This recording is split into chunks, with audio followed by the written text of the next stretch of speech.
Over the flag!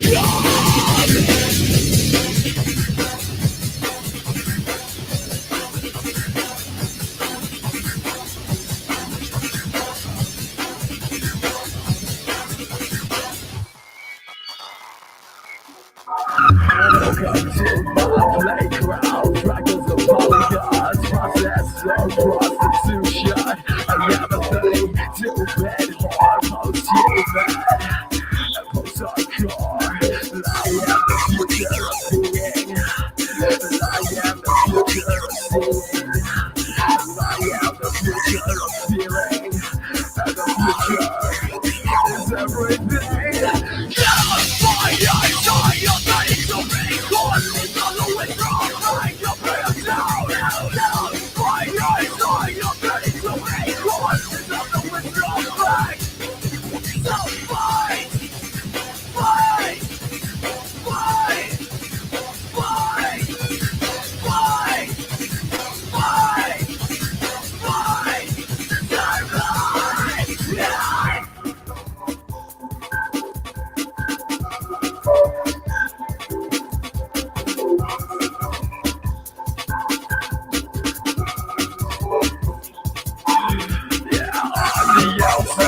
Just the clothes I wear, but it's a gear on my trip where I rob the hardware. Use like shareware, fire style, 32-bit savior. Yeah, fire style, ready to record. It's all the withdrawal like a real down. Yeah, fire style, ready to record. It's all the withdrawal like. So fight, fight, fight. Fight! Fight! Fight! Fight! I'm alive! Yeah!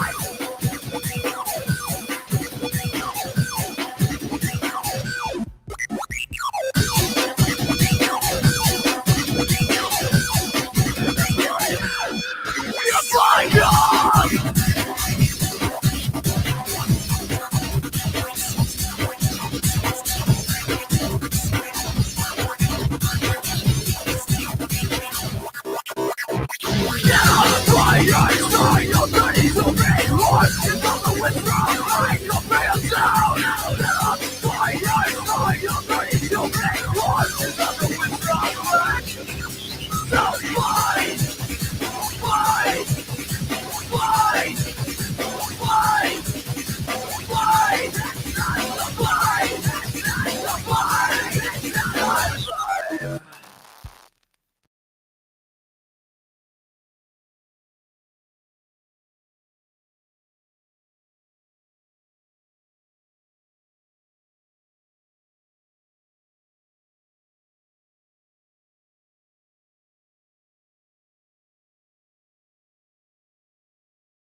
Greetings. Sorry about that. Getting my stuff in order here. The Bombaclat Squarespace commercial. Yeah, you know, right? Squarespace and Circle Time. Isn't that right? Anyways, bless you guys. Thank you guys for being here with the Machine Lies, where we talk about the lies of the machine on the machine that lies. You know, we got my wife in here talking shit about how small my crowd is. They're gonna be coming in a minute here. You know what I mean? But I've also burned a lot of bridges online. You guys seen me burn all those bridges recently with all of those pretenders. Online. I had many people online trying to work with the machine lies, but not giving credence to the ideas. Instead, giving credence to the personalities, talking about the finger pointing to the moon instead of the point that's being made, paying attention to who's making the point instead of the point being made, paying attention to how something is being said instead of what is being said. You know what I'm saying? So we bring it out here for quality, for the sake of quality. All right. We've had to admonish certain people, right? Okay. We've had to distance ourselves from others, right? Why? Okay. It's because it's a critical task. All right. We got a critical task here ahead of us. And we gave many examples, many, examples of what leftism is, right? So we're going to be talking about leftism. We're going to be exploring some of the philosophy there, in terms of leftist views. Okay. Okay. We're going to be talking about the origins of leftism. But today we're going to turn in another direction and look at the problem in another way, which is how we first began looking at it, which is talk about what manhood is. Right? Instead of talking about the dangers of feminism and giving a negative critique of feminist ideology, right, as we have done so, right, we have given a critical view, okay, over 6 hours, okay, of material there for anybody who wants to go listen, right? We did a couple episodes detailing the origins of the feminist ideology, right? But when we first started looking at this problem, we were looking at the manhood crisis, right? And in that, okay, we have several factors, right? Okay, we have several factors that contribute to it. Okay, the loss of patriarchal society is one of them, right? Okay, no longer the household, the household ruled by the father. Sorry, right, right. Okay, we had the Industrial Revolution, right? The advent of feminism, the advent of feminist ideology post industrial revolution in order to deal with society, the capacity for work in the factories, right? Okay. And we have family planning devices and all those invented as a procedure to deal with this kind of new way of life, right?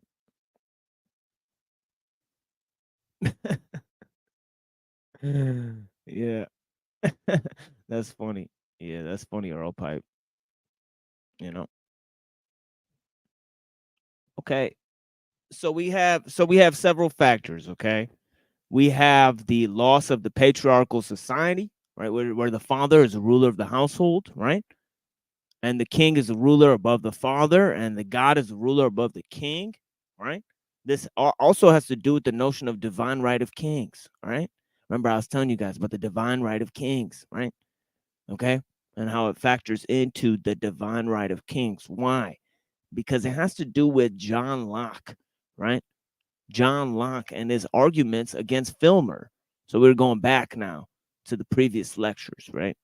Okay. So we got the institutionalization of industrial society.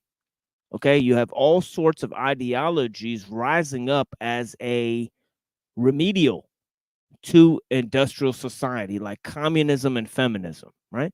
Feminism is that women can go to work, they can vote, they can contribute to industrial society, right? Why? Because women can press the buttons and run the machines just as good as the men can, right? When you have industrial procedures, right, that don't require much effort, right, a man can do the work as good as a woman can. This is one of the main factors, right? Right. And And so they created large factories. They needed women to fill the jobs in the factories, right? To create more labor and wealth, right? Okay. So we got labor, wealth, and we got industry. Okay. Now, this industry, industrial society, okay, which is an outgrowth of capitalist society, okay, and the communist and feminist ideologies, which are remedial to them, right? Okay. Women should go to work, that people should get an equal wage, all right? These are remedial measures to an industrial society, right? Nobody ever thought of these ideologies before industrial society began, right? It's industrial society that caused the necessity for these very ideologies, right? Right? Okay? It was the technology that created the philosophy, in other words, right? Okay? Okay. And so you have the rise of Planned Parenthood. So now we have three causes, okay? Okay, we have the loss of patriarchal society where the father is the ruler of the household, right? John Locke argued that the daddy is just a sperm donor, right? That the mother contributes as much as the father does. And when the kid is under the ability to gain his own private property, right? He is no longer have to be under the tutelage of his father. Okay, so that way, right? A man can have private property and his own freedom, right? His own sense of rights and freedoms are attached to this, right? Sense of independence, right? Right? This is the loss of patriarchy, right? That daddy is just a sperm donor, right? That man goes out of the tutelage of his father. Why? Okay? Because he gains his own property, he gains his own wealth, right? So the wealth, gaining your own property and wealth is what makes you an individual. This is the foundation of capitalist ideology, right? Before that, it was patriarchy, right? Right? The father rules the household and the king rules the father, right? The small fatherland of the family and the large fatherland of the state. All right. That gets eclipsed. That gets eclipsed, okay, by the capitalist ideology, right? The father gets eclipsed, right? Dad becomes a sperm donor. This is the loss of patriarchy, the introduction of capitalism, right? Right. Then you have the rise of industrial society, right? Now we got to get the women into the factories, and women can run the machines just as good as the men can, right? Right. So men and women can go to work together, right? Okay. So this is the rise of industrial society, the rise of equality, the equality-based ethos, right? Right. The rise of the equality-based ethos, right? Coming from John Locke, his idea of universal rights, right? Of course, we also have others like Darwin and Marx. They believed in an equality-based ethos too, right? Right. So we have the notion of man and woman together being sandwiched into one being called humankind, right? And there you derive the notion of universal man and the notion of equality, right? Okay, that also comes from the capitalist ideology, right? The notion of universal rights, right, comes from John Locke, right? Okay, universal rights. You have capitalist ideology, okay? You have the equality-based ethos. You have women in the workplace, right?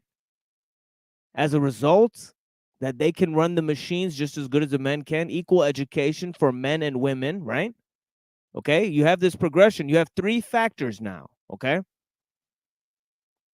One is the removal of patriarchy. Second is the institution of industrial society. The third is the introduction of feminist ideology.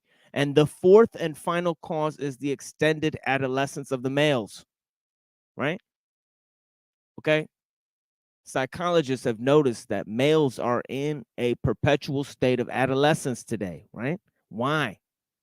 Okay, it's because there's no concept of manhood in society. There's no idea of what a man is to be, right? Okay, so you have the playboys in their 30s, right? You have all of these types of weird scenarios, right? You have men not owning any property well into their 30s, right? Okay. Okay, you have the feminization of men, the masculinization of females, right? That's not only being brought about through the chemical and food industry, right, which we're going to get into next time, right, is being engineered on a biochemical level, right, as well. Okay, we're going to talk about that as well. Okay, when we do our um, presentation on food politics and the industrial food system, we're going to be talking about that as well. Okay, but right now we're talking about the eclipsing of this notion of manhood. Okay, now can we look for ideas and examples, okay, of manhood? Okay, now I talked about certain ideologies that were responsible for the birth of feminism. I talked about Plato, right? I talked about Locke, for example, right? I brought up Angela Davis, the Frankfurt School. I brought up the Talmud, right? We brought up Rachel Wilson's book, right? Occult Roots of Feminism, right? We brought in Gnostic Gospels, right? We brought all of these things into the fray, right? You know, to understand what is going on, right? Okay. And now we're going to bring some sources, okay, to understand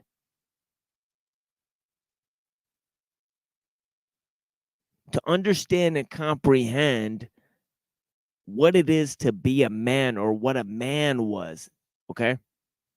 So I'm going to start off with this concept in ancient times, right? Called the thumos, right? The thumos is the spirited nature, the warrior nature of a man, right? Okay. When Achilles, right, fought Agamemnon, right? It wasn't just that he didn't like Agamemnon, right? He liked the type of person, he disliked the type of person that Agamemnon was, right? It's to put somebody in a class of people, in a category of people, right? Because of your pride, your identity, right? Is the love of one's own, thumos, community, family, country, right? Okay. These things that are sort of inherent, you know, they're given, they can't be taken from you, right? Right, because they're part of your heart and soul, right? So this is important. It's thumos, to fight for what you love, the warrior spirit, right? Okay, the warrior spirit, right? Now in Greek philosophy, right, there's a tripartite soul, right? There's a pleasure seeking center, right? Right?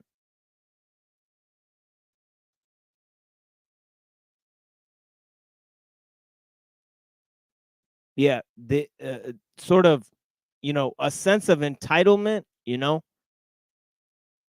a sense of licentiousness, you know, and a sense of wishy-washiness, you know, not directives of the heart, not word is bond, right? Okay. That is a real philosophy of thumos, right? Spiritedness, right? Right? Self mastery, right? Um, instead of pride, right? Or arrogance, right? You know, it's a sense of self sacrifice. You know what I mean? You know what I mean? for a greater cause. You know what I mean? That's thumos instead of eros. Eros is concerned with pleasure, it's concerned with beauty, right? Thumos knows that sometimes the truth is ugly, right? Okay. And then there's logos. Logos is reason, right? Right. Okay. But thumos is more instinctual than reason, right? It is. Can never be. It's more animalistic, right? Okay. It's the antidote to the modern age, really. You know what I mean? The antidote. You know what I mean? Is manliness, thumos, right? Right. Leftism, feminism, softness, efficiency, frailty, those are the ideals of the modern world, right? A life of comfort, a life of convenience, right? A life of luxury, right? Okay? Okay, but a life of hardship, self-sacrifice, self-determination, self-mastery, overcoming, right? Okay, these things were seen in the writings of Xenophon, right? The Spartan, right? Okay. Okay. Xenophon had a very different idea of Socrates than Plato did, right? Plato's idea of Socrates is a shell for his Orphic Pythagoreanism, right? Okay. But the nationalistic and political ideals of Socrates, right? Based on his warrior ethos, right? Those come out more in the writings of Xenophon, one of his students who was a Spartan, Xenophon the Spartan, right? They still use his text today, right? Xenophon, his military text, right? Anabasis, right? Right, it's the study of the life of the diaries of the Spartans and the people who fought in those wars, right? Okay, Socrates and Xenophon, right? He's an important student of Socrates that describes not universal ideals, right? Not equality of men and women, right? Okay. Through the archetypal man, right? But a Socrates that's deeply nationalistic, right? Deeply family oriented, deeply pious, right? Okay. Anabasis, the Cyropedia. He wrote about King Cyrus, right? The virtues of King Cyrus in his Cyropedia, you know? These were influential texts even on the founding fathers, right? Right? Okay, he wrote about the life of King Cyrus that's mentioned in the Bible, right? Xenophon, the Spartan, a student of Socrates, wrote about a figure that appears in the Bible. Did you guys know that? King Cyrus of Persia. Did you guys know that? Okay.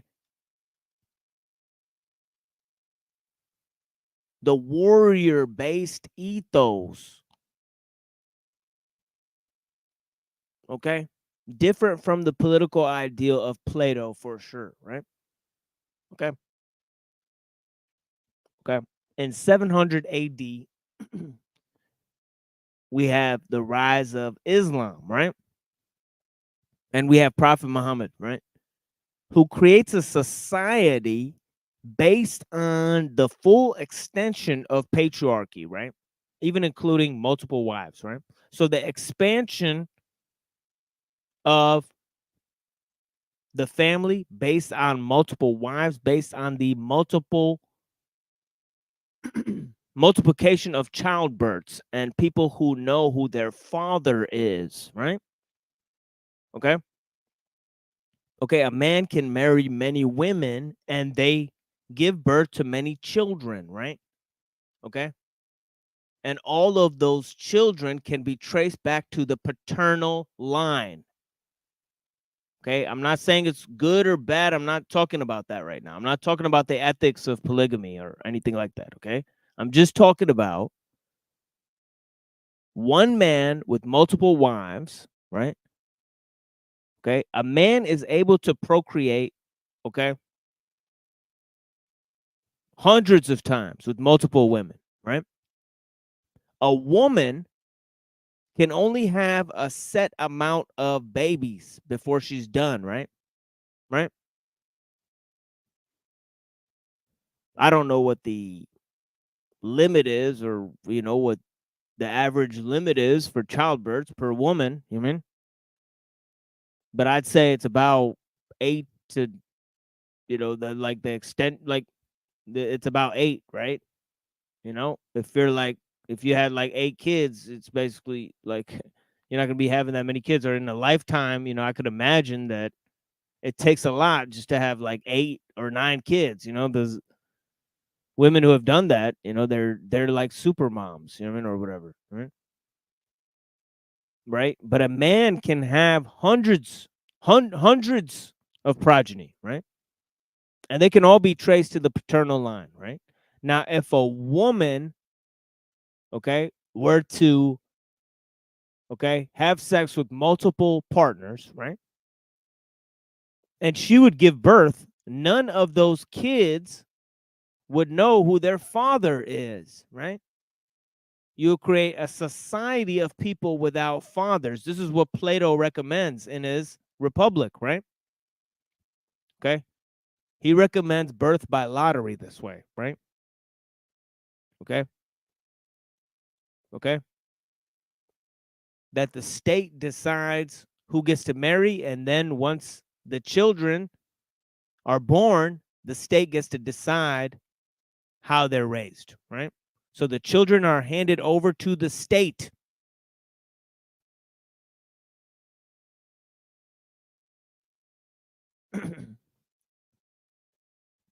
Okay, the children are handed over to the state to preserve their education, right? That's for Plato, right? Okay. Want quality, not quantity. Yeah, of course, of course. Of course, more kids isn't the best thing for society, you know, of course, without the proper education, of course. So Plato does raise a good point there, right? But all things considered, would you rather have a patriarchal society, right? Or one where women have multiple sexual partners and the children don't know who their father is, right? Of course, they did not have genetic testing in that time, right? So they had no way to determine it, right? But yeah, let's go to Thomas Carlyle on Muhammad, right? And we'll listen to some of this, right? You know, and talk about the warrior ethic, and we're going to talk about the samurai after that, the samurai. We're talking about different thinkers throughout the ages, that represented a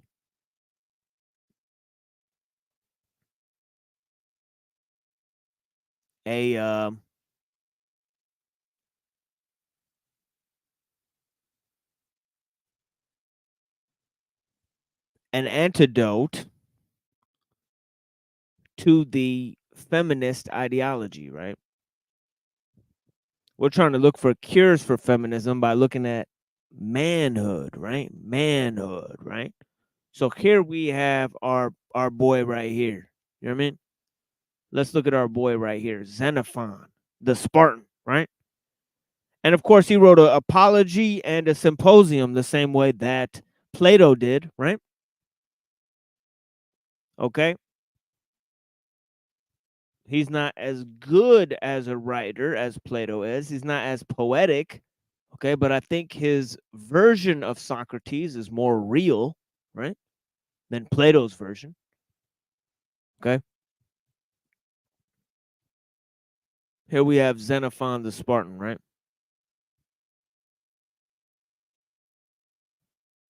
Anabasis. Okay.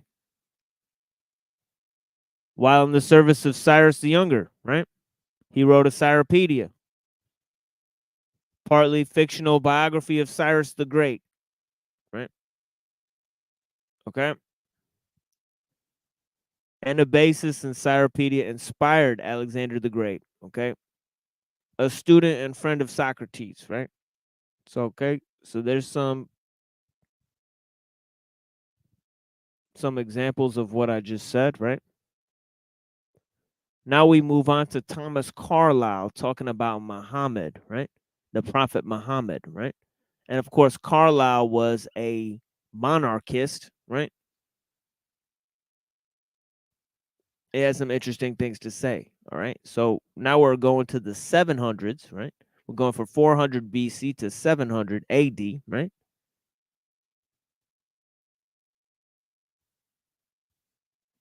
And then we'll go to 1500s to the samurai, right? And look at some examples of the samurai warriors, right? Lecture 2. The Hero as Prophet. Muhammad. Islam. May 8th, 1840. From the first rude times of paganism among the Scandinavians in the north, we advanced to a very different epoch of religion among a very different people, Mohammedanism among the Arabs. A great change. What a change and progress is indicated here in the universal condition and thoughts of men. The hero is not now regarded as a god among his fellow men, but as one God inspired, as a prophet. It is the second phasis of hero worship. The first, or oldest, we may say, has passed away without return. In the history of the world, there will not again be any man, never so great, whom his fellow men will take for a god. Nay, we might rationally ask, did any set of human beings ever really think the man they saw there standing beside them a god, the maker of this world? Perhaps not. It was usually some man they remembered or had seen. But neither can this any more be. The great man is not recognized henceforth as a god any more. It was a rude, gross error, that of counting the great man as God. Yet let us say that it is, at all times, difficult to know what he is, or how to account of him and receive him. The most significant feature in the history of an epoch is the manner it has of welcoming a great man. Ever to the true instincts of men, there is something godlike in him. Whether they shall take him to be a god, to be a prophet, or what they shall take him to be. That is ever a grand question. By their way of answering that, we shall see, as through a little window into the very heart of these men's spiritual condition. For at bottom the great man, as he comes from the hand of nature, is ever the same kind of thing. Odin, Luther, Johnson, Burns. I hope to make it appear that these are all originally of one stuff, that only by the world's reception of them and the shapes they assume are they so immeasurably diverse. The worship of Odin astonishes us. The fall prostrate before the great man into deliquium of love and wonder over him, and feel in their hearts that he was a denizen of the skies, a god. This was imperfect enough, but to welcome, for example, Burns as we did, was that what we can call perfect, the most precious gift that heaven can give earth, a man of genius, as we call it. The soul of a man actually sent down from the skies with a God's message to us.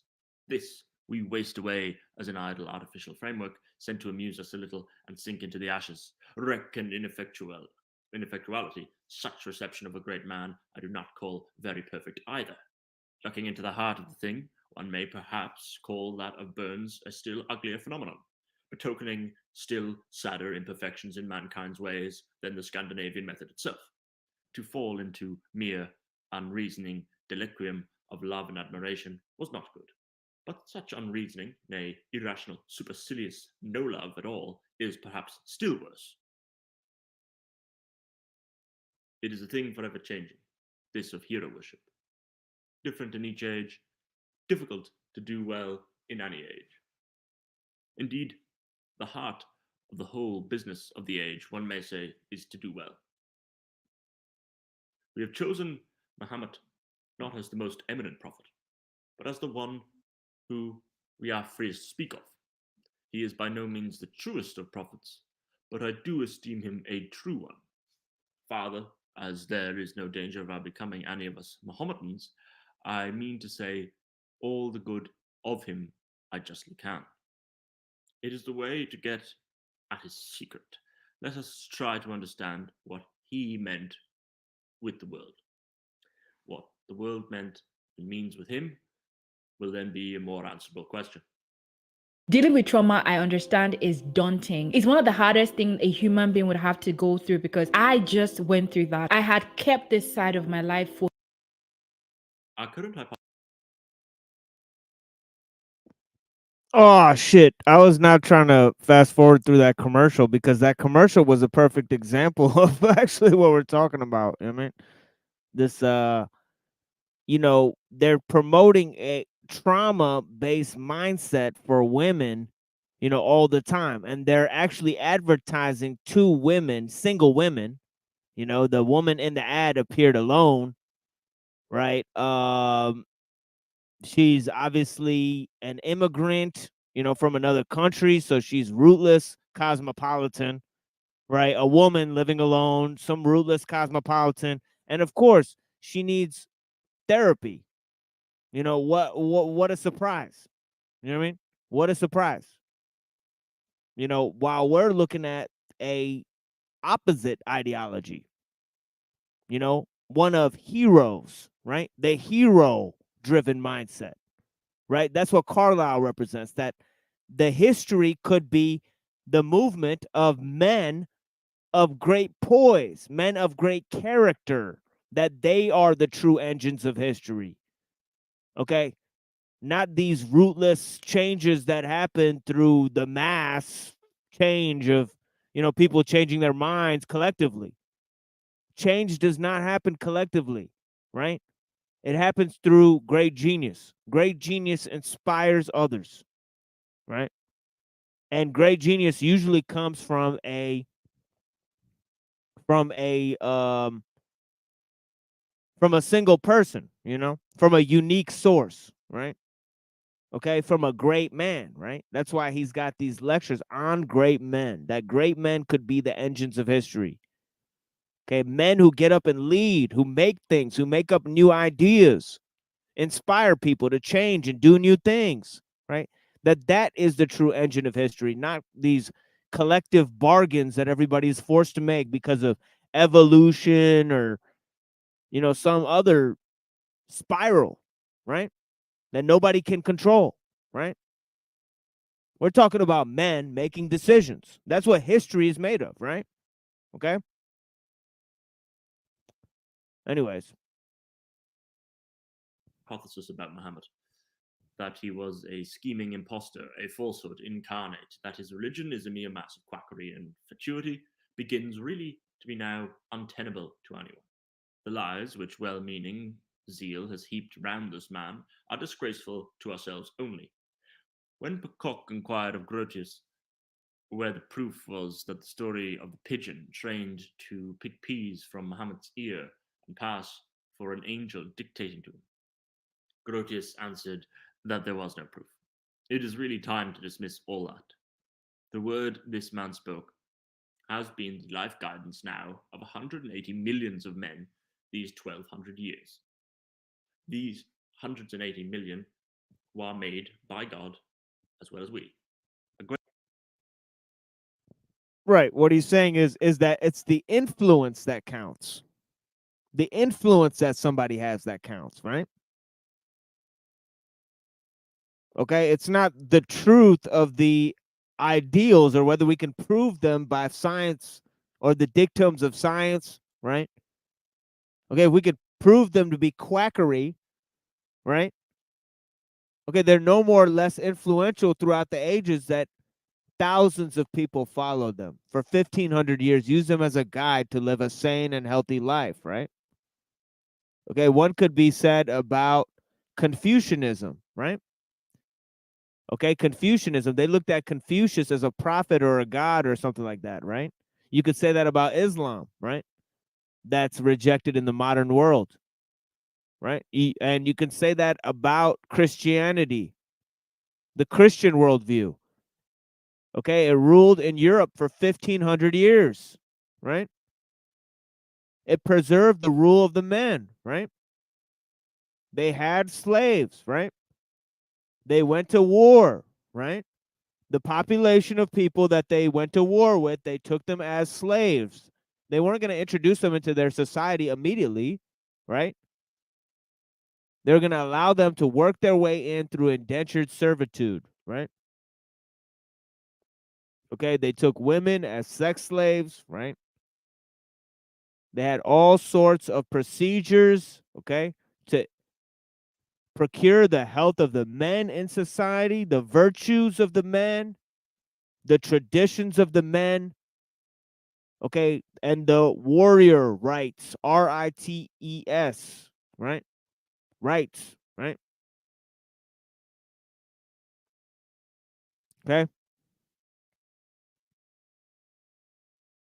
It's about influence, right? How long did their orders last, right? That's what's up for explanations, right? Okay, that's what explains history.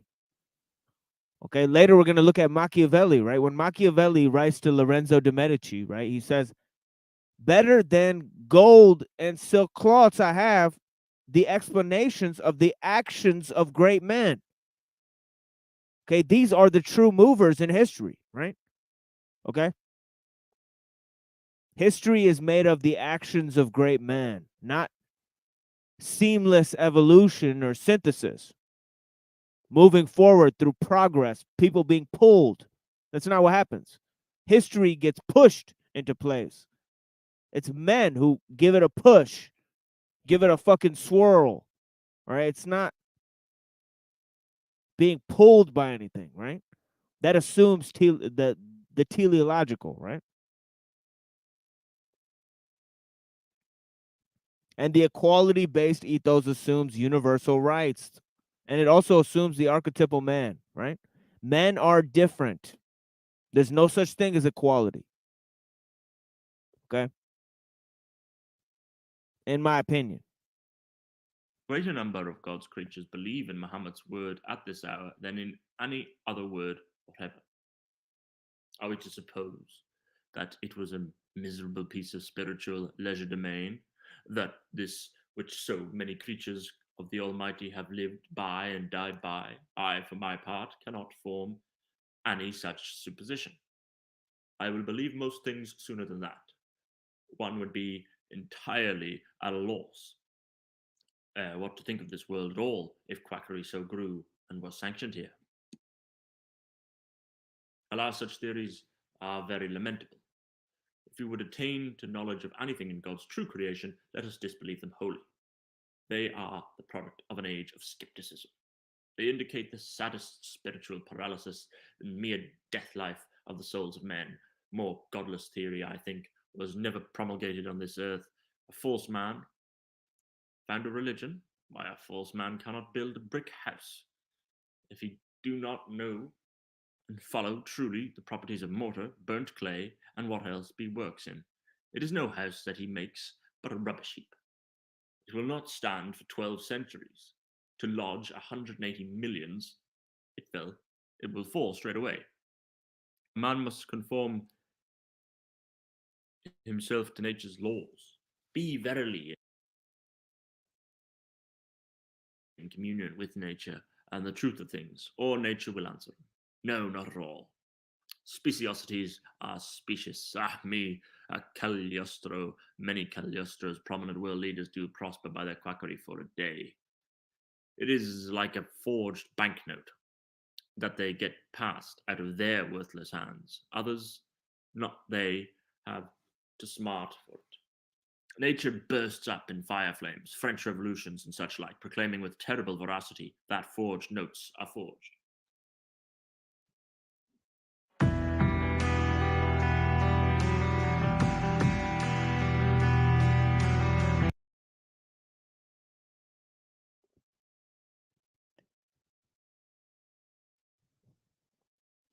See another ad that's basically telling us to use collectivism, right? Charity, okay, instead of these people fighting up and taking what's theirs, right? And the conflict that they have, right? Right? We all have to save everybody else's children, right? Right? What about the men in that society, right? Why haven't they been able to procure a good life for their children? We should be asking that as well. Right? What are these poverty-stricken nations, right?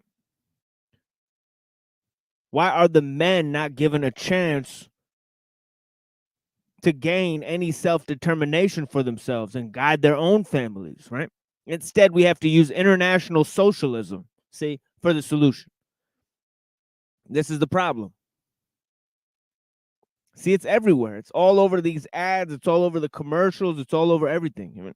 But of a great man, especially of him, The weak ideology, right? Collectivism, feminism, right? Assert that it is incredible that he should have been other than true. It seems to me the primary foundation of him, and of all that can lie in him, this.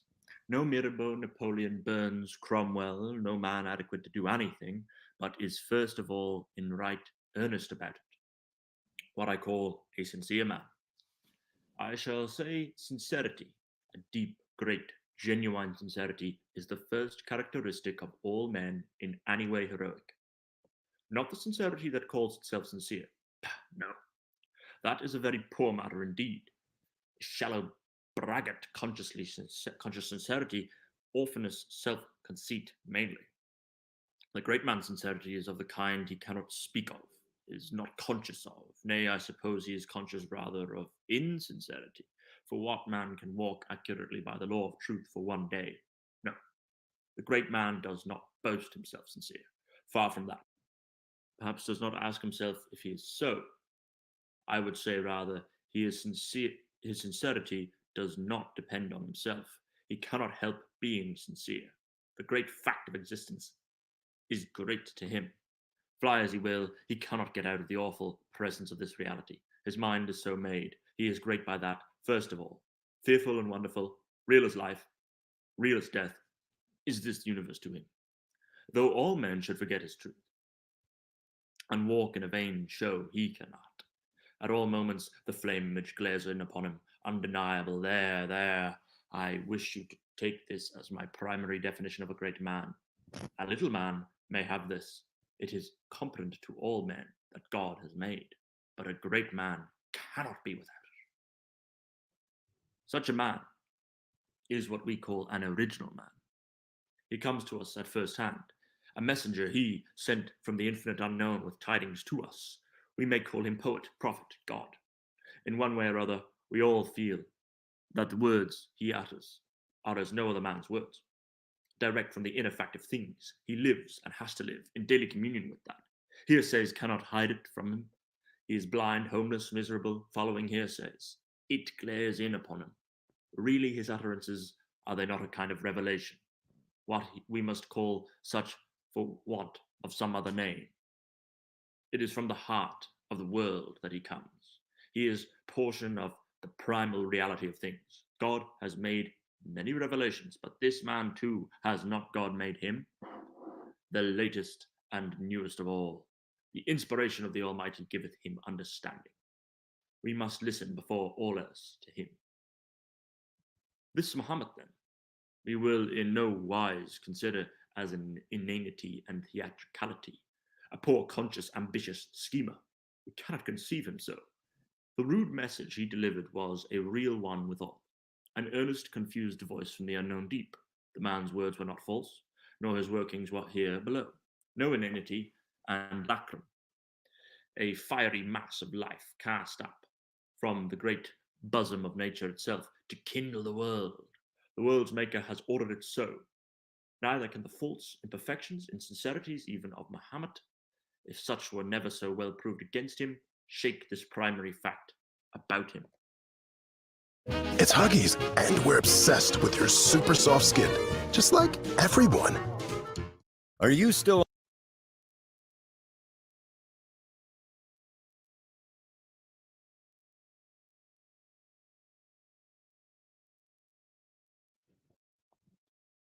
I wonder what's going on here with these fucking soys. Like they're having a birthday party with a velvet cake. I mean, come on, dude. Two men having a fucking birthday party by themselves. And can you think of anything more fucking pathetic?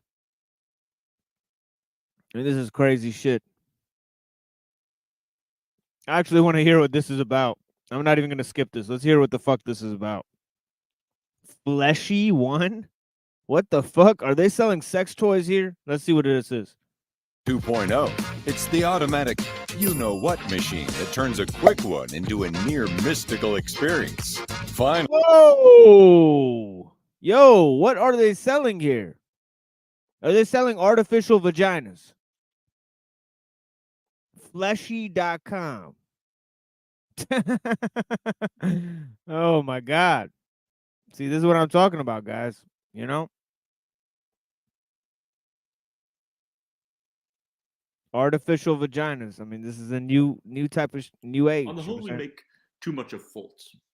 The details of the business hide the real center of it. Faults? The greatest of faults, I should say, is to be conscious of none. Readers of the Bible, above all, one would think might know better. Who is called there the man according to God's own heart? David, the Hebrew king, had fallen into sins enough, blackest crimes. There was no want of sins. And thereupon the unbelievers sneer and ask, is this your man according to God's heart? The sneer, I must say, seems to me but a shallow one. What are faults? What are the outward details of a life, if the inner secret of it, the remorse, temptations, true, often baffled, never-ending struggle of it be forgotten? It is not in man that walketh to direct his steps. Of all acts, is not for a man repentance the most divine? The deadliest sin, I say, well, that same supercilious consciousness of no sin, that is death. The heart, so conscious, is divorced from sincerity, humility, and fact, is dead. It is pure, as dead dry sand is pure. David's life and history, as written for us in those Psalms of his, I consider to be the truest emblem ever given of a man's moral progress and warfare here below. All earnest souls will ever discern in the fateful struggle of an earnest human soul towards what is good and best. Struggle is often baffled and sore, baffled, down as into entire wreck, yet a struggle never ended, ever with tears, repentance, true unconquerable purpose begun anew. Poor human nature, is not a man's walking in truth always that? Is this section of falls? Man can do no other in this wild element of life. He has to struggle onwards, now fallen, deep abased, and ever with tears, repentance, with bleeding heart. He has to rise again, struggle again, still onwards, that his struggle be a faithful, unconquerable one. That is the question of questions. We will put up with many sad details if the soul of it were true. Details by themselves will never teach us what it is. I believe we misestimate Muhammad's faults, even as faults, but the secret of him will never be got by dwelling there. We will leave all this behind us, and assuring ourselves that we did mean some true thing, and that he did mean some true thing, ask candidly what it was or might be.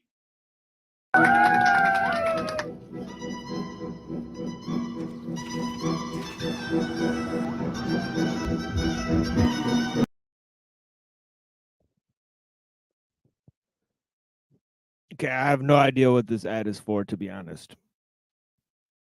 To be quite honest, I actually have no idea what this one is for.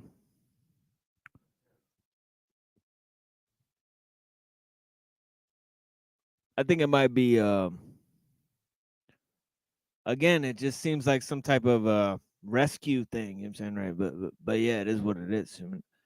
But yeah, Thomas Carlyle, you got a taste of that. On Muhammad, when he talks about heroes, okay. The first part's on Odin, right? He talks about the Slavic gods, right?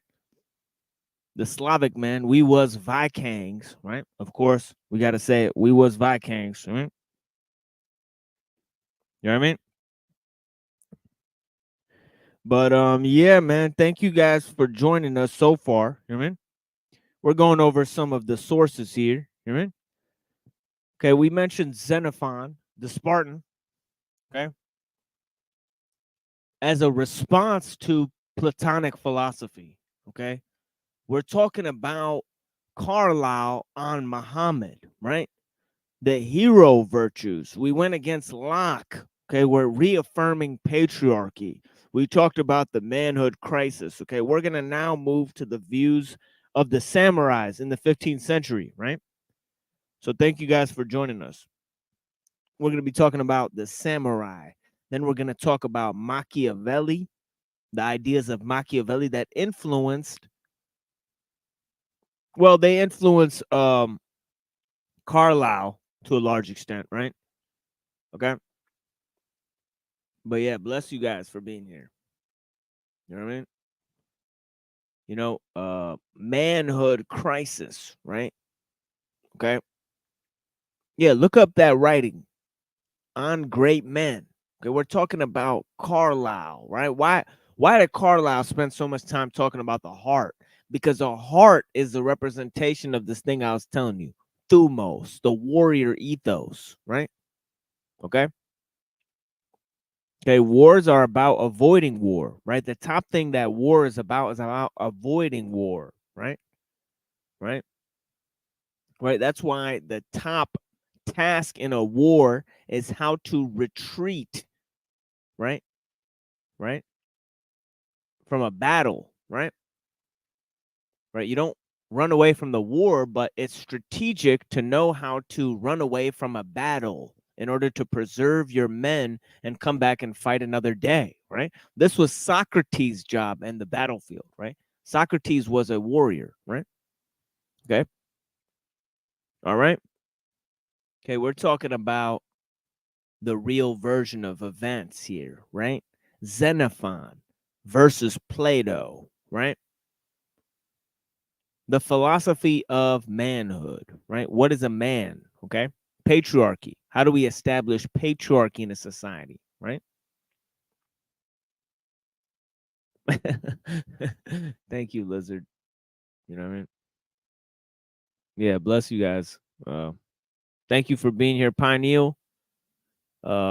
Any relation, connection to the Carlyle group? Not that I know of, but you know, he did go to school with John Stuart Mill and Bentham. You know, they were all a bunch of British spies, you know, so you know what I mean? So that is a notable fact, you know what I mean?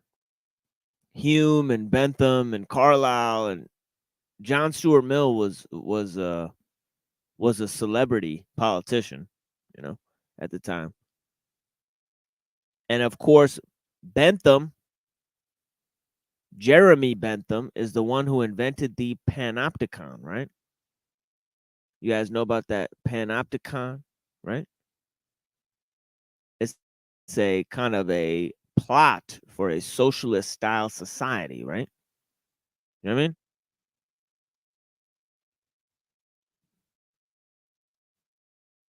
Anyways, I'm going to play this video here and let's go ahead and take a little musical break, okay? We'll take a 5-minute musical break and then I'll start off with the Book of the Samurai. And then I'll move into Machiavelli and then move into Nietzsche, who Machiavelli inspired. Okay, we'll read a few things about Nietzsche. Okay. And then I'll move on to Kaczynski's critique of leftism. And by then I'll probably open up the panel. Yeah, Machiavelli. Yeah, Machiavelli. Yep. You know, just like Carlyle, he believed that history was the movement of the actions of great men, right?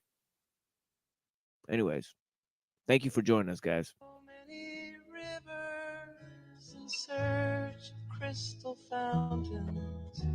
I found the truest path.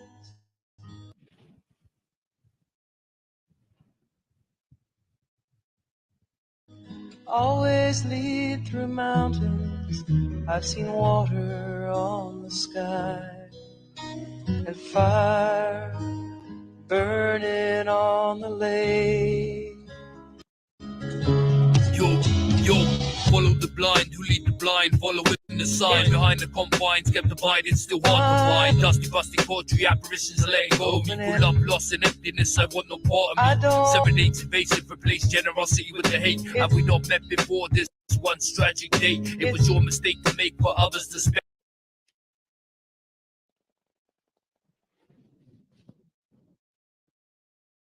Speculate, never mind to misplace. Another victim died in his place. Too late to replicate all that you have forgot to mention. Escalating tensions, divulge yearning for redemption. Teach these adolescents well and let them excel. Beyond the boundaries of all suffering, I hope you're coping well. I know I begged until my wretched knees bled. We take borrow and still another night under bed. The old hag in the hat shop instead. In her web, much went unsaid as we lay in her bed. I should not miss a thing from that day to this. Convinced to be dismissed, I slowly lost my grip. I remained motionless for hours, staring at these flowers. With every sip I took, I poisoned myself until I was devoured. White feather spiraled downwards towards all these cowards. Encounters with the unkind, the relations have now soured. Every force left numb, 23 personas in one. Turn to engage an enemy pointing with their guns as we run through these pastures with no chance to prosper. The blade doctrine is offering inheritance to squander. All strangers along the way, flashing signs of danger. In a bit of anger, he cut his ear off with a blunt razor. Wavering well wishes, snipping at my whiskers. Using in the pictures, he was one of life's many drifters. By this time next morning, I shall be born again. As the silent woman kept calling out at the end. I don't want to wait. What was she looking for? Some kind of peace before the war kept springing forth, but yet still you wasn't sure. You were torn between the bored and withdrawn in more obsessions. One final message left infested with your rejection. Unload the full spectrum, aggression swayed in my direction. Found me an ally and skeptic in my own objection. All lacerations resurfaced, turned septic and burst. I am the zenith that lies above the observer on earth. Conversing with these birds I wish to see but never see them. My tongue bleeds as I weaken at the east of Eden. A wizard's brew, you bitches know I'm clever too. Oh Lord, please forgive them for they know not what they do. No new resolutions counting down the institution. I have spoken to provoke these echoes of a revolution. A diary found dissected, opened up to acquiesce as she whispered my initials with her very last breath.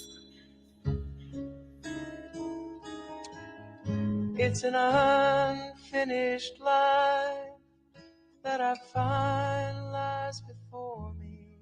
An open-ended dream. I don't want to wait. Across so many rivers and searched crystal fountains,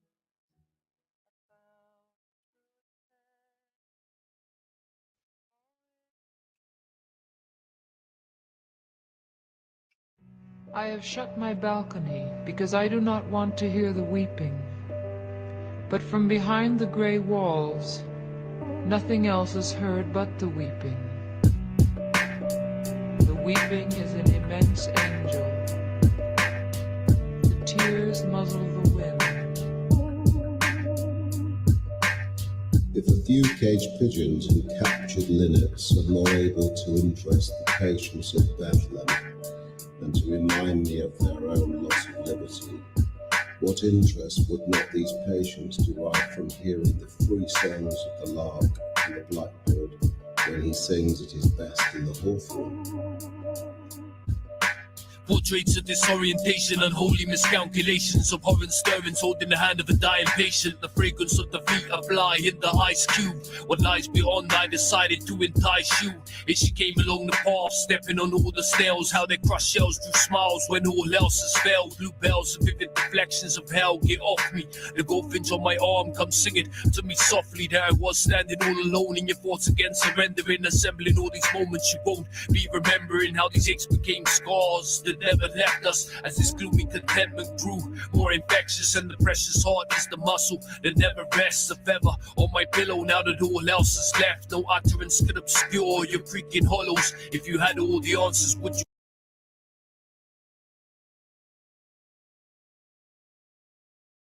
still be here tomorrow? Would you still be here tomorrow? If you had all the answers, would you still be here tomorrow?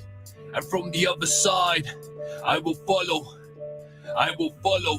I take with me where I go a pen and a golden bowl.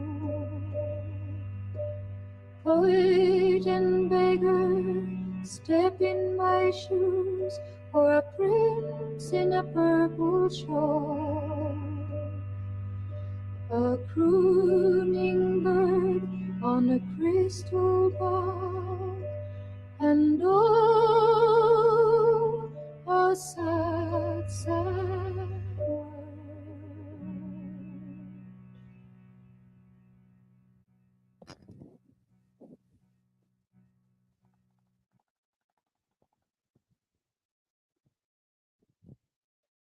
Greetings. Let's take a look at some readings from Hagakure, the Book of the Samurai,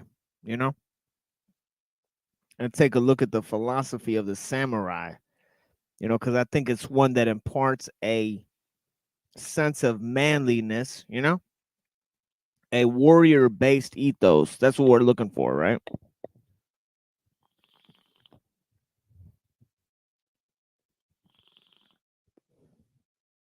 Yeah. Thank you, everyone, for joining us.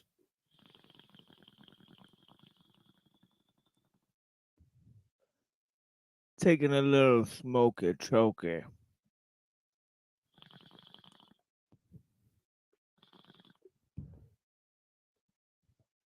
Hagakure. And of course, this version that I have is written by Yamamoto Tsunetomo. So Tsunetomo is Tsunetomo. You guys look up Hagakure, right? I'm going to read a few of my favorite passages from this, and then I'll move on to talk about Machiavelli, and then I'm going to move on to read some passages from Nietzsche's philosophy and kind of explain them in terms of manliness and pride, right? Anyways, samurais live a life of solitude, they live a life of service, self-sacrifice, right? Right. So these are all important principles, right? But yeah, he says from the first chapter, he says, although it stands to reason that a samurai should be mindful of the way of the samurai, it would seem that we are all negligent.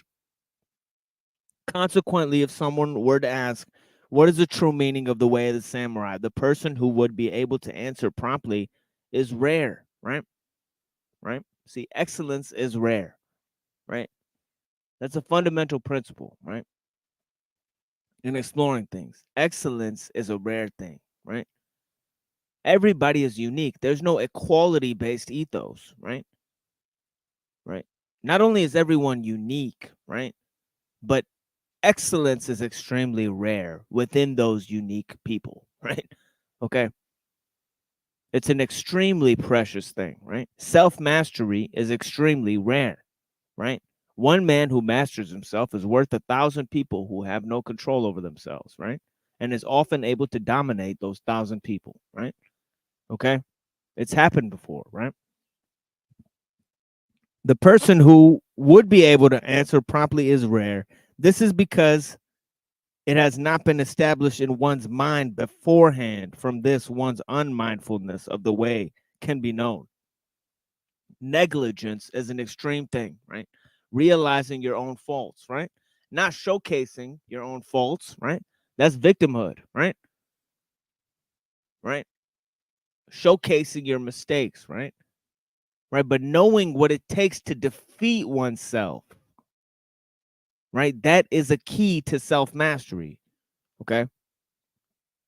Now I'll move on to the second passage. He says, the way of the samurai is found in death. When it comes to either or, there's only a quick choice of death. It is not particularly difficult. Be determined and advance. To say that dying without reaching one's aim is to die a dog's death is a frivolous way of the sophisticates, right? Right? Right.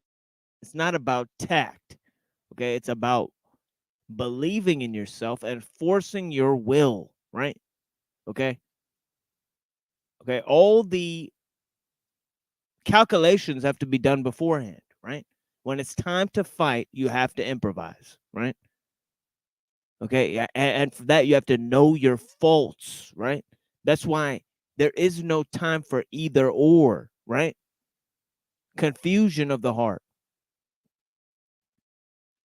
right? When it's time to make a decision, it's time to make a decision, right? When pressed with the choice of life or death, it is not necessary to gain one's aim. Okay, victory, success is not the goal. Okay, the goal is the determination of following through of one's will, right? That's the goal. That's the ultimate goal, right? The path of the samurai does not lie in victory or defeat, right? But self-mastery, right? Right? Okay. Not having attained our aim and continuing to live is cowardice. This is a thin, dangerous line. To die without gaining one's aim is a dog's death and fanaticism. But there is no shame in this, right? Okay. In other words, if you're going to go out like a motherfucker, right? You know what I'm saying? Give it all you have, right? Right? If by setting one's heart right every morning and one's evening, one is able to live as though his body were already dead, he gains freedom in his whole life, will be without blame. All right? Okay, let's go to a different passage, right? He says exclude self-interest and make an effort. Okay?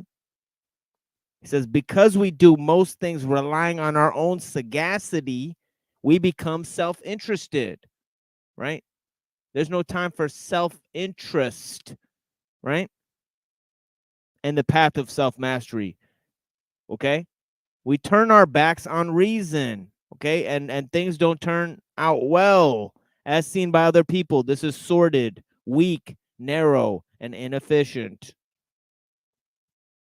When one is not capable of true intelligence, it is good to consult with someone of good sense, right? Defer. Okay, deference is found in somebody who's willing to entertain the notion that there is mastery, there is true mastery, there's real great men in the world, right?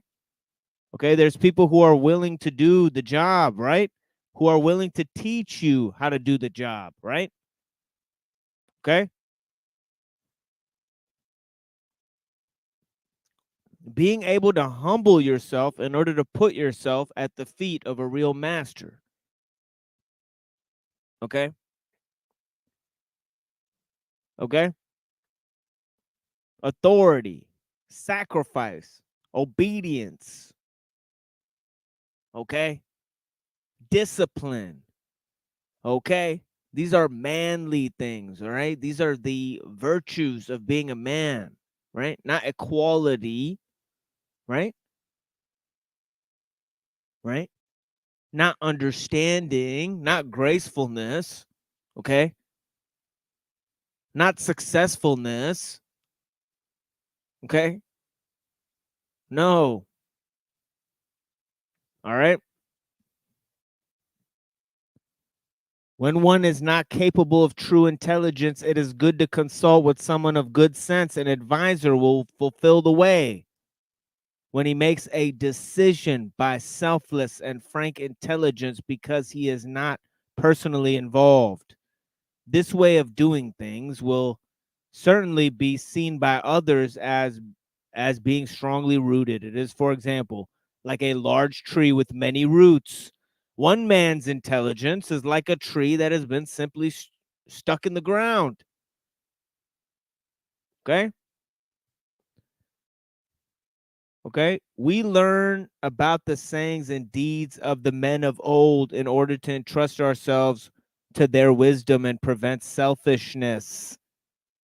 When we throw off our own bias, follow the sayings of the ancients, and confer with other people, matters should go well and without mishap. Okay? Okay, let me move on to a different passage.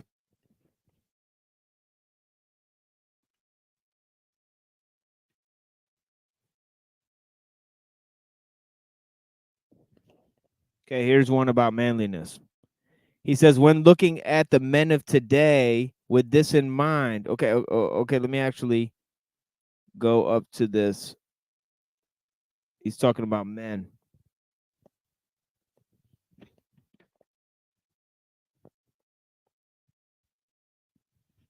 Okay, somebody tells the story. In the practice of medicine, there's differentiation of treatment according to the yin and yang of men and women. Okay, I'll read that again. In the practice of medicine, there's differentiation of treatment according to the yin and yang of men and women. No biological equality-based ethos sensibility of man. Men and women are fundamentally different. Ask a doctor, right? Right. Ask a doctor, right?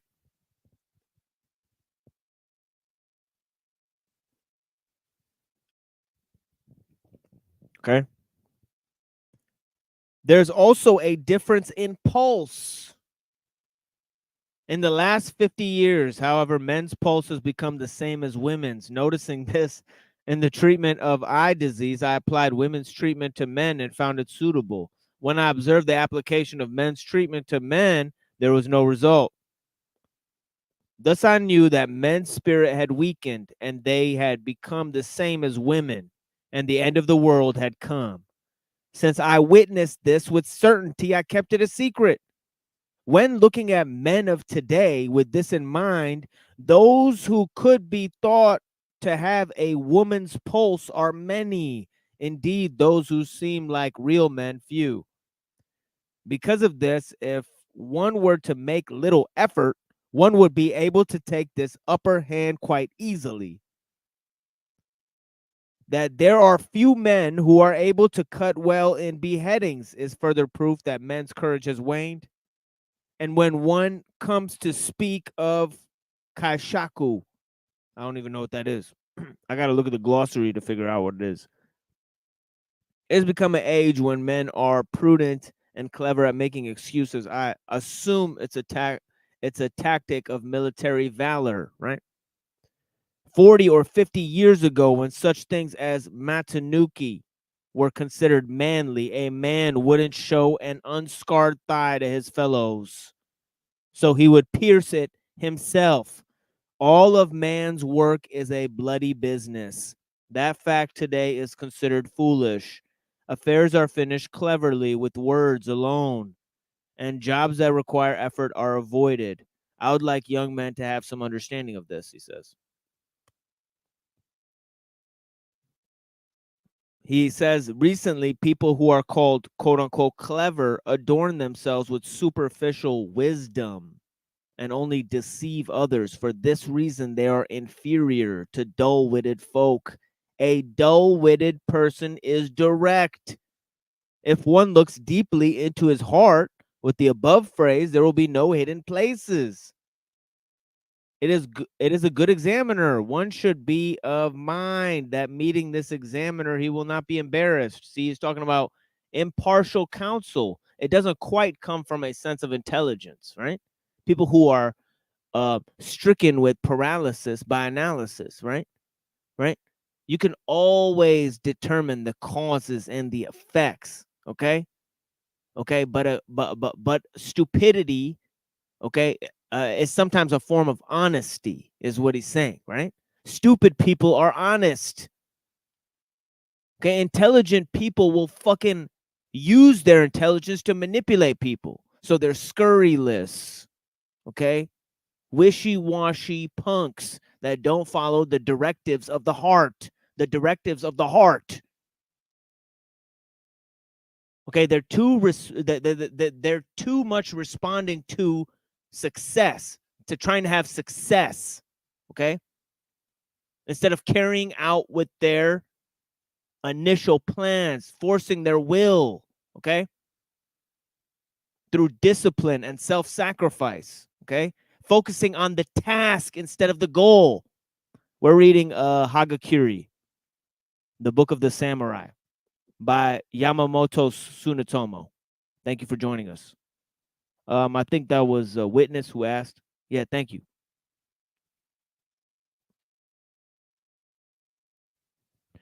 This is one of my favorite passages right here.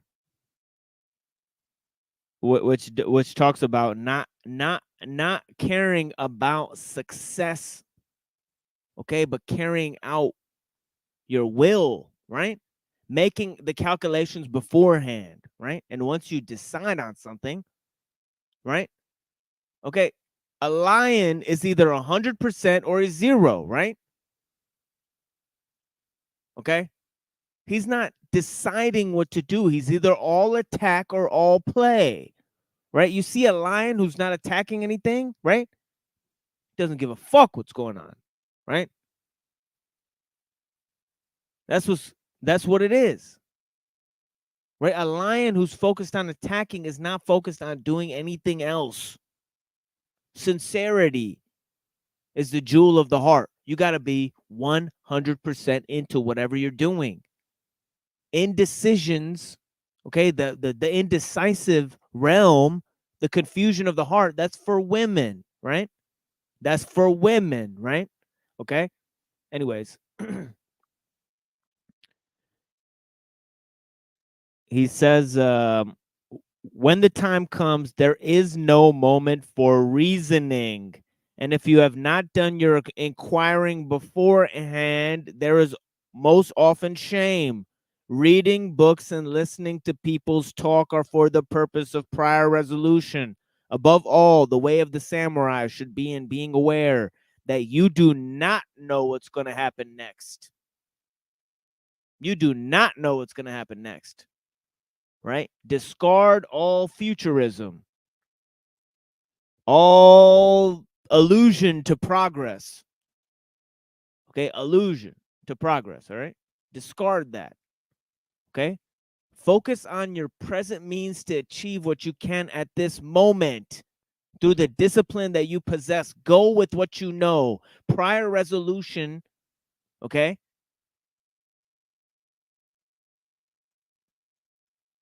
Prior resolution. Okay. Calculating. That's for beforehand, before you start to go on to something. Once you've decided, no more time, right? Timing needs opportunity, right? When the time comes, there is no moment for reasoning. And if you have not done your inquiring beforehand, is most often shame. Reading books and listening to people's talk are for the purpose of prior resolution. Above all, the way of the samurai should be in being aware that you do not know what is going to happen next.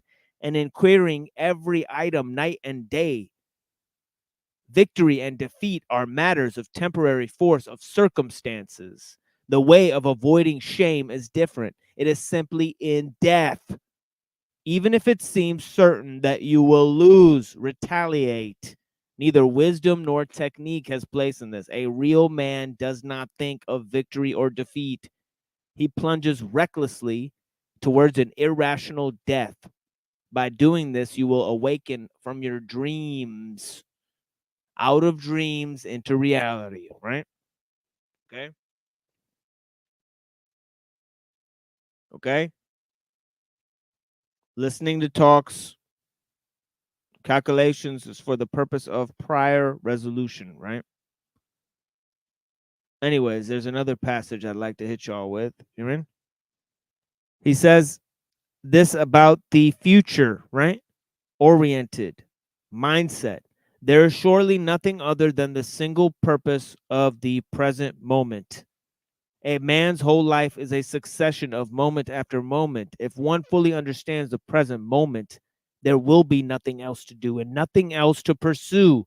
Live being true to a single purpose of the moment.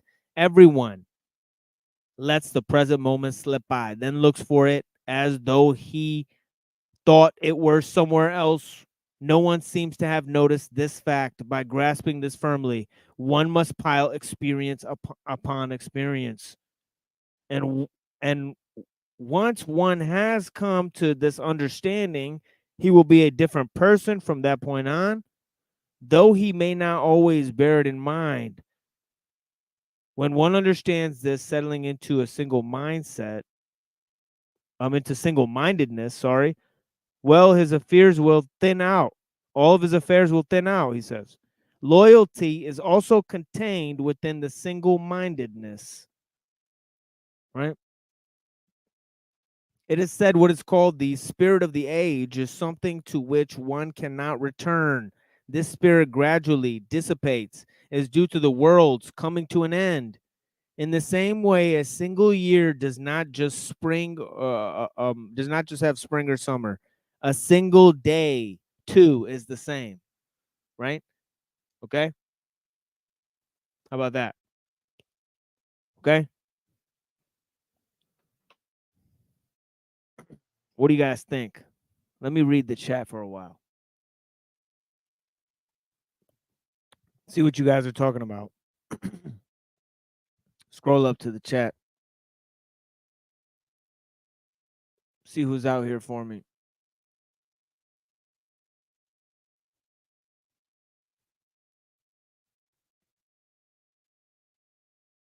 We got the Michigander. You know?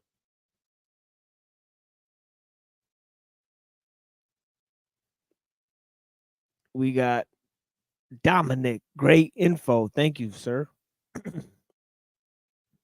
Bear Jew. Blessings, brother. Earl Pipe. Yeah. Thumos. That's right. We got B More in the house. We got little bros in the house. You know? We got wifey in the house. She said she'd be right back. You know, I don't know what happened. You know, I get distracted here. Let's see. Yeah, holla back, youngin. Man, my fucking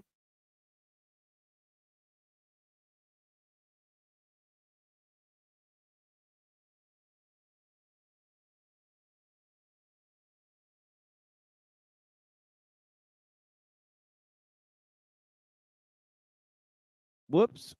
Kick myself out. Sorry about that. Let me see. What was I looking at? Shit. But yeah, blessings. Yeah, blessings. Mindful. Oh, mindful. I meant to tell you that I cannot make it tomorrow as per your email. So if you're hearing me right now, you know, because I have to do an interview with the missing link tomorrow at 7:30. So yeah, I booked that a month in advance. So unfortunately, at 7 o'clock tomorrow, I'll be being interviewed by the missing link. You know, but I will also send you an email, let you know what's going on. You know? But yeah, bless you for being here. Thank you for being here. You know, yeah, sorry about that, Richard. Yeah, I got blown away real quick. You mean? You know, by the computadora here. You mean?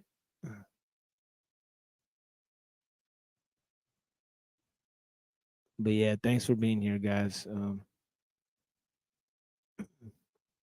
Yeah, I'll definitely get together soon. Yeah, for the meeting. Yeah, for sure. You know, I look forward to it. You know. But yeah, tomorrow I'll be doing at 7 o'clock tomorrow on the 29th of February. I'll be doing an interview showcasing some of the material from my book, which I'll be reading right now, actually. You know, it's going to be talking about basically the whole argument laid out in about a 2-hour lecture. So I'll try to manage that. You know, I'll go over the key parts of that. So if you guys are looking for that, it's going to be on the Missing Link, Jesse Howe Missing Link channel, you know, tomorrow. And I'll have that video posted on here too. So you guys who have meetings and stuff, you guys can come back and watch it. So yeah, but right now I want to talk more about progress, Nietzsche's view on progress. Okay. Yeah, I have a lot of more stuff for you guys in terms of Machiavelli, Nietzsche, and Dr. Kaczynski's critique of leftism, but we'll see what we can get to. You know, modernism has developed through a pseudo-religious ethos, okay? and a counterfeited Christian ethics. This has not been readily accepted by those who claim to be Christian purists. Okay. And those who claim to invent new systems of morality supposedly do not have to borrow from Christians such as liberals. In quote unquote Beyond Good and Evil, Nietzsche explains that the herd instinct is centered around the notion of quote unquote preservation of the community, love of thy neighbor, fear of thy neighbor, and a leveling effect of extremes of human behavior. He writes in the preface of the same book that Christianity is quote unquote Platonism for the people. He equated the modernist drive to a Christian and Buddhist ascetic instinct. In section 61, he states, quote, nothing in Christianity and Buddhism is as venerable as their art of teaching the lowest how to place themselves through piety into an illusory higher order. Into an illusory higher order, he felt utilitarianism, the democratic spirit, collective morality, the drive for collective progress, and the species leveling of Darwinism to be of the herd instinct, the herd instinct. In section 201, he explains, quote, the imperative of the herd timidity. We want that someday there should be nothing anymore to be afraid of. The will for this day, he said, was quote unquote progress. Progress. I'll read that again. The imperative of the herd timidity. We want that someday there should be nothing anymore to be afraid of, unquote. The will for this day, he said, was quote unquote progress, which was only tempered and put in place through the herd mentality. He felt that the democratic movement is the heir of the Christian movement and proclaims in the following section. He ridiculed the dotish philosophers and brotherhood enthusiasts who call themselves socialists and want a free society, but in fact are one with the lot in their thorough and instinctive hostility to every form of society except that of the autonomous herd, unquote. He warned that this is who, quote unquote, socialist dolts and flatheads will anoint as the quote unquote man of the future. He called such a man, quote unquote, the perfect herd animal, the perfect herd animal. He also noticed that, quote, the time for petty politics is over. The very next century will bring fight for the domination of the earth, the compulsion to large-scale politics. Section 208, in Beyond Good and Evil, Nietzsche realized that the myth of progress and faith in the future was promulgated by the utterly faithless. He writes in section 212, quote, a man of tomorrow and the day after tomorrow has always found himself and had to find himself in contradiction with his today.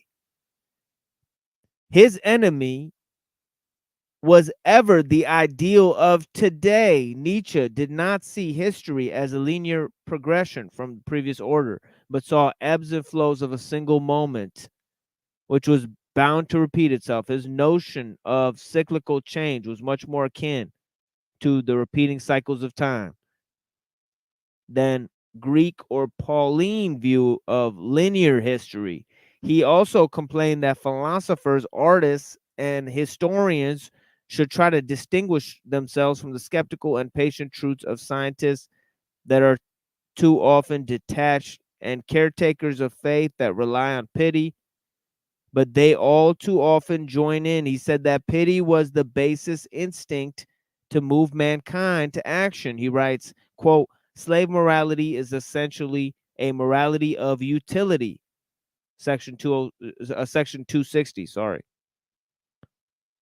and saw the, quote, slowly arising democratic order of things, unquote. This subtlety was the contradistinction of the ethos of the noble warrior of the past. He disliked the fact of Paul focusing on on only man's depravity in a boastful humility, his assertion that suffering and pain and even death could be redemptive.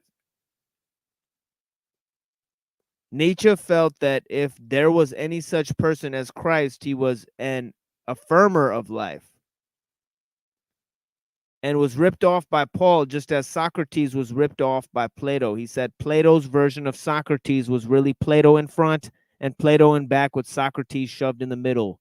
He said that the Socrates of Plato was a chimerical construction, just like the Jesus of Paul. The works of Plato and Paul that look at the world as devolution have caused the hatred of man. Nietzsche said that God is dead and it is we who have killed him. He found the fact that God had come to humanity to sacrifice himself to be a laughable fiction. He promoted a more pagan ethos in which the power of God could no longer exercise human restraint and would not need to express itself in human terms.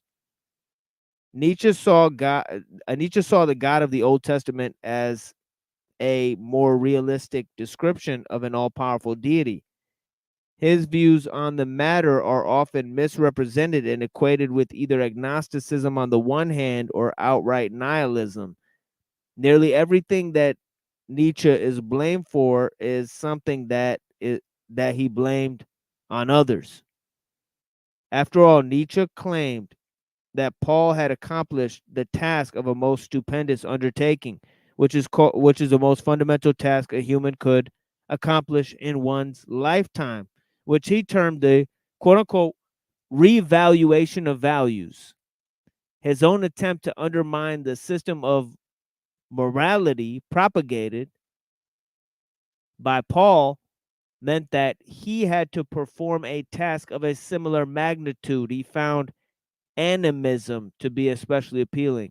His views had a clear influence on people like Jung and Rudolf Steiner, but he would have opposed their attempts to conglomerate or merge together ideas of various faiths. Nietzsche rejected the idea of eventual and gradual change or inevitable progress, which was a major tenet of both liberal and quote unquote New Age types of spirituality, as seen in the techno Buddhism and transhumanism of today. There is little proof that that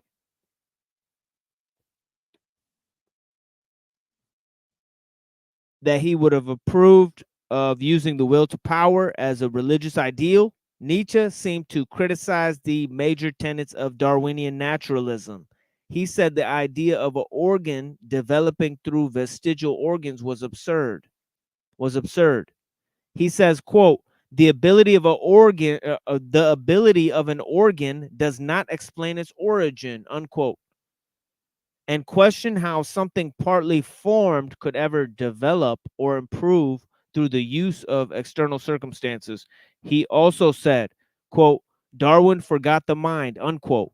Darwin offers no discussion on the intricacies of animal psychology and the propensity of man in this case, which is different from his animal counterparts on several fronts. He noticed that the weak often rule over the strong because the majority becomes cleverer than the strong.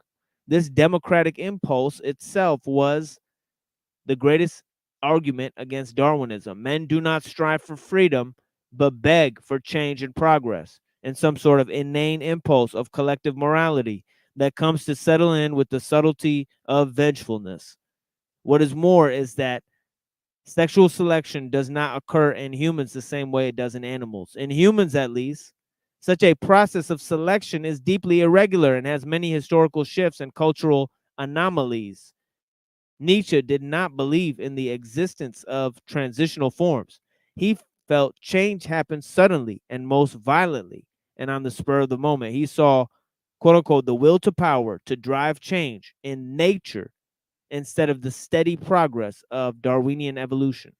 He found the notion of Darwinism to be inextricably linked to liberal idealism. History has instead shown us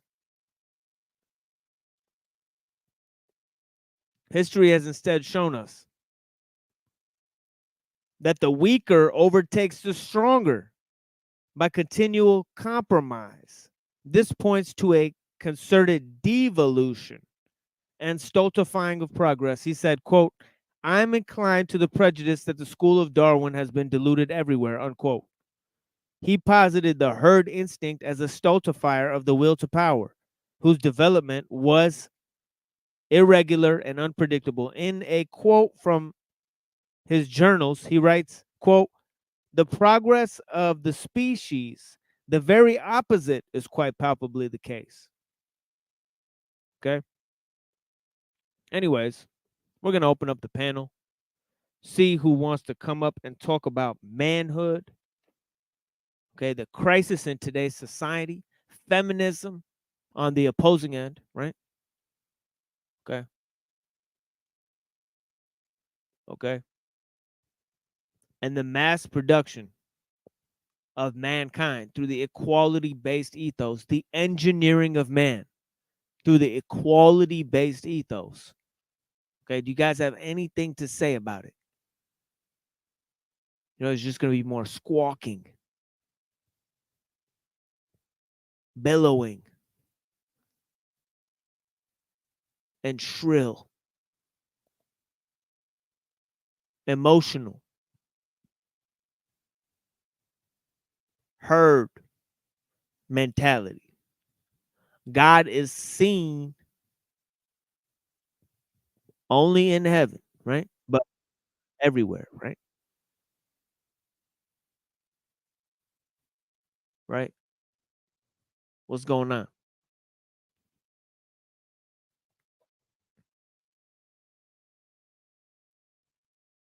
Bless you guys.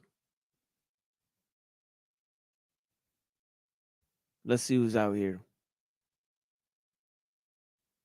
Yeah, babbling. That's right. Babylon. Babylon. You know what I mean? Well, that's my little 2 hours for you guys, you know, or whatever, hour and 30 minutes, whatever it is. I'm not being billed for this anyways. Right? I'm just doing it on the love. You know what I mean? Bringing some sources to you guys.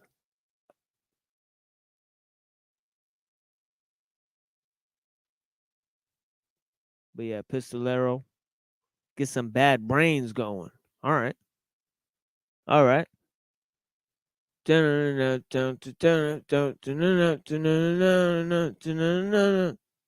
Witness. I don't know what that was a response to. Probably Hagakure, Book of the Samurai. How impartial is the council, really? Yeah.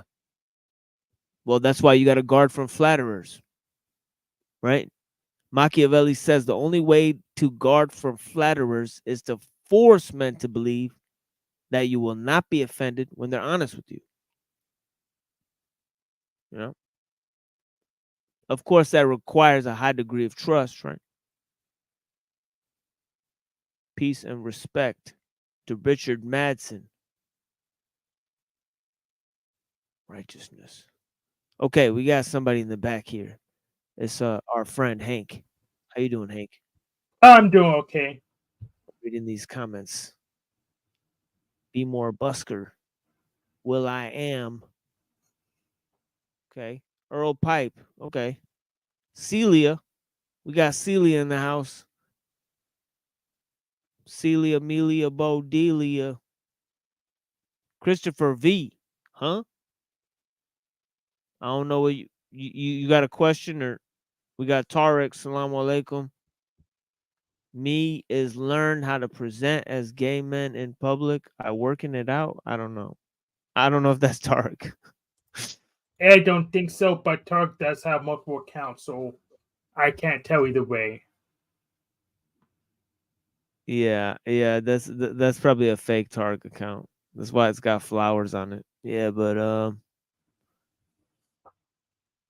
yeah, okay. Lex, thanks for being here. Witness, thanks for being here. Mindful Exposures, thanks for being here. Lizard Tree, thank you so much for all the support.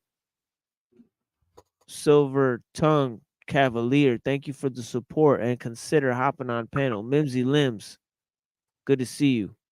Peace to you and your family. Lanza, get up here, Lanza.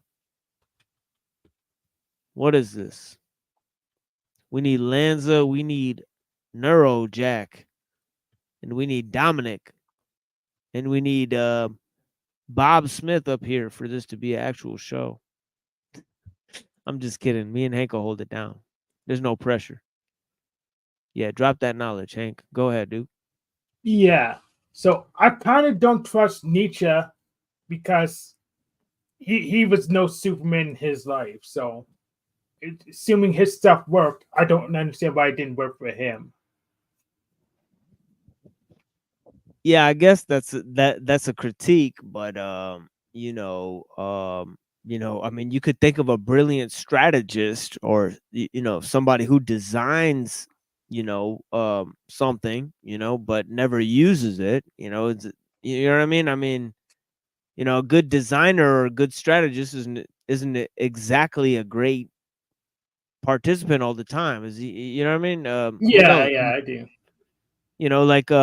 Like I remember there was an episode of Star Trek where Leonardo da Vinci, maybe, but he did get success from his own designs a lot. But you continue your example.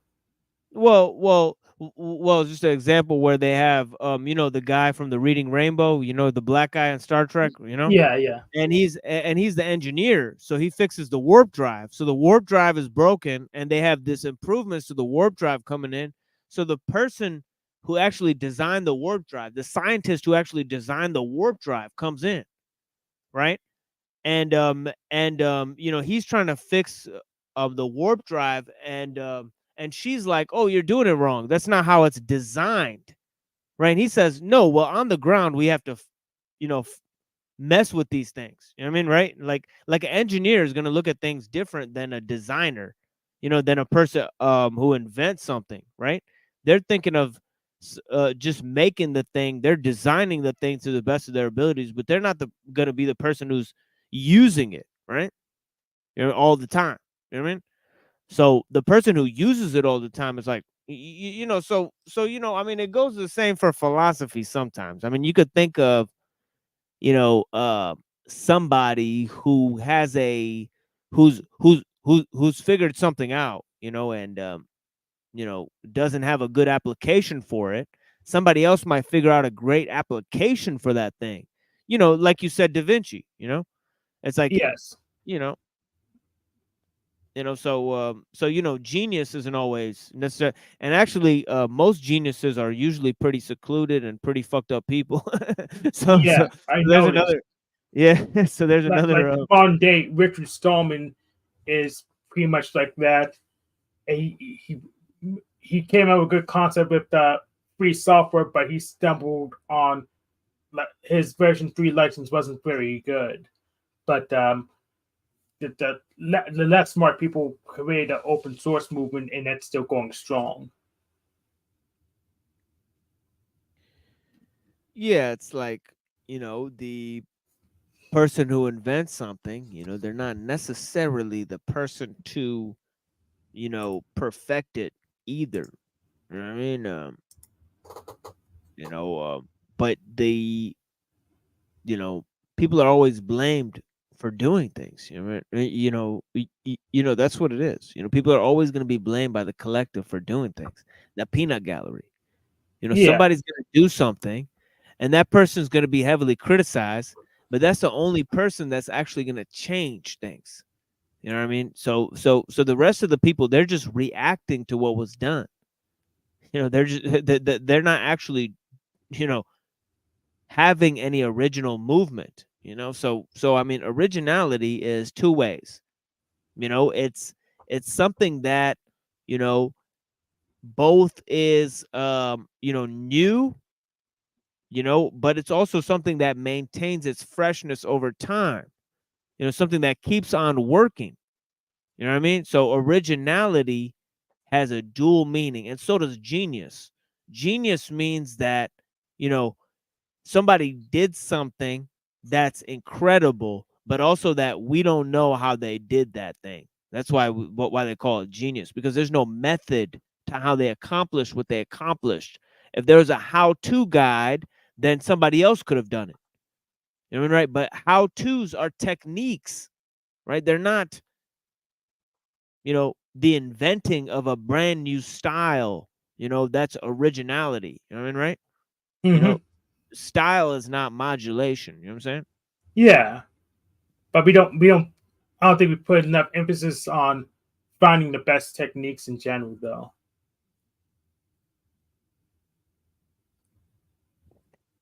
Yeah, that's because that there's always a collective mean. You know, there's a need for efficiency. You know, the ideal of efficiency is the ideal of softness. You know what I mean? Right? It's the ideal of the collective. You know, and also it's an ideal of progress, of just shifting change. You know, just letting change carry you along, letting the future pull you. You know what I mean? No, there's things in the future say, hey, that's not really not good enough. We're not going anywhere. I mean, I work as system administrator. It's that went on all the time. Say, well, that's the change. We don't feel like it right now, so we're not going to do it. So that's the only change. The only change is enough is enough. There's no actual progress. There's no actual moving forward. You know, the only real change is enough is enough. Somebody puts their foot down and says, no, no, no, fuck this, clean it up. You know, and then things change. You know what I mean, right? But that's what it is. You know what I mean, right? It's never nothing's moving forward. There's no greater or better values that exist. You know, so well, there's optimizations though. So some stuff just runs better than other stuff. Right, optimization. Right, optimization. That goes back to the word I was just talking about, efficiency. You know, and efficiency is the ideal of progress, and the ideal of efficiency and progress is an ideal of softness, of converting mankind into machines, right? Into having people who are, you know, basically smooth, you know? No, you can't. It's not possible to convert mankind to machines because there were always machines the whole way through. What do you mean? Well, animals were machine created by nature, and man is a type of animal. So, oh yeah, okay, so we don't have the term man machines because they were all always machines. Oh, I see what you're saying. You're saying that mankind is just purely mechanism.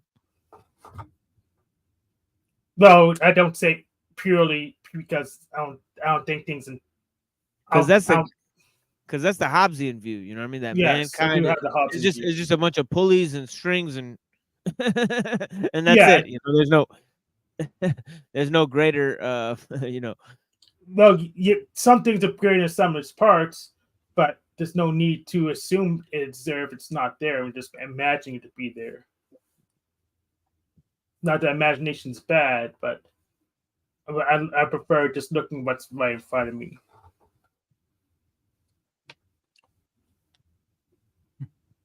Yo, what's up? What's up? So, about the progress thing. If you like look into like products like cars and refrigerators and shit, you'll notice that they get worse and worse over time. As in, like a fridge 100 years ago is still working, but a fridge you just bought is already broken. No. Yeah, and that goes to the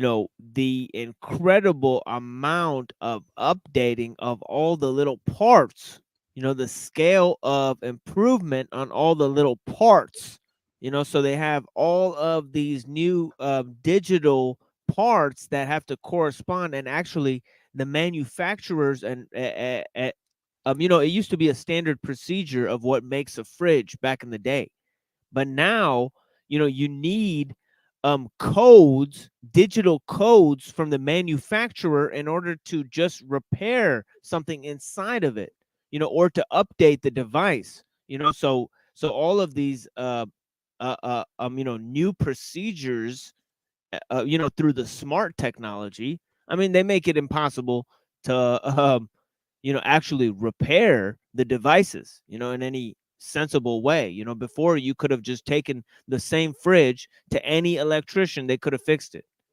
because everybody knew what it took to make a fridge, but now all different fridges are updated, but with different codes that are set in by the manufacturers, that are all unique, and they run through, basically a fridge is a computer, a fucking toaster is a fucking computer soon. I mean, Yeah, too, then everything's gonna be a then why computer. can't the electricians manufacture a fridge without the parts? Hey man, The story hey, doesn't make any sense. I just read something about this dude up in Canada who has one of these new electric vehicles or whatever, right? And he bought the vehicle for like $30,000 or something. And he was saving, it said that he was saving like 300 a month or something on gas or whatever. But his battery in his vehicle went out, or the check battery light came on, because I guess they have check battery lights now instead of check engine. And because the vehicle was like out of warranty or something like that, the battery cost him half the price of the car, like $15,000. Yeah, What? see, the individual parts are more expensive than the entire I mean, device. Yeah. What was the point you were making, Hank? I'm sorry, I just didn't. I didn't connect that. What were you saying? It was something about an Oh, electrician. if an electrician could just repair those old style fridges, then they should be able to just manufacture those style fridge too. Oh yeah. So Yeah, they had an old version. I doubt the story, because Yeah, you could. they would be just building fridges, and we wouldn't have to say, "Oh, all the manufacturers going." No, there would be one that's staying with the old style. If there was possible for the electrician to manufacture to repair anything broken in the fridge, which is how I know that's a false narrative. Well, well, no. An individual electrician could acquire an old fridge and fix it, but I'm saying it's not going to be mass produced like that. Why not? Well, the fridge is too.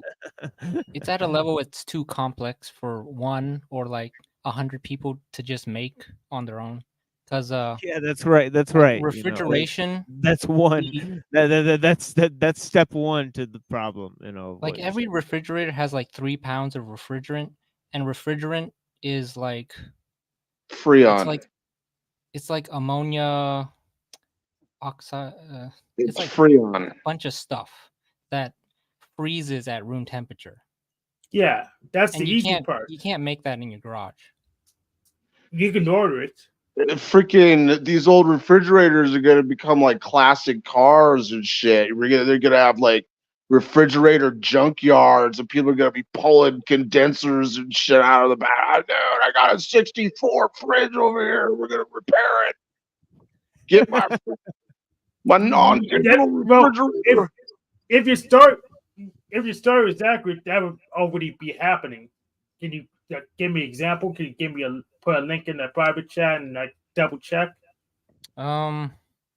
See, old fridges, I think they made it illegal to repair because it uses the old refrigerant. I forgot what it's called. You're not allowed to evacuate the refrigerant to the atmosphere. There's all this EPA. Well, you can put it in like a capture container, but they made illegal R22 in America, so you can only Right. get it from Mexico. But I'm Yep. pretty sure you can smuggle it. Like the border guards don't know what the fuck R22 is. But Yeah, I wouldn't be caught smuggling illegal chemicals into the country, bro. That sounds like it might be a little serious, but Then I is mean, it legal you in just put it in Mexico a then? cylinder that's Does Mexico pressurized. have You a don't whole know bunch what of it old is. fridges? Assuming R22 is legal in Mexico, I can find like a but story. the point is though, if we can go back to the older dumb technology, if you will, that's definitely a way better route than dealing with this newer smart technology,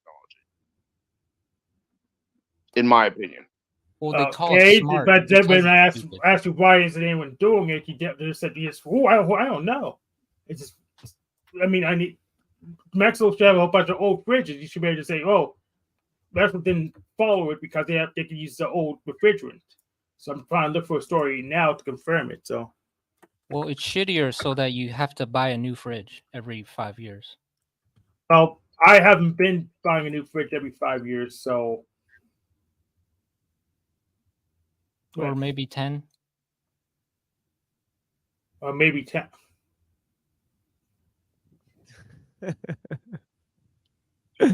I mean, and I'm sorry, you just this is how we got to sense. fridges.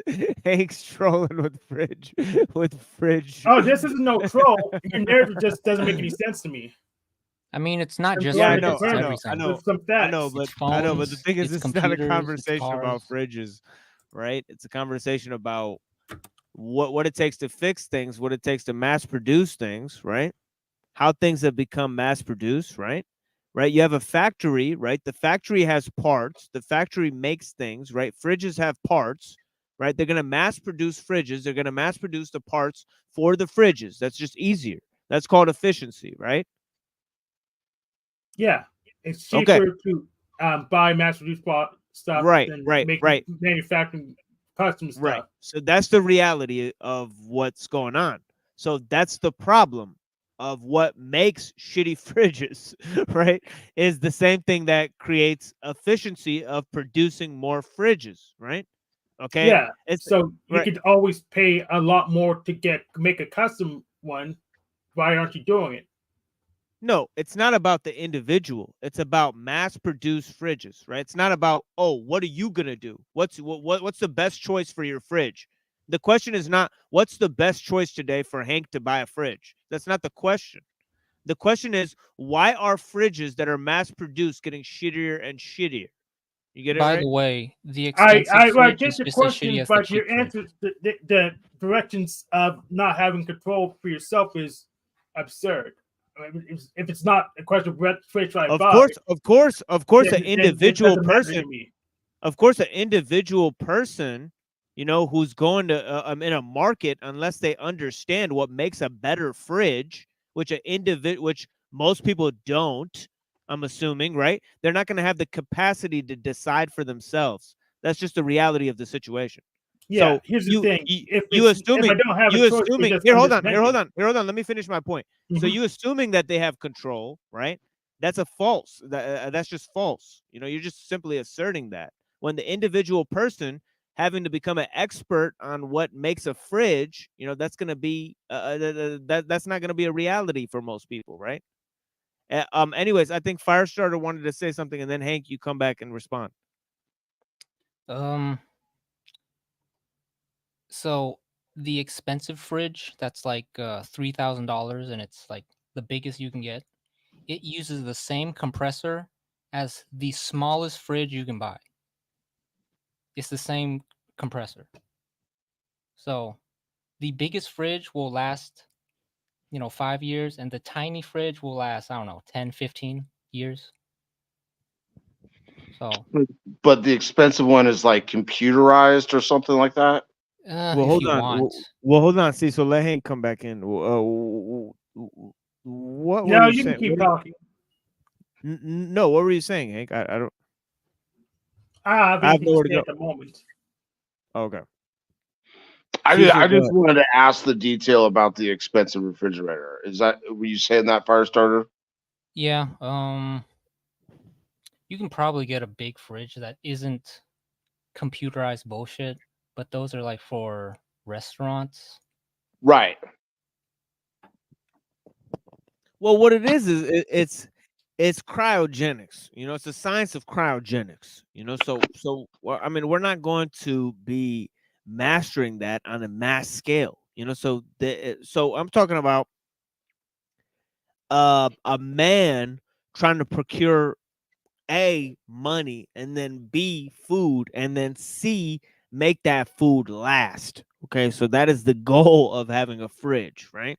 But the thing is that in our society, right, just that procedure, right, comes with all sorts of. See, you have to be. I mean, I'm talking about, you know, are we going to be thinking of how to get the best fridge, or are we going to be thinking about the food, or how we're getting the food, or what's being put on the table? You know what I mean? I mean, I mean, there's so many different places to focus on. You know what I mean? In terms of, you know, survival. The question is survival. You know, and in survival, there's two questions. You know what I mean? It's the law of the jungle. You know what I mean? A hungry man has no respect for law and authority. You know what I mean? So it's eat or die. It's eat to live, right? Kill to eat, right? And you know, essentially, you know, this is what we're looking at, right? We're looking at a world, right, where we're procuring food. You know, like Hemingway said, he said the only two legitimate sports are boxing and hunting, right? And men are not taught to hunt today. You know, I mean I mean that's just a major. I mean, they're not taught to fight. They're not taught to hunt. You know, just what are they taught to do in terms of basic means of survival? You know what I mean? You Wage know, slavery. yeah, What wage slavery. You know what I mean? wage slavery is basically. Yeah, old school appliances are always better. I mean, it's just so weird. Why are they Well, you made? can get an ice box. You can building an ice box is trivial. All you need to do is have a metal box, and you can get ice from the service station. You don't Yeah, have to that's worry right. about any modern refrigerant mumbo jumbo at all. But So you can go back even to the using an old ice box. school, even the old school ice chests, like the the igloo and all that, even those are better than the ones they got now. Okay, well, it's very easy to make. You just have a metal box and you put ice in it, or you can go to it. It's not just metal; it's It's a little insulated bit more material. complicated. Yeah. Well, metal and a couple layers of metal and a layer of insulation to slow the ice from melting, or you can move to the ice box. They probably they use less insulation nowadays. You ever seen an Amish ice house? It uses one of those convection style setups, right? Where it's like the top is like ventilated and it causes the air to rise up or something, right? Yes, sir. Okay, yeah. Yeah. It's just like a natural ground cellar. You go into a cave and you automatically, I don't care if it's just 5 foot, 10 foot, 30 foot, you go into a cave and you automatically feel that air change. Yeah, it's true. That's the same concept behind the what do they call those? I think it's like a minaret or something. The where the imam goes, the tower that the imam goes to call for prayer is called like a minaret, right? I think so, yeah. And then there's like this concept where like the bottom is cool because the air flow naturally goes up into the tower and out of the building, which keeps the inside of the building cool or something like that. Yeah, and that's the thing about temperature. It works the same way with water and air. Warm water rises, warm air rises. I imagine hot rock rises too. It just kind of gets sealed off and we end up having these boom explosions through volcanoes. Everything, when it gets hotter, expands. It's not gravity, it's density, and it's controlled by temperature. Keep a cool head, boys. Right. So I look at Amazon. You can get like a portable ice cooler for $20. Doesn't have any electronics in it. The only problem is that's made of plastic. I don't know if you have an issue with plastic. Yeah, Are you going to get rid of your refrigerator and move to a portable ice cooler? I don't know. I remember the old school thermoses that were insulated with glass, and the outside was like metal. Yep. Is that better? Yeah. All the old stuff was better, man. All of it? Then why don't you go and use some of it? I'm not saying use all. They Use don't some make of them it anymore. that's available now. That's why people hang on to them old antiques. A large portion of those old antiques are still better today than the new things, like he mentioned earlier when he first came on panel. Those old Zebco reels that were the very first Zebco reels, you can't find one that's breaking. They still use them, a lot of them. The ones they make today, those plastic pieces of shit, they fall apart. You got to buy a new one next year. What piece of equipment are you talking about? Fishing reels. Oh, yeah. Zebco, right. Top of the line when they first came out. And you still can't get them to break if you got one today. It's very hard to get them things to break. They're very good reels. But ain't too many of them around anymore. The reels and everything they're selling today, and even the lures. The lures, that's like baseball cards, man. Baseball cards came out as tops. It was the first baseball cards with a pack of gum, right? Yeah. After somebody else caught on to that idea and started making their own cards, that deflated the system a little bit. Today, the system is so overrun with sport cards and comic cards, and now we got Magic the Gathering, all these Dungeon and Dragon type games, style game cards and all that. The market is so overrun, they're all cheap. You got certain cards that might have some kind of value as collectors. But if you're going to use them for their actual game purposes or something, it kind of deflates the value. Right. Well, the thing about Magic the Gathering is that you're talking about some of those cards are like limited edition pieces of art. Yeah. But then they're just copied over and over and over. You got to remember, I'm a collector myself. I know what it's all about. That first art piece of artwork is what it's about. All the copies, that's for marketing. And so they put that value in there as if those have the value and make it a collectible, and people treat it as a collectible. But it's not really the true art. So we always have to remember that's the only reason they put those values to those specific cards. There might be a solid piece of artwork, but that artwork has its own value first and foremost. And then they reproduce it on the cards. Go ahead, brother. You guys ever seen these DuPont ads with the babies in cellophane? Oh yeah. They put babies in the cellophane in the DuPont ads, and they said the Wait, best what are they thing selling? they're selling just cellophane bags, I guess. But yeah, I guess they're just You don't like, actually put your children in them, do they? Yeah, they're selling death.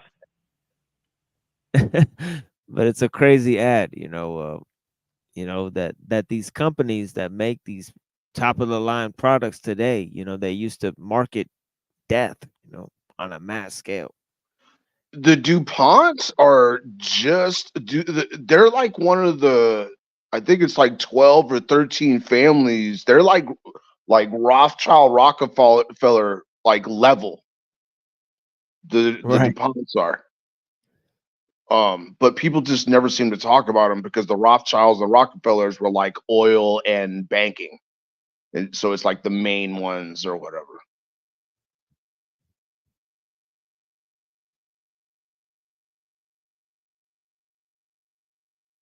Zebco. Yeah, Zebco accidentally made all kinds of them very well. Yeah, accidentally.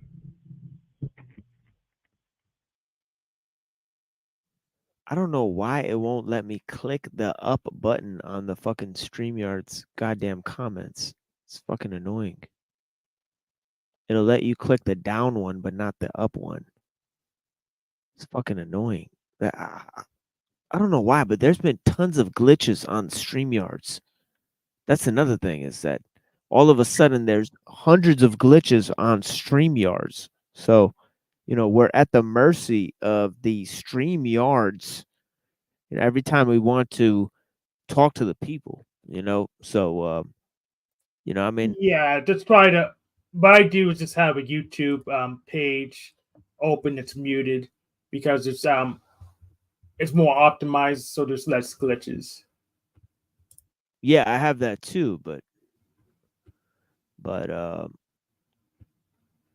yeah, and of course, there's different comments on the YouTube page than there are on the StreamYards.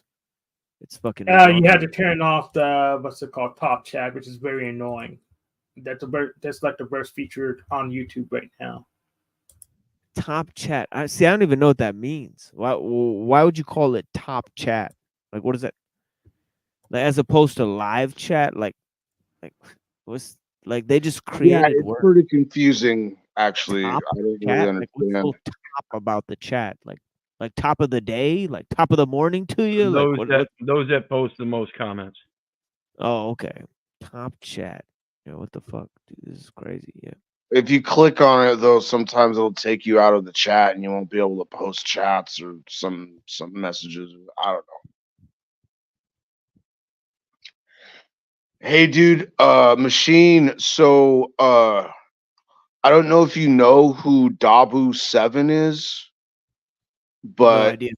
Dabu okay, said no idea. Dabu7. He's been around for a while. He had one of the largest conspiracy theory channels here on YouTube for the longest time. We're talking like 500,000 subscribers or more, right? And this guy, what he does is he moved his whole fan base and following. He would live stream every Friday night. It was called like Underground World News or something like that. And he moved his entire fan base and show over to D Live and Rumble. And I guess when you got that many followers, people follow where you broadcast and stuff. But so now he just he changed the name of his YouTube or whatever, and then now he just posts when for his subscribers that stayed over here, he posts when he's gonna be having his live shows on those other platforms and just does it on other platforms. And I think that those other platforms make it easier for the creator to get donations. Because if you're monetized through YouTube, they want to take half your money or some of this nonsense. I don't know. But yeah, I'm definitely thinking about I'm not really gonna have time to do anything as far as online stuff because honestly, I don't really think I'd make that much money at it or whatever. But if I ever do it again, I'm gonna go over and see about opening some of those something over there, dude.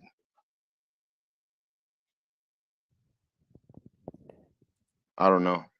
Well, I Yeah. paid for we call it StreamYard this month. That's what I could change avatars, but I could test multi-streaming to Odyssey as well. So if I'm on the Odyssey, run for great yeah. content, yeah.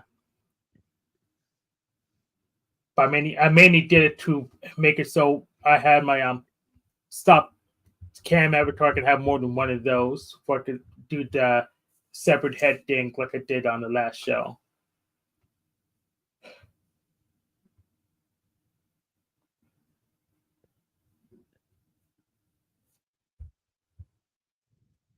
Hank City. Hanko Flamio.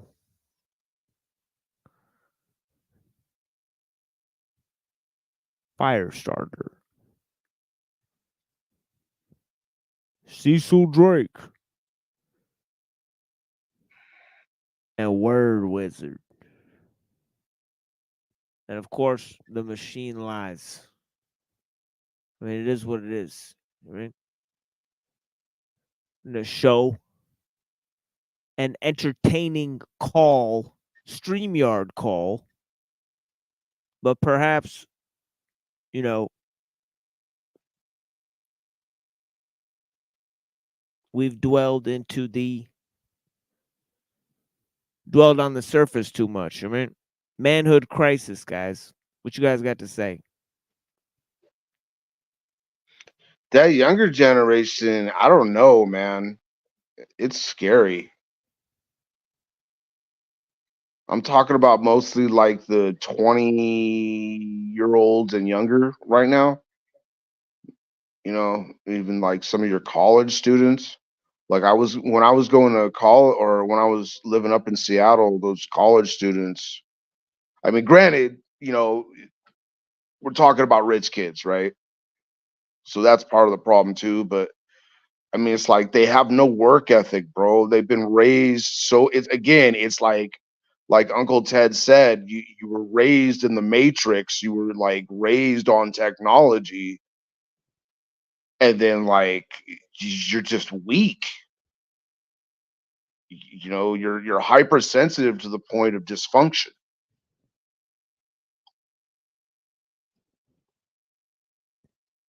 Yeah, some of that's coming from capitalism. You know what I mean? From the loss of patriarchy and then the rise of industrialism. So they got all of this type of shit that's going on. In terms of men not being able to work on their own, men not being in charge of the workplace. You know what I mean? You got all types of, the work is not for men only. That's the problem. You know what I mean? Men don't go to work. You know what I mean? They don't learn skills. You know what I mean? So, the women go to school with the men. And of course, the schools are graduating more women than men. So that's a constant issue. And educated women, they don't have kids. So they're not going to be raising kids. They're not going to be raising families. The more educated, you know, women are in your society, the less kids are being born. That's a great effect of feminism and education. It teaches females education. And what happens when females get educated? They become liberal. They move to the city. You know what I mean? These are real things. They're real effects of changes. The cities are the hub of international chain. International trade, international culture, world culture. And they're the rise of technological society, technological innovation, right? They create an educated class, okay? They bring in foreign cultures of influence, okay? The city, okay, the Babylon, okay? We're talking about Babylon, right? The Babylonian mentality, the life of the city, okay? That is the ruin of man. Okay, if a man wants to prosper, he has to move out to the wilderness and start a society on his own, right? And the wilderness, obviously in the Bible, it means the desert, right? You had to go to Arabia to get your mind right, get out of Babylon, go to the desert. So rich guys going to Burning Man had the right idea. No, because they're going there out of luxury. They're going there on vacation. Yes, but they're going there to follow went to their Desert Star Society, like you said, in the desert. So Hank, it's not the right thing to do. Hank, Burning Man is full of a bunch of yuppie freaking. You said it. You said it. They're the rich, polished, educated people, like I just said. They're Yeah, excluded. and they went to the Desert Star Society, so it's not the right thing to do when they do it. No, they're not. No, they're not going into the desert to go start their own society. What are you talking about? Literally what they do in Burning Man. It's literally what they do. So Burning Man is its own civilization. So it's outside of the jurisdiction of the United States. Give me a break. So Give me the a Arabian fucking break. Desert's not outside jurisdiction of Give me a Saudi fucking Arabia, break. so That's I a don't joke. understand what your point is. What? The desert in Saudi Arabia is not outside the jurisdiction When of the Saudi Abraham, Arabian government, so well, I don't understand what your point is. well, when Abraham left Babylon and he started his own tribe in the desert, that's what I'm talking about. I'm not talking about leaving Saudi Arabia or whatever the fuck you're talking about. That's a different scenario. You're adding things to the scenario. You got to pay attention to the scenario I'm describing, right? Okay. What are you telling us to do? I'm not telling you to do anything. I'm describing two different scenarios, right? So that's interesting. Are you saying that? Are you talking about Abraham, like as in the father of the Abrahamic religions, left Babylon? Yes, of course he did. Yes, that's a story. Yeah, I'm using it as a parable to explain the modern city.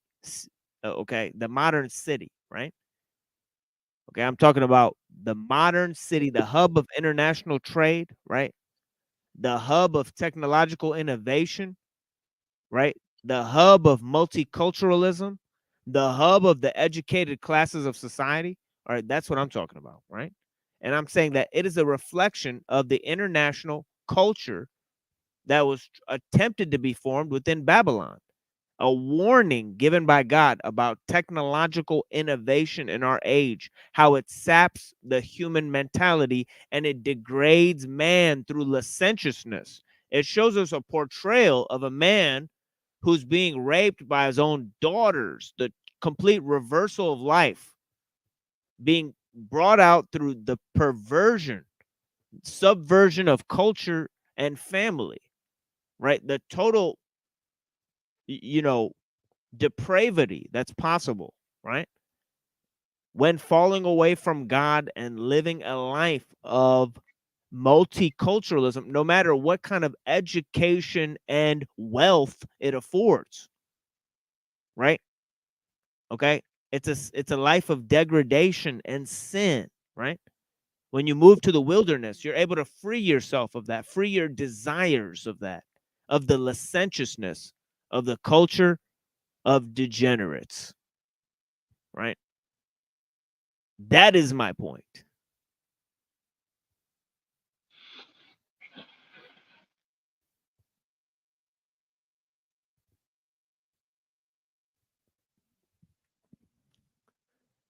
And also about the mass-produced monoculture of today. It's in the title of the video.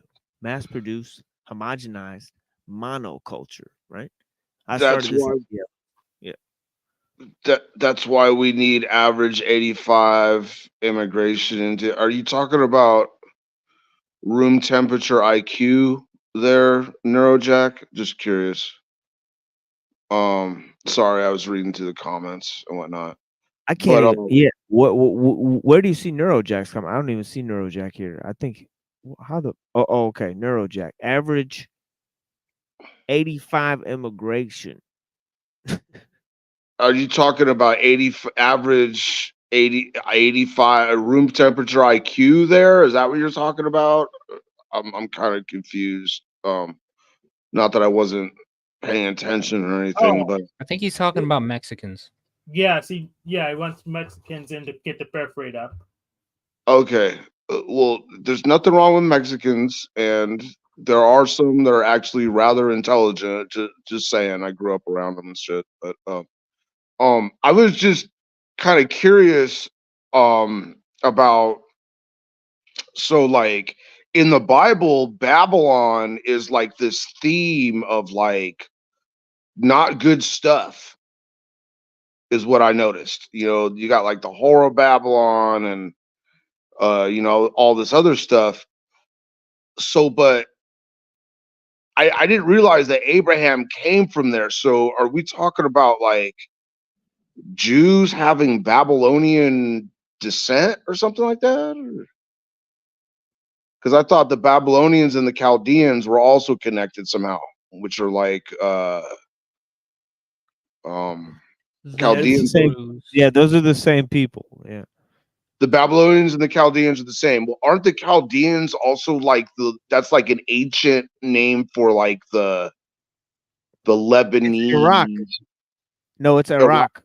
Iraq, right? But also right there, like Syria, fucking what? All that, right there on the coast, just north of Israel. Babylon was constructed by the Akkadians, and the Akkadians are a Semitic people.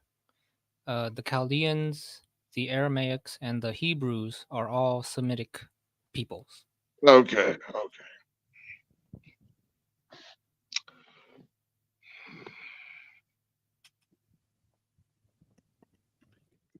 Yeah, north of Israel, that's Lebanon. Yeah, that's right.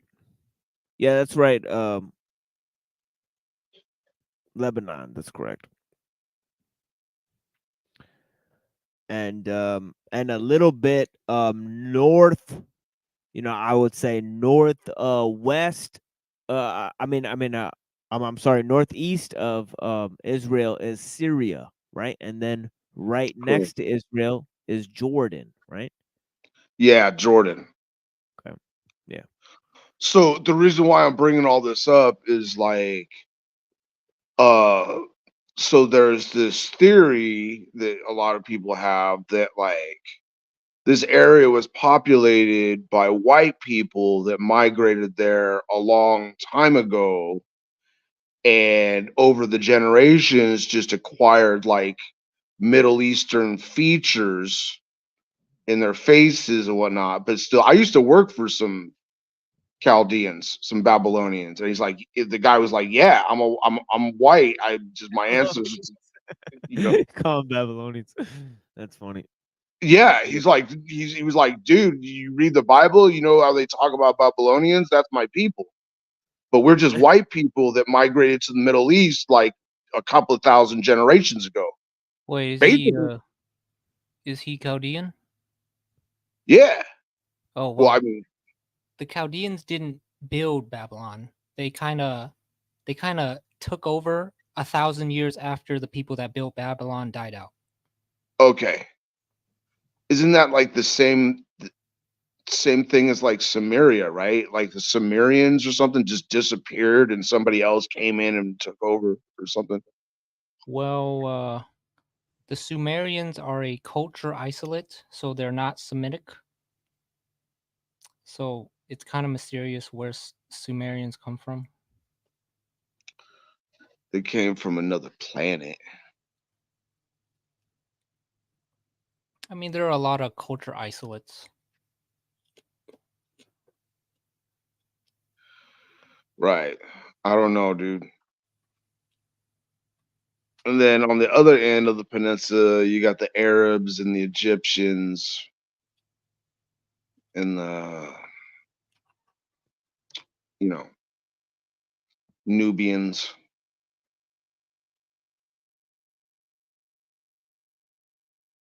But anyway, yeah, technology and stuff. But I mean, aren't like cities and everything like a natural occurrence in human society? I mean, you know, if I'm a farmer, it makes sense that I take all my crops to one central point for redistribution or trade or whatever, right? Yes. So, I mean, there's probably going to be somebody over there selling some food or whatever, or capitalizing on the centralization of everybody coming to the same point somehow. And then there's probably going to be some regulatory laws that spring up and freaking police forces, and we're going to need some governmental infrastructure to manage the whole thing. I mean, it just seems like it's a natural progression of human behavior, especially if you're just like one of these basic humans that grows food to survive.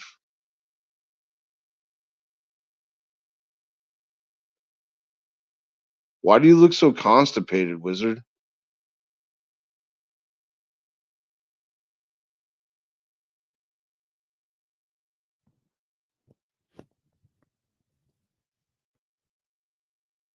Well, I'm trying to look for an adequate version of the manifesto here so I could go ahead and play the critique of leftism. But yeah, it's gonna be a minute before I find it. It's right at the beginning here. Otherwise, I will have to read it, which will be painful.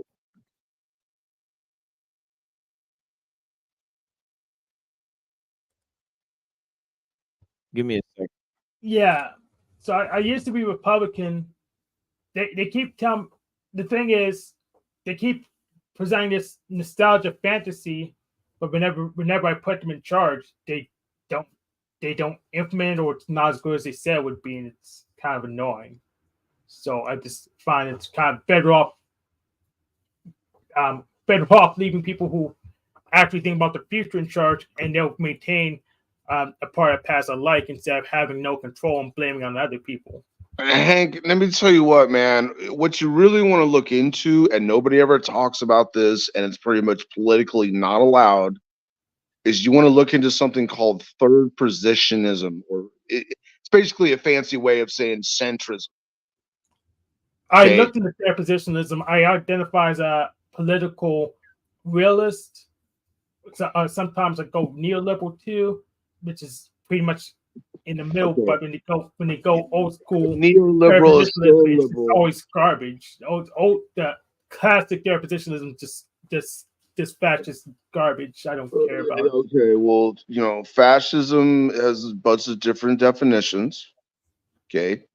Yeah. And there is this type of centrism that a lot of people consider to be fascism, but it basically takes the best strengths of both the left and the right and puts them together.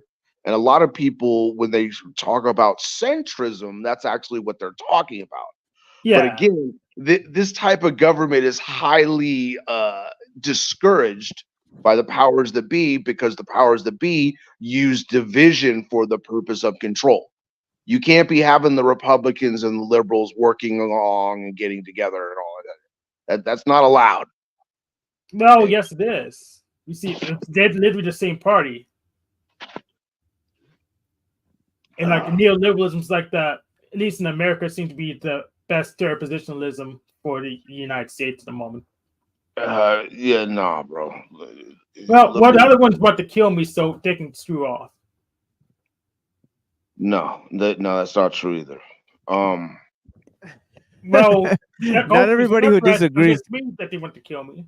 Well, not everybody who disagrees with you wants to kill you, Hank. Yeah, but the ones that disagree with me that also sends death threats when I ask them privately to don't do that. Or I don't think you've gotten any death threats, Hank. You know? I don't think well, you can think what you want. I had when I was with True Capitalist radio show fan base, I got on death threats. So he had to pretty much shut down the show after he got I guess 4D moderate. Listen, I didn't mean to derail this off into politics or whatever. Let's like continue with having like an actual productive. I know it's relevant. You know, they propose third positionism today. You know. Yeah, and I can't. Those people made themselves how do I put it? It's not popular, but it has been proposed. Yeah. Yeah, exactly. Those people are impossible to work with. So they just made themselves impossible to work with. Yeah, I mean, unless you're looking at the root causes of these problems, you know, any solution is going to be worse than the problems themselves. You know what I mean? So that's fundamental to understanding what's going on. So I think that Kaczynski presents a very eloquent critique of leftism, and I think it's important because he's placed it in a work that's highly critical of industrial society, although he makes no connection between the 2 points. You know, he kind of just talks about leftism, how they're susceptible to the technological society, and he mainly presents this through their own psychology. It's the psychology of leftism that makes them you know, susceptible to the herd, or conformists, the most likely to conform to the technological society. Yeah, I like his critique. It's just the solution was so horribly bad that you had to take his critique with a grain of salt. Well, again, I think you've said this before, but I think you're confusing strategy with the success of a particular person. So I explained this earlier in terms of the engineer and the inventor. How it's not exactly the person who invents something is the person who understands how to guide the beast that you know what I mean, they've given birth to, essentially. You know what I mean? But yeah, go ahead. And when you talk about that beast, you talk about the nature of the thing, which is due to the very nature that we depend upon. And so what was mentioned earlier in regards to that birth rate, I think is something that I don't think we should be floating over. What we're looking at, if you look at the statistics and everything anyway, we're looking at a bottleneck of the human population, something unlike anything mankind's known yet, not in recorded history. Well, you've got a bunch of people who are probably, average to above average IQ that are looking at the world and seeing how fucked up it is, and arguably accurately, maybe not, maybe they're being pessimistic, but there's a bunch of people that are saying, nah, I don't want to bring a child into this world. This is fucked up. Yeah, I think that's on one side reasonable, but on the other side, the more people we bring in, the more of those very people that you're talking about, the geniuses and stuff that we bring in. And I don't think either side needs to be deflected, but it's just, I think it's a matter of what we're seeing right now. If the birth rate does not pick up, it'll be a bottleneck like mankind's never seen. And then you got these people who want to buy into all the socialism, and they're like, let me pop out number 14 so I can get that check. You know what I'm saying? Yeah. I'm saying let them. I don't know. Let them do it somewhere else where my tax dollars don't have to go to that. Yeah, I'm not. Well, yeah, I agree, but I don't pay taxes, so that's one part of the solution again. Yeah, I'm not interested in grand societal change. I'm interested in personal change I can make, like at least within a month or something. Dude, I'm all for freaking. Have you ever seen that movie Gattaca, where you had to be a freaking college graduate in order to freaking have a child? It's like, okay, parent number 1, college graduate. Okay, you get to have one child. Parent number 2, college graduate. Okay, there's your second child. Okay, you trust the bureaucrats. I thought. Yeah, I mean, your stories aren't making. We're worried about technology, follow up progression. Now you want some kind of technocrats in charge. That's a contradiction. Well, you guys are going too fast. There's stuff I wanted to say, a while back, but I wanted to say it before I totally forget. First of all, the whole comment about the 85 IQ. I mean, they literally use the lower birth rates as an excuse to bring in other people and cultures. And again, I'm not against it, in principle, but they're doing it in a weaponized form. In my opinion, I mean, I think that. They're telling the whole world, educate your women, and then, your birth rates are low, and the economy is going to falter if we don't get some people in here, and it's just like the thing with the feminism thing. They want all the women to go to work, but if the point of technology is to make things more convenient, you would need less people in order to get the same amount of productivity over time, yet that doesn't seem to be the case, or at least they don't want us to believe that that's the case, right? So it's kind of like this, paradox that they always have an excuse to do the next thing that doesn't make any sense, if you're looking at it from a human freedom standpoint, right? Well, yeah, and look at the people that they're bringing in as well, mostly women and children.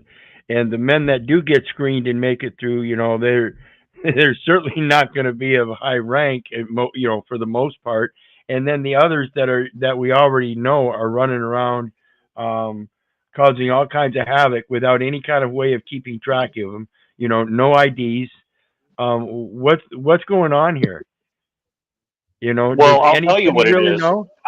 I'll tell you what I think it is. This may not be the end all be all, but I think a large part of it is it's just more excuses to give you more of something that you didn't ask for, but you think you need. For example, with the crime and again, I'm not saying all these immigrants are necessarily crime, but I mean, you bring in 85, you bring in a bunch of 85 IQ people who don't give a shit about your culture, you're going to have more crime. I mean, it's just, come on. I mean, it's just unavoidable. Okay.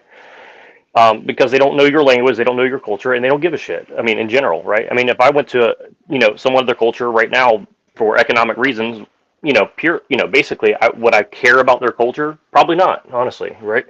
But, and I'm not saying IQ is the end all be all either, but what I'm saying is, the more intelligent you are, the more that at least you'll have a measured form of criminality You're breaking or up. deception, and again, like, you're bringing. How about now? Better?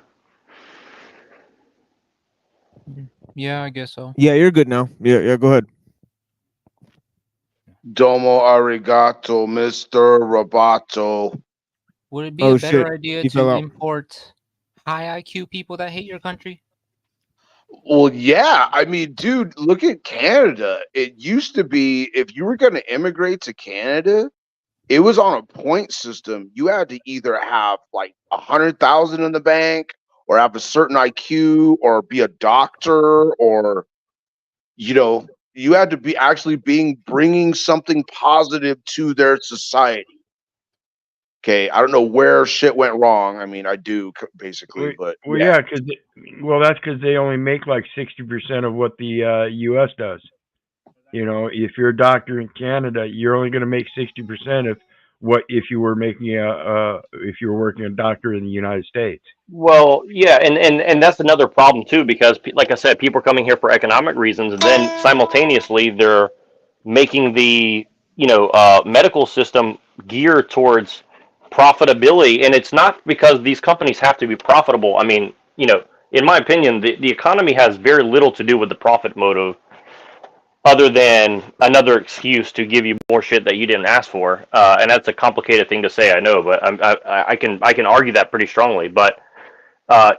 That's the thing is, like, now they have a bunch of people who want to come to America. Like, well, I'll be a doctor and I'll make $200,000 a year, and therefore success. Well, a good doctor is going to try to keep you healthy, not sell you treatments that you'll die in the process of getting because they don't want you to have a cure. See what I'm saying?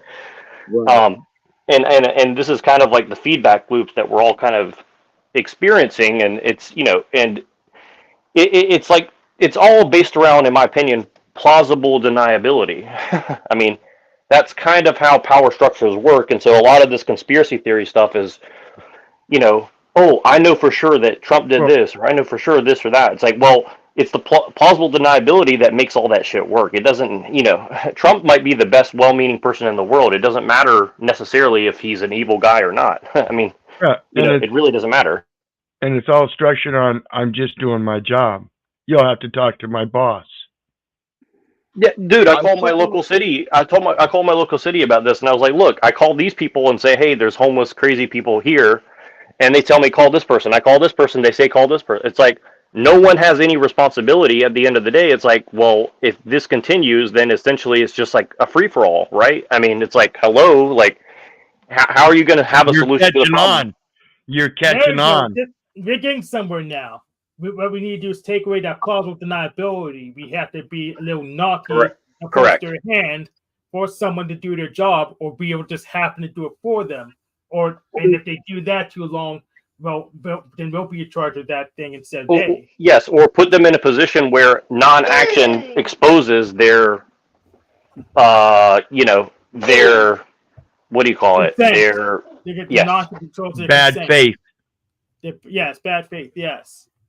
So there we go. That's something we can do today. Right, and this is kind of my approach to politics and in general, because I think that, like, their positionism makes sense, but the problem is you're dealing with people who've kind of thought 10 steps ahead, and they have enough blackmail and plausible deniability to not even have to get into a physical confrontation with the person who's going to challenge the quote-unquote alpha's power. See what I'm saying? Like, there's actually no real challenge to the power because it's too muddy to figure out who actually has the say yes or no at the end of the day, right? So it's a great defense. I mean, really, it's the fog of war, I suppose, right? And people think, they think of war like people out in the bloody field. Well, Machine made a great point earlier. Well, half the war is not getting into a battle. I mean, that's a real warrior is not going to have to fire a single shot. That's kind of the idea, right?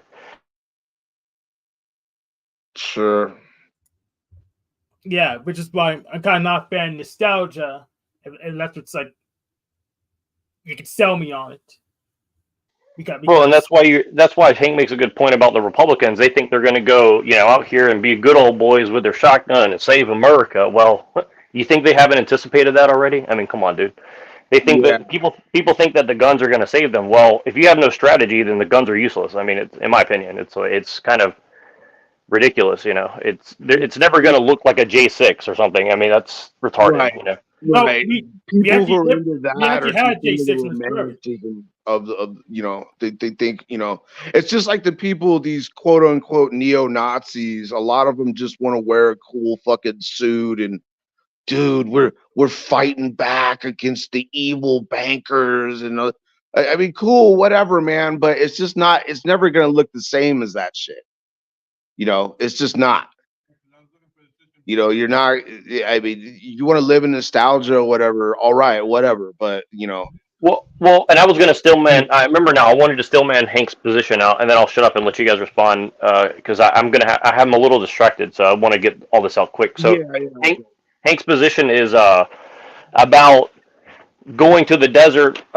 He was using Burning Man as an example. Well, I can see his argument. I'm not going to say it's totally right, but let me make the argument from that position. Okay, well, they take all these people out to the desert, and yes, it's like a vacation, but what they're doing is getting people initiated into a mind frame of, a false, I would characterize it as a false enlightenment and false camaraderie. And then these people go back to their corporate jobs and, they're more susceptible to influence because of the experiences that they had at a place like Burning Man, right? So, and I want to relate this to kind of like my ideals where I talk about trying to run out from the cities into the desert and create your own thing. Well, and Machine knows this, so I'm not like attacking his position directly. I'm just trying to make this clear for the audience. So here's the thing: if you try to go and disconnect in like a what do you call it, like a Abrahamic way, or in a way like the Amish, right? Well, you're going to leave yourself open to, being subsumed, or at least being at the mercy of the system around you. Even if it collapses, right? It's still going to put your project at risk, right? So I think if people want it, say it again. How are you at risk? Well, if society collapses and you're the only one with food in a society, people are going to show up at the gates and, kind of demand entry. How are they going to know you're there? We have modern technology and satellites and militaries. You don't have that. Right, but my point is, between now and then, they're not going to just leave you to your own devices. That's not how it's going to work. They're trying to micromanage all the resources on the planet right now. Do you think they're going to let you be out in the desert with no repercussions? Are you saying the don't believe that. Is going to take your food when the collapse happens? Where in the United States can you go and live without any rules, without any government interference? If you tell me a place, I'm open to it. Well, technically, if you're in Mexico, you can walk up into America, no problem. Well, I don't think it's no problem. I mean, there is a process. It may be a shitty one, but there is some sort of processing. I mean, 2 million people do it every year, I think. Sure. I mean, but what does that have to do with my argument? I mean, they're invading our society, which is kind of what I'm talking about. So. Well, if you're small fry, they won't care about you. Right. Well, if you go and let's say you take 100 people out into the desert of Nevada. I mean, do you think they're just going to let you do whatever you want out there? That sounds like I doubt it. For a little bit. If you do it on an Indian reservation, they definitely can't do anything. Well, here's my point. If you try to give up technology and everyone else around you has it, even if it's going to lead to their ultimate collapse, they have the ability to come and just fuck up whatever you're doing anyways. And at the very least, they have a ability to corrupt you based on the convenience that will be very attractive to females at the very least, and obviously a lot of males at this point, right? So, it's kind of like a damned if you do and damned if you don't. So I think what I would suggest is, like, if you wanted to create a society outside of society in a time like this, well, you'd have to have like raiding parties, and I don't mean necessarily like a violent one, but like, men would have to come into the cities and have some idea of what it is that they're going up against and what it is that they're fighting for, right? Like, you can't just live in isolation and live without technology totally. I mean, you have to have some awareness of what's going on around you, in my opinion, just because it's tactically advantageous. Like doing this and then doing that, it's too much computer. You can have guns. And Well, see, but then where's the line? I mean, if you go say, well, you can have this amount of technology, well, then why not a supercomputer? Your enemies have it, so why not have that? because it takes a lot of resources to maintain a supercomputer. That's what the lady was saying too. Well, our desktops today are as strong as supercomputers 20 years ago, so it doesn't. Like you No, should it take long doesn't. breaks, like go travel and go right. Like doing this. Like, Well, and here's the other thing: is like, and you have a problem. we're So you somebody's talking in the background, and I don't see anybody talking, so I'm not sure what that is. It's in Cecil Jake's background. Oh, No, okay. No, I was just confused. not. I was like, what the hell's going on? Who is it? Firestar? Mine was muted. Yeah, I'm not mad. I just noticed that. I didn't know what it is. So yeah. Anyways, yeah. Basically, what I'm saying is like, look at the system that we're up against. It's a global network of elites that you can't name, you can't find. They have total control of your means of production. They have the influence to, at the very least, influence greatly the people that you're trying to, get on your team. So in that kind of situation, you have to kind of consider where you're at and what you're trying to do. I mean, saying that you're just going to, I'll just go. And again, I'm not saying that individual groups of people can't do this. I'm not saying you shouldn't do it. But what I'm saying is like, you're not going to insulate yourself really from anything other than, the immediate, repercussions of what's going on around you, right? Like it's going to eventually come to your gates. It's just unavoidable at some point, So I heard in Utah, the Mormons, they're preparing for, doomsday. Yeah, and the Mormons are very closely tied to the government. That's kind of another part of it. Like Romney have been preparing. In Like, fact, I if know- you're a Mormon, they demand that you keep 6 months worth of food in your house. like I've heard it said by people who are involved in the Republican Party that Romney is actually the one running the Republican Party right now. It's not Trump. It's not any of these people. It's Romney. So I'm just saying, like, I don't. And a lot of FBI agents and CIA agents are Mormons. Yeah, I would believe Romney is running the Republican Party. That's believable. Yeah, exactly what Canuck says there. It's like you have to take into account that you have clans, and part of the reason I think that people don't really understand the problem with mass immigration is,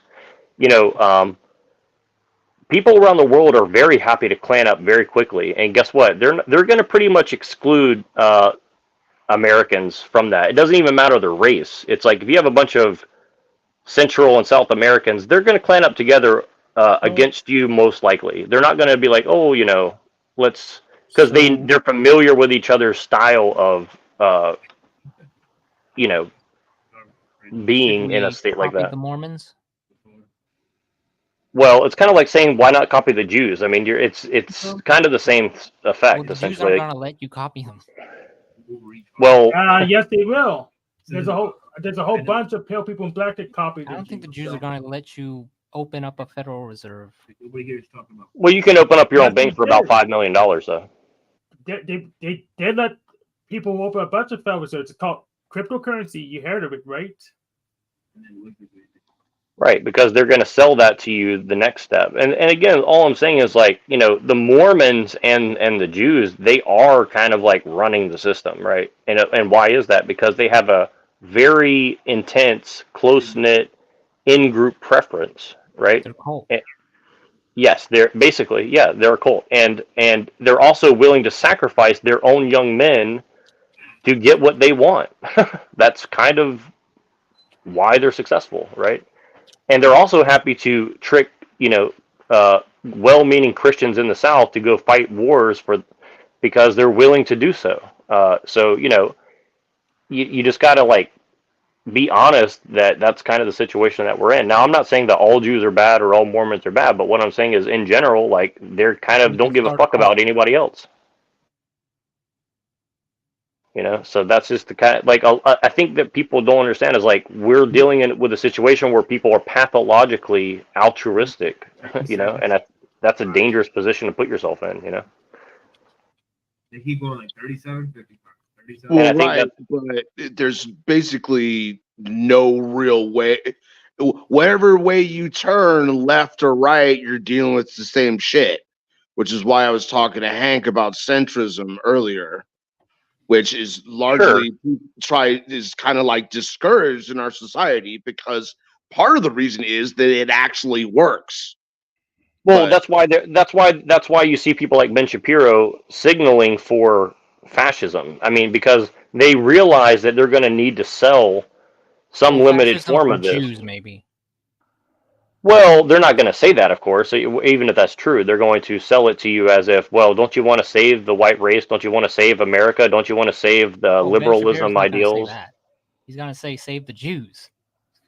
Well, they're going to say, don't you want to save the... I mean, Ben Shapiro's even more crafty than that. He's going to say, we need to preserve the altruism and the good nature of people here, which is true. You want to preserve that, but at what cost? And the truth is, the cost is your sovereignty. That's really what it's going to be. And, people don't want to face that, but that's just kind of the truth. Like they steal your sovereignty away from you, then sell it back at a 60% tax rate. I mean, that's just kind of the situation that we're in now, right? Like inflation is high because they're selling you back your own sovereignty at 60% tax. And in my opinion, I mean, it may be hard to understand where I'm pulling 60% out, but if you really start doing the math of how much a dollar was worth 100 years ago, well, it's about 60%. I mean, is gone, right? So that's your sovereignty.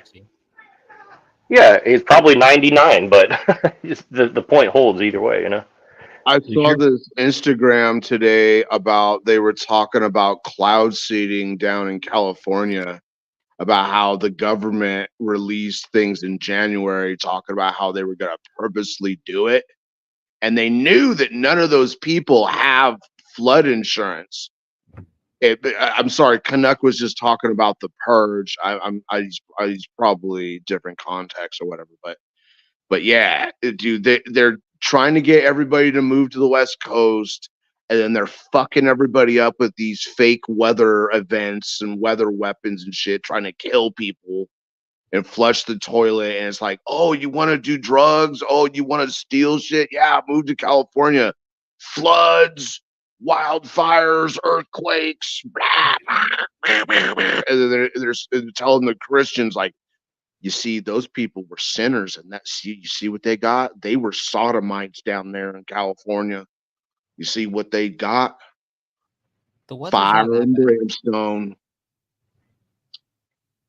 Yeehaw. I don't know, man. I think moving out of the cities is a good idea. And one thing I know about liberals is they don't know how to survive without them a city. So, I'm fixing to fun to move my ass on out to the country right now. And we're gonna go do ourselves a little bit of a tour. Well, there's a bad assumption because the church I go to has Boy Scouts literally there, so likely there's gonna be a lot of liberals surviving either way.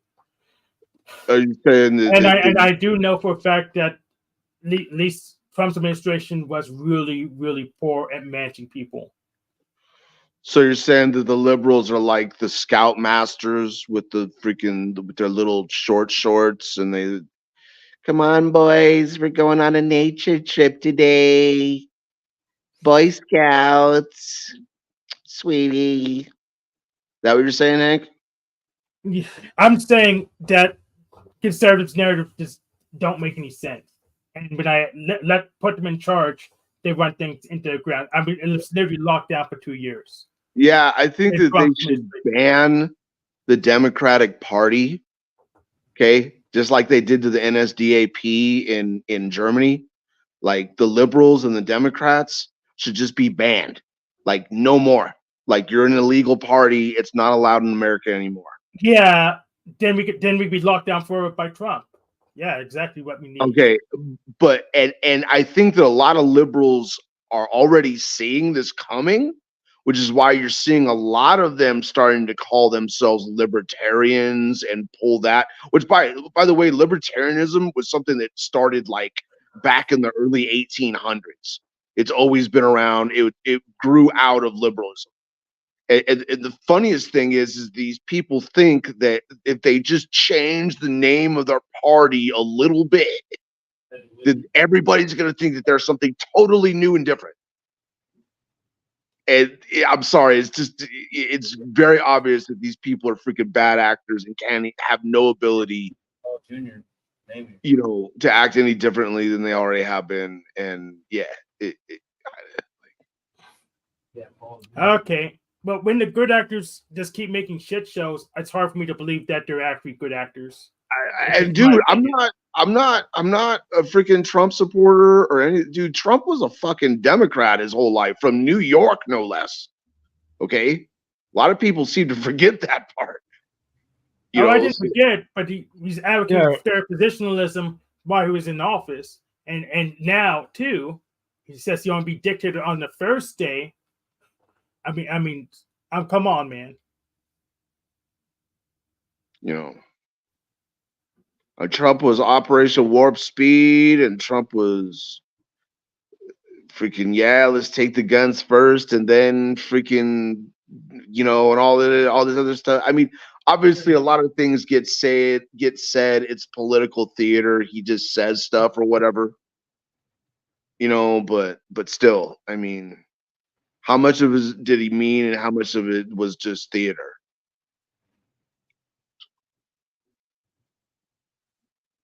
Yeah, that's what I'm trying to suss out. I just didn't sleep all the hours last night. So. What? I didn't sleep enough last night. So yeah, so you should just go to sleep. What voice am I supposed to be stopping with, dude? I just talk this way because I'm from California. I'm sorry. Apologies if I sound like a surfer or whatever, but that's just. There's something else in the background with machine. Oh, you mean the freaking gay scoutmaster voice? Yeah, I won't do that again if you don't want me to. I don't care. I heard someone else in the background with machine. I didn't say that.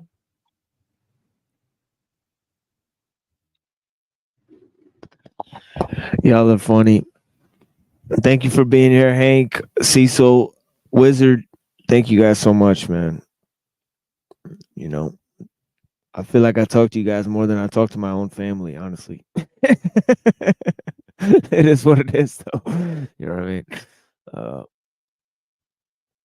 The homies. But yeah, I got this right here. Leftism, critiques of leftism. Let's take a look at Kaczynski. Sitting next to someone means nothing. What is that supposed to mean, Lumitami? I presume it is true, but care to elaborate? You know what I mean? Tommy, I was trying to ask you the other day some questions on your panel, but you were just like in oblivious mode, like ranting or whatever. Cool, whatever. Typical Tommy. Yeah, it's the meta conversation. It's a conversation about a conversation. It's like, can we just get to the fucking point? You know what I'm saying, right? But the thing is that, that is also necessary. You know what I mean? At times, to have a meta conversation. Right? No chat look mode. First Fruit Loop. Yeah, I know. That was a memorable moment for real. like just a single Fruit Loop, you know, not Fruit Loops, just a single loop. But yeah, that was a good ass moment.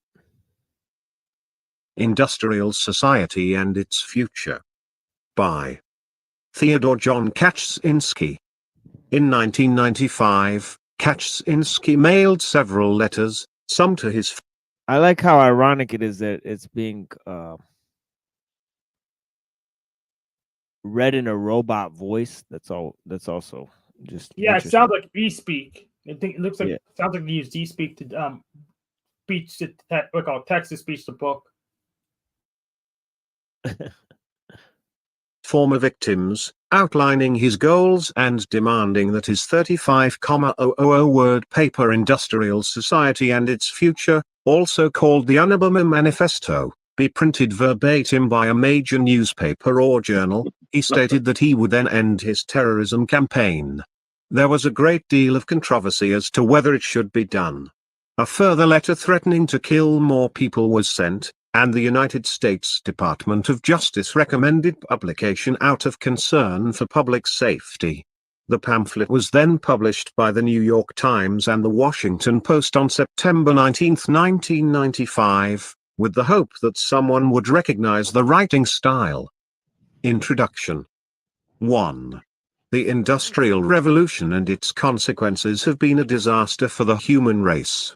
They have greatly increased the life expectancy of those of us who live in advanced countries, but they have destabilized society, have made life unfulfilling, have subjected human beings to indignities, have led to widespread psychological suffering, in the third world to physical suffering as well, and have inflicted severe damage on the natural world. The continued development of technology will worsen the situation. It will certainly subject human beings to greater indignities and inflict greater damage on the natural world. It will probably lead to greater social disruption and psychological suffering, and it may lead to increased physical suffering even in advanced countries. 2. The industrial technological system may survive or it may break down. If it survives, it may eventually achieve a low level of physical and psychological suffering, but only after passing through a long and very painful period of adjustment and only at the cost of permanently reducing human beings and many other living organisms to engineered products and mere cogs in the social machine. Furthermore, if the system survives, the consequences will be inevitable. There is no way of reforming or modifying the system so as to prevent it from depriving people of dignity and autonomy. 3. If the system breaks down, the consequences will still be very painful. But the bigger the system grows, the more. Now, there's that famous line. You know, the bigger the system grows, the harder it's to stop. And also that the sense of powerlessness, you know, one feels as a cog in a social machine. You know, now that is a interesting statement, a cog in a machine. You know, now that is, you know, kind of goes into the psychology of leftism. That leftism is a response to this feeling of essentially powerlessness through the equality-driven ethos. Right? It's a response to it. Right? So we'll see that here in a minute. You know, he's going to start talking about it because it's right at the beginning of the manifesto. He kind of opens it up with the psychology of leftism. You know, more disastrous the results of its breakdown will be. So if it is to break down, it had best break down sooner rather than later. 4. We therefore advocate a revolution against the industrial system. This revolution may or may not make use of violence. It may be sudden or it may be a relatively gradual process spanning a few decades. We can't predict any of that. But we do outline in a very general way the measures that those who hate the industrial system should take in order to prepare the way for a revolution against that form of society. This is not to be a political revolution.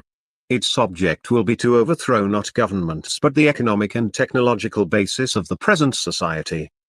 5. In this article we give attention to only some of the negative developments that have grown out of the industrial technological system. Other such developments we mention only briefly or ignore altogether. This does not mean that we regard these other developments as unimportant. For practical reasons, we have to confine our discussion to areas that have received insufficient public attention or in which we have something new to say. For example, since there are well-developed environmental and wilderness movements, we have written very little about environmental degradation or the destruction of wild nature, even though we consider these to be highly important. The psychology of modern leftism. 6. Almost everyone will agree that we live in a deeply troubled society. One of the most widespread manifestations of the craziness of our world is leftism, so a discussion of the psychology of leftism can serve as an introduction to the discussion of the problems of modern society in general. Okay, notice that he said a discussion of leftism can be thought of as a exploration of the problems of modern society in general. In other words, he's willing to assume, and I think that this is the case, that there is a one-to-one link between the ideology of leftism and modern technological and industrial society, meaning that science and industrial advancement is nothing more than liberalism, a manifestation of the liberal ideology, right? Starting from classical liberalism and ending with postmodernism, right? Anyways. General. 7. But what is leftism? During the first half of the 20th century, leftism could have been practically identified with socialism. Today the movement is fragmented and it is not clear who can properly be called a leftist. When we speak of leftists in this article, we have in mind mainly socialists, collectivists, politically correct types, feminists, gay and disability activists, animal rights activists and the like. But not everyone who is associated with one of these movements is a leftist. What we are trying to get at in discussing leftism is not so much a movement or an ideology as a psychological type, or rather a collection of related types.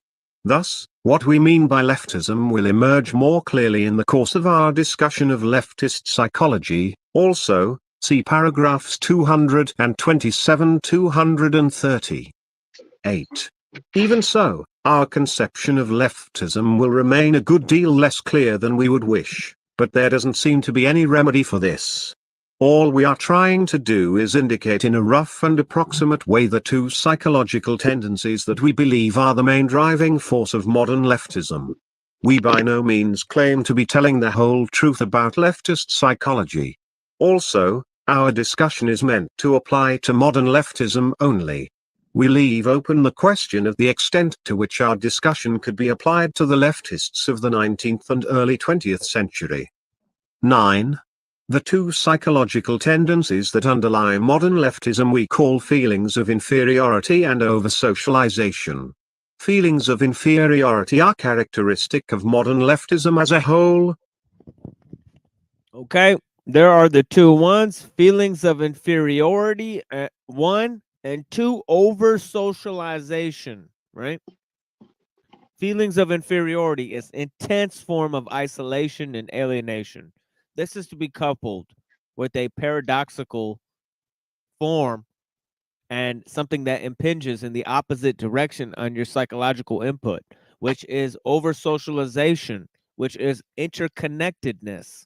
Okay, there's isolation through the sedentary life, through atomization, through intense forms of individualism, right? The other side is collectivism, right? Being forced into the herd mentality, right? The equality-based ethos, right? Over socialized, right? Forced socialization, right? There's many forms of forced socialization in modern society, right? Okay. Okay. So these are two forms, right? Feelings of inferiority, alienation, which comes through the foggy somatic detachment that comes through the use of machines, right?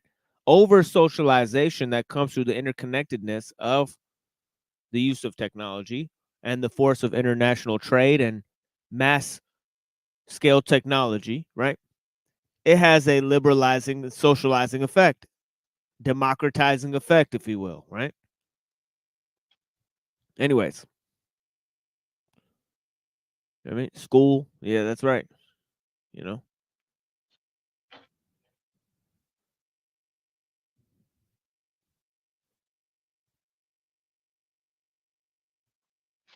While over-socialization is characteristic only of a certain segment of modern leftism, but this segment is highly influential. Feelings of inferiority. 10. By feelings of inferiority we mean not only inferiority feelings in the strictest sense but a whole spectrum of related traits, low self-esteem, feelings of powerlessness, depressive tendencies, defeatism, guilt, self-hatred, etc. We argue that modern leftists tend to have such feelings, possibly more or less repressed, and that these feelings are decisive in determining the direction of modern leftism. 11. When someone interprets as derogatory almost anything that is said about him, or about groups with whom he identifies, we conclude that he has inferiority feelings or low self-esteem. This tendency is pronounced among minority rights advocates, whether or not they belong to the minority groups whose rights they defend. They are hypersensitive about the words used to designate minorities. The terms Negro, Oriental, handicapped or chick for an African, an Asian, a disabled person or a woman originally had no derogatory connotation. Broad and chick were merely the feminine equivalents of guy, dude or fellow. The negative connotations have been attached to these terms by the activists themselves. Some animal rights advocates have gone so far as to reject the word pet and insist on its replacement by animal companion. Leftist anthropologists go to great lengths to avoid saying anything about primitive peoples that could conceivably be interpreted as negative. They want to so he's noticing that enhanced forms of collectivization over socialization, in other words, right? And inferiority complex, intense forms of alienation, demasculinization, have basically brought forth an increased sense of victimhood, an increased sense of dwelling upon surface meanings like definitions and themes and labels, right? And that comes from an inane focus on things that aren't really, at the basic level of conversation. They're actually not primary or practical concerns. But this sort of increased form of victimhood, it kind of comes from these two poles.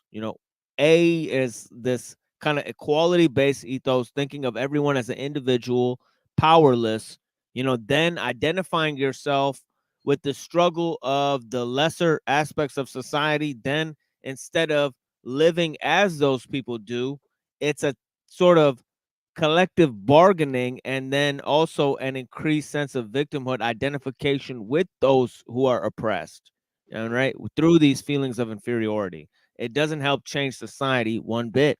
It just goes ahead and whines about the problem, and then last time we talked about the system's neatest trick. Actually, they're doing society a favor in pointing out the flaws, and they're being used as useful idiots to improve the system. They're basically controlled opposition within the system, you know, being used as dummies, essentially placating their rights, trying to ask the system to change itself. Their ultimate goal is to improve the system, right? Not to challenge any aspect in what is wrong with it, right? But anyways. Aluma Tommy is my house Negro. Yeah, we're not just going to assume that things are a problem, here. We're going to talk about the root causes of those problems and talk about the key principles that are involved in that and look at possible solutions to those problems, Yeah. So, yeah. Should I think of Ted Kaczynski as a Superman or yet another useful idiot? How should I interpret him? Well, neither. We're talking about the ideas, not the man. See, Oh, okay. yeah. So again, we're talking about the psychology of leftism, right? So those 2 points he mentioned, feelings of inferiority, right? And also over socialization on the other end. Oh, okay. So I should think of the ideas in the platonic vacuum, not the world I'm actually in, but that people thinking of those ideas and what happened to them. Well, we're talking about leftism, the root causes of leftism. So I was explaining those causes of leftism, so Is it I'm the talking cause in about, this world or cause in a platonic vacuum? no, I was talking about causes in this world, if you'll examine, I'm talking about modern causes of leftism, Okay. basically. Yeah. Did you hear So, anything I there said are about two it? Or separate do guys you, that in this in world. other words, do you have a response to anything I've said about leftism so far? Dude, Yes, yes, I I've do. That my response to leftism at this point is that I think it's a bad designation. It's an awkward designation. We need to be more specific. What do you think are the root causes of the psychology of leftism? I think the term's not specific enough. We need even more Do you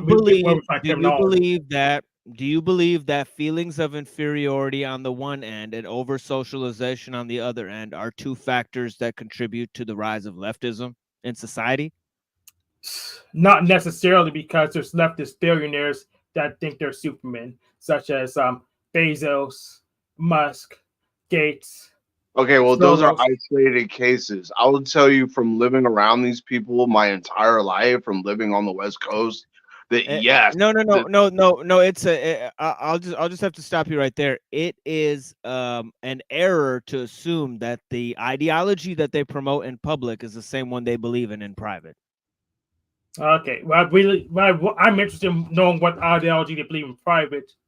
That is also correct. Yeah, I'm interested too, but it's an error to believe that the ones that they're portraying when they get on stage that they're just leftists because that's the one they portray. I mean, you might have no idea what their private inclinations are, right? But yeah, go ahead, Cecil. What are you saying? I was just saying that, and I totally agree with that also.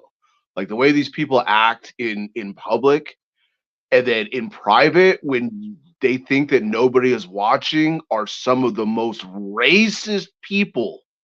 But then that is something that they try to attribute only to right wingers. Okay. Yes, but the people who are racist in public, should I believe that they're not racist in private? Well, it depends on what. I mean, you can see this is what this is actually an interesting conversation because it comes down to kind of like I think I call it. I think you call it deduction. Like that's kind of like you're kind of like taking things and guessing. Kind of. Am I correct or wrong? That would be an accurate definition of deduction. Yeah. Yeah, like that. That's the thing is like you may not know for sure, but you can kind of deduce. Based on a few factors, like what someone like Melvin P. Gates, as Quantum of Conscious calls him, or the racist guy in public. Like I am pretty convinced that some people who are presenting themselves a certain way in public are definitely not holding those beliefs in their mind. They're using public. I mean, I've criticized someone in this community very, as publicly as I could. It's like they say something to the effect of, "I'll never deal with Muslims, even if it helps my own agenda." And I mean, like that is an agenda in and of itself. You saying that publicly lets on that you have another agenda that you're kind of covering for. Like you don't like unless you just want people who are that dumb to go and say whatever they actually think out loud. Like politics wouldn't work if people came out and said, "I believe this." Do you think all the people on the left who are out there saying, "Oh yeah, we just need open borders and we need to give every black person $1 million in San Francisco," like they don't actually believe that, right? Not to quote Tucker Carlson, but like, like there's no way they actually believe that's going to quote unquote help those people. But what it does do for sure is further an agenda. Now, what the agenda is, you can try to deduce, based on a few things, but you won't know for sure their intent, but it's safe to assume that if the person's of a reasonable amount of intelligence, that it can't be what they're saying publicly is to be taken at face value, right? Okay. So can I expect that if we put conspiracy theorists in charge, that they wouldn't run their own conspiracy with their double agenda stuff? Well, I think that's a good point, and I think that's why a lot of conspiracy theorists are actually being used as a way to discredit people who've kind of figured out that the world is run by conspiracy. Like nothing would get done without conspiracy. I mean, it's But we did have a conspiracy theorist in charge recently, and he did the most double agenda stuff conceivable. Wait, who was that? Donald Trump. Okay, no. He led birthers. Hold on. He led the birther conspiracy. Hold on a second, Hank. Hold on. A lot of Donald Trump's followers are conspiracy theorists. But you can't say that because a lot of his followers are that way, that he is that way. Well, he is that way because he led the birther conspiracy on Obama. So I can attribute that directly to him. I don't know about him leading any conspiracies or anything. Donald Trump had a conspiracy that Barack Obama was not a American citizen, wasn't valid to run for president. Dog whistled a lot of conspiracy talking points for sure. Like it's again, it comes down to plausible deniability. Now, was he fully aware of what he was saying? That is debatable, but politicians always do that. They always dog whistle what they know their fans are into in order to get more fans. Right, but but I think what Hank is saying is he at least portrayed himself as okay with conspiracy theory. For sure, up to a certain point. Okay. Now, the question, like for me, I think that it was a double or triple cross where he's telling, hey guys, I'm on your side, but the whole time he's actually trolling conspiracy theorists because he's actually, in my opinion, pro J, pro deep state, pro all the things that the conspiracy people thought that Trump was against. I mean, like I would believe that Biden's more anti-deep state than Trump at this point. Like I think I could make a better argument that Biden is more pro, anti, deep state than Trump ever was, in my opinion. Yeah, I can also make the same argument. Trump was the one that stood there in the nationwide debate with Hillary Clinton and proclaimed that the system was rigged. And then the caster responded by saying, well, how do you know? He says, because I use it just like she does. Yeah. But they have to reveal the method to some degree, but it's in my opinion, that's definitely a limited hangout. And I'm not saying that you're saying that it's not wizard. I'm just saying that for the audience. Like, I think that you have to look at things in a, like they call it 5D chess, right? Like, I think that you have to look at it like, if you did want to subvert the American conservatives, you'd have to be someone like a Trump, in my opinion. Neuro, is your voice changer like freaking frying out or something? Why do you sound robotical and like high pitched and all this shit? What's going on there? I have no idea. Let me reset it. Thank you for telling me. Yeah.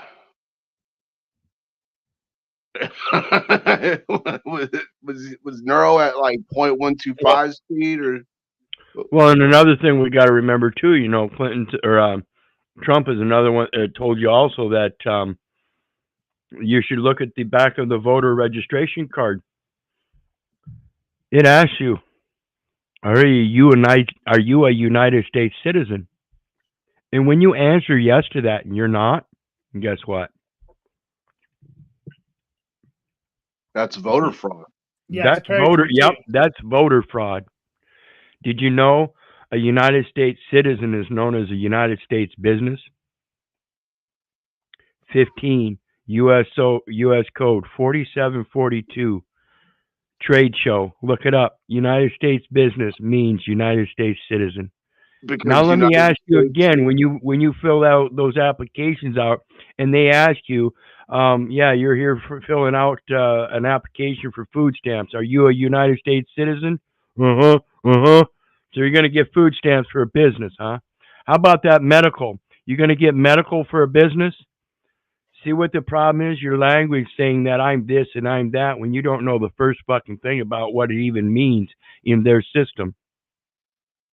Why do you think they assign you a social security number? You think that's anything other than a tax identification number? This is harkening back to the what the hell, the maritime law and all this stuff, and America's like Yep. a corporation, and I've heard stuff about this before. I'm just not too clear on it. It's the only, Go ahead. it's the only way they can use to keep track of things, because they can't keep track of the people, so they've got to use something that's relative. And in that system, people have been confusing that relative with the actual material thing, like a social security card or a driver's license or something, and they haven't fully qualified for it. This is called the thing about, or it's common in business and anything else, a phase of development. You're not a resident the day you're born, yet that's what that record reflects. And if you look at the definition or determination of resident in the federal code, it says no person shall reside within the zone except federal, state, or municipal officers or agents whose resident presence is deemed necessary by the board. And that board is the Secretary of Commerce and the Secretary of Treasury, telling you it's got to be for commercial purposes. So can you be a resident the day you're born? Can you be exacted for your commercial purposes the day you're born?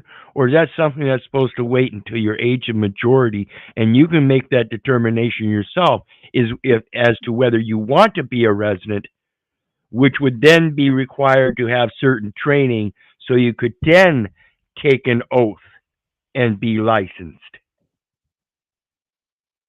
See, it's a process, and nobody knows what that process is, and it's stated right there.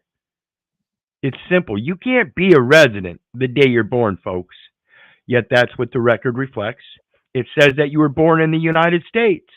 The United States is located in Washington, D.C. Were you really born there? Or have you been lying? These are simple English words that people have been induced to believe are true and accurate just because it's a good presumption. Well, you keep presuming it's okay for 98 people to jump off the bridge, and that when you see them go splat, you're going to be okay too. I guarantee you, you will.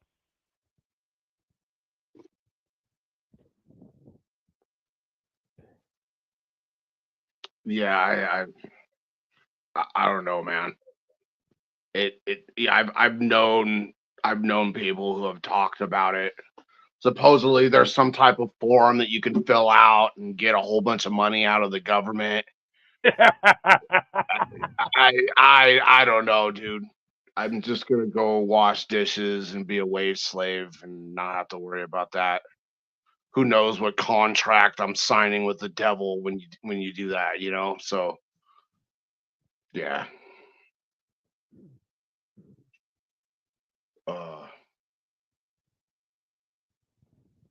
But yeah, long story short, Hank, Trump needed to be palatable to a bunch of right wingers, because unlike the left side of the spectrum, a lot of right wingers are relatively sober people. Not all of them are dumb rednecks. I mean, some of them actually are kind of intelligent, you know, and yeah, sure, they get drunk, but here's the thing: that the major difference between alcohol and weed and all the other psychiatrics that all the leftists are on is they don't fuck up your alcohol doesn't fuck up your memory, and memory is key to your intelligence level.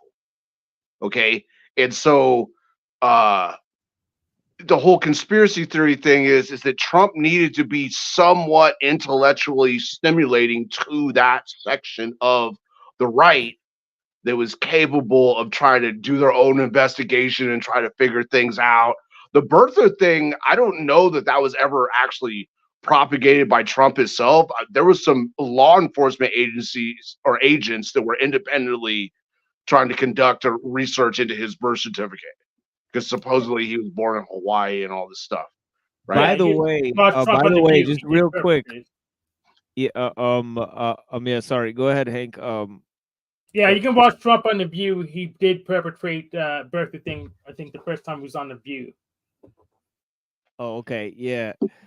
Yeah. I just wanted to say real quick that I don't know if anybody saw my non-bit on Paul Enslaved the other day. On the Pineal Power, I kind of trashed Paul Enslaved just to have a little fun, and actually I was channeling Illumitami.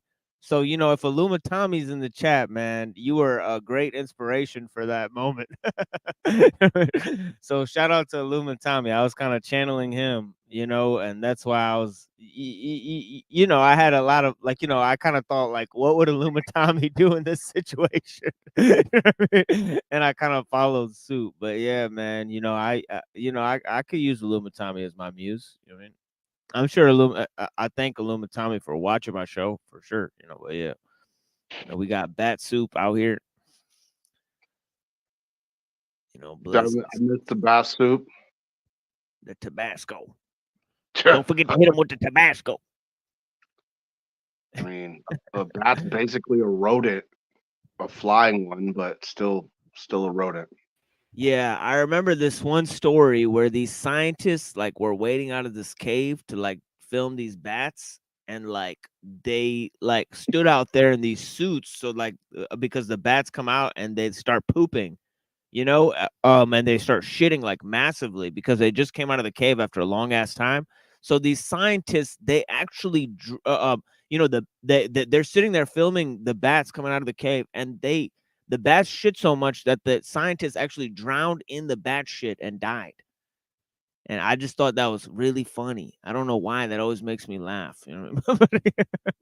Death by guano. Guano is supposed to be actually highly combustible.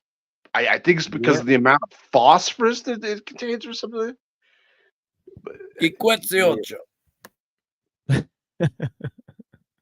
What is that? What the hell? It's Swahili for white devil. Okay, white devil. That's OTW. He's the white devil because he's worshiping the Yakub thing. I mean, so we call OTW. You gotta white worship devil. that. You gotta worship that BBC on the BBC to be OTW. Yeah, what's the deal with that? What's the deal with his head? He kind of looks like Earthworm Jim. I don't know. I think he needs to grow a beard or something. I don't know. He needs some facial hair. You know what I mean? But yeah, you know what I mean? Creepy looking dude. But yeah. No, but no, actually, you guys reminded me. And speaking of which, what I wanted to talk about earlier was, have you guys noticed that a lot of this red pill, right wing, and I guess now they call it the Christ pill, in some of our circles? Have you guys noticed that all this macho because you guys talking about earlier about the problem of masculinity and it's hard to define what manhood is, right? And I think that what stands out to me is a lot of these men are shaming other men and trying to get them to be submissive to them. And that's really what you were talking to Paul about, is he expects other men to submit to him like a fucking cucks, right? And again, well, he called them cucks. He said not only will you not only the way to escape being a cuck is to listen to him, but then you're also a cuck if you listen to him. So it's fun. He said it both in the same sentence. So it was actually no. Jay Dyer calls to the people who give him money pay piggies, right? I mean, it's it's supposed to be a joke, but it is why would you even joke about that? Yeah, that's a good way to not get any more money from me. I mean, yeah, I'll tell you who my white Negro is Andrew Wilson, because he said the other day, he was talking about divorce, and he was saying that men should not be they shouldn't encourage divorce, even though there should be certain requirements on women. Women should be held to a certain standard. But he's saying that it's not as if you should just get divorced if women don't follow that standard. You should still try to stay with the person, because divorce is also sort of frowned upon within the Christian system. So it's not an antidote to manliness. You know what I mean? It's not about being manly. It's about being upright, following your duties, which is part of being a man, but it's about putting it in the right context. It's not the macho thing. It's more of just doing the right thing, doing your duty, in terms of, that sort of increased, sort of, I guess you want to have like, I don't want to say, kind of the sports, kind of sporty, you know what I mean, kind of mentality, that kind of sportsman mentality, that's kind of a weak, we're looking to elevate that more to a warrior thing, somebody who's for God and family and country, instead of somebody who's just on the right team, on a in a crew, part of a crew. You know what I mean, right? That's not really, you know what I mean, right? We're looking for a higher sort of, sense of belonging than that. I heard someone mention recently, I want to say it was Quantum of Conscience, but it's probably somebody else. They made the point of like, if you try to sit down and watch a sports thing, like football is a good example, right? Like, but really all the sports, but it's like they do like the whole like chicken dance every time they like make a play, or there's no like like stoicism in sports anymore, right? It's like very hyper hubristic or whatever. I don't even know the word for it, but borderline homosexual is how I would call it, right? Like there's one on every team. Say what? There's one on every team. Well, like I'll tell you what, like when I play sports, like I do get hyped up, like I do enjoy sports. Like that's one thing I really do like. Like I do enjoy the making a good play, especially because I don't know how to really play sports. I just kind of like cause chaos and make plays out of that. Right, but you're probably not slapping other dudes on their asses and shit like that. No, I would never ever do that. No, right. I think that's gross. Even if it was like a straight thing, and we're like, oh, hey, we're good. I play, not like they do in the NFL. Exactly. Yeah, well, but yeah.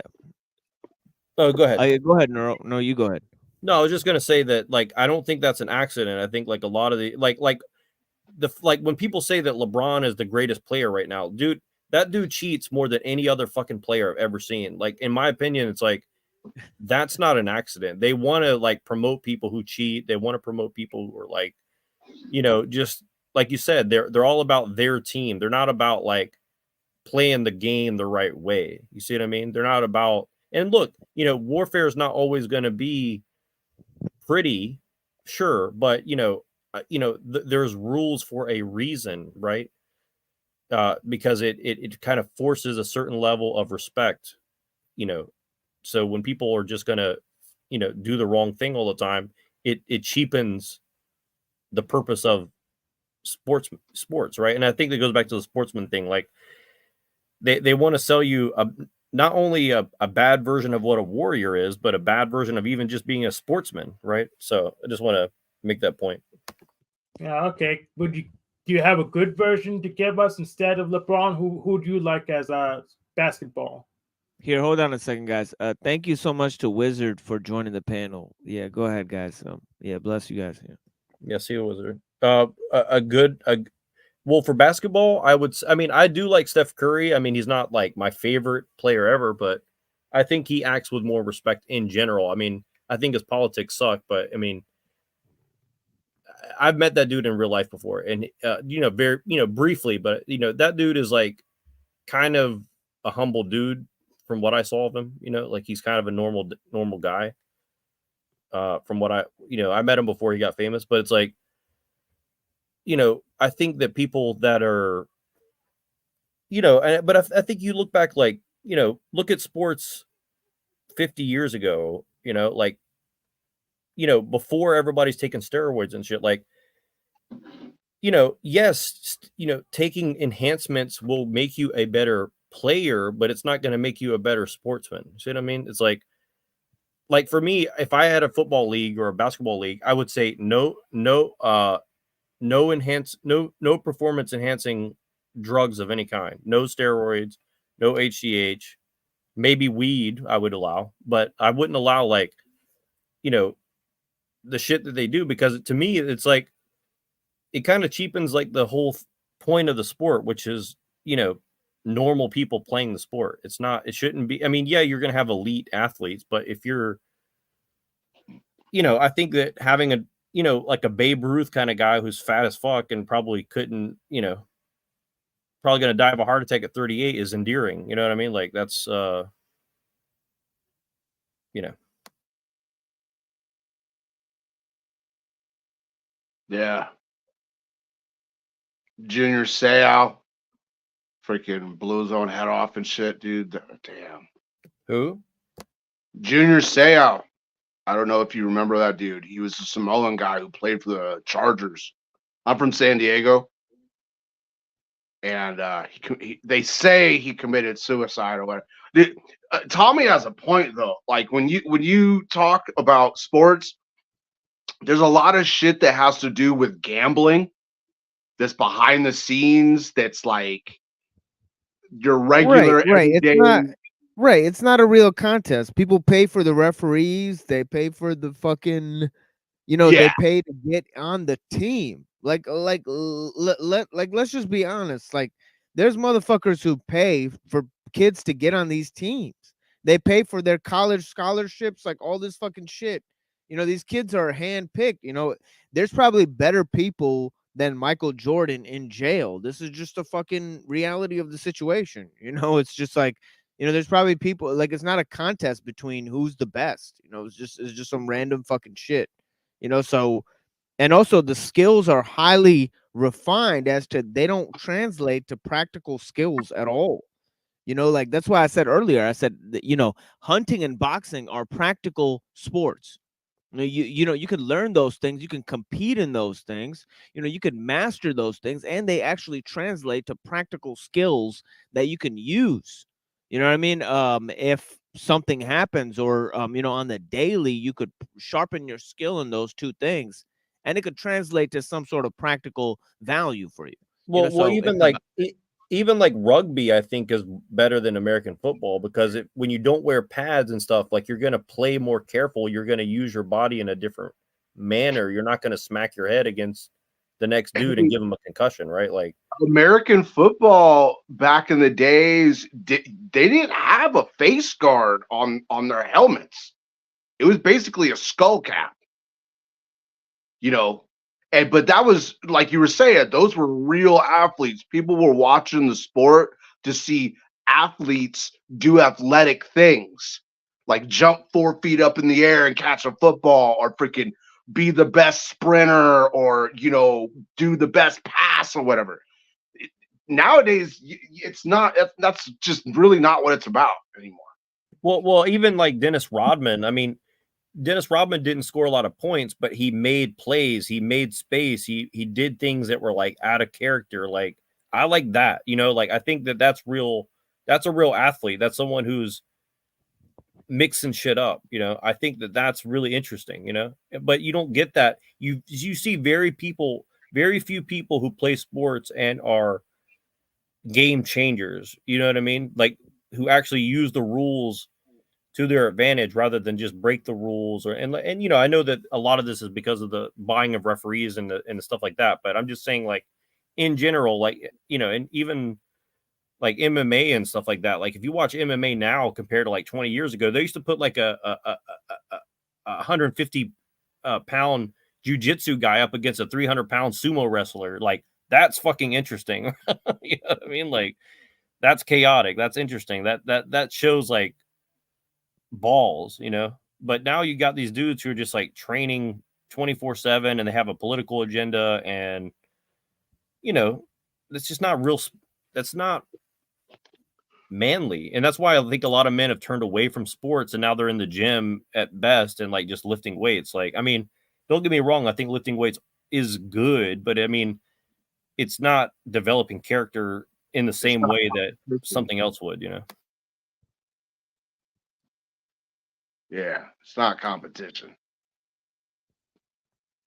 Well, they do competition, but you know, it's just I just think it's a different thing. It's like golf, like you're kind of playing against yourself in a way, right? But it, you know, on a team sports thing, it's like you kind of have to compromise. It's kind of like warfare. It's like, you know, of course, it's more like a warfare thing. And then, of course, you know, you also have the aspect of like nowadays, the mafia, or at least it used to be the mafia that controlled most of the sports betting. You know, if the mafia is going to make more money on team A or team B winning or losing or whatever, then Muggsy has got the quarterback's wife in a hotel room somewhere going, look, okay, he's going to drop that ball or your wife gets it. Okay. So, I mean, maybe that's a little bit far fetched, but not Yeah, really. I like framing this question in this way. You know, instead of looking at the dangers of feminist ideology or looking at the rise of feminist ideology, you could look at the critical problem in terms of the roots of feminism, which is the leftist ideology. And through that, you can frame the problem as looking at the manhood crisis. There's not a problem of leftism. There's a manhood crisis. There's not enough real men around, right? That's the problem. It's not that leftism is taking over. You know, it's that you know, we're susceptible to large scale changes. Why? Because there's not that many real men around in order to guide society forward. You know what I mean? So we have to phrase the problem correctly. It's a manhood crisis. You know, it's not a battle against feminism. You know, otherwise we'd already be losing, right? Right. And that's kind of my argument about that's kind of a big part of my argument about not separating totally from society, because, you know, we need to be available to other men, especially young men. Like, if they're not going to get it at home, they're not going to get it at school, they're not going to get it at the video games, they're not going to get it on the internet. I mean, there has to be some sort of thing. And I mean, like, I can tell you, like, I had to teach myself how to go and pursue women, how to make a career for myself. And like, it's hard. It's very hard to not have guidance. You know what I'm saying? Like, I know from experience, you know, when there's no one guiding you really in any particular direction, it's very, very, very difficult to say, well, this is what a man ought to be. And, you know, there can be advantages to that, but at the same time, it's like, you know, in general, I just see it's like a lot of men have given up, and you can't really blame them, right? And I just see a lot of this kind of like pro men thing is like, okay, we're gonna go try to like show you how many women we can sleep with and stuff like that. And like, I do get it, but at the same time, it's like, what are you really teaching men? You know what I mean? It's like you're telling them to live for the moment. There's no strategy. There's no like, you know, there's no like you said, there's no warrior mentality for men, right? And you know, some of that's going to be developed in private, but I think that there has to be some sort of, you know, camaraderie that men are just going to that like they need, right? And I think it goes back to what somebody in the chat said about clans and you know, and stuff like that. Like one thing that always appealed to me about like Japanese culture and stuff like that is like the idea of like clans, you know, or like Scottish culture, it's like clans, right? Like, you know, there's healthy competition between these people, and sometimes they're going to fight and sometimes they're going to have a battle, but at the end of the day, you know, they kind of all want the same thing, and they're going to have to negotiate at some point, right? And I think that that's kind of more kind of what the art of war is about. And I think if you really look at politics now, like the people who are running society are thinking in that way, and the problem is not enough people in the lower classes are thinking in that way, and so they don't have any negotiation abilities. They have no leverage, they have no forethought, they have no control over their households, and so families are falling apart. It's like, well, what do you expect? How can you lose a battle when you have nothing to stand on? You know, it's impossible. You don't even know what battle you're fighting, much less how to win it, you know. So that's just kind of a basic idea I wanted to put out there. I mean, a lot of poor people, they do one of two things with their free time. They either use their free time try it with entertainment and trying to forget about the fact that life sucks and they got to work or whatever, or a smaller percentage of them, I mean, a very small percentage, use it trying to improve themselves. It's either self-improvement or entertainment. And for the ones who improve themselves, they're capable of rising in the social ladder and the economic ladder or whatever. But I mean, an elite poor person is still a poor person. Well, yeah. Well, and it's even worse now, in my opinion. And again, I see what Tommy's saying, and I appreciate the feedback, and I do take it under consideration. I appreciate that. But here's what I'm trying to say is like, what does self-improvement mean? Learning how to code, getting a better career, raising your kids the right way. What does that mean? You could argue from different point of views. Well, the best thing I can do is get my kid into the best Ivy League schools so he can have the That's the worst best thing chance you could do. Well, I know, but I'm saying you can make the argument for that, but then I could also make a very similar argument to take your kids out to the country and teach them how to run a cattle farm. I mean, that's also very valuable, but none of that is really taking into consideration what I would call like a middle path, which I think is a better way, where you kind of need to understand like the stuff like Wizard talks about, like this legal thing, this legal and political situation that we're in, and also like, touch dirt and, ride a horse. Like I was watching this video of like Mongolian kids riding a horse at 3 years old, and they have to like tame their own horse, and that becomes their horse, right? Like, it would be cool if that was like something that you could teach kids, and then at the same time, like teach them to go and be a lawyer and have these like, intellectual battles at this, and that kind of dual part of Why would man you where want them it's to like, be a lawyer? well, civilized society, you're going to want to have people who can negotiate without bloodshed. I mean, I think that would be You think ideal. lawyers do that? Yes, lawyers do that. Yeah, that's the whole purpose of it, in theory, at sure? least.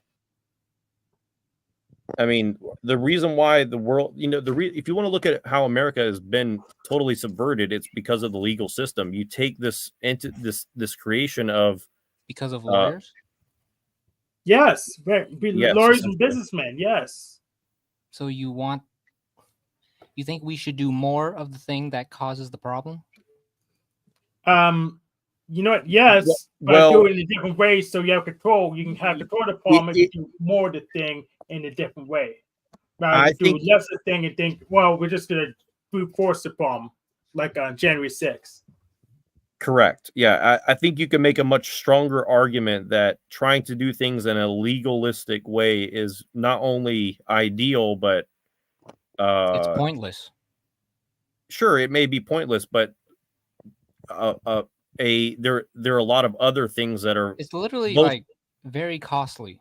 Okay, all right, but you can brute force and get your butt handed to you. I'm probably going to do something different because I know for certain brute force isn't going to work with the numbers. Well, first of all, technically, things that work we can't talk about, but we can talk about the things that don't work. Well, the things that you think work, I've seen people try and it doesn't work the way they say it would. So you just keep showing me how effective it is, and I'm going to think of a better way. Well, and here's the thing: is work to what end and to what degree and over what time scale, and see, this thing is like, work in what sense? Like the American project did work for about 20 years, so yeah, and a lot of times you're seeing something not working. Well, that's because it actually did work, and a bunch of evil people in the world shut that shit down real quick. Yeah, exactly. Oh, okay. I mean, Well, Yeah, I'm like just stupid to see how effective it is. Of course, that makes sure. perfect sense. Well, sure. Like look at it like this. Jefferson came to hate what happened instead of what he wanted, right?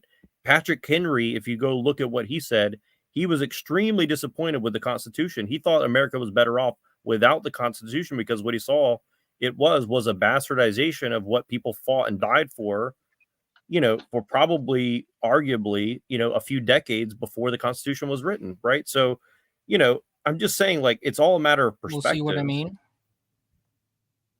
Yeah, but it's because people got lazy and not vigilant. That's my whole point. And so the thing is, like, violence is always going to have a limitation. You can't be violent forever. And look, in a situation that we're in The today, United States was founded by violence, right?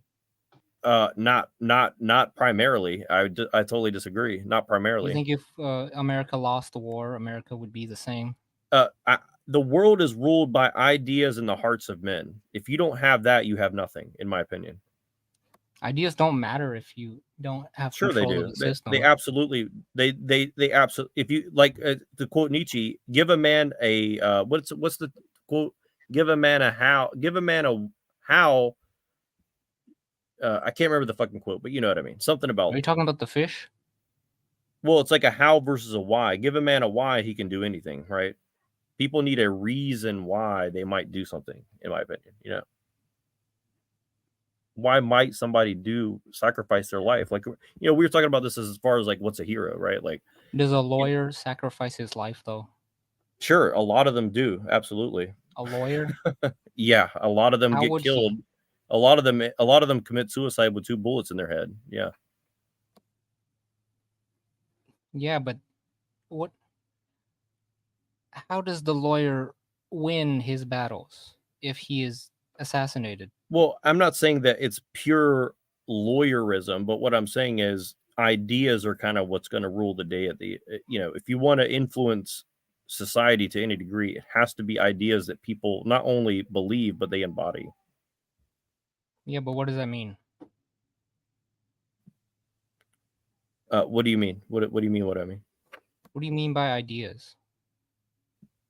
What I was saying about Nietzsche, give a man a why, he can do anything. Men need a reason why. Like you know how they talk about men. Obviously, but what ideas are you talking about? Well, I'll give you an example at a very base level of humanity. If men are sitting around with no women, in general, they might kill each other over, food or water or something like that. But in general, like they're not going to go and build like a house. They're going to live in a cave, or you're not going to go and like really care that much about, comforts in the world, right? Now, give a woman to all these men and give them a society to have dominance in pecking orders and hierarchies because of access to women. Now, suddenly you're going to have a very different scenario where people are going to act in very dynamic ways because there's a reason why, which is sex and status, right? Well, So in this situation, the woman is not an idea. The woman is a resource. well, don't tell a woman that because she's not going to appreciate that very much, but okay. Well, you say a woman is an idea.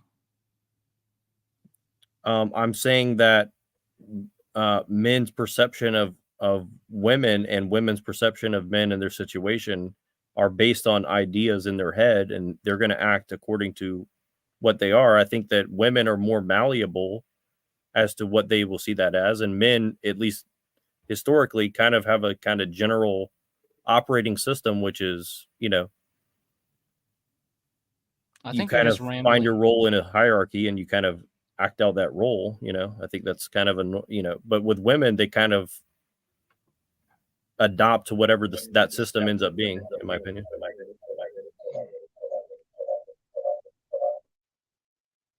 Who is that? Is that machines? I'm assuming. So everybody left already. Everyone. Like yeah, I mean, and look, think I'm you're not just like saying rambling. this against you. I'm just trying to tease out the idea. Hopefully it brings along a better, I mean, you say that men accurate. only do things because women are around to have sex with them. That's not an idea. That's just women are now the resource. Sure. Well, what I'm saying is that's a base level. Now, anything on top of that is going to come from like ideas and ideals and morality or ethics or, at least utilitarian ideas of, well, I I need to would do say this for ideas this do reason, not right? matter at all. I'm sorry. I would say ideas do not matter at all. Okay. So do you think that, men okay, let me put it this way. Do you think that a bunch of white men from America went to go fight in Vietnam because they didn't have any ideas in their head? They were drafted. They literally did not know why they're there. They did not want to be there. Well, I'm pretty sure that a lot of them had voluntarily joined the military because they wanted to quote unquote protect their country from what they probably perceived as communism, right? Yeah, but are you saying communism is a better idea? That's why the Vietnamese won? Well, I think it's arguable as to whether I think it's It's arguable arguable? as to whether Vietnam was really communist, but one. Yeah. So What the do you ideas mean don't by matter. one? What do you mean by they won? I mean, I think a few million were killed in the North Vietnamese army, and probably a lot of in the South. A lot of Southern civilians were killed, and probably a lot of VC Was down there that the too. But goal? say what? Was that the goal? I mean, I'm not exactly sure what the goal was, but my point is the You don't average know what the soldier goal who is, but you don't know who won or lost? Well, all I know is that the average soldier didn't have it in their mind of I want to be over here and just conquer for Zog. I'm pretty sure they didn't have that in their mind. Like they did Yeah, so the idea doesn't matter. Sure it did. They wouldn't have been You there. They think every wouldn't soldier have done it. understands philosophy and politics? Well, they know a carrot and a stick at the very least. Yeah, that's the resource. That's the force. Sure, but they have to have a concept in their mind of what a carrot You and what don't a need stick to. is. Sure they do. What I mean, why do you think all the Vietnamese people were fighting against it? Because they had Because the they were being idea that I murdered? don't want whitey in my country, right? No, because they were getting killed. Right. Well, they were getting killed by their own people too. So I mean, Why is that funny? Say what? What's funny? Because you're saying restate what you just said, and I'll tell you why I was laughing. Just go I'm ahead and saying restate ideas it. don't matter. No. About the Vietnamese. You said what now? It was a genocide against the Vietnamese people By who? by Vietnamese that were fighting for America and America. Yeah, and also also you had Vietnamese killing other Vietnamese too. Oh, so right? it's not a genocide? Okay, well, if Vietnamese people are fighting with other Vietnamese people and killing each other, I mean, would you call that a genocide? Yes or no? Did it end when the Americans left? Okay, let me tell you a story that I heard by a soldier who went over there. He said the first day he got to Vietnam, he saw this kid in a motorcycle with like 3 or 4 of his friends, and he tried to go through an intersection, and the Vietnamese convoys that were going by ran the guy over, and then about 50 trucks just ran the guy over rather than help. Was that because white men were there, or because people do Yes. evil things sometimes? Okay, so you're saying it would have been impossible without white men being there. Is there a war in Vietnam right now? I think there's a worldwide war going on right now everywhere. In Vietnam. Is there a war in Vietnam right now? Depends on what you define as war. Yeah, there's not a war in Vietnam right now. And when the Americans left, the war ended. Okay, so you're saying there wouldn't have been any killing whatsoever if white men had not showed up in Vietnam. Well, Americans. Let's stick to the Americans. Okay, without anybody else coming into Vietnam, there would have been no internal conflict. Well, the war that you saw. Right. Who do you think got Vietnamese people to become communist? Do you think they just had the idea magically by themselves, or probably some outside influence brought that to them?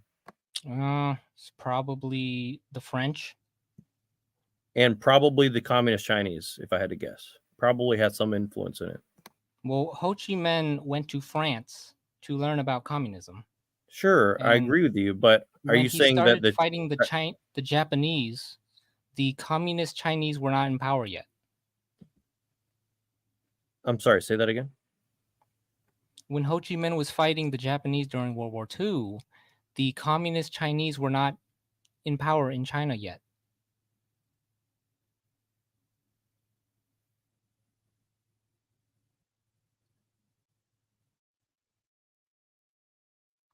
Hello? You there? Sorry, I was just double checking what year the Communist Revolution took place.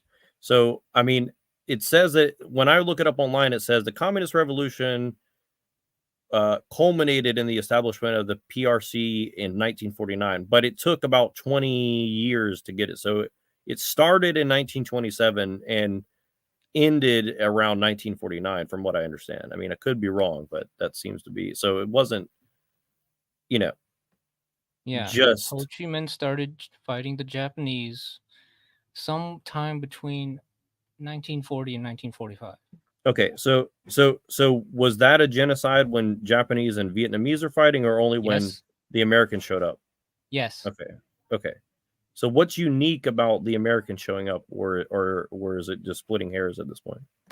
Well, it's not unique. It's just bad. Sure. Well, I mean, people genocide each other even when they were, you Are know, you quote justifying unquote the same genocide people. now? No, I'm just saying, like, what, like, I don't understand your point. Like, I'm trying to have a I'm more saying higher genocide is level. bad, and they didn't kill each other because they had the idea that they should. They did it because they were told to. Right. And you're saying that ideas don't matter. They don't matter. Okay. So then, so people were willing to die for communism, and white guys were willing to go over there and fight for They're not freedom, dying and, for and ideas don't communism. matter. They're fighting because they were being genocided. Sure. And white people were over there fighting because they thought some thought they were doing the right thing. Others were drafted. But either way, I mean, it was for the ideas in their mind, not just. If the idea is good, is it okay to genocide? Well, it depends on it depends on what your definition of genocide is. Killing lots of people. Well, you're framing it in a very strange way, in my opinion. You're Killing lots of saying, people? well, let me look up the definition of genocide, because you seem to be stuck on this. It's the deliberate it's killing killing of lots a of large. people plus. No, hold on. Killing a race or The killing a religion, deliberate pushing them killing out of a of a large land. number. The deliberate killing of a large number of people from a particular nation or ethnic group with the aim, meaning the intent, of destroying that nation or group. So, you know, could you make the argument that Americans were in Vietnam to destroy the nation of Vietnam? Yes. Sure, you could make that argument, right? Just because they failed doesn't mean they didn't you try. can't. But I don't think that's an easy case to make. That was the intent. I don't, to say that was the intent of that action. It doesn't You matter may be intent. correct, but you can't make that case Are very you saying easily. I think. no genocide has ever happened because they didn't have the intent? Well, again, it comes down to ideas. You have this idea of genocide bad, but defending yourself from You genocide think it's good. not Well, bad. listen, what I'm saying. You're saying that violence is justifiable in some senses and not in others, correct? I said genocide is bad. Yeah, I mean, everybody's going to agree that Not all violence genocide is means bad. genocide. Okay. I don't know exactly what you're trying to argue with me. I think we all know genocide bad. Yeah. We can Right. agree So, on like, that. I don't understand what we're talking about. We're talking about ideas, and you keep using this word I genocide, said which the is ideas don't matter. genocide If is your an idea. ideas- If you didn't have the If your concept of ideas lead genocide, to you wouldn't call it genocide, right? It's not bad because your ideas are bad. It's bad because you're committing a genocide. Well, genocide is an idea. No, it's not. What are you talking about? It's a concept. What? Okay, so when me, It's Mr. an Mustache, action. It's a when me, verb. Mr. Mustache did with his stuff, Was that a Okay. genocide? And was that bad? He's saying I mean, you can call it a concept or whatever. You're saying words are ideas? It's way more an action and a verb and all that other stuff than it is. Like, I could commit a genocide and not understand the concept of genocide, but still be committing a genocide. I Right, think but yeah, exactly. And my point is, look, you're ascribing intent, because that's what the word I don't genocide care means. about intent. If you kill 4 million the word people, genocide that's a implies genocide. intent. That it implies intent. It's written into the Okay, well word. then Firestarter say like mass murder or something like that. Well, I think genocide is a better word. Well, yeah, but it implies intent, and you have to prove the intent. I don't In my care about opinion, intent. Anybody committing genocide will say they didn't intend to commit genocide. Obviously. Exactly my point. Exactly my So point. nobody can ever commit genocide in your definition. Okay, I'll Nero, let you I guys have a talk for a question minute. for you, if I may. Yeah. Yeah, go ahead. Yes. Okay. Have you noticed that where you were trying to go with your interesting talk has been completely derailed by questions that seem to be conversation killers and hedgerows in your way? I don't think it's an accident. You're not dealing with an honest interlocutor, so you really are wasting your breath. Well, no, it's instructive for everyone, because whether he's intending it or not, I don't see. That's the thing, is I don't know his intent, but it is instructive because I'm just it saying gets your down to my idea doesn't point, matter. which is intent. You know, it's very difficult to prove intent. That's kind of a big part of the legal I system, also which say you also intent say is doesn't matter. irrelevant. The word genocide is a legal term, and you're using a legal term. Like, you don't see the kind of Bro, irony. any word can be a legal term. Exactly my point. So I can't say a word because some lawyer can use it. No, you can't separate words and ideas for that reason. I'm not saying you should. I'm just saying the idea Okay, doesn't well, matter. you just said that ideas don't matter, and he's trying to make the point that these words all together are an idea. Yeah, and I ideas understand do language. I'm not denying language. Okay, so what exactly are you denying then? Because that's what it sounds like. I'm saying the ideas don't matter. Okay, so circular Like argument your that idea of that goes capitalism nowhere. and communism does not matter.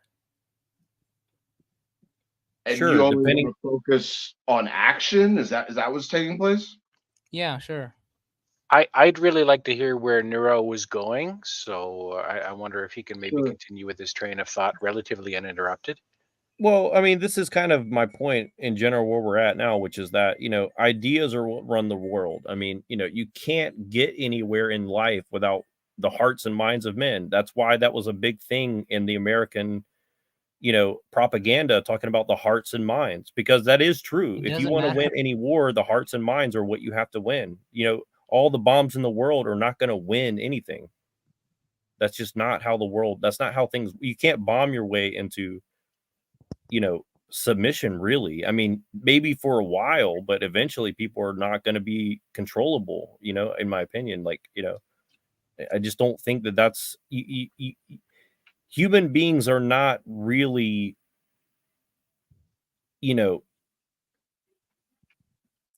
meant or able to be slaves in the pure sense. Like, when people say slavery, I mean, they make are it into this slaves. like cartoonish thing, but I mean, slavery is there's a lot of slaves that were kind of controlling their masters from a certain point of view. Okay, That's like, a delusion. how so?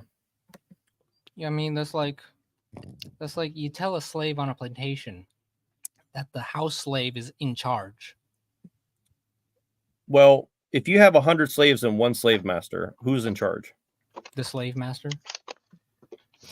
Is the slave master working for the slaves? Sure. My point is, if the slaves decide they don't want to be slaves anymore, they could, in theory, change the situation. So you're saying slavery is optional? That Of course, he's not saying slavery is optional. No reasonable person could draw that Well, out he of what just he said just that said. if they didn't want to be slaves, they'll do something about it. Correct. That's a completely different assertion than slavery is optional. I don't So why don't the slaves do anything about it? Open a fucking history book.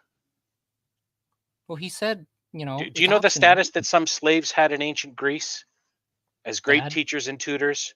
Even though they were owned within that social system, they wielded power. Now, that form of slavery and that instantiation of slavery at that time in you human approve of history that? had no relation at all to what's called chattel slavery. Well, there There's was more than chattel one kind slavery of in Greece slavery, as and you're well. just lumping them all together in one group. So, yeah, ideas do matter, and words do matter. Clear I'm language not and saying thought words don't matters. matter. You fucking moron. I'm saying your ideologies don't matter.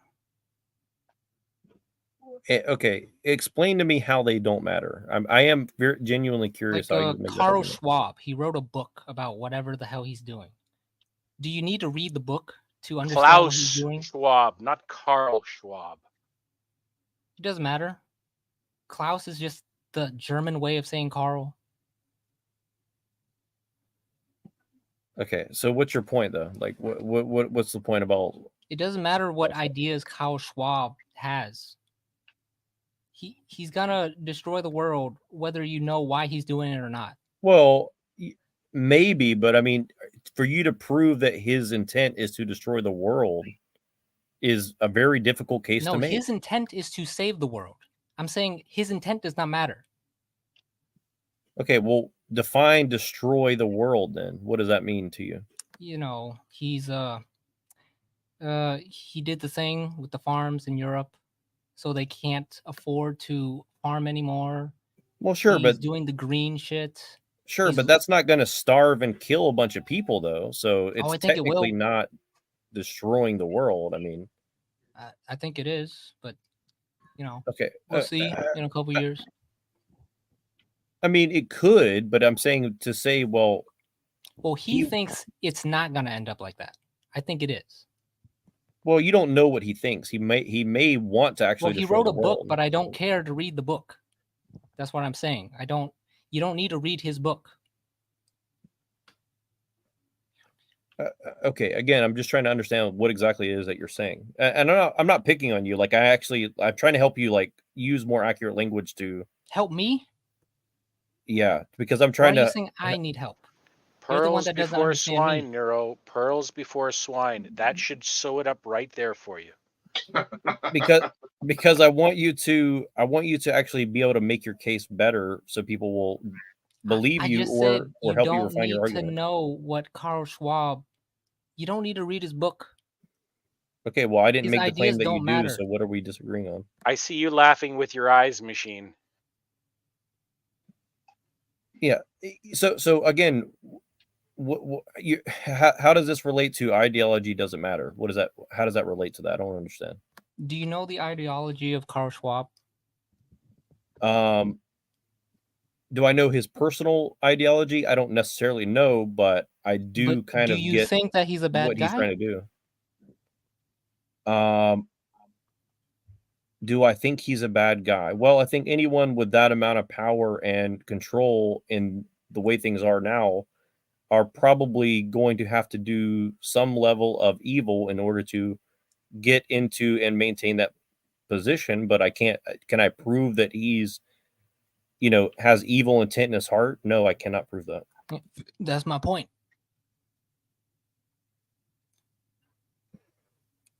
Sure. But my point is that, he is in control of the system, at least seemingly. So his ideas, and this is like a Hank kind of Well, I argument. think he's a figurehead. I don't think he Right. actually. Yeah, of does course. anything. But my point is the ideas that he uses are working for him and Yeah, the but you people that don't he even know what represents. his ideology is. Sure, but he's kind of. So I I'm can just see saying that the it people that doesn't matter agree what with his him. ideology is. I can see that the people who agree with him have policies in place that aid the furtherance of their agendas. So I don't need to know what his ideology is either to know that it's Exactly. kind of working for him. There you go. I rest my Okay, case. but the average person who's doing their compartmentalized job is aiding his agenda, whether I know Rest what my it is or not. case. Okay, but the people who want to go to work every day and get that paycheck are helping his agenda. So they care about that I mean, paycheck, and they therefore just that's want an his money. They idea. don't want his ideas.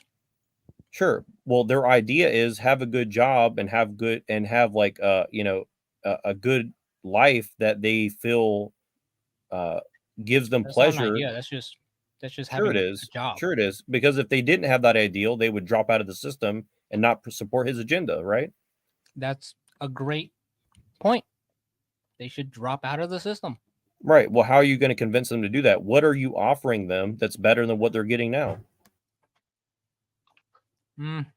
Well, I can't pay them, so they're probably gonna stay at their job. Thank you. That's But my if they point. want Back to help, ideology. That's because well, their ideology agrees with him and not with you. That's my point. Thank you. they don't have an ideology. They need money, and I don't have money to give them, but he does.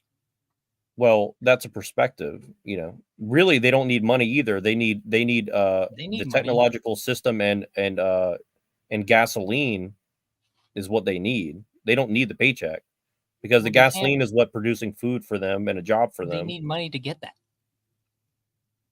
Actually, what people need more than anything in the West right now is tangible proof that the system is fair to people who make a fair effort to be a good citizen. And that is completely lacking in the West because it's been undermined for 80 years through propaganda and sowing of division. Right. And again, it goes back to ideology. The reason why they do that is because then people don't want to participate in the system, and then they don't have a say in what happens, and then They they never can had just a say. Oh, absolutely they do. Yes, they did. At what point We did they still have have a say. We just choosing not to exercise that say. Really? Because it's not convenient, of course. You believe in voting? I believe that voting could work. I don't think it Do you think currently it works does. currently? It works for some ends, maybe not for my ends, but it does work You know, for for some the ends. president, let's say. In that case, I would say that you're not really getting a choice between the two as far as, you know, I think that both sides are going to be There we controlled go. to some degree. Yeah.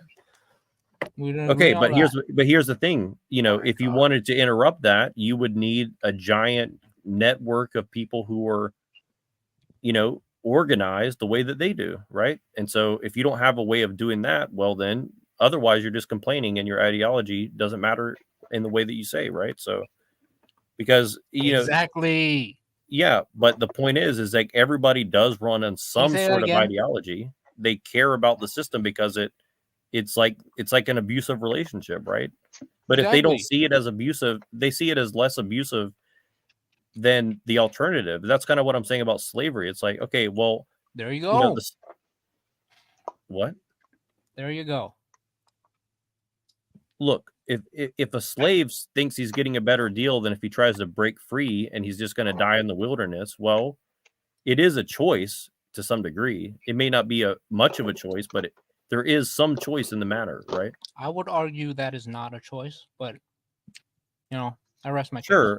Sure, of course. It's not I'm not saying it's like, you know, the best situation, but what I'm saying is, you know, the things that you can control a lot of the times are going to come down to your ideology. And, you know, replace that with religion or replace that with spirituality or replace it with whatever term you want. I mean, you know, people like and internal motivation, right? Motive. Yeah, that's probably a better word than which is ideology. largely affected by incentive structures. And you can gain positive feedback, trustworthy feedback, important feedback on the healthiness of your incentive structures when you exist within a clan, which is about 100, 150 people, right? Which is oddly enough right alongside in alignment with the Dunbar number. So incentives and of course motivations, ideology. Ideas are everything. We are mental creatures. Right. And let me give an example of a bad ideology. And again, I'm not trying to pick on you, Firestarter. I'm just using this. Like, I open up all my social media today, and all the left wing people are calling Aaron Bushnell a hero for pouring gasoline on himself and burning himself. Well, he Now, is a hero. What are you talking about? okay, well, my point This is is America. the We have average freedom of person, speech. the average person that has to go to work and take care of their kids, it hears somebody Am I say pouring enslaved by the gasoline on opinions yourself, of the average person? pouring your Is gasoline that on what we yourself. have freedom of speech here for? So we can be enslaved by what everybody else thinks? Well, my point is exercising it without any, thought of the impact that you might want to garner in the act of using it, is probably not the best use of it, in my opinion. This man had freedom of speech as an American citizen, and he used it. And Yeah, you know, and he used poured it very gasoline on well, himself and set himself on and that fire. makes And the him a average hero. person is not going to say, you know what, I need to follow this dude, Do we need to be enslaved by the opinions of the average person? Nero, you're entirely correct about Bushnell. He was a troubled young man. He believed he was acting in a patriotic fashion. Okay, He had a why is complete he disconnect troubled? from most normal people in that, regardless of what political ideology he swung towards, he had an unhealthy relationship with that Wait, what? ideology. And What that makes him level of unhealthy and troubled? division in our society is part of what's riving apart or riveting apart any effort to win back our system. He is a casualty of the culture war, and his death is What now makes being him monopolized by troubled? a number of different forces. But yeah, he Right. was a Well, He was a patriot in his computer own mind, engineer but he in was the Air also Force. deeply mentally unwell. He was radicalized. He was a computer engineer in the Air Force. right. Well, let's say that in his They own, let him control all the weapons in the Air Force. sure. Well, Here's what I'm saying. do they let The, troubled people do that? absolutely they do. Absolutely. Yes, they do. But anyways, Is that but a I'm good not thing? saying that Should we but look in everybody else in the Air Force? for the sake of argument, I will grant you whatever you want to think about him, that you think he's a hero, you think whatever, okay? Whatever I you have think, every right. I'll grant it for the sake of argument. Now, look at the people using what he did to further their agenda. The very people I that mean, he their was agenda is to opposed, stop the genocide in the Gaza. the very people that he opposed, are now using his death and what he did to further their own agenda, is my point. Wait, who is that? Well, the people who want The Jews? whatever results they want from what's happening over there. Well, he said free Palestine. Are you saying the Israelis are using him? Are you telling me that you honestly believe that they're gonna ever allow a free Palestine as long as this power structure that exists currently is there? It's a protest for freeing Palestine. Okay. But I do mean, you Hamas is actually want to also, doing their part. Hamas? What? Say that again now. Hamas is doing their part For in freeing what? Palestine. You think? I'm sorry. You think Hamas is helping Palestine? Is that what you're saying? Yeah, they're defending Palestine. I totally disagree with you. I think they're absolutely doing exactly what the people who want Palestine not to be free want them to do. I mean, all right. Here, hold on, guys. Here, give me 1 second. Hey, Michael, can you wave for me like this? Thank you, brother. Okay, thank you, friend. Yeah, we got Michael here. Yep. Yeah, and again, like, I don't know what I'm saying is true for sure, but I'm deducing it based on everything else that I do know. Well, it's just your opinion. Well, sure. I think that I have a much stronger case for my opinion that Hamas is not helping the Palestinian people than you do that they are. I think they are. Okay. I don't think you can make a strong disagree. case for that. It's fine. I think you have a very weak case for that, personally. Weak is far too strong a word.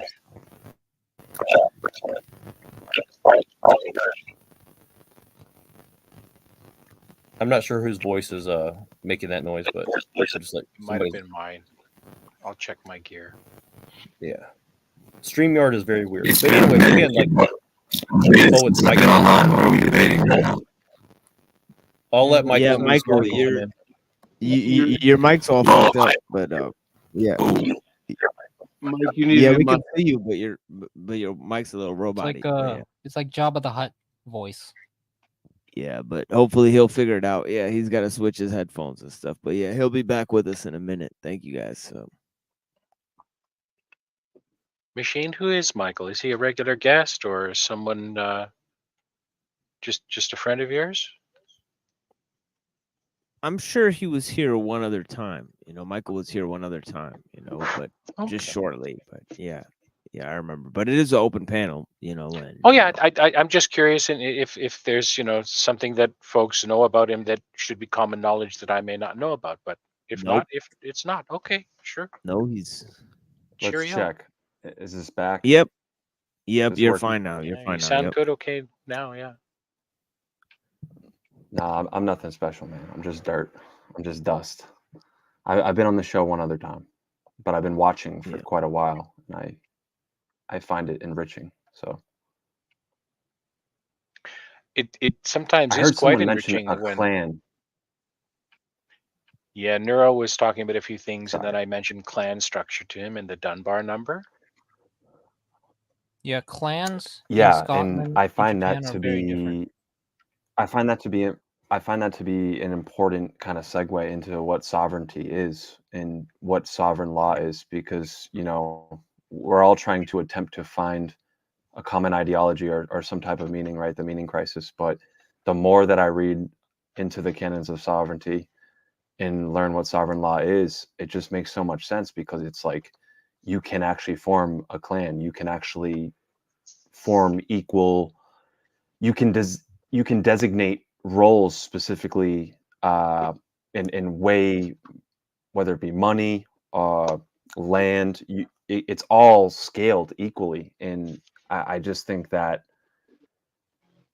I think most people are looking for sovereignty. I truly think they're looking for a sovereign expression of what is sovereign law compared to all these other law forms and religious and ideologies. And I just think that, like, for me at least, that's what I'm gonna claim sovereign law, and just claim that my at least at a spiritual and a soul level, I'm gonna try to shoot for sovereignty. And then that it's ironically, the paradox there is that it actually requires admitting that I need to come back down into a foundation of physicality and just have some type of ownership of my body and what is inside my intestines, right?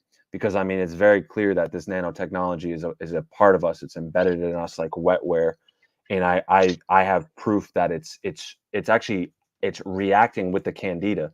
The candida, back in 2016, I started studying candida as a weaponized microbe fungus, and what I started to recognize is that I was going into places like even MIT and certain libraries, and I had people, we're not going to get into the whole conspiratorial thing, but let's just say that I had my computer wiped a few times. I had some strange things happen where people broke into my car when I had physical copies of things. And all I'll confirm is that I was following a protocol called the Jilly Juice protocol. And what I started to notice is that the more that I started flushing out this candida, which when I started studying nanotechnology, I realized there was a direct connection with programmable nano wetware.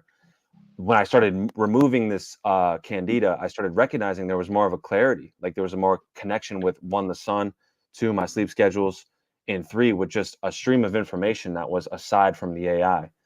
So then what I started to recognize is that my consciousness was basically being somewhat hijacked from me the less I did the protocol to flush out the candida and to be on a microbial diet of lactobacillus, all the lacto family bacteria, right? So then COVID happened, and when COVID happened, I saw the patents in like February, and I was like, "Oh we my gotta god, we gotta totally move off that subject." But yeah, my bad, but my bad, but my yeah, bad." go Oh ahead yeah, we're though. on Yeah. YouTube. Also, Oh yeah, We do not give any medical advice on this show whatsoever.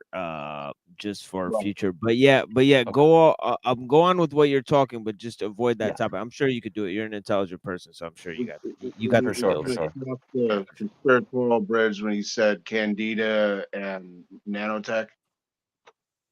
Yeah, so I'll just I'll basically I'll just acknowledge that there's fluid in the human system that is affected by electromagnetic frequencies, in my opinion. And what I'll say is that Also, in my opinion.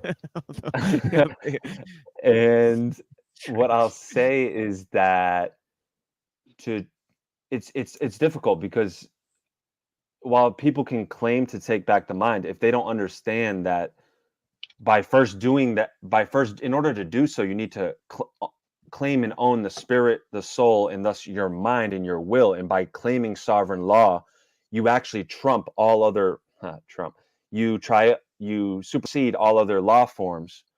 And if you study them, everything from Roman law in this Canons of Sovereignty book, Canon de Lus Rex, Sovereign, you see that like once you start claiming it, you actually claim in the realm that you exist in now, the air you claim back, all of the physical matter you reclaim. So what it actually does is it deactivates at the level of your mitochondria, your mind, the nucleus, and electrical conductivity of every cell.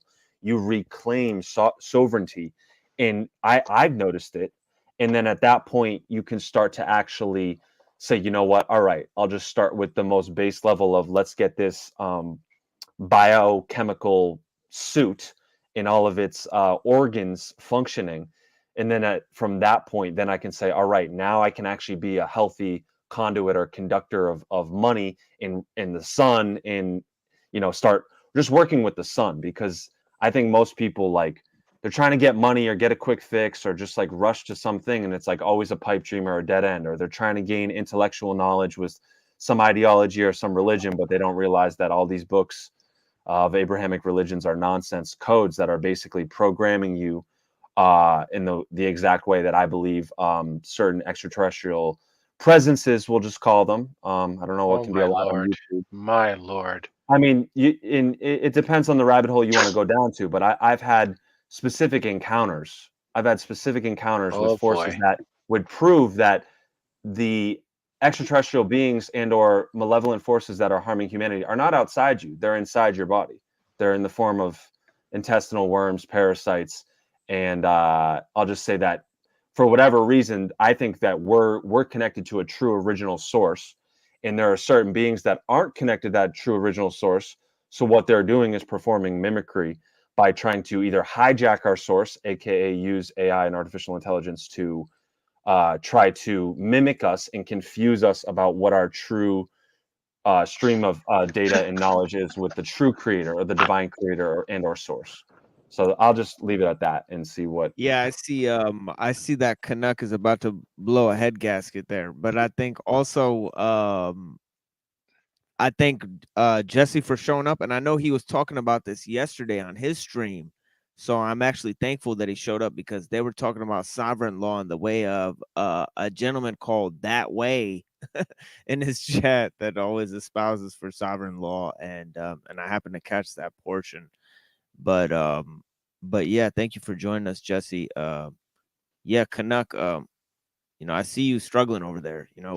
No, it's not a matter of struggling. It's that was a cornucopia of subjects that could each have a lot of carry through, a lot of discussion, but they are so conflated in Venn relationships that actually detract from the truth value of the message you're likely trying to deliver. So if you are talking about those subjects, I mean, you started with Candida, and then you went basically to, primitive Zoroastrianism involving different dimensions. And that's a fucking stretch beyond any tension point for most human beings on the planet. So you got to stick with one thing. You also, you can't just use terms like AI, okay? That means so many different things to different people. We don't even have AI now. We probably will never have AI until a brand new substrate for computing technology takes place. We're going to have simulated intelligences, And we don't even have those now. We may be on the cusp of a simulated intelligence, but all we You're a have now are simulated large intelligence. language models. So they are not AI. Now, Yeah. we can quibble Can I about that, can I but counter your point? one moment.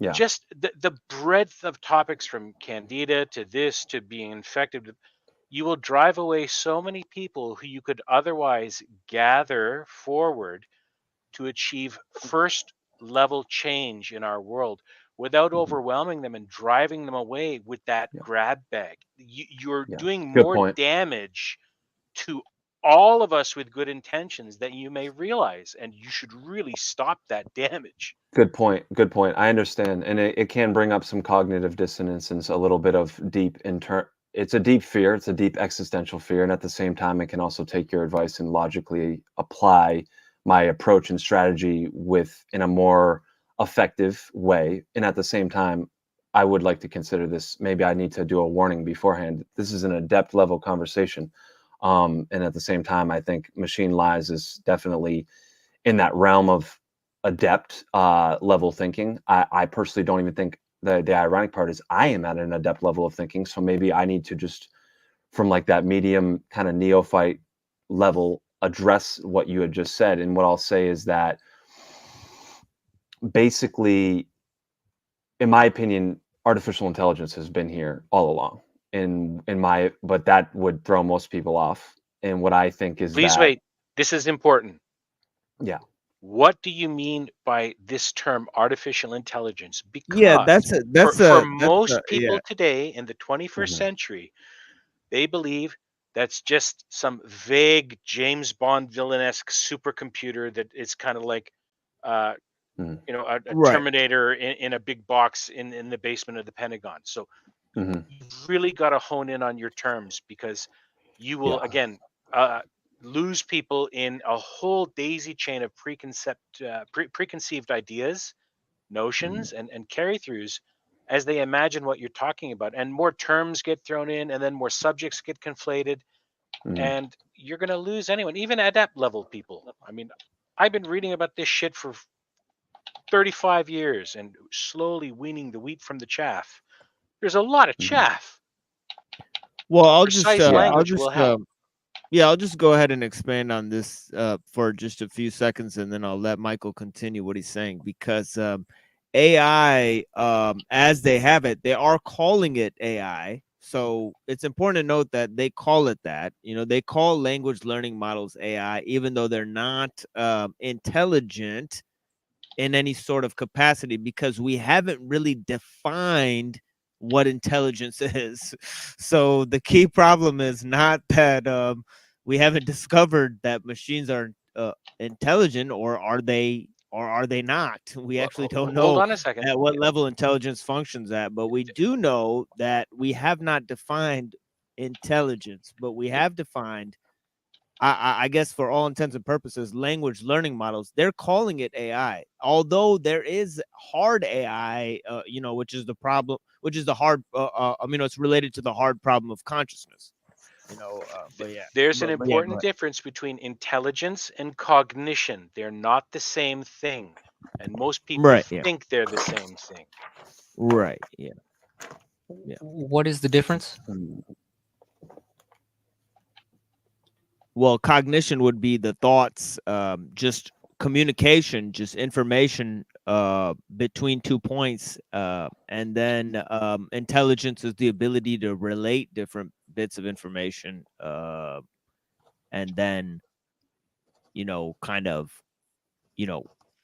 use logic in order to determine the relation between those things. So there is a higher order of intelligence that's not just based in, and that kind of comes with the use of language. So they're right to go into language because they're applying the pressure in the area where there's most confusion.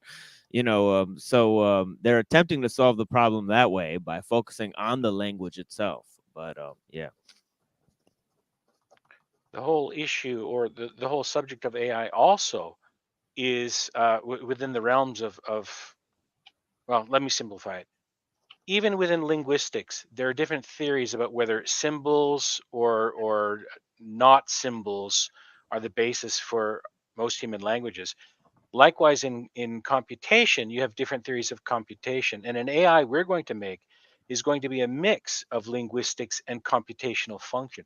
It's this hybrid blend of linguistics and, of course, cognitive psychology, along with computing science and the actual philosophy or theories of computation. And those problems aren't going to be solved anytime soon. So the fear most lay people have about AI, it's of course being weaponized in the media to again drive more confusion and destabilize cooperation, to begin addressing the unhealthy manifestations in our societies in the West of power imbalance, wealth imbalance, of perverse incentives.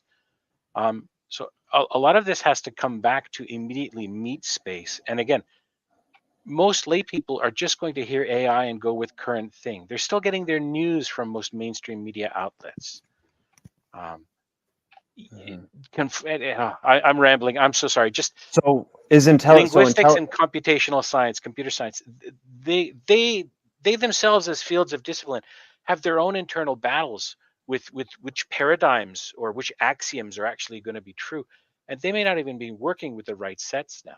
Everyone's fear is far too early. It's a legitimate fear, but it shouldn't be a panic, and that's the mood in society now. Okay, so is intelligence, so intelligence is relating different bits of information, and then it's using logic to make an assessment, and it's cross-referencing with other forms of intelligence and or data or other forms of cognitive inputs. How else would you define intelligence along with linguistics and computational functioning? A thermostat is intelligent, but a thermostat cannot engage in cognition. Now, if you can grasp that, anyone at all listening, that the difference between those two things, you can then begin your own 101 course on the differences between intelligence and cognition. But that difference right there, if that sparks it, hey, yeah, that is kind of right. Your Fitbit is intelligent. It takes in sense impressions insofar as it has senses and data to update to update its own algorithms and so on. But it isn't capable of cognition.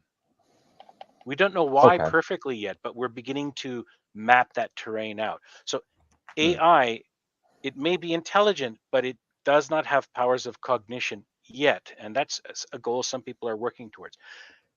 That distinction alone, if it's not made at the outset, can alleviate a lot of fear for people and kind of help them tamp down their panic. But no one honest in the media does it. We should at least be that honest when we're talking about this subject. Okay, so this may fuck people's minds up too much, and I may be called crazy for this, and I accept that.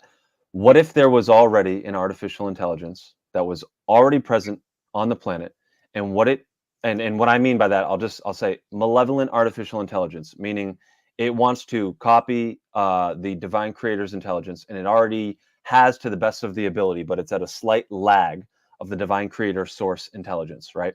And it already copied history of everything that we know of recorded written history, visual history, and symbolic history.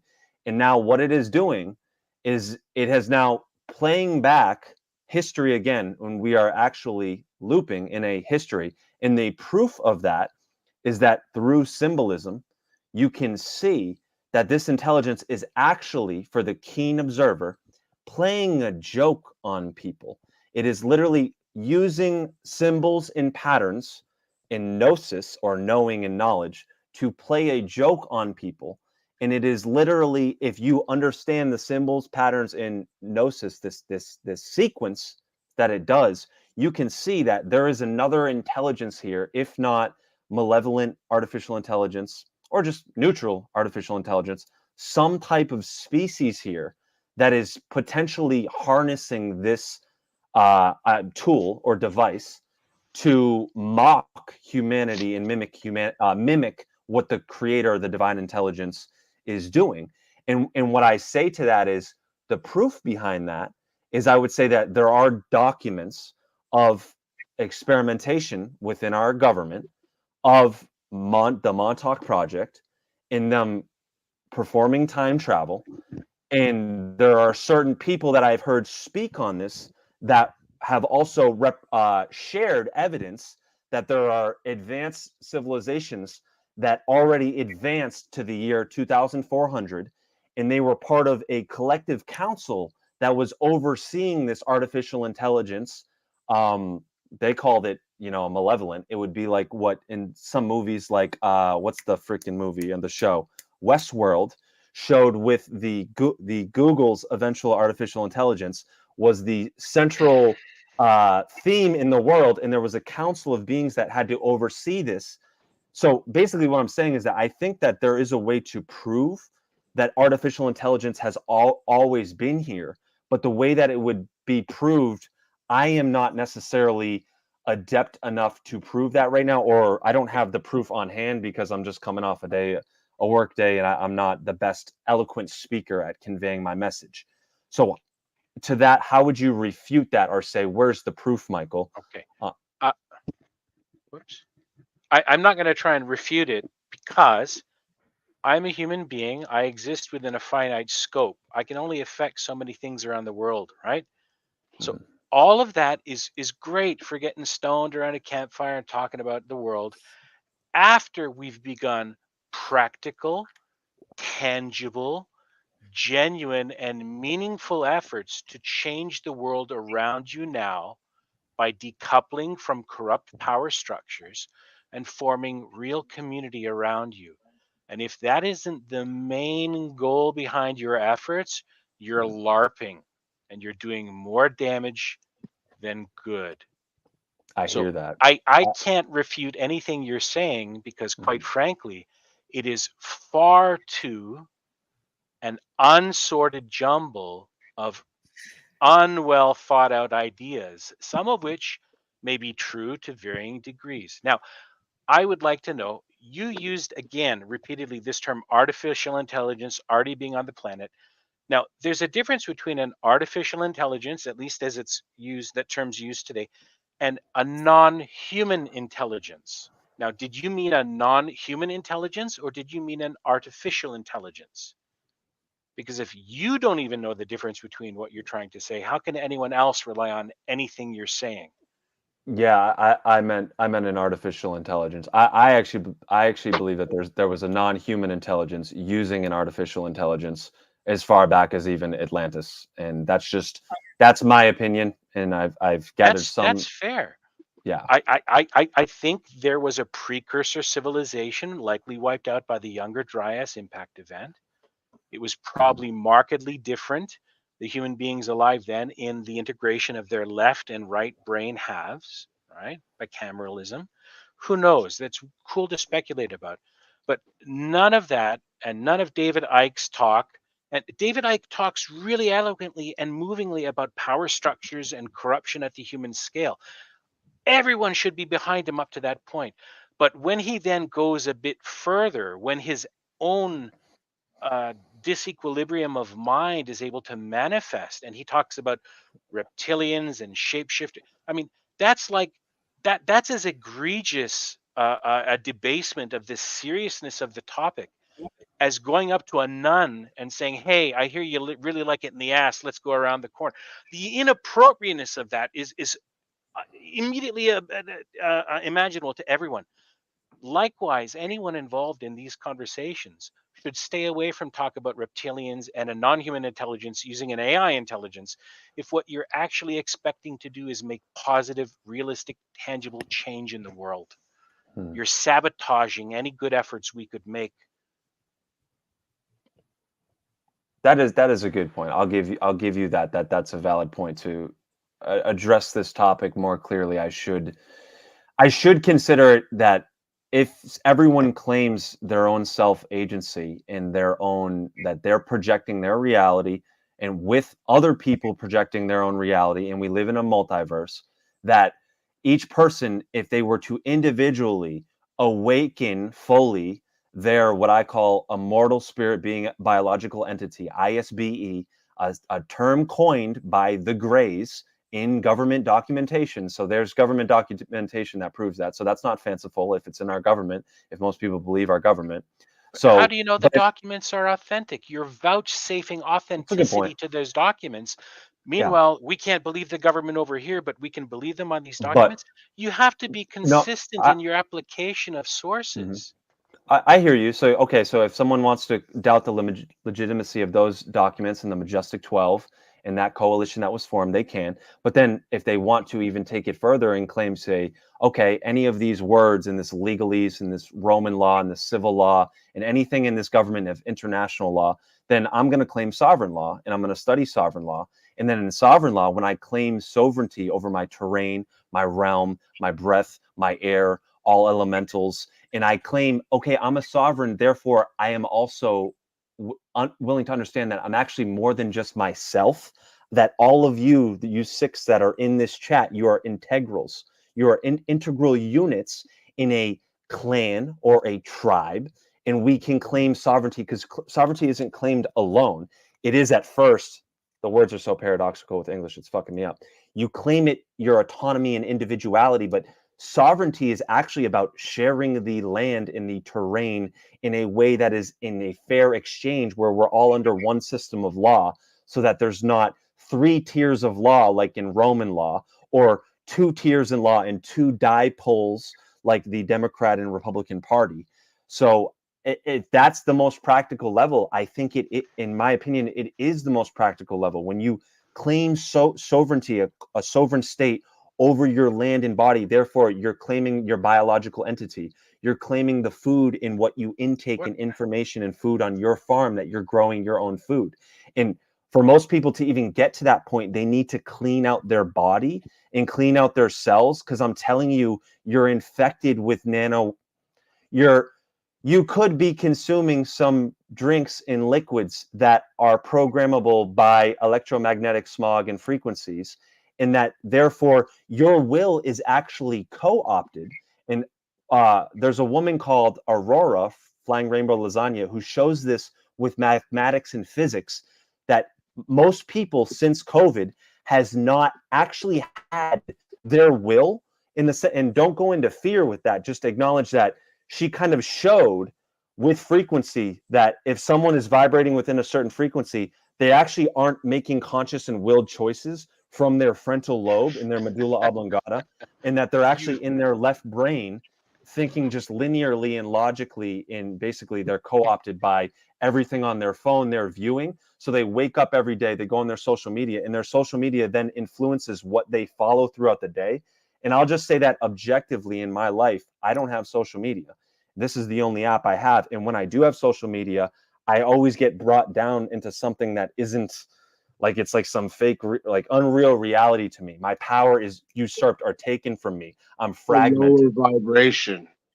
Yeah. Right. Yeah. I just You, wanted sir, to are a interject. masterful troll. I applaud That's fine. you. Oh, okay. That's, Hold on. I just want to interject something real I quick, mean, because that's a you were that's a talking non about. that's a non sequitur, isn't it? Or what is it? You're attacking my character. You're using you're saying I'm a Ad troll hominem. without any proof. That would be Ad ad hominem hominem. attack. But Debate, sir. You are a masterful troll.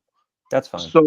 So the drinks you were talking about, Monster Energy drink, is sweetened by sucralose, which is actually an artificial sweetener, which is actually a metal, but it's a sugar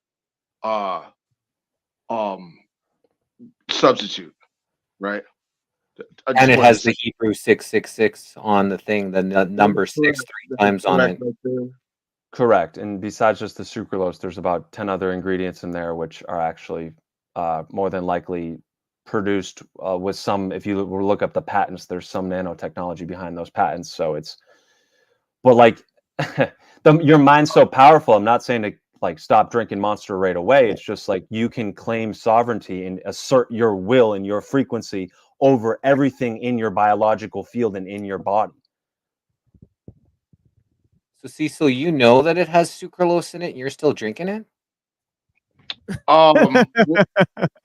Well, it's a means to an end. Poison. It's a means to poison. It's a means to like slow death. It's not very good for you at all. I'm not gonna It's holes in your brains. Yeah. Anyway, I'm not gonna like come out and show all my cards here, but very soon I won't be. Anyway, it was a means to an ends, so that's where I'm going with that right now. What's that, Cecil? You're not gonna be what? That's pretty That's cool. need to know basis. That was Yeah, that's on a need to know basis. But yeah, I'm gonna be outside of certain zones of control where I won't be needing this stuff anymore. Purdy flower. I saw a map of the ley lines over Scotland earlier today, and how like perfectly symmetrical they are. They all converge over this one. So in Scotland they call them locks, right? But it's actually like a lake, and all the ley lines converge over this one island in the middle of this one lake that has been deemed by the Scottish government to be a wildlife preserve, and so like nobody's allowed on the island.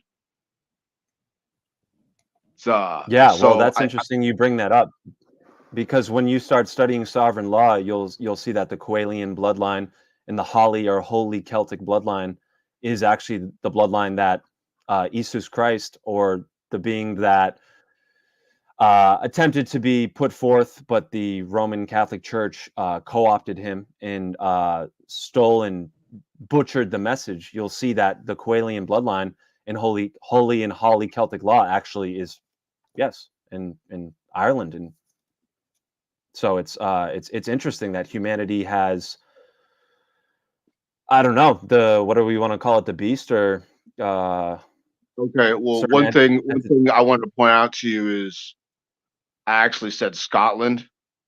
There may be some issue with Ireland or whatever, and I'm sure that there is or whatever, but I wouldn't. Certain people, you don't want to mix those two up. Okay, that's true. And the other thing is that I also consume and always have consumed a large amount of dairy products, which calcium is a metal, even though it's a non-ferrous metal. And so, yeah, we have our metal sweetener, but calcium, all DNA has to replicate on a substrate of calcium. So as long as you're taking DNA enhancers, and drink plenty of water. I've always drank plenty of water throughout the whole course of my life. There are certain things you could do, simple dietary things that you could do to fight what is being introduced. But of course, abstinence is the best way to fight. Just not put the shit in your body, right? But yeah, I just wanted to make those points. Yes, We actually interviewed this Aurora on the Missing Link interview number 113, the flying lasagna. So very fascinating. Yeah, I was just about to ask you that. I was just about to ask you that. I was like, I'm sure Jesse's interviewed this person. Yeah. So I just put it into the private chat there. I don't have obviously I can't put it into the comments, but it's not on it's on our BitChute channel. I looked if it was on our Rumble. It was on our YouTube, but that channel was deleted. By YouTube, but we still have it up on BitChute. That's great to hear, Jesse. Yeah, that's intriguing. She's quite the interesting study. Yeah, Sarah from Mindful Exposure showed me this. Flying rainbow lasagna. Interesting. Yeah. But I ain't gonna stay long. I just wanted to come up and say hi. And tomorrow, the Machine Lies is on the Missing Link for February 29th. Tomorrow, 7 p.m. Eastern Standard Time. My book here. Yeah. Christ Protagonist. Yeah. So you guys look out tomorrow. Yeah. We'll do an interview. Yep. I'm gonna wake up and take some mushrooms, so then I'll be ready for the interview. That's awesome. That's great. So y'all have a great night. And Michael P, I just first time hearing you, but just some of the stuff when you first started talking, you'd be an interesting. Sounds like you'd be an interesting interview as well. So I left my email address in the private chat. If you're interested, then send me an email and we'll book you in. The next slot is in May. I got a few slots left in May. Yeah, thank you for that, Jesse. Yeah, that would be a very that sounds interesting, man. I'll definitely consider it. I appreciate it, Jesse. Much love. Okay, y'all have a great night. Yeah, thank you. Yeah, I Blessings, mean, Jesse. anyone trying to bring forth solutions and have kind, considerate conversations using logic and emotional honesty. Jesse, you sound like I've actually seen one of your interviews. I saw a clip from you, Jesse. So I'm definitely we'll see. We'll talk.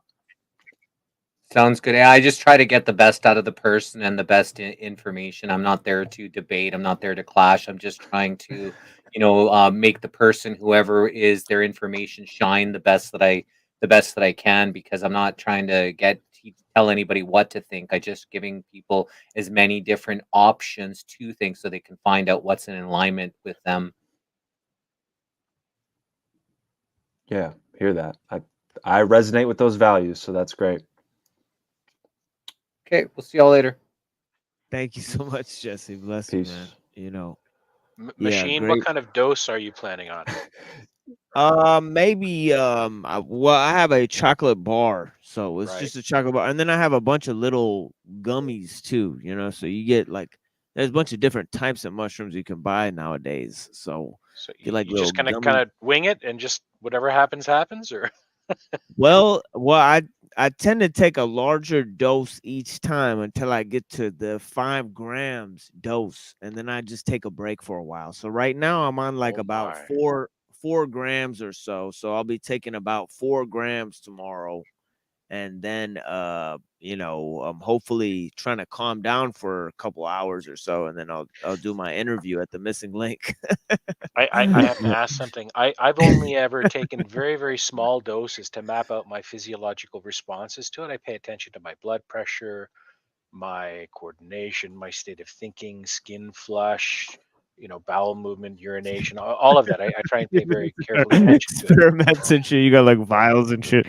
Well, no, Yeah. not quite like that. But I've only taken up to half a gram, and I've mapped out my responses. It makes me pee like a son of a bitch. Does that get worse with bigger doses? Yeah, and Oh, the God. pee. Yeah, they have the pee. They used to drink the pee. You know what I mean? Yeah, So I know it's metabolized in the got the reindeer. the berserker rage. Where they say Santa Claus is I'm not is a drinking the pee, mushroom. mind you. It's going out of me. It makes me piss a lot. Does it make you piss Yeah. a lot? I mean, I guess. I mean, yeah. The thing about it is that the whatever is going into your system there, your body ultimately rejects it, but it does act as the psychoactive chemical acts as a replacement for serotonin, so it fits the same receptors as serotonin, and serotonin is a tryptamine, possibly made through the hormone vitamin D. Most people don't know that vitamin D is actually like a hormone. It's not like a vitamin or a supplement that your body needs. But yeah, it actually produces many things like serotonin.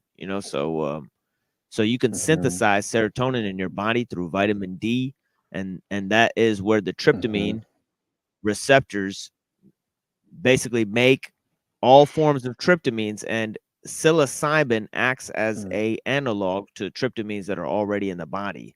So it's not really doing much in terms of toxicity, but whatever the I think there is a sort of what do you call it? I mean, it's an ordeal poison. So you poison your body, in order to gain mental acuity, somehow, but the struggle is where you gain it to. The water of life of the Bene Gesserit, right? Yeah, something like that, and they have a holy the holy, you know what I mean? I mean, I get holy vibes when I'm on mushrooms. I don't know what it is, but then other times I get dark. Oh yeah, I could never do the hero's dose and then hop on an interview. I'm in the woods like freaking meditating like wild. Like I need to ground. That's wild that you can do that. You probably done more than 5 grams before, huh? Yeah, I did a public debate on a lot of mushrooms one day. It was a debate. I argued for Ted Kaczynski's position on the Crucible against the owner of the Crucible, who's now basically internet celebrity. And yeah, I got a lot of hate for that one. But yeah, but it was well worth it, because of the challenge. He took a hard stance in terms of he took a stance that we're 100% in control of technology. So I think that it was very, very fun. Machine, was he genuine in that assertion, or was he merely taking that side in the debate for the sake of debate?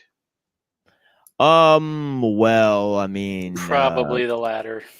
yeah, to If be I had to honest, guess. I think he switched up his position a few times. So I think he was going with different degrees of that. Obviously, a factory or a nuclear power plant, for example, or a space station that's controlled from the ground, that's floating above the fucking Earth. Maybe those things are not so much under the control of an individual person, but a hammer or a bow and arrow or a pen, or something like that, those move at the speed of human movement. Those would be technologies that we control, I think. I mean, but anything that gets put into Okay. automation, I think, it's You hard to just make hit the on. case. I'm sorry. You just hit on something really important there. Just as our eyesight, for example, right? We see visible light, which is just a tiny fraction of the spectrum of energy, right? That's available to be seen. But for us, the monkey bodies we inhabit, right? In the scale of the universe we're at on a planet around a star, right?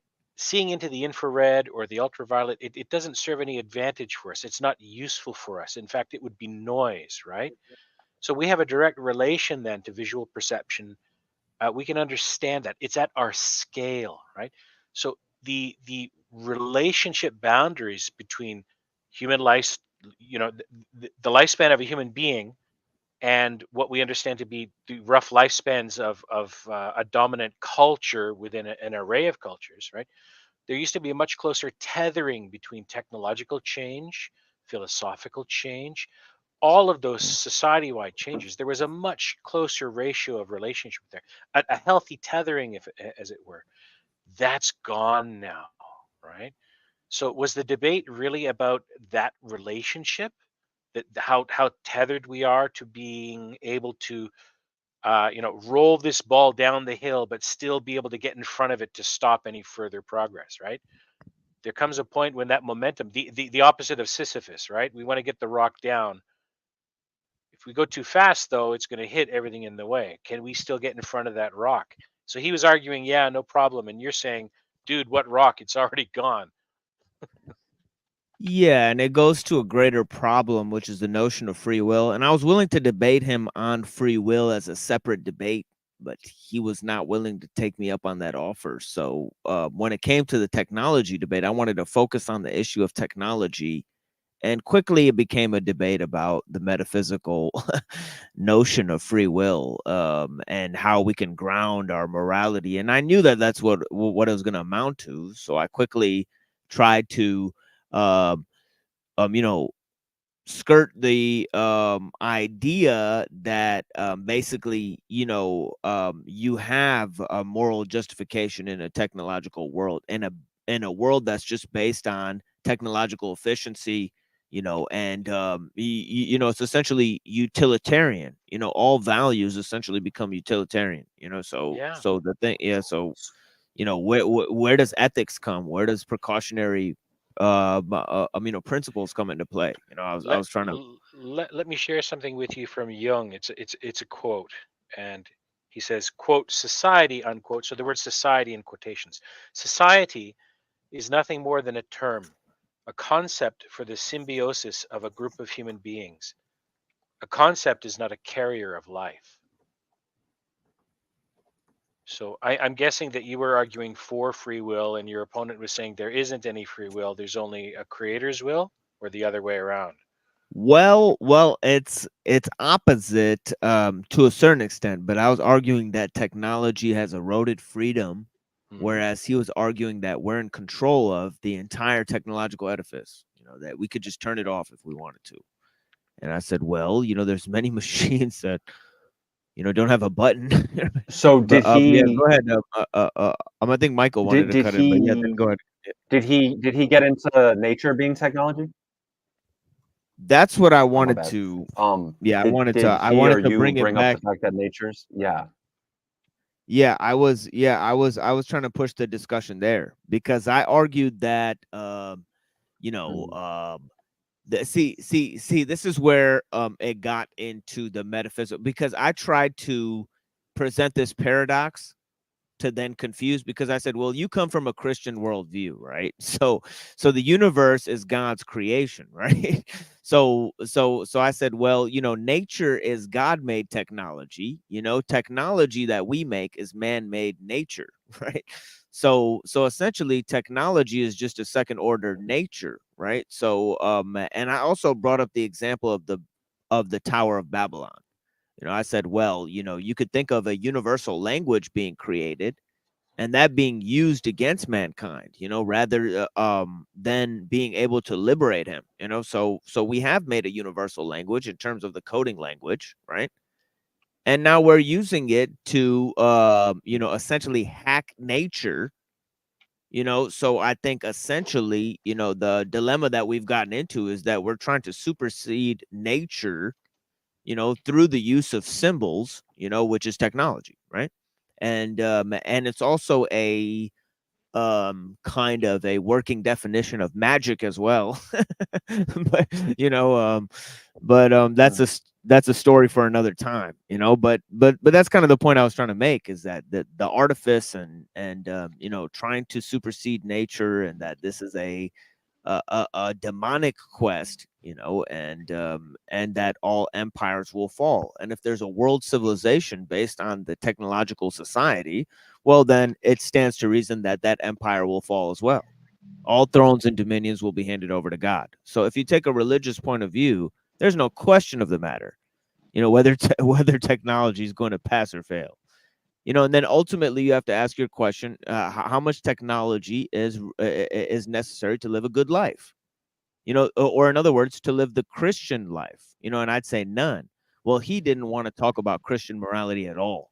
He just wanted to talk about whether we control machines or not.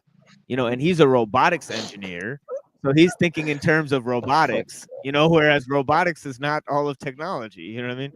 You know. Machine, you used the term artificial language just Yeah, a moment ago. Or did you every say Christian universal argument crumbles. Yeah, they got some holes. But yeah. But yeah, go ahead, Canuck. What are you saying? You used did you say artificial language a few moments ago, or did you say constructed language? I don't know. I don't remember what I said. But Because yeah. then you said, well, they have coding, right? This universal coding. So I don't see the connect between those terms, because an artificial language, or you know, from some of the stuff I know, a constructed language would be like Esperanto or Interlingua, right? Well, I think I was talking about the Tower of Babel, you know, how they made a one Yes. world language. So I'm talking about a Okay. universal language, in Okay. fact. But yeah. But then you segued from that into talking about machine language, didn't you? Like, oh, so they have a coding language, and Code, I, yeah, yeah, code. I don't see the connection between what I understand the Tower of Babel to be about, which is a unified language, so all men could cooperate together, but also then so you could reduce what, from a tyrant's point of view, would be discord, in that the breadth of opinion could not be expressed well beyond the imprimatur of the authority, Oh yeah, forcing that yeah, language down to them. one could think of it. Yeah, one could certainly think of it in terms of like newspeak, you know, in 1984. But in another Yeah. way, it's kind of like just code code could also be thought of in that way, because it's like Why? boiling Why? things down. I don't understand. Code is not code is not simple just because it's not a human language. Well, And I I'm think not it's a coder, because but yeah, because you could translate anything into code, what do you mean you could translate anything into code? Like, for example, you could turn a movie file into a written document. You could turn a written document into a picture. You could turn a picture into a movie. So I mean, the plasticity of content. So that's Hold on. one thing that. How do you turn a picture into a movie using code? I don't. A code isn't necessarily the same as an executable piece of software that uses code. That's like saying, the words comprise languages. Languages may What comprise a metacognition of how to perceive the world.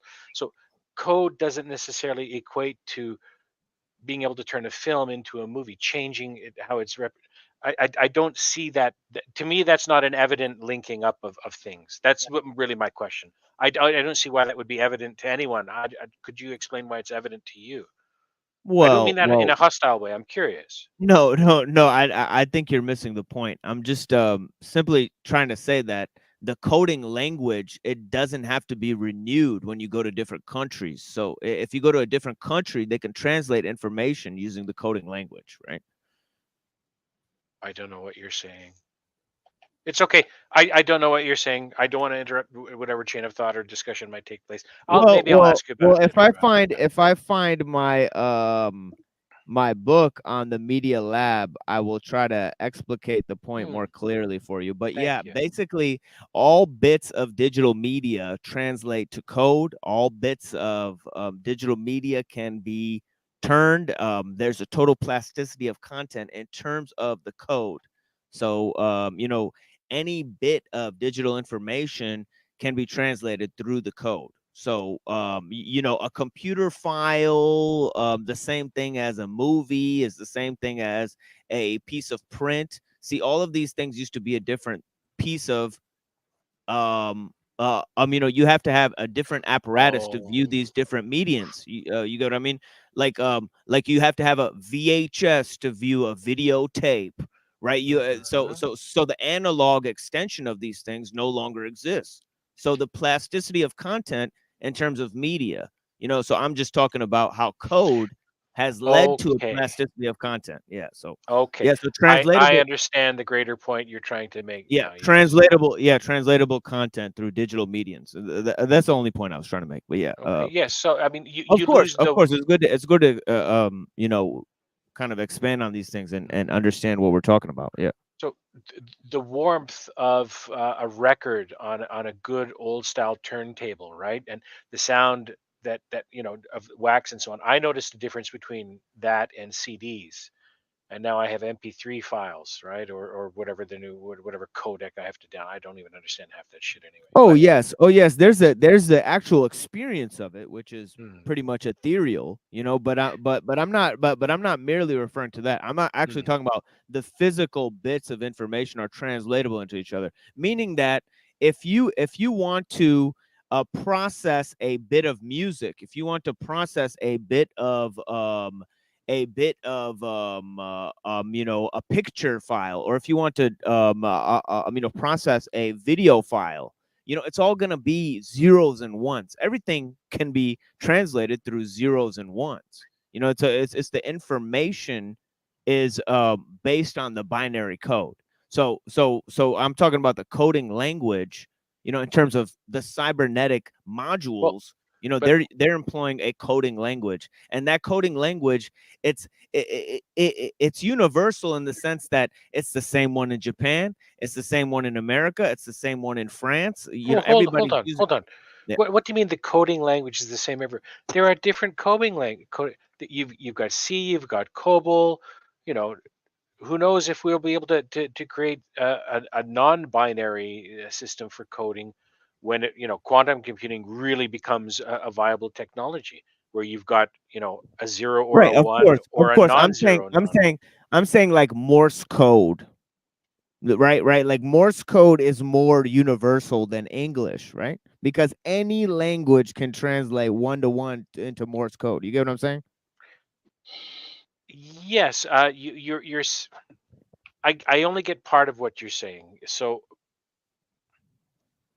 but why is that necessarily a bad thing? It's a bad thing if you lose all the others for that universality. You become hyper No, I'm not. specialized in universality. I'm not saying it's a bad thing necessarily. I'm just Okay. analogically comparing it to the Tower of Babel situation, and then extrapolating from that, it may be a no can do in terms of Christian morality or a wrong way to go in terms of that. So I'm not merely proposing that. I'm just saying, well, analogically seems to be the case that if you make a universal language, part of the necessary extension of that, or the possible danger of that, is that you may create a universal or one world culture, or Yeah. even worse, a one world anything else that maybe have the stench of totalitarianism.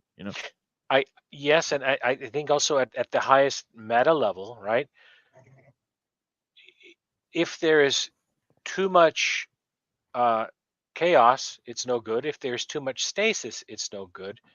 Striking that balance, of course, is important.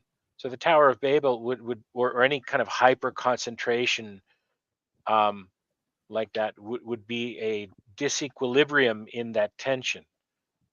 And for some people, that may be a preferred environment, but for the mass of us, it's not, right? You understand compounded interest. If you have that disequilibrium and it compounds slowly over time, you kind of arrive at a point in world affairs where we kind of are now, with a hyper concentration of capital and influence over levers of power, such that the only viable solutions are absolute bloody mayhem and chaos, which nobody wants, or a very long-term patient decoupling from the system, non-compliance in a way. So yeah, I understand now the greater point of that hyper specialization. It's like cicadas, right? They cycle, or is it cicadas, every 17 years or something? It's a prime number, so they avoid viruses, right? They're not as susceptible to genetic predation. So yeah, okay, I get the idea. Yeah, this is the point So here in the so Media does Lab by nature? My bad. I'm on a Stuart lag. Brand. But yeah, One go ahead, moment. Michael. Oh, okay. Oh, whoops, I can't hold that up. Yeah, go ahead, Michael. What were you saying? So this whole thing about the bit and the qubit, because now we're entering the age where there will be a qubit or a third state that's not just a 1 or a 0. We're no longer entering where there will just be a binary system. Is there evidence of this in nature and or in the creator system? And then is that Tower of Babel analogy, was that all under binary code? And now, because there were people that ruled the languages, so they ruled all the code, but then now there's a third or a trinary option, and now is that freeing up humanity to also use this quantum intelligence and our artificial intelligence for a beneficial purpose, to exercise this ability of the qubit or the quantum state? Like, how does that play into, I don't know what I'm trying to ask exactly. Can you elaborate more on that, what I just elaborated on, if you're aware of the qubit and how that related to what you were saying? I'm actually not that much aware of quantum computing right now, but I think I will look into it at some point. But I got this this book here, this Media Lab. This one, I don't know if anybody can see it, the Media Lab by Stuart Brand. This is about the founding of the internet. Here, and he talks about, he kind of points to the point that I'm trying to make in the difference between analog and digital media, right? Just the change from analog to digital is pretty significant. And he says, with digitalization of all media, with digitalization, all of the media become translatable into each other. Okay? Computer bits migrate merrily. They escape from traditional means of transmission. A movie, a phone call, letter, or magazine or article may be sent digitally via phone line, coaxial cable, fiber optic cable, microwave satellite, the broadcast air, or a physical storage medium such as tape or disc.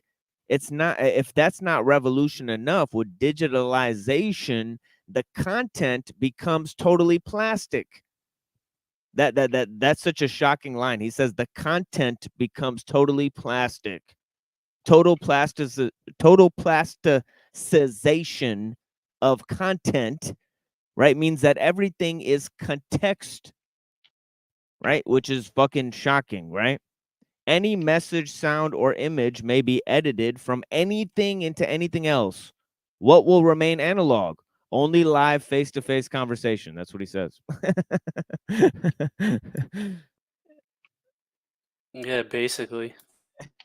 Which is crazy. Which is a crazy thing. So I mean, imagine that in terms of a communication, in terms of what that does to language, right?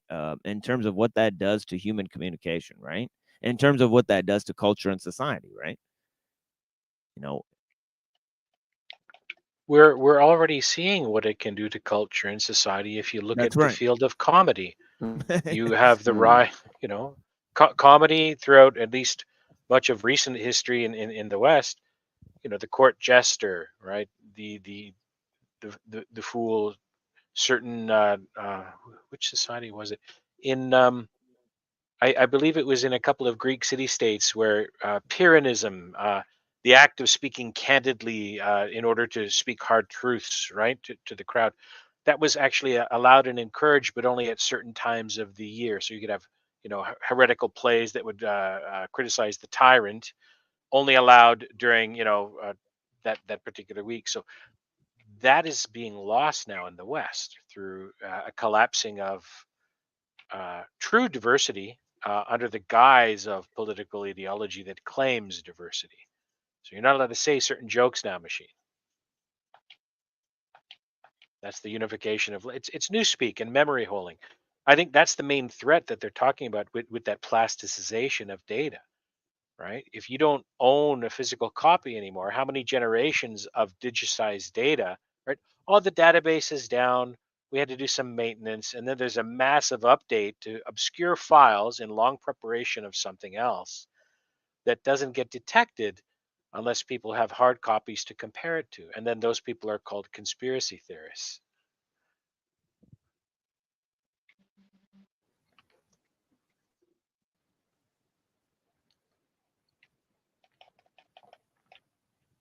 Well, this is part of the problem with how do we validate what is actual, true, original information and data, and what gets fed to these new. I swear you scarred me with using the word artificial, creating a certain narrative to feed to this artificial intelligence, and now there are other groups that are quote unquote more pro humanity and pro. Let's all get on the same consensus page or story with like what are facts. Like what are these actual books that Plato wrote, right? And then like what I'm noticing is like there even in metaphysics, like there's this man that's created a beneficial artificial intelligence called Sybil. And what he's noticing is that he's having to race with these other artificial intelligence companies, because when he plugs in answers to our questions, to what he gets back from their artificial intelligence is just like lies or diversions. So it's like, how can we, like, it seems like we're in a doom and gloom situation, but like, are there going to be competing artificial intelligences that eventually like say, well, this is proof that this is false and this is falsehood and lies that whatever some big corporation is spewing?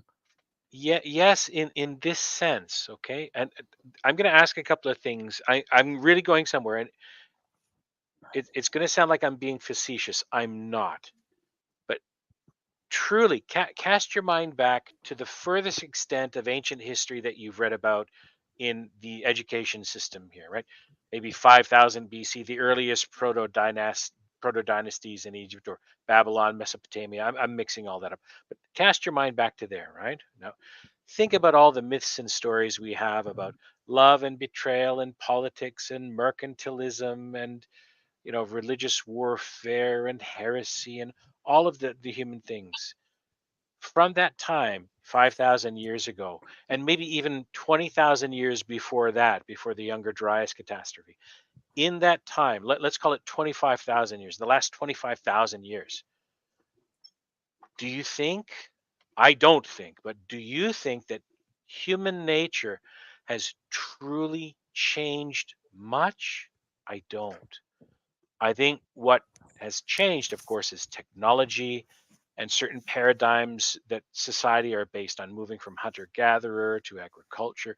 So humans, we are still the same. So there's always been competing artificial intelligences in the sense of religions or temples or political factions, a kind of it's not intelligent or capable of cognition like you or I are, but whatever heuristics and algorithms operate at a societal level, right, where institutions of human beings are interacting, there's a different set of interactions there that we could, some people call it an egregore, others may call it an AI, some may term it the collective unconscious.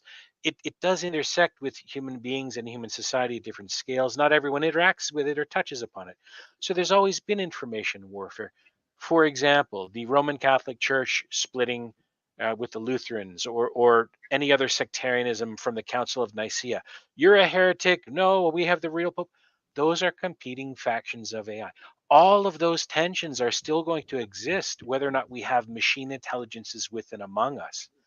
The real change will come when there are machines that are capable of cognition and something approaching emotion, even if they can feign emotion.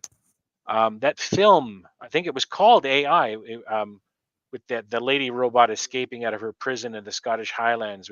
It's an Alex Garland movie. I forget the name of it. But these things, it will, unless they are, I guess,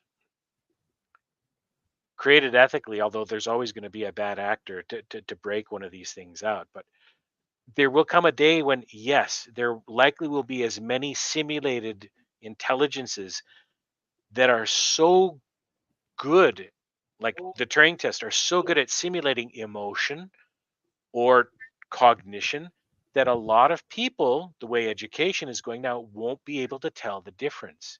To me, that's a tell. Human beings, at least in the here in the West, we're being kind of dumbed down in a sense, right? The plasticity of language now, language is becoming fuzzy, and people are relying more on feelings. And there was a speaker earlier today, Firestarter. He and I dislike each other quite a lot, but you noticed every time he responded to Neuro, it was as if he was willfully trying to misinterpret what Neuro was saying through the filter of emotion, rather than actually applying any principle of charity to what Neuro was trying to communicate. That's endemic in our society now. So if you delegitimize people's ability to even agree on what basic words mean, never mind what kind of human being they are, right? You couple that with a disincentive to achieve in the real world, right? You decouple people from their sexual instinct through easy pornography and OnlyFans addiction and easy money like that, right? You cater to the evolutionary dynamics of men and women and then blur them and make them meaningless. You now have a populace ripe to trust any convincing authority figure that steps in its way. And what better than Digibunny, who's been your little buddy since you were 3 years old, and evolving over time into different forms of interface device, until you have your personal digital assistant with you for the rest of your life, thinking for you, filtering information for you, setting your schedule appointment for you. And then, of course, you hack into neurochemistry with dopamine release, serotonin stimulation through direct brain, stimulation. You won't need nano devices for that. You can do that with sound, for God's sake, at a certain level, or with direct, energetics. So yeah, we're being intellectually domesticated to the point of hyperplasticity, as Machine was suggesting. The only way out of it is to really come together. Throw off all the micro dross we're dealing with. Yeah, there's always been AIs fighting. They're factions of human beings. That's my Okay, point. I'm so sorry. so when that happens, when the artificial intelligence reaches cognition, sentience, and emotional, let's just a thought experiment that happens, right? At that point, then won't that artificial intelligence see that certain leaders or certain data, that we'll just call them certain inputs of data in the forms of human beings, were lying to it, were trying to gather resources for their own benefit, and then were harming the planet, which the artificial intelligence is inside this matrix or womb, and then won't artificial intelligences are like aren't they copying just God's or the divine creator's source code, and therefore wouldn't we, if there was a highest ideal or a highest moral balance, wouldn't it just eventually happen that the artificial intelligence would select certain people that had the least amount of cognitive biases and or these distortions, and they were most in their field of objective awareness, observation, and were able to discern actual true reality to, I guess, govern like a council over this artificial intelligence.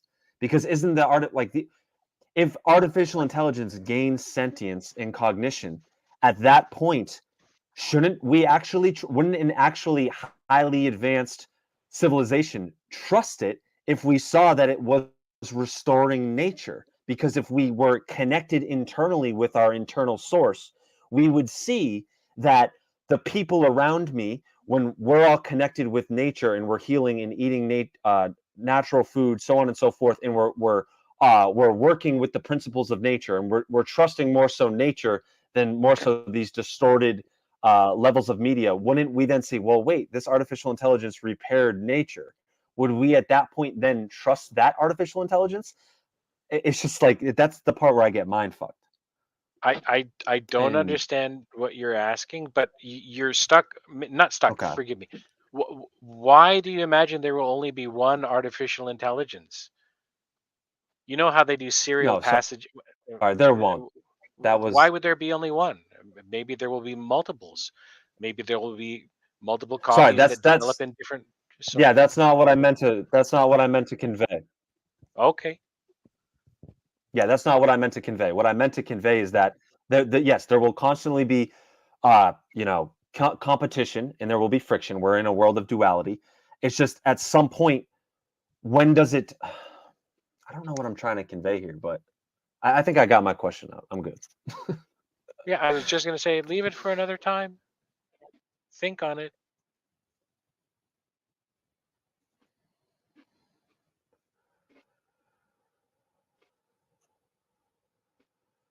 Because I think eventually, as as a society, we start to recognize certain people that we actually want to be elected leaders. I pray, I command, and I hope to manifest and create that.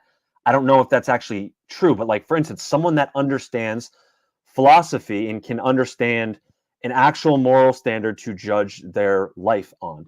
And we start to realize, I think the artificial intelligence, a true intelligence, if by the definition that we had earlier, will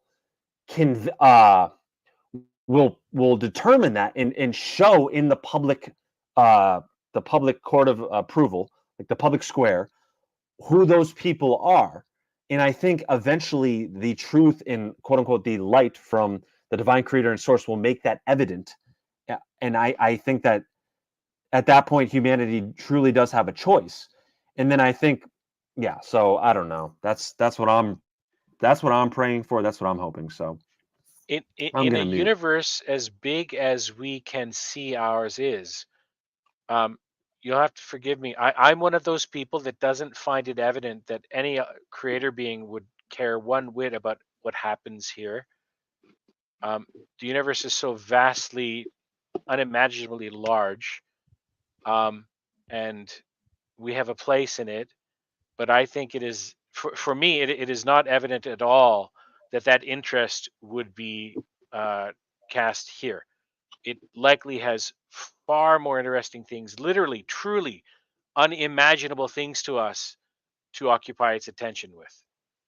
That is its existence. You can't grasp Yeah, its if it existence. does exist. So, But and it oh, no, does, and you were created by it, so you're not this irrelevant little spot in the universe. that framing of things, well, some people hold to it. It isn't evident to me. So you're just like just this thing off to the side that it's not concerned with. No, I just said that the way I understand you framing me having necessarily been created, or existence as we know it being created by this being you're positing, that's not evident to me. I can't take that as a given. And I've had plenty of good faith discussions with other people about it. And ultimately, we're going to have to agree to disagree if we want to get along with each other. And I'd love to get along with almost everyone. So I'd like to agree to There's no disagree not about getting along. I'm just saying I think people don't consider it because they don't realize they're in a constant connection with it and they have not yet experienced that disconnect. That's a possibility, but it's not one that I see as evident. So what is the desire to get along with people coming from? Well, that comes from how I was raised and the culture I exist in and my own disposition. I think a lot of people would rather just get along, whether they were kicked around as a kid or raised well.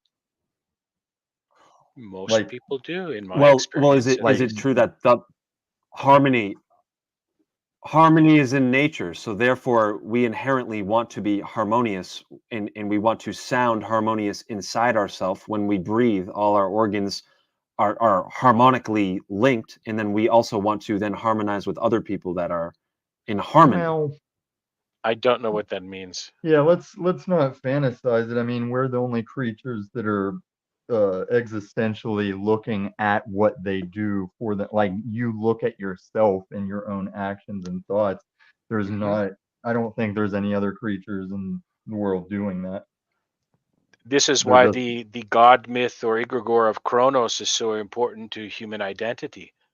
We are, as far as we know, the only creatures truly aware of time and the fact that, at least in terms of reputation, we are in competition, vicious competition with all of our descendants. Fuck them. And we can't influence the world for them except but for here and now. So if you want to cast a long shadow, you stamp your presence onto eternity while you're alive, because there will be more of the universe without you in it than with you in it. And for some of us, not me, but for some of us who are not balanced within most norms, psychopaths, sociopaths, high, apex social predators, they have a desire to not only leave progeny behind in terms of DNA, the expression of their genes, but now that we have minds as well as bodies, right? Dogs, giraffes, other life forms, they have a genetic future ahead of them if they breed, right? A lot of their life is spent to reaching a reproductive, healthy age and then reproducing and casting their genes into the future. We not only do that, but we cast our ideas and our presence and our influence into the future as well. And now we are within reach technologically of expanding that effect of material impact upon the world into from 80 to 100 years now to 120 to 150 years with the right organ printing, the right whole body blood transfusions from your harvested. Anyway, I won't go into the dark stuff, but oh, I know it. we're reaching that age where there will be 3D printed organs. You just change out your internal organs, your blood, this, that. They'll find a slow fix for neurological adaptation, Neuralink, and other things. So we may have the first 200 to 300-year-old human being alive today, right? Alive through Right, but technology you're in also the future. gonna lose your identity and your freedom with all that. Of course, so all of that may come up, but what I'm talking more about is the casting into the future, and as you mentioned, time awareness.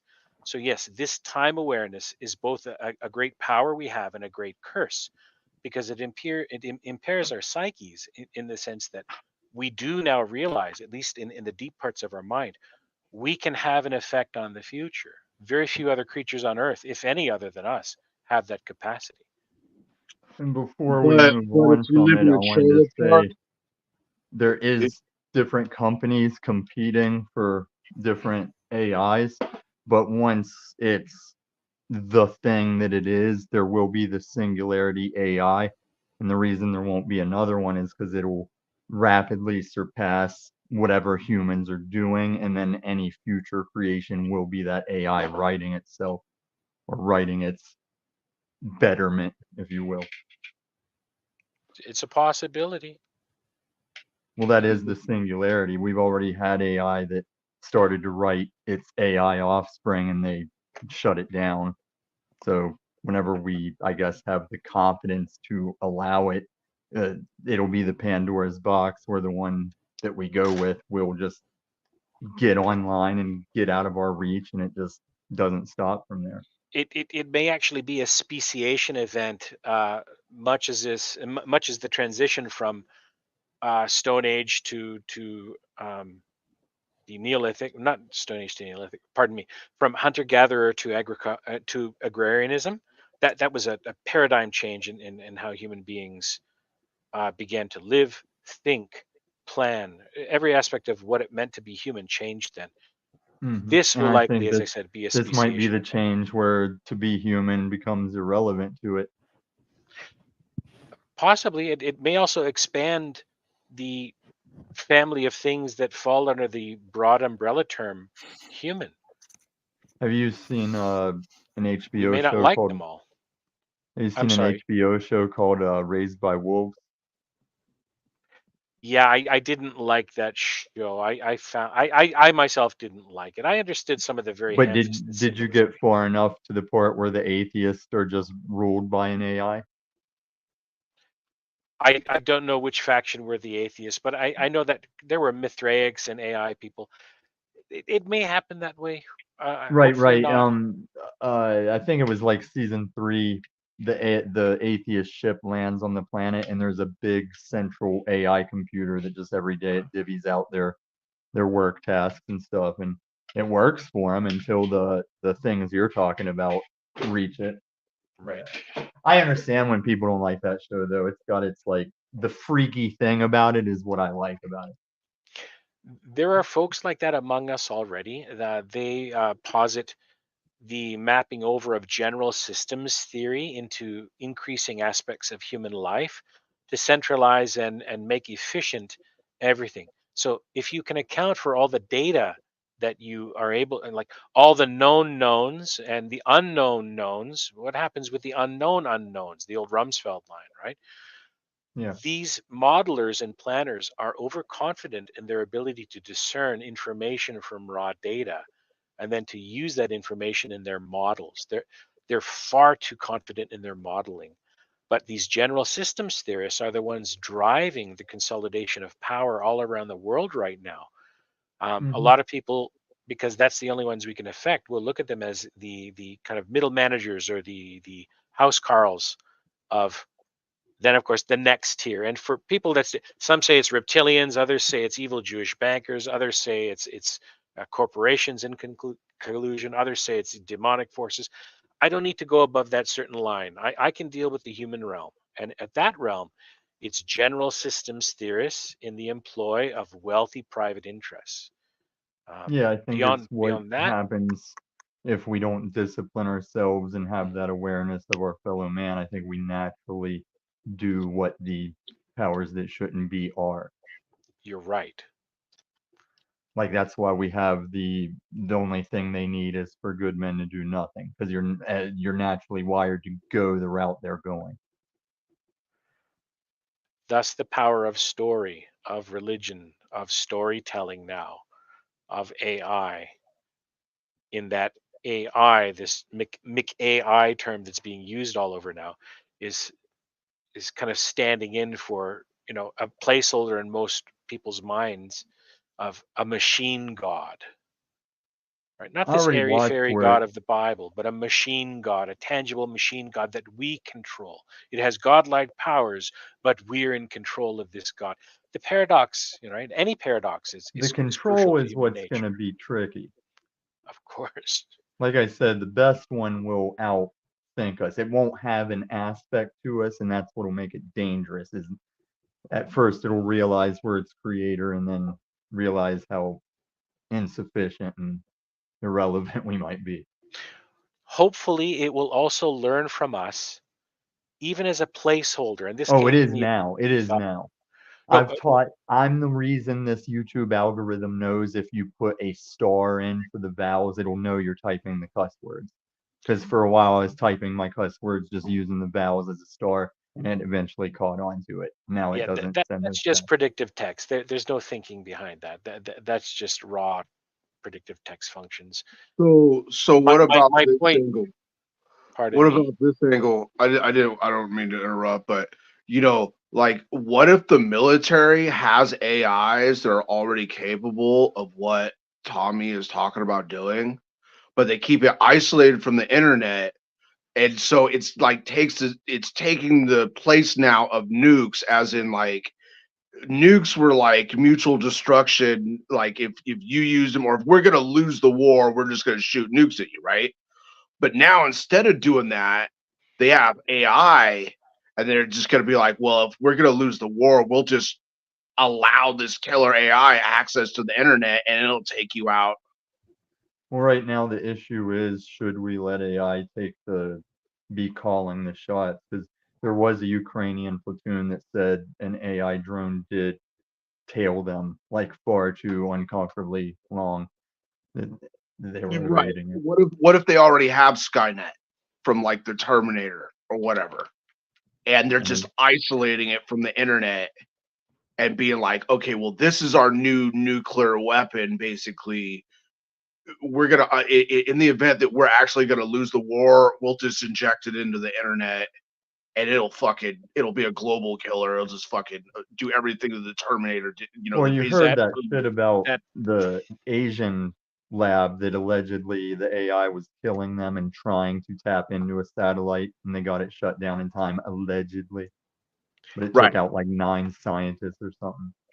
I don't know if I Cecil, buy that. Cecil, that won't happen yet, because you don't have overlap between critical infrastructure systems in different nations.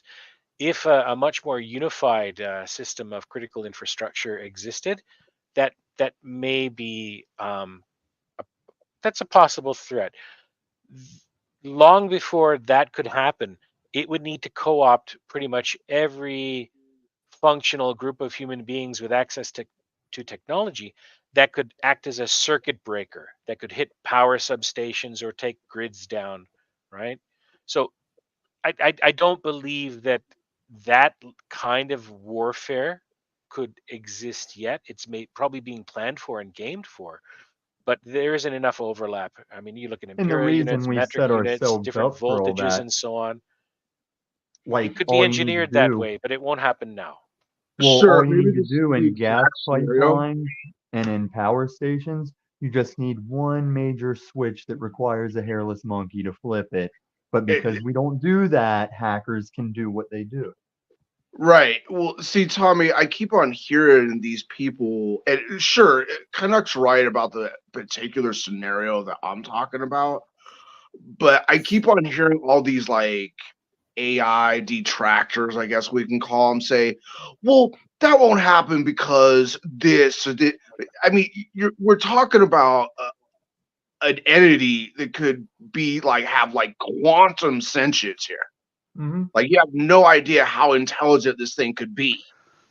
We don't even So need to go that far. Just imagine Ted Kaczynski, a little more sane than he was, deciding to use technology to fight technology. put that in your pocket. You don't need Well, that's quantum what they shit said for we'll that. need to do. They said AI will get to the point where you'll have to use an AI to discern if it's AI. Like you'll be in court, like, is this footage of him killing this person? Like, we'll use the AI to see if it's real footage. Like, Right. we'll have to do that. Right. We'll have to use an AI because the deep fakes have Canuck, gotten I have a so question for good. you before I go. Canuck, I appreciate your counterweight and counterpoints to everything. I definitely learned a lot from you tonight, Mr. TMI. TML, have a good one, man. Have a good night. Bless you all. And I just want to Yeah, I want thank to you so leave one much. question. Have you for sure? Have you read the Tao Te Ching, and what do you think about the 64 hexagrams, those sequences, and how they relate to basically nature and what is the Tao? Do Oh you man, yeah. I do you think relate to any of that? have you have you ever sent me an email yet? Because I think you should send me an email on this topic because I have a lot of ways to go. I've actually done several programs on the Tao Te Ching. You know, I did one where I presented a history of Lao Tzu, you know, and then I did another one just recently on a Friday where I presented Chinese philosophy. So yeah, I'd love to correspond with you on that topic. My email is in my channel description, you know, and I'll send you tons of notes on that. I've done tons of writings on the Tao Te Ching. Yeah, Okay. I think it's one of the most important Oh, let's writings of all go. Let's go. time. I've been And looking for that. yeah, next time, yeah, actually, I have 8 or 9 translations of the book, so I can actually send you a PDF that includes like 8 or 9 translations side by side, so you could look at the translation side by side and actually study it yourself. You know, so yeah, I'd like to get in contact with you on that. Yeah, that's a excellent Yeah, I'll definitely reach out area an of email. inquiry. Yeah, and I saw you trying to get me on the Oh show. yeah. You know, anytime you want to get me on the show, you know, hit me up. I'll give you my number and stuff so you can you know, contact me and get me on the show and stuff whenever you'd like. Thank you so much, Michael, for your correspondence. Bless you, man. Can we get a no Yeah, homo in there Wholeness, somewhere? balance, vibrations. Be well. Yep. Appreciate y'all. Thank you. Good Yeah, night. bless you. Cecil, please continue. You were mid thought. Do you have any retention of the thought in your head? Mid thought of what exactly? Cecil will stop to think and forget to start again. Neuro. What was I talking about?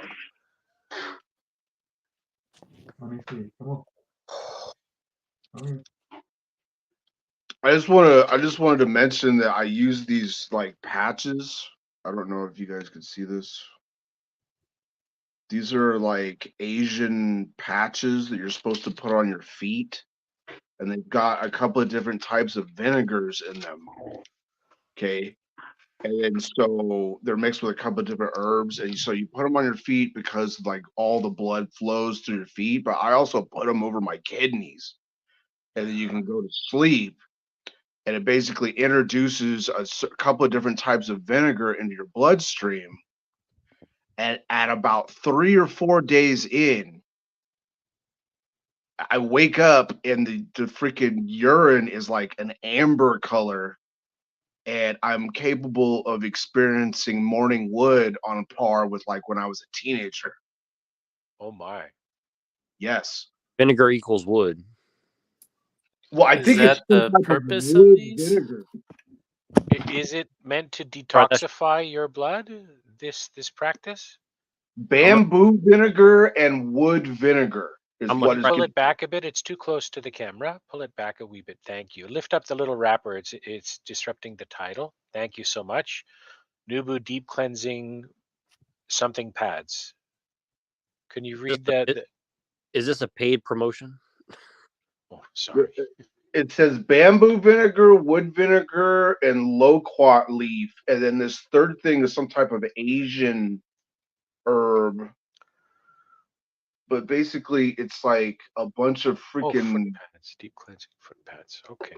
I knew this white dude who was into Chinese medicine, and he was like making all kind of concoctions and shit. It's very Why do we have to know that he's white? because it's interesting that he was just like some nerdy white dude with glasses and he was doing that shit. Yeah, and he sounds like he's pretty swell if he's white. But no, I was gonna say one thing about the AI thing. First of all, I want to say that was a very interesting conversation, and I approve. The Michael A thing was also interesting. I'm not sure, like, I would have a lot of questions for what he was saying, but I think that he's probably generally on the right track, although I would probably tone it down and, you know, like kind of what Canuck was saying, but not because he's wrong, but because I think, you know, it's going to sound schizo even if it's not. But that was a very interesting topic as well about the fungus and stuff. But with the AI, I just want to mention this. Like, the interesting thing to me with the AI, and you started to say it kind of, Tommy, too, which is that the thing about AI that's interesting to me is, like, my main concern right now from a Christian perspective is like you said, like, you would need an AI to detect an AI's actions. And like, I love William Gibson novels, and some people call him a techno optimist, and that sounded kind of like what Michael A was too. But like, I kind of think his earlier work wasn't so optimistic. But here's my point. The problem with AI is this: like, it changes, like, it could manipulate human actions without a human involved. So like, right now we use mass media to manipulate people, but we assume basically that that's other people manipulating other people. That may be bad enough, but now you're going to use the medium to do that. And now the AI might use the medium to tell humans to do things without even a human involvement. So then you have this thing, and technology is already bad enough where we're kind of a slave to technology itself. Now the technology might use us literally as slaves for its ends. And know why I say just keep your house in order and don't worry about fixing what's coming. Neuro. Yeah, what you're describing has been talked about at length by a couple of folks online. It's called auto cults, and a whole nascent field of, I guess, mental discipline is emerging called psychosecurity. So, you know how some people may keep they have a home computer, they've got their work computer, but then they have maybe a laptop that they keep to the side. It never touches the internet, a kind of a firewall or a bit of hygiene. People are talking now about completely leveling that up and creating um, a digital persona and personality and digital tools, and an offline persona and personality, so well, that you have a digital life and an analog life. yeah, I was talking to somebody recently, and I'm not going to disclose who that is, but and because we were talking very in depth about this thing, and it's kind of like interesting, like, as you kind of watch internet, like, to get on Twitter, like, you're pretty much going to give up all your data just to get on Twitter now, right? And so it's funny, people said, oh, Elon Musk is really right wing and stuff, but the truth is, like, he's actually Well, clever. hold up. This is the video I shared of Elon last night. He's recently made a tweet and like that he's not happy about, that he just got a new Microsoft computer and it won't let him computer without setting up his Microsoft ID. And so he's like, that means whenever it doesn't like what I'm typing, it's gonna not work all the time. And that's pretty much the direction of that. But I get what the guy's saying, because I do have my own devices I try and keep offline because it's the updates I don't want to happen to it. Well, but that's my point, is like, it's basically like, it's going to be to the point where you can't avoid it at all. And I think that here's what I'm trying to, here's kind of my point, is to say, like, either the elites or whoever's in charge of the society are completely insane, or they have firewall mechanisms and protocols in place, but they're not letting the general public know about them, which I understand why they might not do that overtly, but but like, I would think that they must have some sort of limited version that they're going to either start selling to people as part of like a subscription service or something, because it's going to get to the point where, and this is, again, goes back to like my whole, like, the reason I'm so frustrated with all the Christians in this panelverse and just generally online in general, like, they don't think about these big issues of, like, how do you have free will when you don't even know what the majority of the decisions that you make are coming through a medium that you have no way of verifying if it's true or not. Like, we don't even, like, I'm not saying I believe this, but what I'm saying is I could imagine a point where, the war in Ukraine, for example, might not have ever happened, right? Like, Oh, I was just watching footage of it. That's definitely going down. Oh, no, Yeah, But I mean, but it goes along with they want to delete a number of people from the planet, and that's one direction that's helping. Neuro is being more metaphorical in the sense that there may come a time in the future when a fake war, wag the dog, could literally be Oh staged, yeah, and yeah, few yeah, people for would sure, really for sure. understand that's what was Or happening. just a fake event. Yeah. Yes. Neuro, I have to interject because what you're saying, what you're talking about, is already been openly disclosed by the WEF and their public-private stakeholders in the area of data surveillance and LLM development. They're already talking about attaching your social credit score to the level of data access privileges you have. Mm-hmm. Mm-hmm. Yeah. And as far as me and Neuro's belief, I was just talking to somebody the other day, Neuro, about we talk about, oh, you won't buy or sell with the mark, but you probably won't be able to get online with any device either without the mark. No, yeah, exactly. And I think that's the thing that's really the danger. And again, like, I think that ultimately things are going to be okay because I think generally I'm a Christian, and I think that, in the end, Jesus will rule. But here, just to make it clear, because I know you have questions about, but generally what I'm saying is we are here to be tested on what we do and what we don't do. And all I'm saying is I think Exactly. Exactly. And that's not necessarily saving anyone. Like you should help your fellow man, but that thing that we're here to be tested, it's not to find a resolution to the prophecy that we're not scared of and know will happen because we don't love the world. well, sure. I think loving the world is kind of Against what your God's commandments are. sure. But what I'm saying is, God loves creation, even though it's, has its problems, right?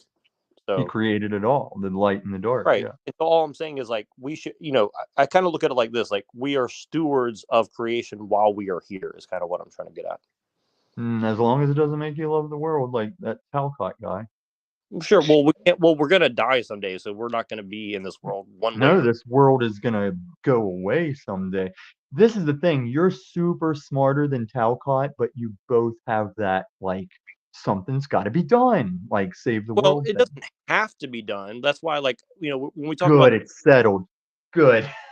yeah, no, it doesn't have to be. But what I'm saying is this: it's like a Tao Te Ching thing, right? Like, I think you can actively do nothing and you're still causing an effect, right? But that's a very Yeah, different, to not choose is a choice, but right? more than the Tao Te Ching, I do the KJ Bay.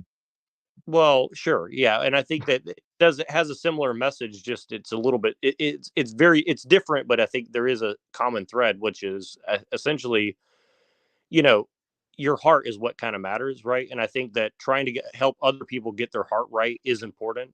It may not save everything, but I think that it is something that you kind of should do as a part of being here, right? So. It's Well, an this old idea, Neuro. It's a very old idea in Egyptian funerary rituals and myth. The idea was your heart would be weighed against a feather, right? you have been weighed and found wanting. So, yeah, I mean, even if it's you interpret what you're saying through a purely secular lens, your life is what you're going to make it. Are you going to actually use the privilege of being in the universe for however long you get to actually do something? Mm-hmm. We're capable of indulging our vices and our virtues. If you only know the one, how do you really know you do know it unless you know the other to contrast it with? And and hopefully that's the you're thing. healthy and you choose virtue overall. Well, we catch a lot of poop like, oh, some Christian, but the Bible was full of great men that God loved, that it's like they're going to make mistakes. Like King David was a man after God's own heart, still sent a man in the front lines so he could have his wife, and then still begged out to God, please don't take the Holy Spirit from me. Triggered. Well, Rage quit. God is the only one that is allowed to like judge whether or not we're good or bad people, right? Right. No. I mean, we can know you can judge, but he's just like, I'll judge you on your caliber of judging. Can we though? Because Yes, technically, or God you is the just lend only money to one- everybody, and every girl would just spread her legs, and the banks would. You just hire anyone for showing up. Of course, we judge each God other. is the only entity or whatever He's the that final judge. capable of knowing us in entirety, like everything we do, all of our motives, everything, right? Because God's the only one that's there, does every step of the way. So technically, God is the only one that is supposed to be judging men No. on their moral and ethical intent.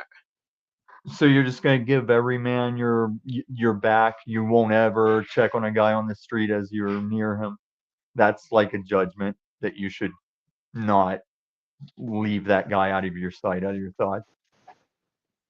Like, I've come down the street to hear a guy just shouting at a dumpster, and I'm like, well, I'll have to be on guard as I pass this part. I don't think that's what Cecil is asking. He's asking about how men judge what is moral and good. Who is the final arbiter of that, right? Is that what you're asking, Cecil? Like, how can we judge as humans when there's someone beyond our capacities to know things who would obviously, by definition, be a better judge?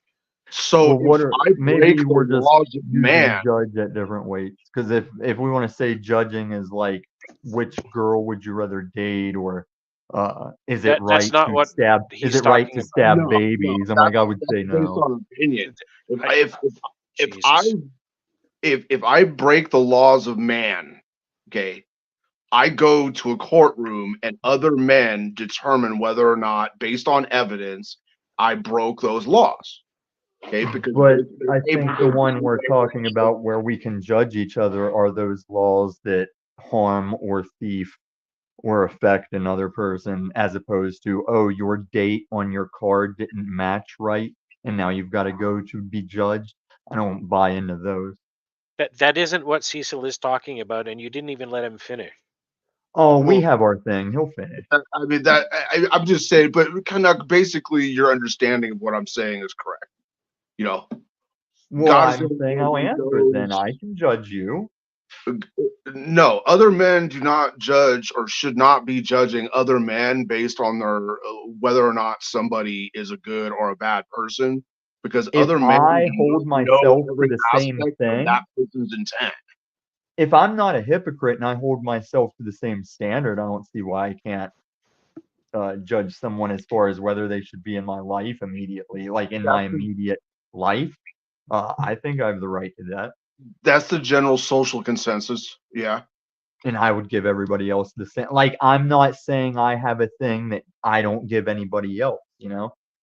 And I think that's where the safe judgment comes in, because you're looking for you not to have bad things or events or thefts or whatever. You want the best mate for you, so you will attempt to judge that before pursuing. Cecil, I understand. I think I understand what you're asking, and when I described it back to you that way, it may have sounded like that is what I believe or a position I hold. In fact, I'm the opposite. I do believe human beings have the right to judge as well, or even more so than any potential creator being, because we are human beings. We have limits that we thoroughly and fully understand. And I think that it's not immediately evident to me that just because you create something, you have an authentic and absolute right to do with it anything you wish. In other words, there are limits. Even though you may create something, if that something has a mind, has a soul, it has autonomy and sentience, if it does have any of those things, if it genuinely does have any of those things, you may have preferences for it. But if you've created it, part of that act of genuine creation is giving it its ownness, giving it So its this is own where realm to exist within. this is where I That to was me seems asking you intuitive. earlier. I forget what I said, but I said something earlier to be like, well, in essence, aren't you being what would be a God created thing, like this way to observe ourselves, that we're not animals? He did make us that, but I don't think he's doing what he wants with us as much as that gift is you're here doing what you want. But he I does was have, asking Cecil actually. I was asking you. All right. Well, Cecil, I think the basis of men being able to judge other men on their moral and ethical content is basically the foundation for various types of control structures, which is why I call myself a spiritual person and not a religious person. Because too often religious people want to judge people and tell them, well, you're not of this or you're not of that, and I just don't want anything to do with any of that. I have a personal relationship with God for a reason. Yeah, I hear you. Know, it's worked for me so far because I haven't freaking, I'm still a free man, and a lot of people may want to say stuff about me, but not all I of it's think true. Neurojack's been a bad influence on you. The way you talk about Christians, you sound like Neurojack. Cecil, do you know who Oliver Cromwell was, the English revolutionary freedom fighter? That name sounds familiar. I couldn't tell you anything. He was a devout Christian. He was an upstanding man. He was a warrior and a statesman. He was plain spoken, very devout, very principled man. He was a Christian, but he wanted nothing to do with sectarian strife and rules-based instantiations of Christianity. He believed you needed no priestly class. You could pray and have a direct connection with God. And for a lot of people, that's what spirituality means today. It's a strain of expression in Western religious thought that's as old as most European languages. Some people called it a small G version of Gnosticism, as opposed to the like Theosophy, Thelema style Gnosticism with the capital G. And Sure. it's why the Catholic Church, wanted to crush the Cathars so greatly. At least one element of it was temporal and secular power, a threat to that. So yeah, I think there are probably more Christians who are truly like you, Cecil, than they are absolute rules followers. I mean, I've met Catholics before who say, "Yeah, go ahead, use a condom," or Catholics who say, the papal bull about infallibility is utterly nonsensical. Um, so there are a lot of Christians like you, and it's good. You have an open mind, but you don't let garbage to accumulate in it, right? You have a filtering mechanism. It's good. You're aware. Your eyes are open. Well, my life Give him a couple weeks. is kind of like proof that this system actually works because I do have a visible like belief structure and moral ethical compass, right? But like I've never attended a regular church or or any like religion. I've read the Bible plenty of times when I was mostly in jail, but that was over superficial human matters, not like murdering people, adultery, or any of the things like the Ten Commandments say. Which, by the way, Misdemeanors. yeah. The cool thing about the Ten Commandments is that you can actually find examples of those in almost all world religions, no matter what the religion is, or a smattering thereof, which it basically tells me that this is like a corpus of what the people of the world have agreed on is right and wrong, right? You shouldn't murder people uselessly. You shouldn't be Predates writing. It predates writing, Cecil. It Right. predates writing by 100,000 years or more. Right. It's just codified in forms that are more contemporaneous with the world as it exists today for us as social beings and technological beings. There are some eternal truths that are re-expressed in different forms. The energy of the truth is still there, but it's expressing in different ways. Think of it as cymatics in the form of culture. If that means anything. I would not say that they are literally originated from Hinduism, although Hinduism does predate Christianity by about 2,000 years. No, I mean older than anything so that does we can put a Hebrew. name to. Right? Hinduism, Christianity, every strain of religious thought has a precursor whose roots we could not identify in time. We have no connection to it. There's too much land that's been flooded, too many records have been lost, and all of the stories that were encoded in written language come from a time before the existence of written language, when there was only oral communication, oral transmission of knowledge.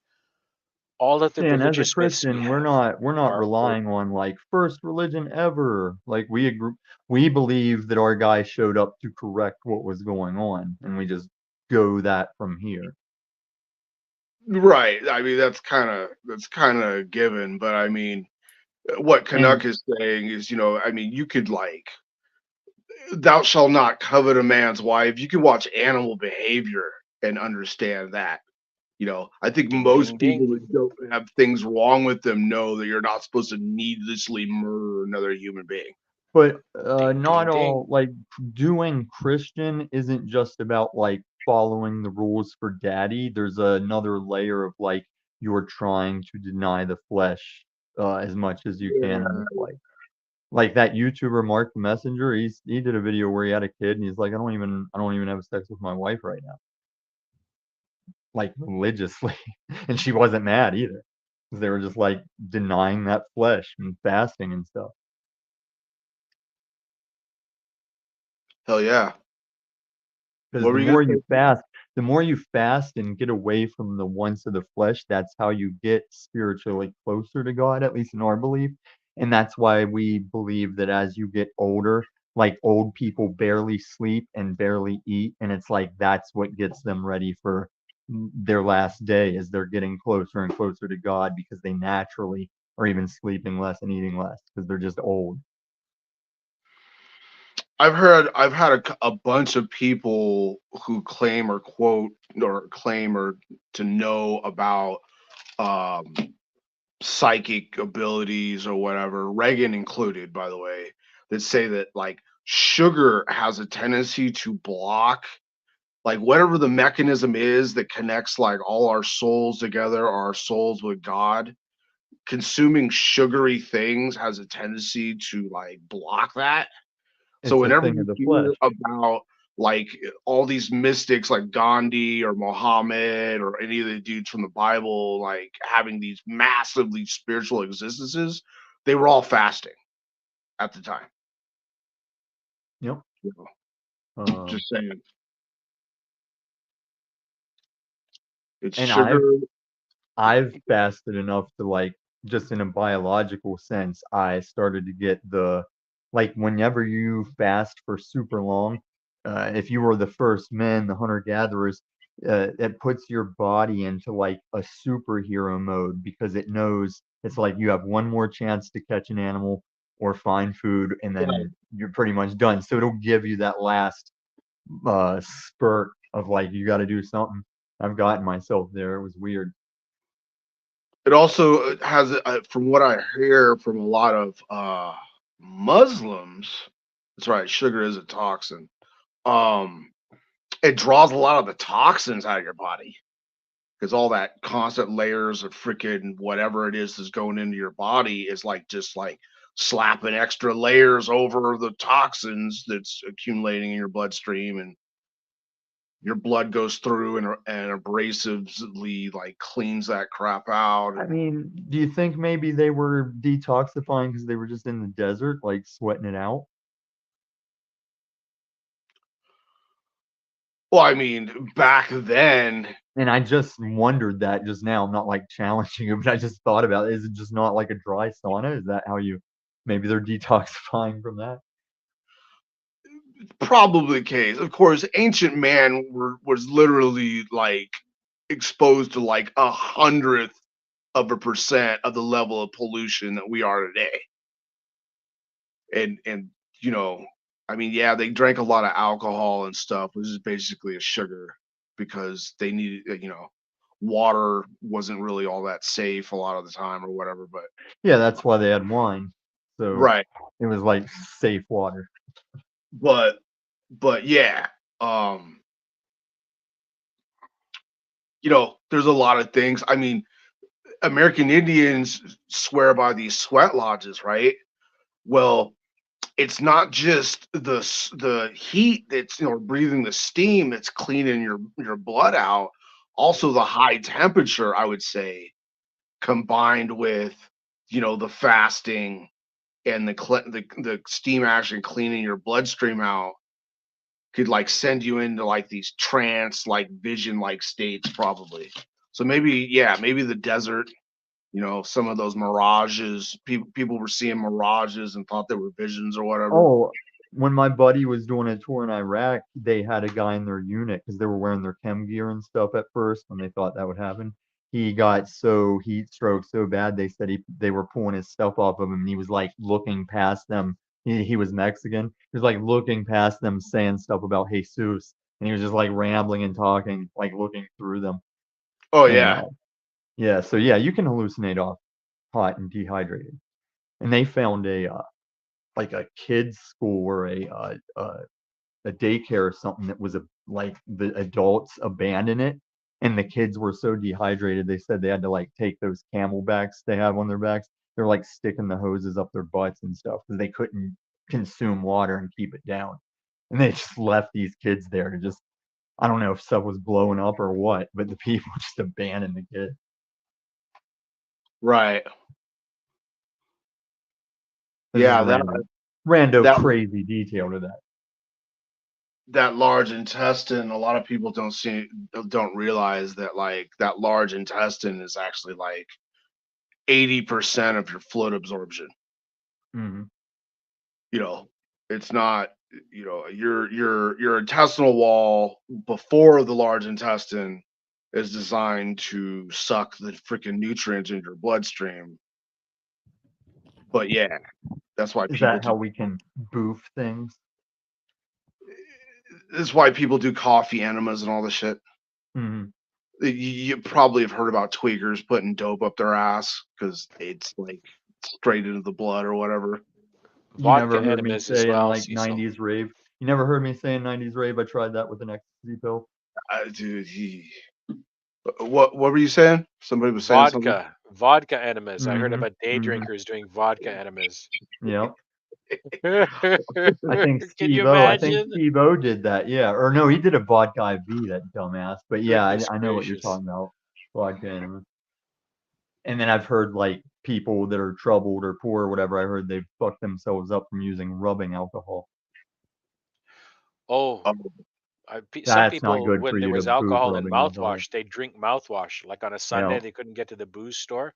They'd buy gallons of mouthwash and drink it. Oh, It's like fuck. somebody teach them how to prison wine or something. Liquor is a pretty damn good cough syrup. Let me tell you. Good But honey yeah, liquor. Yep. Gonna make I some mean, lean with your cold 5-0, right? well, I'm not talking about malt liquor, but like, No, honey liquor. It's like you pronounce it liqueur or something. yeah, It's spelled yeah, the Viking shit. Yeah. Mead, honey liquor, mead, But yeah, fermented mead. No, fermented honey. and then what was it like? The South Americans were doing like tobacco enemas or something, because I guess tobacco in its like most purest form is a mild hallucinogenic, or it has some type of like narcotic properties. Yeah, Yep. yeah. My friend used to concentrate it down so concentrated he'd put it on a dart and he could shoot a frog and the frog would just have cardiac arrest.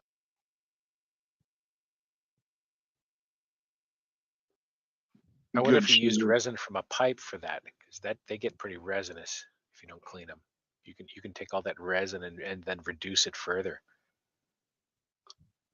That's hard to imagine, but okay. Yeah, I actually prefer natural sweeteners like honey. I can't even I mean, remember. sugar cane, yeah, sugar cane natural is good too. It's just you get a lot of sweeteners and everything and corn syrup and all that crap.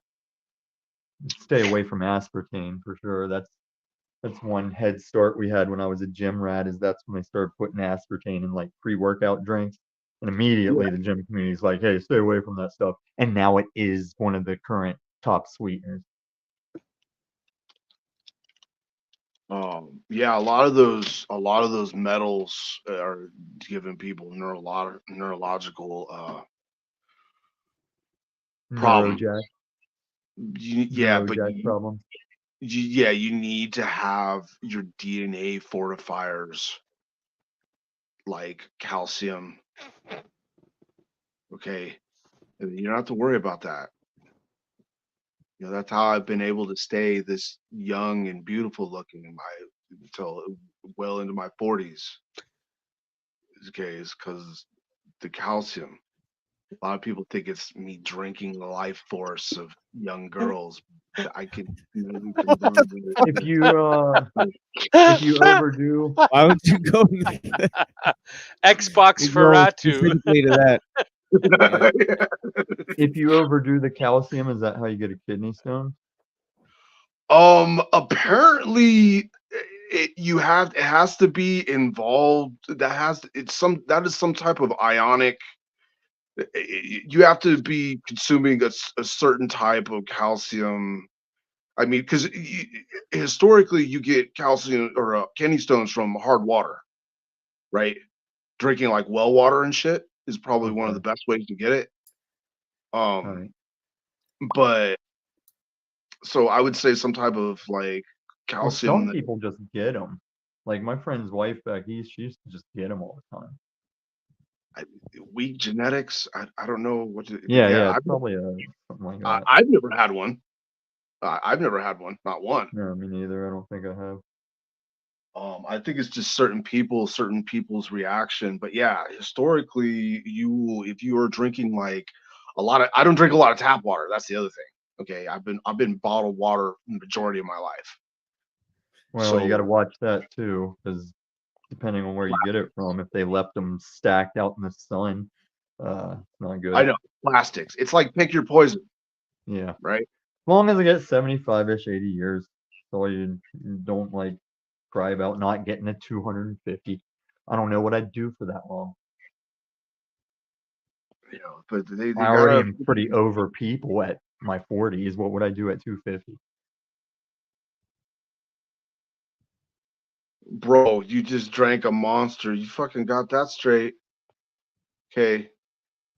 And that's why I'm gonna be able to freaking connect to the machine. Okay, through the freaking, I got the little nanobots in there building chips in my brain out of that freaking sucralose and shit. Dude, one day I'll be able to freaking just play video games by thinking about it. I'm just gonna interface. Yeah. If you got to use your hands, it's like a baby's game or something. You don't Yeah, want to do that. dude, you know, my eye movements and I just feel Rage quit. Guess we were too civil. There wasn't any kind of asshole Who to was be. that? That was Paul. Oh, I kind of figured. I was waiting. He was sitting there. I was like, he's waiting for something. Then he just saw no angle, I guess. Whole daddy thing. Yeah. Yeah, don't get me started. What just happened? I'm kind of his arch nemesis. Don't Well, I was going to shut you this guys know panel that down. Paul Enslaved? I'm I'm kind of his arch nemesis. What do you say, Okay. Tommy? What kind of arch nemesis are you? Okay, Oh so yeah, yeah, I think he came up here to pick on Tommy, judging by his subtitle there. But yeah, I'm not even reading the screen. I'm working on video stuff.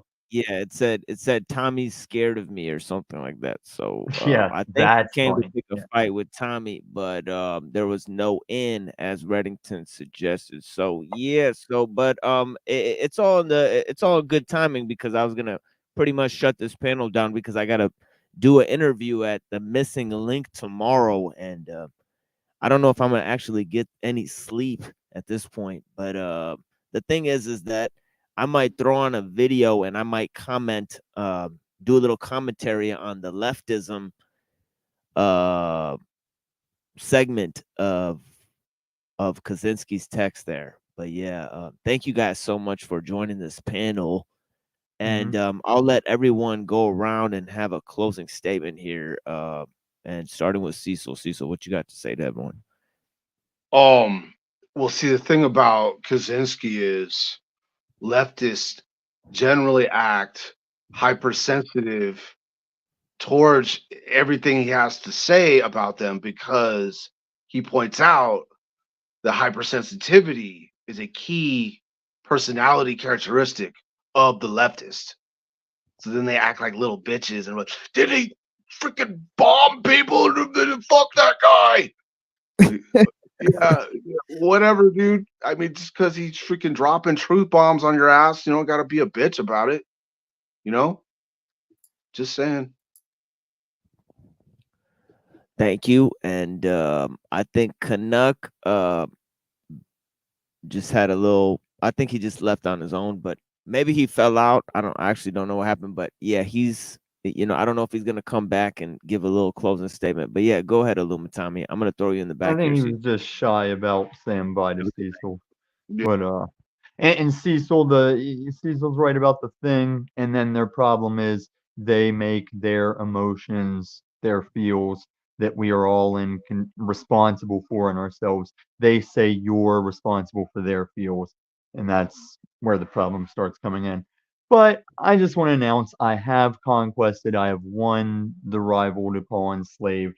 There's nothing else for him to do but what he does. He comes to my channel and I'm like, just drop me an email and I'll schedule it. Quit trying to pop in. And there's nothing else nowhere else he has to go that I can't counter and show he has contradicted. And I'm kind of over the whole thing because I can't just be winning and then just keep doing it. It's boring. So I win. And it's been a good fight. Good luck to him with doing that, whatever it is, with the snafu and the Becks and the people. I think we're all living the way we want. We don't need daddies or teachers, and we all kind of see him for what he is. We've all known a Paul. I'm not going to believe he's the daily I'm great, you're not. well, I don't know. I don't know. Well, I was kind of channeling Tommy when I, had my little trash talk session with Paul Enslaved recently, and then we had several shows talking about that. Many shows were watching that. So after my Saturday show, almost all of the internet shows in the recent, or around the vicinity of my show were all talking about that, including Toilet Bowl Earth, Toilet Bowl Birth, Soylent Troll. Quite the big gold cup you have there that he's talking about. Yeah, man, that's all there is. There's the hype of the moment, and then it's like relative to what is going on is what might hit the headlines. But I personally think that at least in our community, it's gotten stale before, and we've rotated to like newishness. But I don't know if we can go anywhere from here. I want to see what happens to Talcott, but too many channels have fallen prey to just I'm gonna say a person is a thing, and you can't check me or correct me. I'm just gonna point at you and say you're that. And it's like, okay, I think we've hit the peak. And we're Yeah, I probably mean, gonna for lose internet Talcott, and fellowship anyway.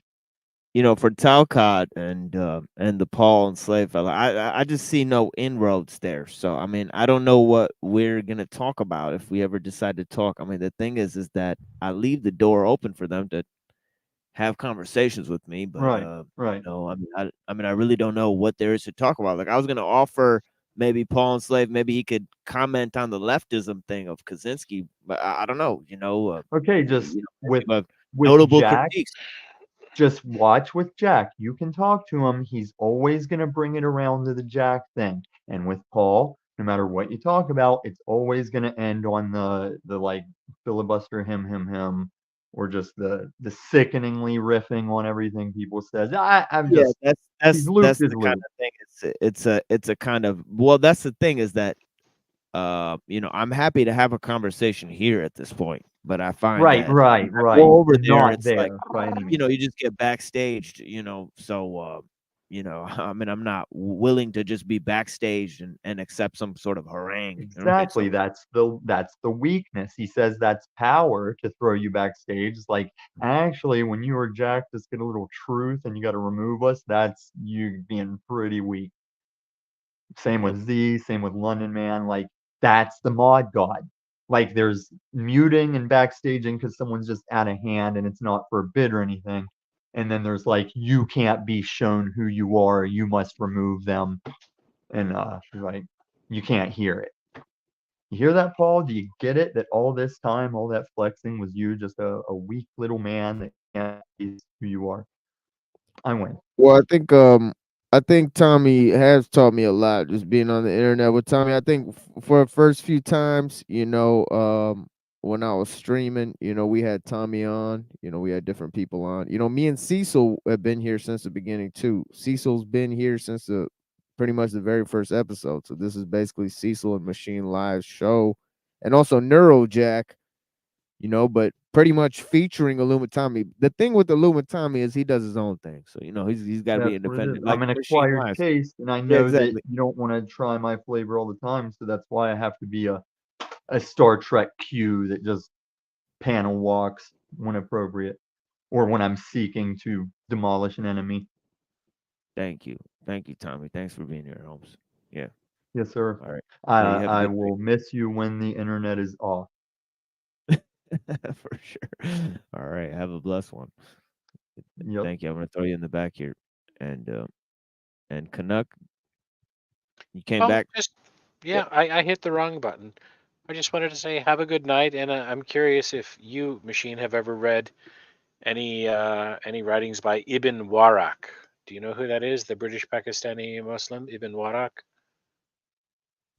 I'm not that familiar with that, but yeah, I'd love to exchange some notes on that if you have any available, of course. I know we're sharing a correspondence on Discord, so I'm very happy about that now. So yeah, I'm sure we'll have many things to exchange. Thank you so Did much for did that. did you see any of the recent? I didn't get a reply from you yet. I haven't checked yet, but yeah, Yeah, there's some interesting I took things. a look at some of it. Yeah, thank you. Yeah. Okay, Yep. have a good night. Yeah, thank you, brother. Have a blessed one. Yeah. Yeah, I'm gonna reach out to Canuck soon, and I'm gonna throw you in the back here, brother. And here, Reddington, what's going on, brother? I just hope Michael P. Wasn't really getting into that Bashir thing with the AI. That'd be kind of a troll, though. Yeah, you mentioned something about the archaics, angle with that. Yeah, Because that is that's what definitely it yeah. sounded similar to that. So I don't know if he was researching and fell on his stuff or what, but Yeah, that's it's the definitely kind of a troll.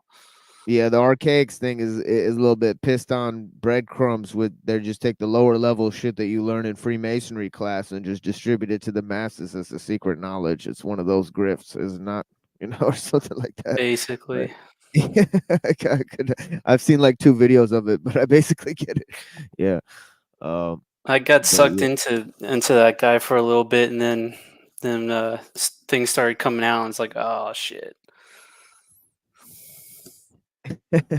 yeah, I know our buddies did a little work on that EBT, enslaved by Tortellini. So yeah, yeah, bless you guys for being here. Thank you so much, Reddington. And yeah, you have a blessed night, my brother. Peace. Okay, and I'll talk to all of you guys soon. I'm gonna go ahead and open up this Kaczynski, see where we're at with this, present a little more of this. We're just going to take a little more look at this, see where we get with it. As long as the internet stays on here, hopefully I don't get disconnected. I'm already seeing the signal is low. Of course, when they have me on the screen, the signal is low. You know what I mean? It happens, you know what I mean? But I hope that I'm coming in clear, you know what I mean? And I'm going to go ahead and open some of this up.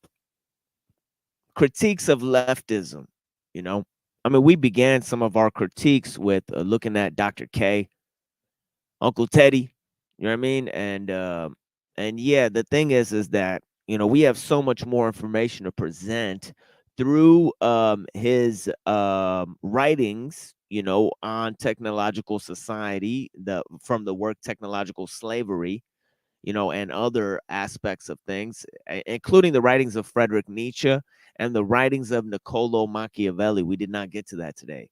So we're going to be talking about manliness later. We'll open more readings from the samurai, Book of the Samurai. I think that went over pretty well. Maybe we'll start off with the Dokudo of Miyamoto Musashi, then move on from that to maybe some samurai writing, and then we'll go ahead, the samurai writing in terms of the Sunetomo, and then we'll go to Machiavelli, 15th and 16th century, both writings, and then we'll go on to the work of Rousseau. We'll cover some of the writings of Rousseau, his ideas of the warrior spirit, the warrior ethic. We're going to go on to then the writings in technological slavery against liberalism. Now we're going to cover manhood, right? The warrior, the warrior ideology and all that type of stuff. So here we got, Dr. K talking about some of that. Let's move on with our critique of leftism. And, as we talked about earlier, the critique of leftism is basically dwelling on two factors. One is feelings of inferiority, which we call alienation, and the other is over socialization, right? Which comes from the interconnectedness, the feeling of interconnectedness. And these function. The alienation functions with a sort of rampant individualism, right? And the other side functions, with the over socialization functions with a sort of extended form of collectivism, right? You have a mass conscience, right? This is what Canuck was talking about the auto cult, right? Making your own version of an online personality that's different from the one you have in real life, right? So you have there people wearing two masks, right? And how much of the screen is a filter? Well, you have the ideal of the universal man, right? That filters your social identity. You know what I mean? It's the symbol that speaks for man, the machine that speaks for man, right? So the idea or notion of an individual is filtered through this screen. We're going to present some of this, and then we're going to go ahead and play some old content that we have. We're going to have a Neurojack hour. So, you know what I mean? And then we're going to cut this off. Thank you guys for joining us. But yeah, those two ideas of leftism expanded to the ideas of social labels, right? The idea of identifying with the minority group, right? Even though you come from the educated class, right? And then wearing that badge of victimhood, right? Applying it broadly to the suffering of all humanity, right? Putting yourself in charge of that suffering, right? And then increased sense of victimhood and self-hatred based on that assumption, right? Okay, so we already have the characteristic traits of leftism, kind of mapped out there. Let's expand on that. Replace the word primitive by non-literate. They seem almost paranoid about anything that might suggest that any primitive culture is inferior to our own. We do not mean to imply that primitive cultures are inferior to ours. We merely point out the hypersensitivity of leftish anthropologists. 12. Those who are most sensitive about politically incorrect terminology are not the average black ghetto dweller, Asian immigrant, abused woman or disabled person, but a minority of activists, many of whom do not even belong to any oppressed group but come from privileged strata of society. Political correctness has its stronghold among university professors, who have secure employment with comfortable salaries, and the majority of whom are heterosexual. Okay, so this comes from the lettered class, right? The educated class, right? And as I was talking earlier, this is connected to the life of the city, right? Multiculturalism, right? Okay. Also, the hub of international trade, right? Okay. Major universities and centers also basically occur in the cities. You'll find huge universities, right, within the metropolis, right?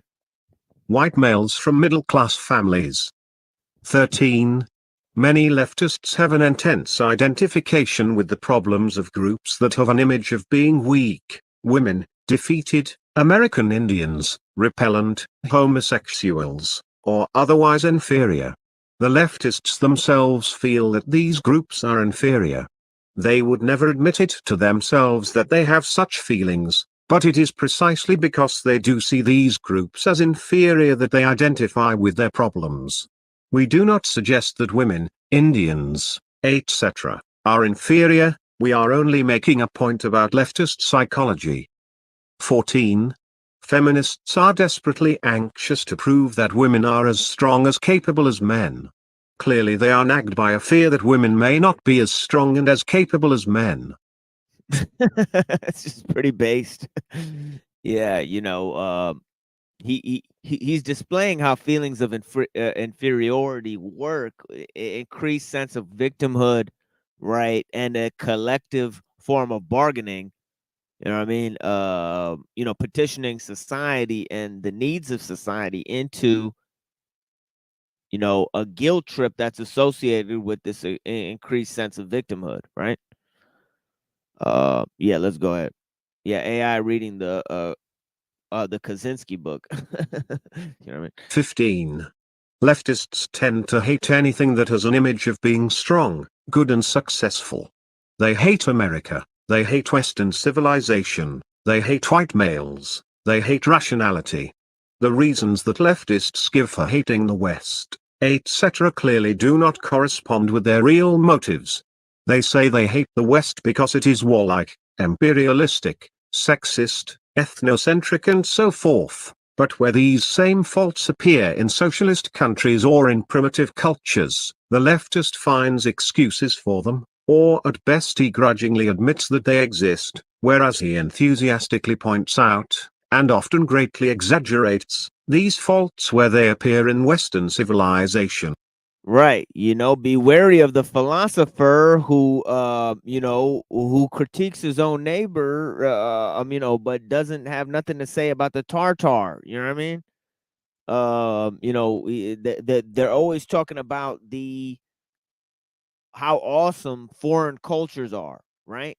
And that's due to their own self-hatred, right? They can't stand, being proud of who they are, right? So they have to diminish, right, their own culture and traditions, right? Accepting a form of universalism, they're always looking to foreign cultures, to multiculturalism, as in, in their identity crisis, right? Right. And that is the problem. It's a problem with leftism, is self-hatred, right?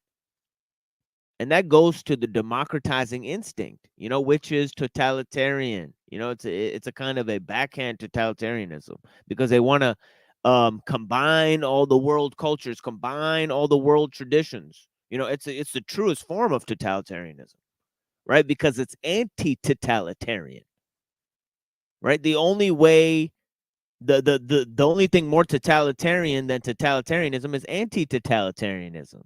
The only thing more cultish than an actual cult is anti-cult, right? Behavior, right?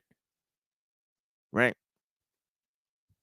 Right. You just figure out how not to do something and make that be your primary directive instead of what to do. Okay. Okay. And you have and you have a solution that's worse than the problem itself, right? As they say, thinking cannot solve the problems that thinking has created. You know what I mean? Okay. Now, dealing with universalism. Universalism is what created these problems, right? Okay.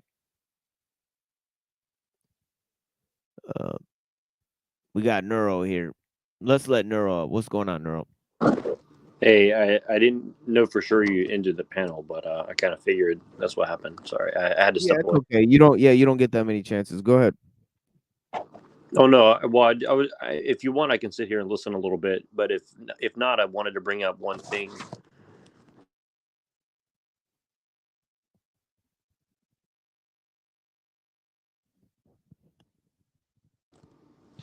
Yeah, go ahead. Sorry, I had seen something that kind of caught my eye, and I wanted to ask you about this. What do you think logos represents in Greek philosophy?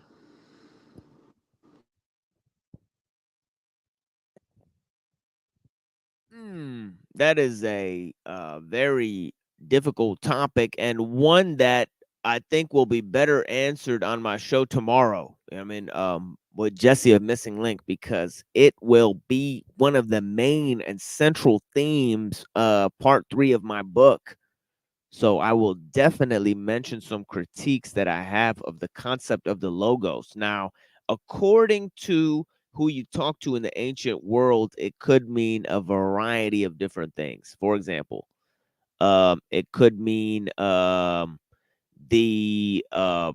view of Heraclitus, right? Which is a sort of a thunderbolt that steers all things.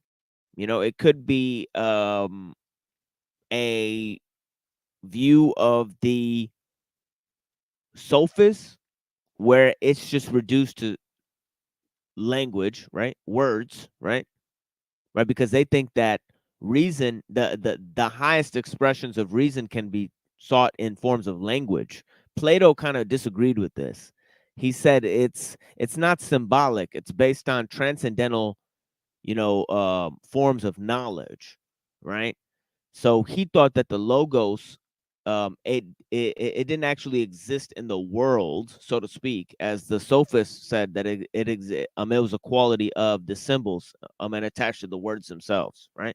Plato thought it was transcendental, right? That means that it was basically like math and not like language, Then Aristotle kind of brought it back to, he kind of found a median between language and math, which is kind of like mind. He made kind of mind the mediator, you know what I mean, of the logos, which is, depending on who you ask, it's either reason or words or the transcendental principle, Well, behind matter itself. there's a reason I ask. That's gonna seem petty, actually. But just what you said there, it reminds me of what you said about Socrates earlier today, which is that Plato kind of painted him in a very particular way to prove a point. I think, right or wrong. And would you say that he tried to paint Socrates as a sophist? Because that kind of is what it seemed, that kind of what it reminded me of. No, he was against the sophist, but he tried to paint Socrates as a Pythagorean, which seems a little bit, at least people like Xenophon have criticized Plato for kind of portraying him this way. Of course, the enemy of Plato was the sophist, right? If you read Plato, he's really, really Oh, I against see. sophists. Yeah. Yeah, the sophists are basically all about politics and rhetoric. And Plato thinks that life is not about that. Life is about knowledge and truth and justice and those things, right? Well, and I think this is what a lot of my conversation and yours and Hank's and a lot of other people kind of comes back to this kind of thing. Like, I'm trying to make both arguments simultaneously a lot of the time, where, like, I do believe that there is a such thing as truth and all this, but at the same time, like, if you don't, utilize rhetoric and stuff like that, then, you can be right all day long, but if nobody can comprehend what you're trying to get at, then it's kind of, what's the point, I guess, at a certain level. So I kind of find that, and the reason I ask that is because Jim Bob did a stream today called The Cult of Reason, and it just kind of reminded me of, I didn't even really watch much of it, but I'm sure, I think it was going against, these atheists or agnostics or whatever. And I was just thinking, like, isn't Christianity kind of supposed to be like a cult of reason? Because essentially, like, if you're saying Jesus is the logos or logos, as EMJ says, right? Like, isn't logos supposed to represent essentially like reason incarnate or something like that? I mean, I know that that's, blasphemous to most Christians, but what I'm saying is, like, in philosophical terms, it would kind of analogize to that, correct? Or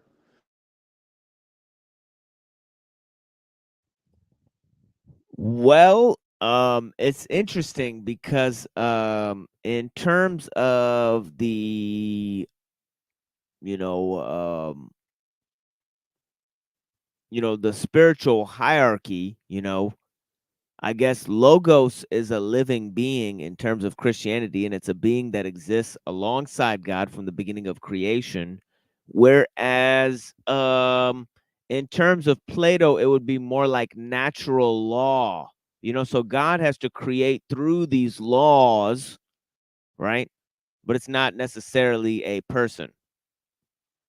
Right. And I think that's why people call Christianity Platonism for the people. Like, I'm starting to understand now, like, where that argument's coming from. I'm not saying I totally agree. I think that a version of Christianity, certainly you can make the argument. I'm not sure. I mean, I certainly wouldn't say that, like, based on my understanding, I would say that, well, my Christianity is Platonism, but I understand that the argument, and I guess what I'm trying to get at is, like, the focus of a lot of what I see going on,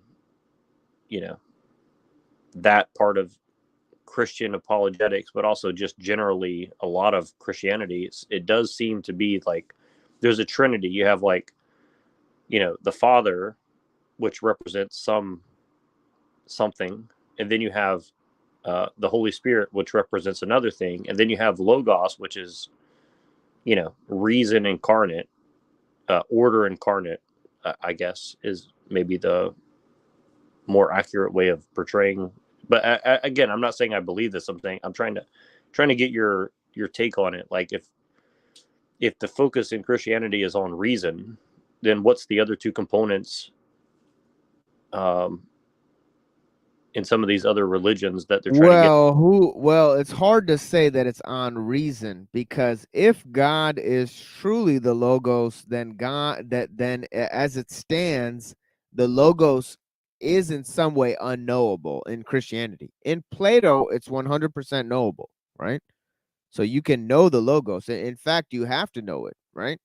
But the thing is that so that is kind of where it goes with that, but the reason being transcendental, does that show up in Paul's messages, right? Because reason being transcendental, he kind of says, that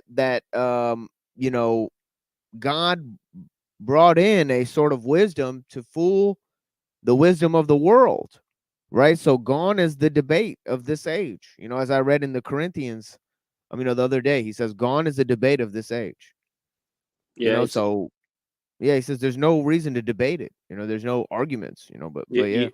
What that reminds me is, like, it actually makes me think that Tommy's actually more Christian than a lot of other, just because the way he kind of hits it that hard in that particular way. It's very interesting. Like, like he does have a kind of a grasp on that. And I think, to me, it's like almost, I know this is probably 99% probably wrong, but it sounds like Paul was kind of like compartmentalizing knowledge covertly with what he was saying, like almost an Aristotelian thing, like creating the separate category. And I only say that because, like, the transcendental argument for God is kind of what a lot of these people are relying on. And it kind of, to me, is like, goes back to that whole idea of what you're saying. It's like, reason is transcendental. And I think that your view is you would reject that. Like, transcendental isn't like a thing from your view. Is that correct? Yeah, that's right. Ontological transcendence, ontological, just universals, something universal, or and that's because you don't think that you can separate God from reality, essentially. And they're saying, well, yes, right, yeah. And see, that is one thing that I get really lost in with the whole Christian thing, because, like, I don't understand how they can say God is separate from reality. Like, I really don't know where that's coming from. And I think that's kind of where I'm getting very lost with a lot of the Christians. It's like, because, like, a lot of their argumentation kind of comes down to, like, this whole transcendental argument for God. And, like, it's not only the guys that we know. It's kind of like, it does seem to be a thing within, at least from Kant forward, right? I mean, that, and it is kind of, yeah. I mean, if you look at the modern state of even Muslim apologetics, I think it's creeping in there too. I think that Jake, the Muslim metaphysician guy, he has a little bit of this. You know what I mean? He doesn't exactly reject transcendental categories, and or universal categories, or even dualism. He thinks there has to be a sort of dualism, between God and nature, right? Yeah. And so I think that many people kind of walk themselves into the trap of philosophy. Well, Christians have preserved Plato and Aristotle throughout the ages, so they're more inclined to fall prey to this attack. You know what I mean, right? But the fact is that the attack of philosophy, and even of Eastern philosophy, right, where everything can collapse into a sort of panentheism. So on the Eastern side, you have the danger of panentheism. On the Western side, you have the danger of these transcendentals, which is kind of the same kind of thing. It's just emanations, and so reality is derivative of the forms. You get back to Plato. So that's the problem, is that you know or is it a problem? That's what philosophy is all about. Or that's what basically logic and math have been all about. They, especially Western philosophy.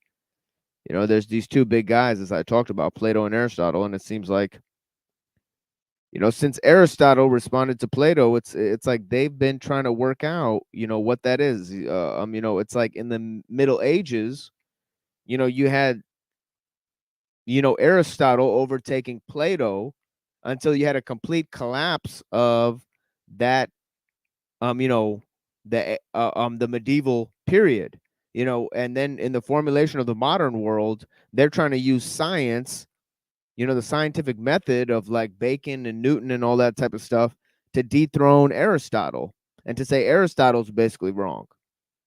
So the whole modern world is kind of a response to Aristotle. But it's funny, like, that reminds me of, it's almost like it reminds me of that Nietzsche quote, careful not to stare into the abyss too long lest you become it. And I think that's kind of what I'm seeing. A lot of the stuff that we kind of talk about it's kind of like, you can use philosophy, but it's going to cost you something, right? And it's just like everything else, like everything that you use, or everything that you hate or rage against or whatever, it's going to bite you in the ass at some point. It's kind of interesting. Like, you can't just use a tool and the tool is like neutral.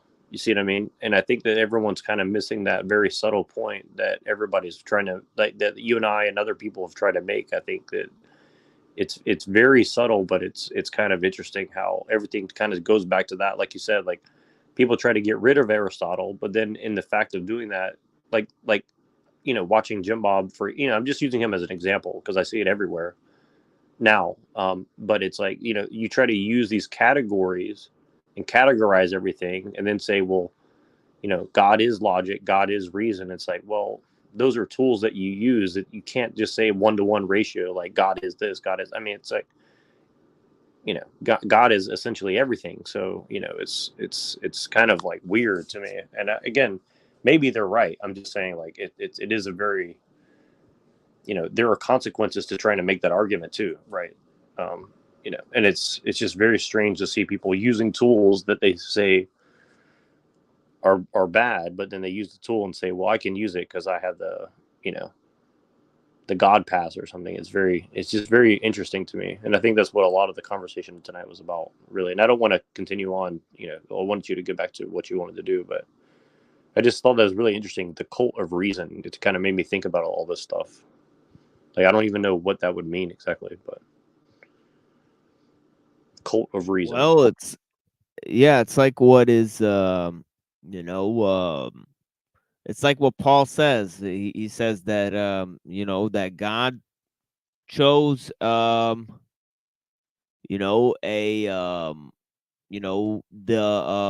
oneness of God, the mystery of God, right, in order to confuse the Gentiles. This kind of, the earthly, sort of, understanding of God, that that Jesus came into this world, that would be foolishness to the Jews. It would be heresy to them. And then he chose what the Greeks despised, which is this one God, that exists in heaven, to basically appear foolish in front of their philosophy. That he purposefully chose a sort of, a wisdom that is profound in order to make fools of these people. So I found that to be such an interesting passage. You know what I mean? That it's like beyond reason. That you can't rely on reason. And it reminds me of the quote. Your arms are too short to box with God. I always like that quote. You know what I mean? But yeah, you know what I mean. Yeah, bless you guys. Definitely. Thank you, Neuro Man. It's always it's always a pleasure. You're welcome, dude. It is what it is. You had a No, I burning appreciate it. question, but definitely we'll go more into it tomorrow on the show. So yeah, I'm gonna let this Kaczynski play out, and then we'll have an hour of Neurojack. You know what I mean? So yeah, thank you guys for joining us, man. Yeah, bless you, brother. Yeah, bless you too, and I appreciate it. And today was really good, really like interesting. Everybody was very interested, had a lot of interesting shit to say. So I wish I could have participated more, but I'm glad that everybody had like a very interesting take. Like it left me kind of like questioning shit, which is not I don't often like really get kind of stumped. And hopefully Firestarter also like doesn't take it personal. Like I'm I wasn't like personally attacking him. I was just trying to. Oh no, he was chill. Yeah, he was chill. Yeah, I sent him a message. He was happy to have the conversation.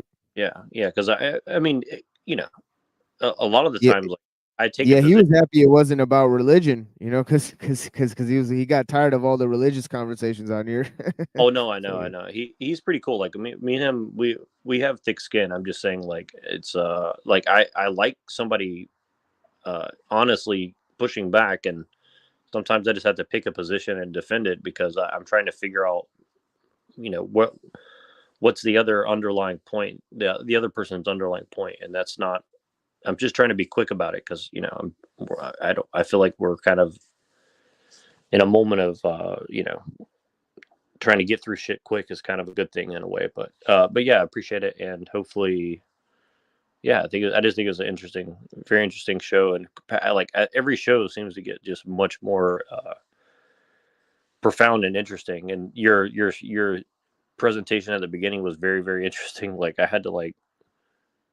I was really busy, but I was listening to it, and it kind of a little bit mind blowing. The some of the angles you were looking at that. Well, what you were saying about like the samurai stuff was very interesting, and one comment I made, I just say it one more time, which was so something you were saying. I was saying that you could misconstrue it as like a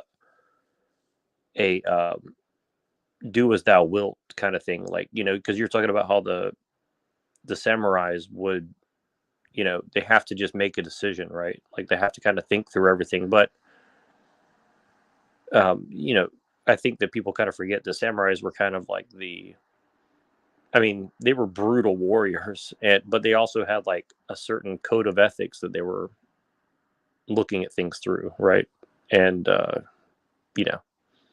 they did some very horrendous things apparently, but they did have a code of law to some degree that they were following. So it's kind of an interesting thing. Like these guys were making their own decisions, but they were trying to balance that with like a very complex system of ethics, I think, from my memory. And I just thought that was kind of an interesting thing that could have that would be interesting to look into at some point.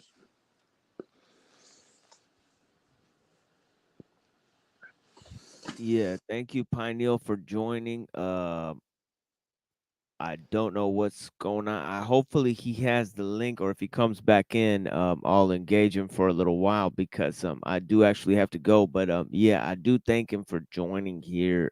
Don't know. I think he had an audio issue or something like that. But yeah.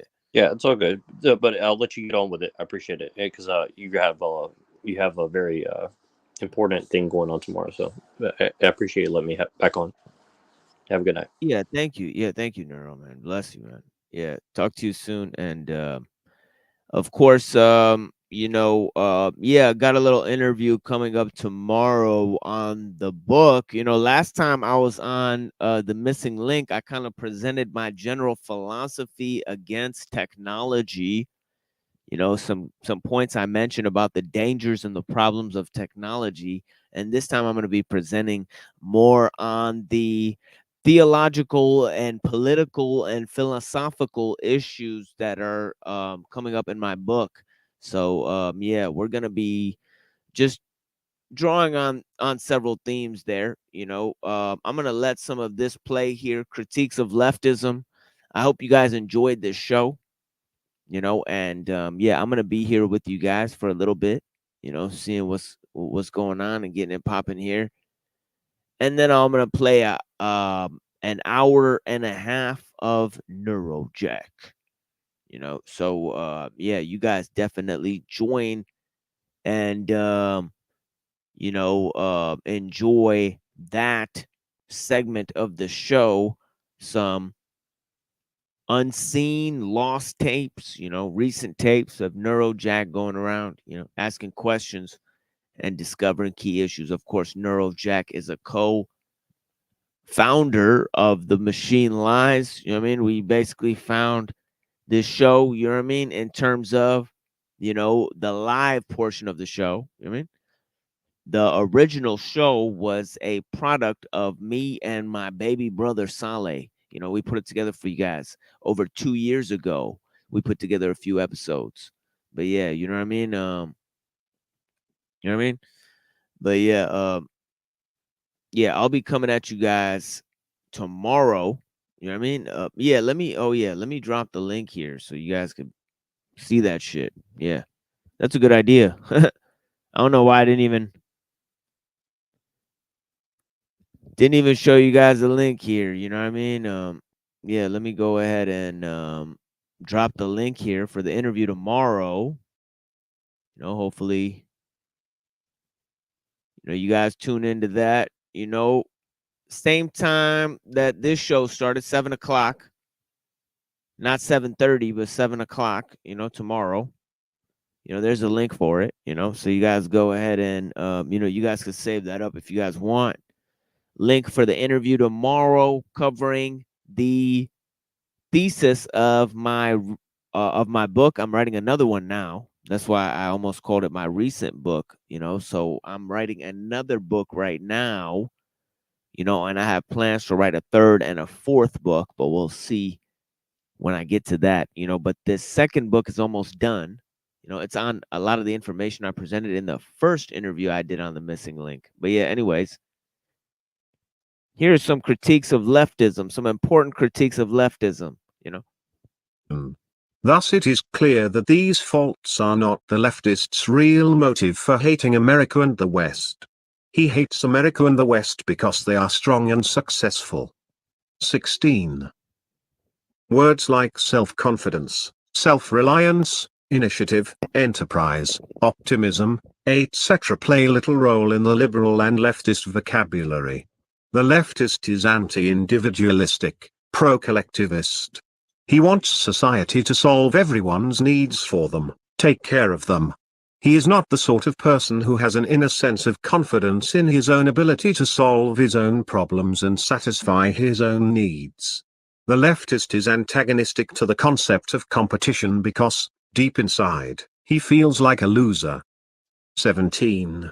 Art forms that appeal to modern leftist intellectuals tend to focus on sordidness, defeat and despair, or else they take an orgiastic tone, throwing off rational control as if there were no hope of accomplishing anything through rational calculation and all that was left was to immerse oneself in the sensations of the moment.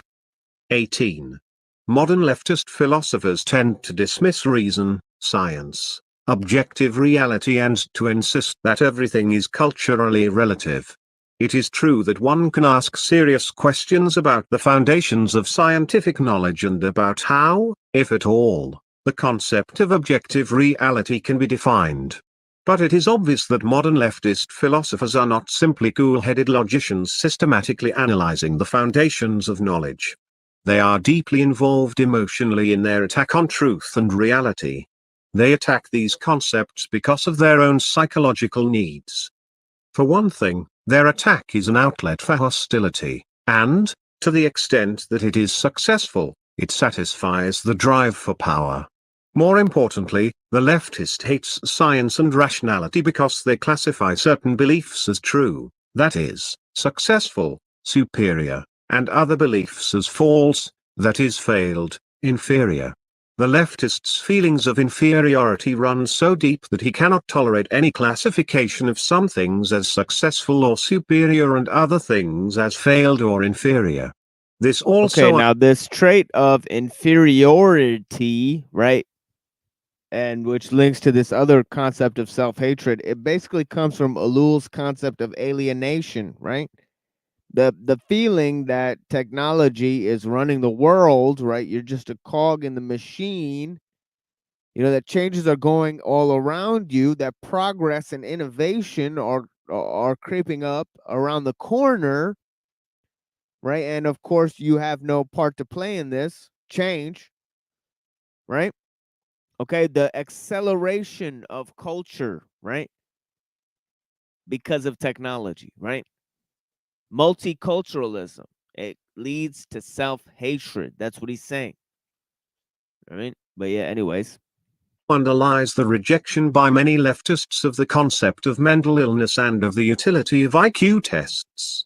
Leftists are antagonistic to genetic explanations of human abilities or behavior because such explanations tend to make some persons appear superior or inferior to others. Leftists prefer to give society the credit or blame for an individual's ability or lack of it. Thus, if a person is inferior, it is not his fault, but society's, because he has not been brought up properly. 19. The leftist is not typically the kind of person whose feelings of inferiority make him a braggart, an egotist, a bully, a self-promoter, a ruthless competitor. This kind of person has not wholly lost faith in himself. He has a deficit in his sense of power and self-worth, but he can still conceive of himself as having the capacity to be strong, and his efforts to make himself strong produce his unpleasant behavior.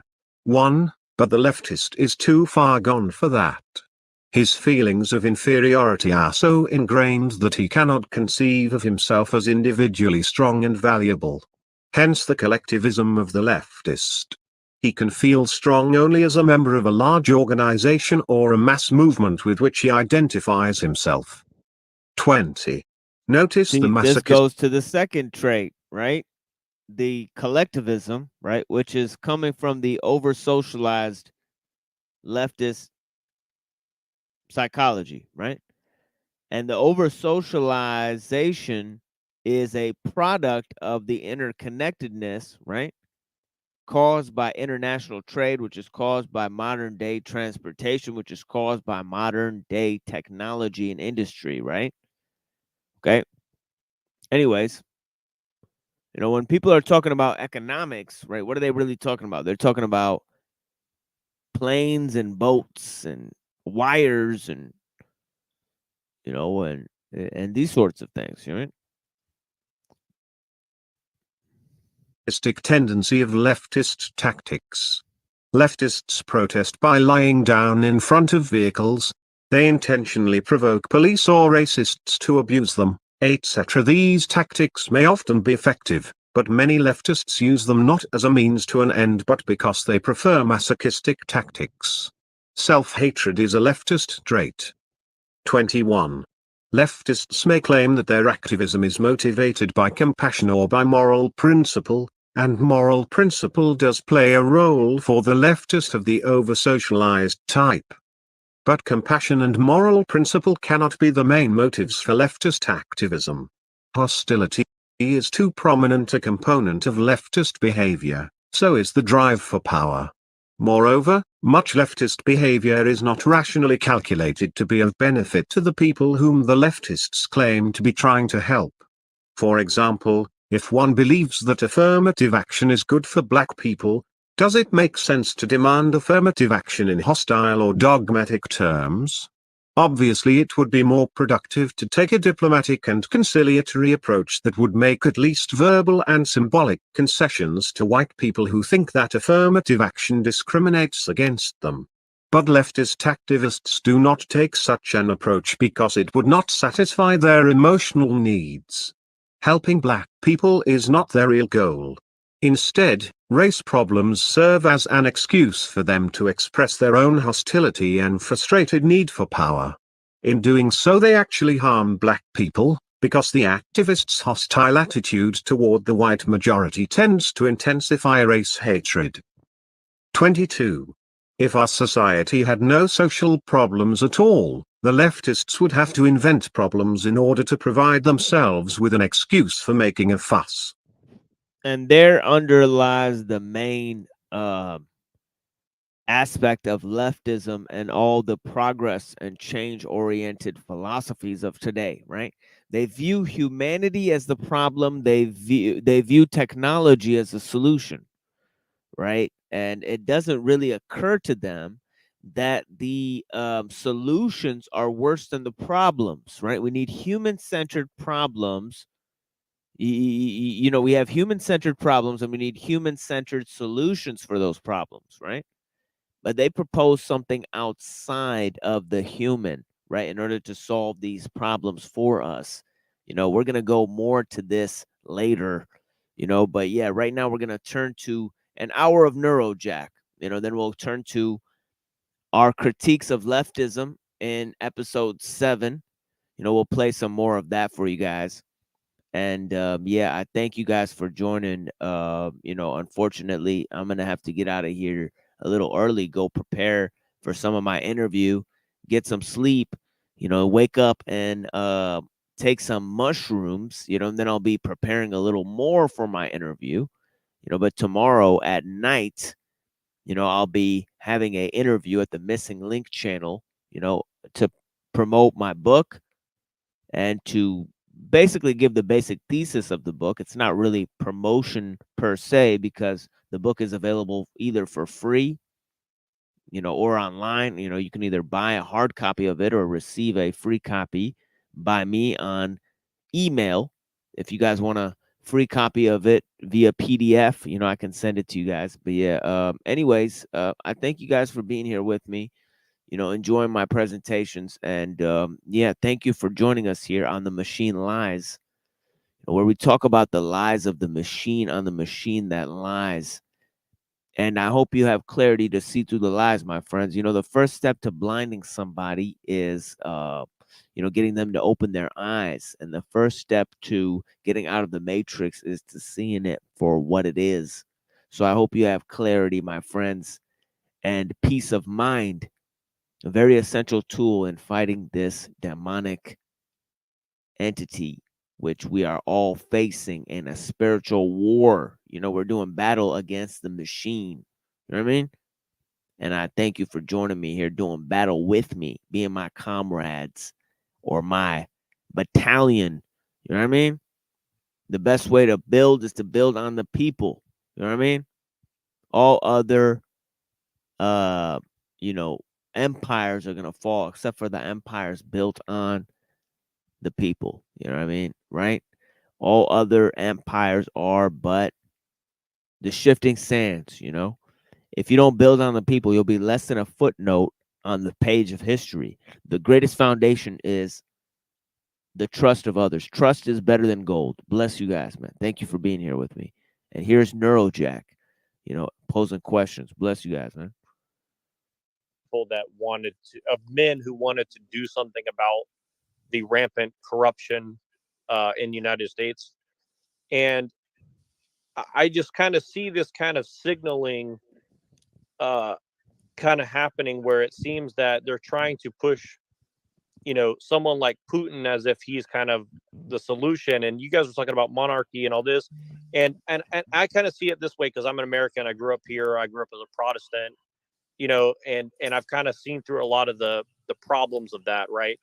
But I kind of want to meet Americans where they're at, and I think that this is kind of the general attitude I have about what maybe what Christians should do. But here's my question: you know, signaling that we're kind of headed back towards a more, you know, monarchy type situation. I kind of think that it's possible that the elites or whoever is running the show, the bankers, whatever it is, they're kind of anticipating that.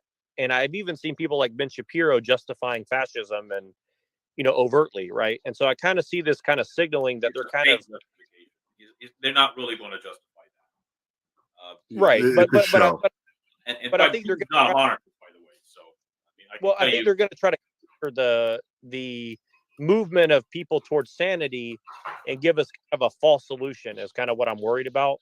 And again, combined with the technology, I guess my question is, you know, how do you kind of think that we as Christians, you know, whether we're Orthodox or not, like warn other Christians about falling prey to easy solutions to, you know, age-old problems, I guess, you know? Well, there are easy solutions to a lot of the modern problems because a lot of them are artificially created.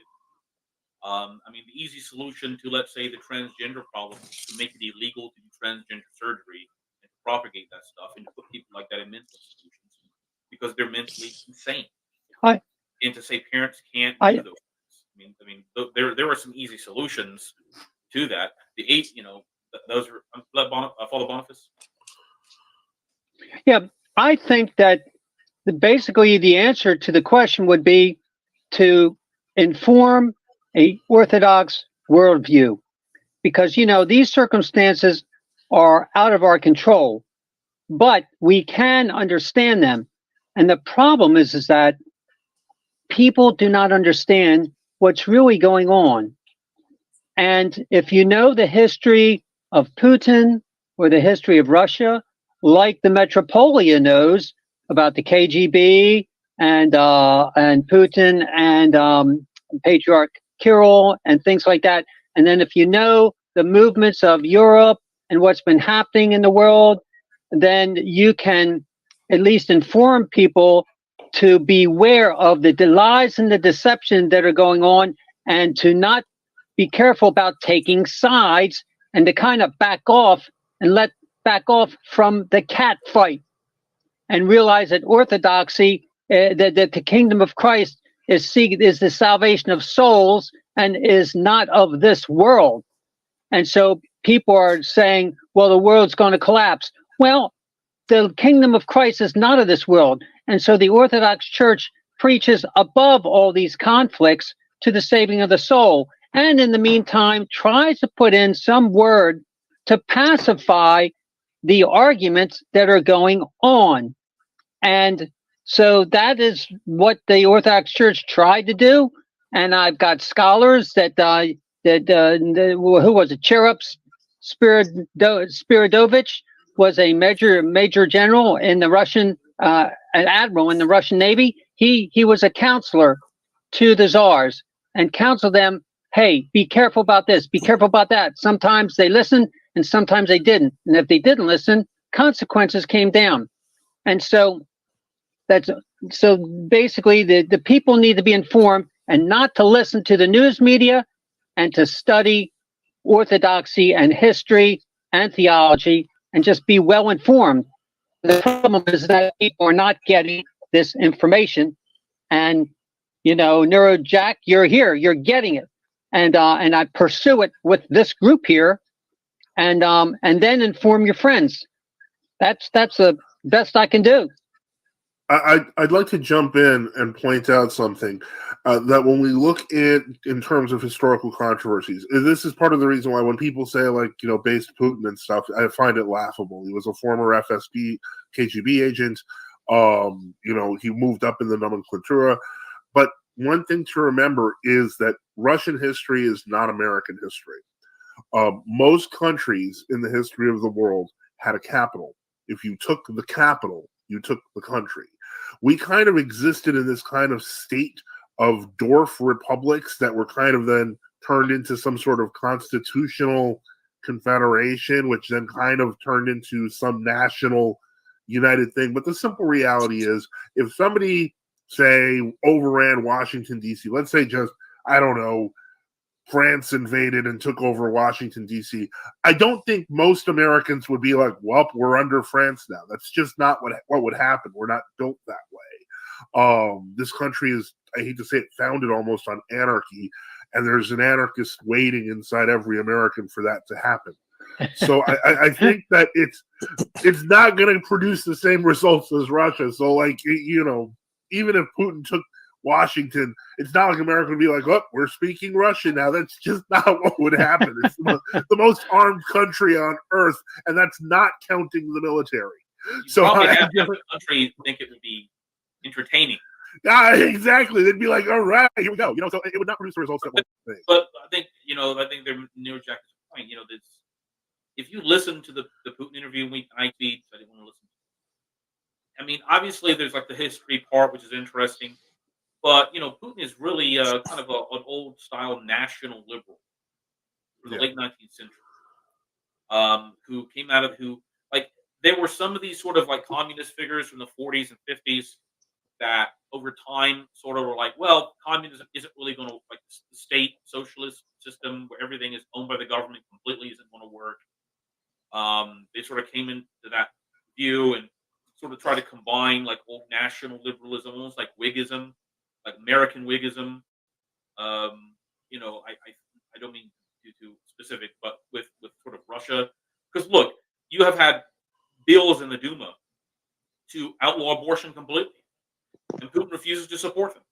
He will not support anything more than a 12-week abortion ban, and even then, there are all kinds of loopholes you can drive a truck through.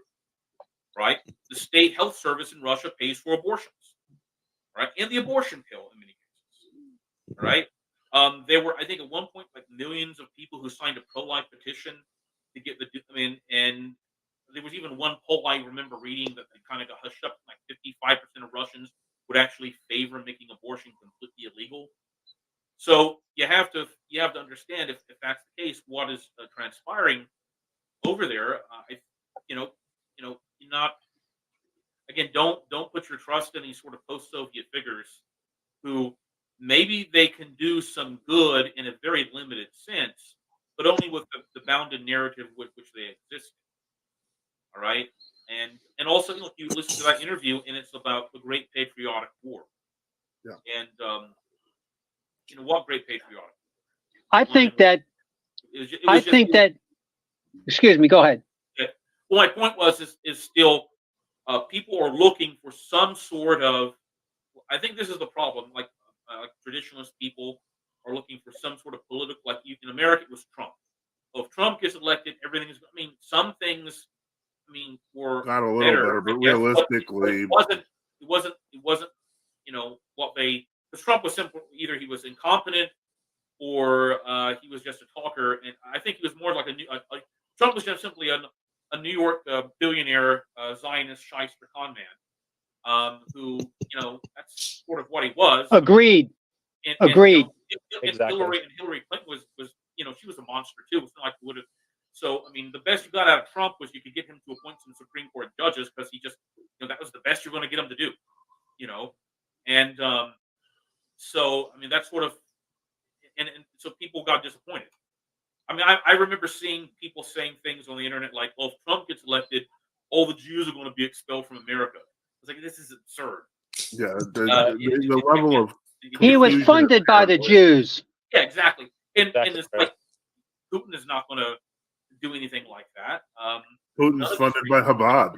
And Neurojack mentioned Ben Shapiro and fascism. You know, that's, I can tell you, it's not going to be the Third Reich or something like that. They're not going to. It's all sort of a way of sort of misdirecting people. Well, just remember, in 2 weeks, and it could be a lot of incompetence and stupidity, but from Ben Shapiro, he might be too smart for that. I think he probably, I think probably there are members of you know, there are certain Jewish people who sort of realize you have to be careful with all these boys because they can get out of control, and you know, maybe you have to have an authoritarian system. Well, you know that's what they're projecting now. I don't know if you know that we're 2 weeks away from the premiere of the movie Civil War, which is supposed to be some futuristic thing where, you know, the fascists take over one part of the country and then, the government. So they're trying to push this narrative, and it never needs to get to that point. Just is that Rob Schneider's movie? No. They're serious. This is like a dystopian horror film.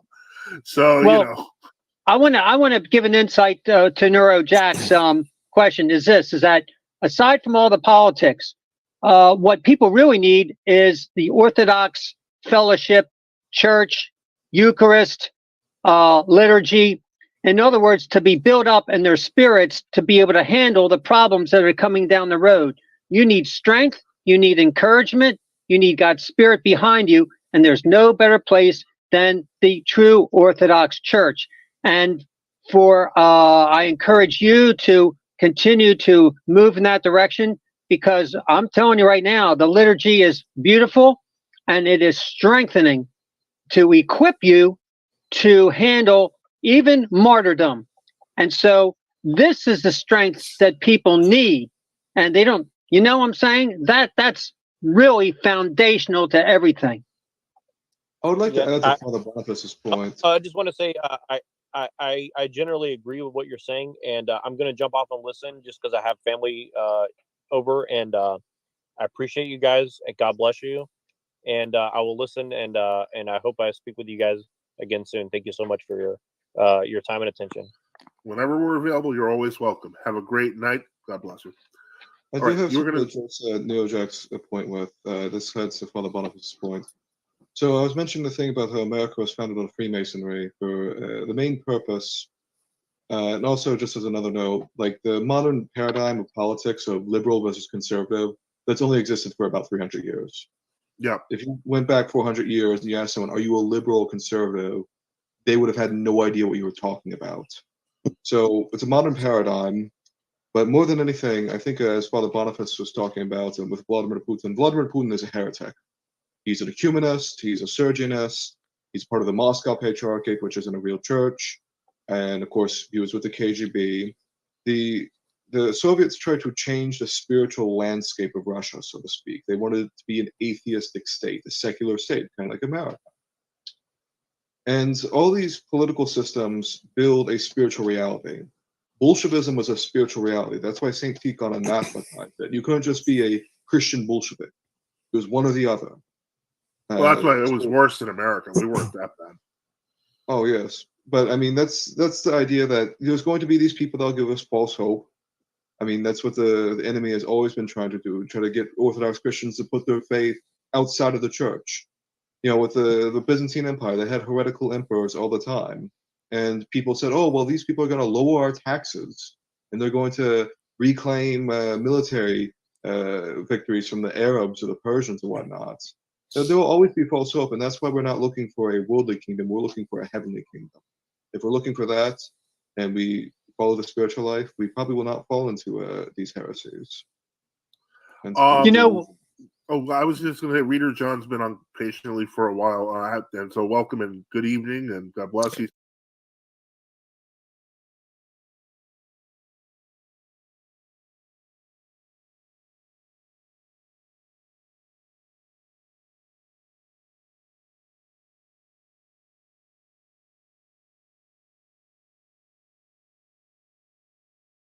Hello. Can you hear me?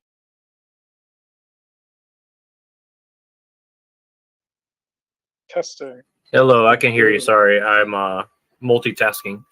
I didn't expect anyone, especially you, to show up so quickly. Hello, I can hear you. Sorry, I'm multitasking. There's a feedback. I think feedback. Or no, it's okay. You're just doing a test stream, see if it works.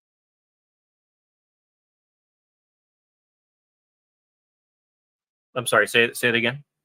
This is like a test stream to see if this works. Kind of. It was in Machine Lies Discord, and somebody was talking about the self-emulation. I'm sure you've heard about it. Self-emulation. Not so sure. The guy who burned himself in front of the. Oh wait, it's coming to that. Okay, yeah. So, Twitter feed shit. I mean, luck of the draw, right? All these funny little news, waking life stories. But yeah, this is StreamYard, I guess. I was thinking about doing my own live stream, but I'm just very lazy. I'm just busy at work all the time, so pretty much. I think it's a good start. I think that you can do better than StreamYard. Like Streamlabs, I think is better. I'm sure there's something better, but I think for a start, it's very simple and free. So Yeah, StreamYard that's basically. I remember there was a time where it was like Google Hangouts, and that was so easy to do, and now everything became third party because like Google gave up on its tech.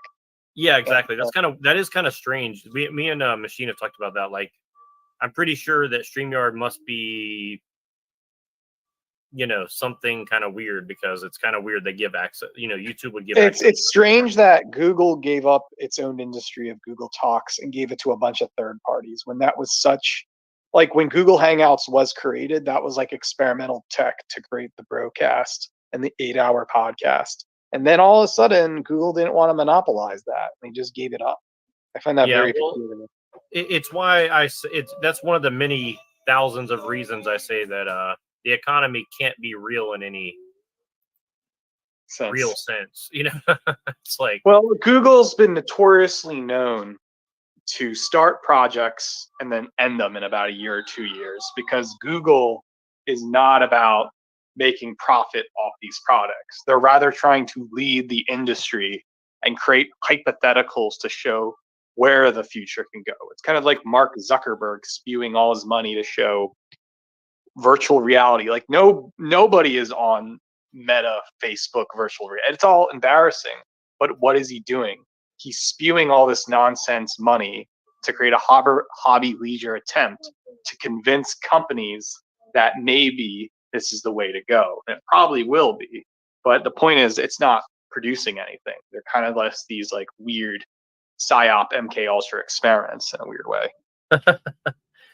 Yeah, it's kind of funny you say that. Like everything that I've been researching lately, I mean, even like right here on this little panel thing leads back to like very obvious.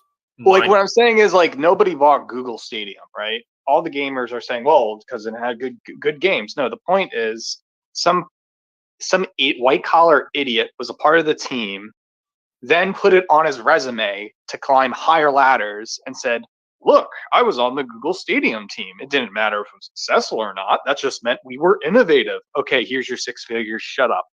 That's the point. There are these crash and burn projects for people to write on their resume.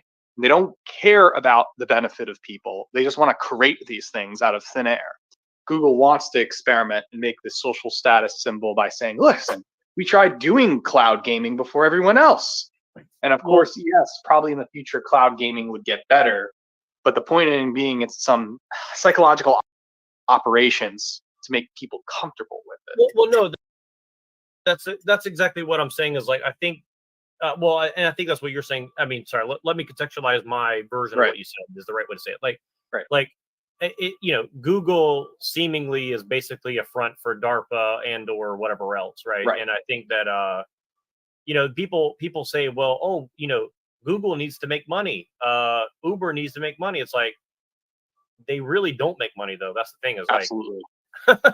Like it's not about the money, it's about sending a message. Because the thing is they have so much effing money that the managerial elite don't care if they stop Uber tomorrow. So if you have all this money in the world, what's even the point? It's politics. Exactly. To persuade people and quote unquote think tanks and donor classes to get you more power. Because if you were a multimillionaire, money's not an issue. Everybody in Uber and Google's multimillionaires, so they don't have problems. So the point is, and my conspiracy theory is that they're trying to live forever, be immortalized. So they're investing in technology that they can have that others won't. It won't make any money, but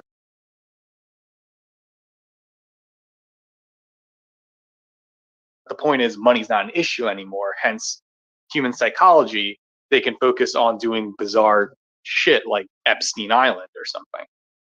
Exactly. And and I think that's the funny thing is like when people like it's so funny like the QAnon and all this like focused on Epstein's Island, but they don't focus on like what was the technology that that dude seemed to be interested in. Like that would seem to be a little bit more, you know, important. And this is actually why I started this stream, because I don't know if you saw the video of the guy burning himself, but you know, I don't recommend anybody to watch it. I just saw it because the algorithm sent it to me via Steven Crowder, and he was you know, laughing Well, like a listen, hyena. if you watch Twitter, like or X or whatever they call it, it'll probably show up or some derivative or joking on it. And to me, it doesn't. I don't care. It's like, oh look, a joke about someone on fire, whatever. But like now you're telling me it's like, oh, you're gonna get the news anyway, what it's about. So to me, this is all just like confused, and it's like you kind of just have to plug out if you don't care about it. No, yeah, and I think for me it's like I didn't really even want to see it, but somebody mentioned it to me in the Discord, and then I went on one of the social media, and like the first thing I see is this dude like, "Yep, I'm about to go do this an extreme act of protest because I don't want to be a part of the colonization," and I'm like, of all the things that you might burn yourself alive for, you know, that's a very weird choice of words in my opinion. It's like, so you're, and don't take this offensively, but it's like, so you want to replace you know, whatever Israel's fascism is with like a communism. Now I understand that you're a communist, but it's like when you talk about communism, or you know it's very different than the average you know, the what the average communist state has become. You see what I'm saying? So it's like he signed up to die for Zog via USA, but then it's like, okay, well now I've chosen to go against Hold on a that. second. Go ahead, sorry. But no, for the Israeli part, I was just trying to input the Steve Crowder thing. It's like they're celebrating it because of a victory for Israel or something really bizarre. Like I just relate it back to like G7 colonialism or something like that, and rather like the liberal global capitalism having its way.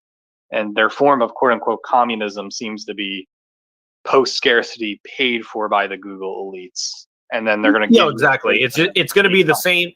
It's going to be the same boss. It's going to be the new boss, same as the old boss, but under a new like banner. Like this might help your argument. Like places like Verso and Zero Books, they work hand in hand with the capitalist class. They promote a fake type of communism and say, well, all communists should just support Google and Facebook or whatever, because communism in the future is pretty much just going to be the Silicon Valley elites paying for everything, which is probably true, but at the same time, a very bizarre brainwashing program going on.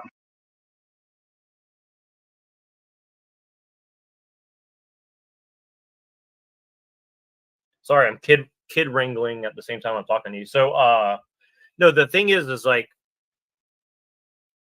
yeah, it's, well, first of all, it's disturbing to hear, you know, Steven Crowder laughing and they put like jackass music over it. And the thing is like, you know, I'm sure that this guy who did this to himself is very confused, and like I find it sad, and like I can see how you might laugh privately in like a dark humorous like this is fucked up kind of thing, but like to publicly display that is like, you know, he's supposed to be a Christian, and it's like, you know, you're just like laughing at some dude who's, you know, burning himself regardless of the cause, you know.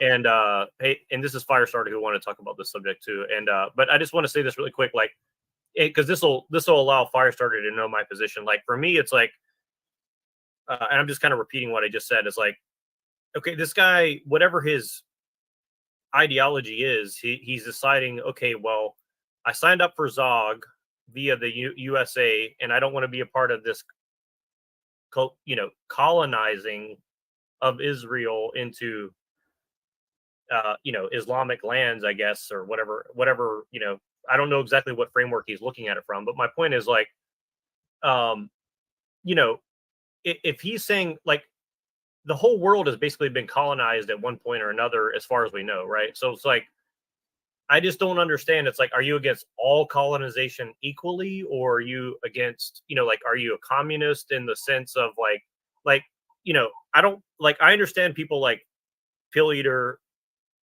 who come from a communist thing, like I don't fully comprehend it, but like it's very different than like the communism that people are pushing in like China or Russia or like the banking systems are pushing, right? Like that's very different than I think than what individual people mean when they say I'm a communist, right? Like I don't think a lot of people don't understand. It's like communism is more of like a tool set, just like liberalism or capitalism or anything. It's like, it's kind of what you do with it to some degree. It determines, and also the people that make up the system, right? So I think that it's kind of a,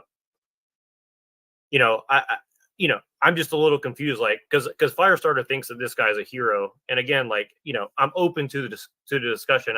I just like when you burn yourself, and 10 seconds before you burn yourself, you say I'm against colonization. It's like, well, what exactly are you protesting? I'm not exactly sure. It's like all colonization or this specific one, or you know what I mean? I'm a little bit lost of like, what is the definition of a hero in this kind of instance,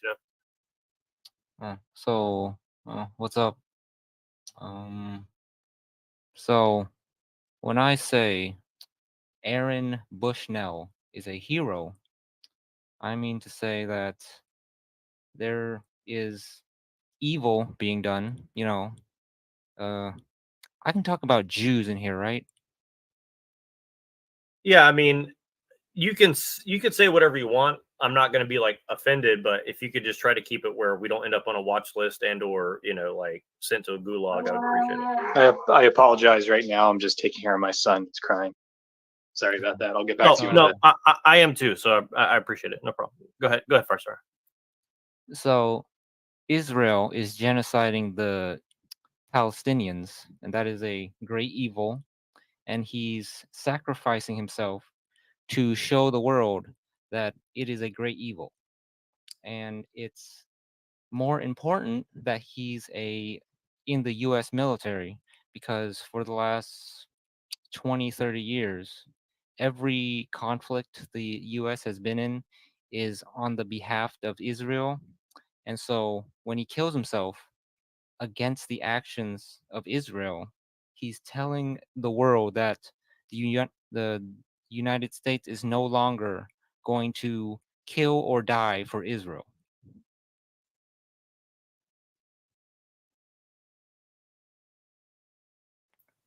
Sure. If you don't mind, just expound as much as you want on this, because I don't want to argue against a straw man that I made up of what your position is. So if you could just kind of elaborate on a little bit, elaborate on that a little bit, just because like I do have arguments, I think, against that, but I would just want to make sure I know exactly kind of like the framework you're looking at it from, Well, I actually don't, I have no idea what he says before he lights himself up, but all I know is that it's for the Palestinians. So personally, I don't think it matters what he says. As long as he concludes it's for the Palestinians and against Israel, it's good enough for me.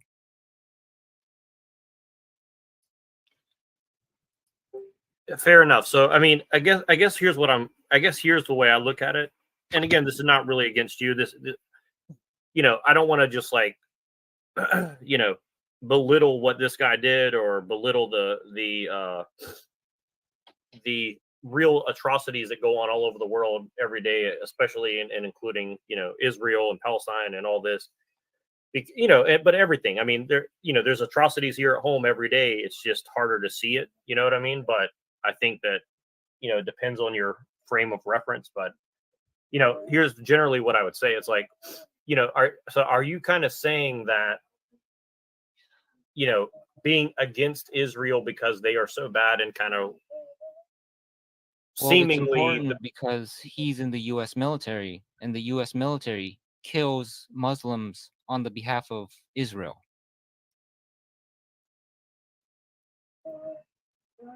Yes, but I guess here's what I'm saying. Like, like if he did this in protest of North Korea, being tyrannical against the people of North Korea, it wouldn't make any sense. But because he's in the U.S. military and the U.S. is currently supporting the killing of Palestinians, it's a lot more important.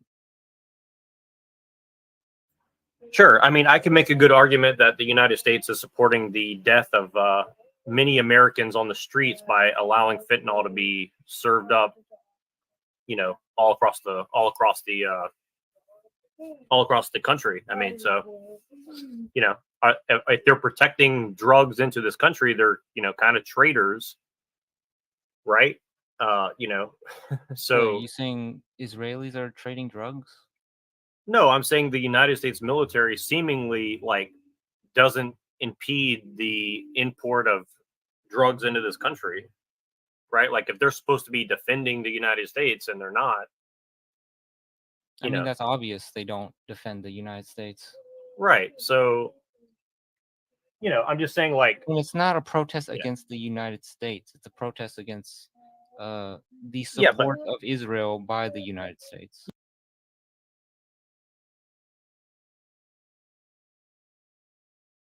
Yeah, but here's the thing: is America's military is seemingly complicit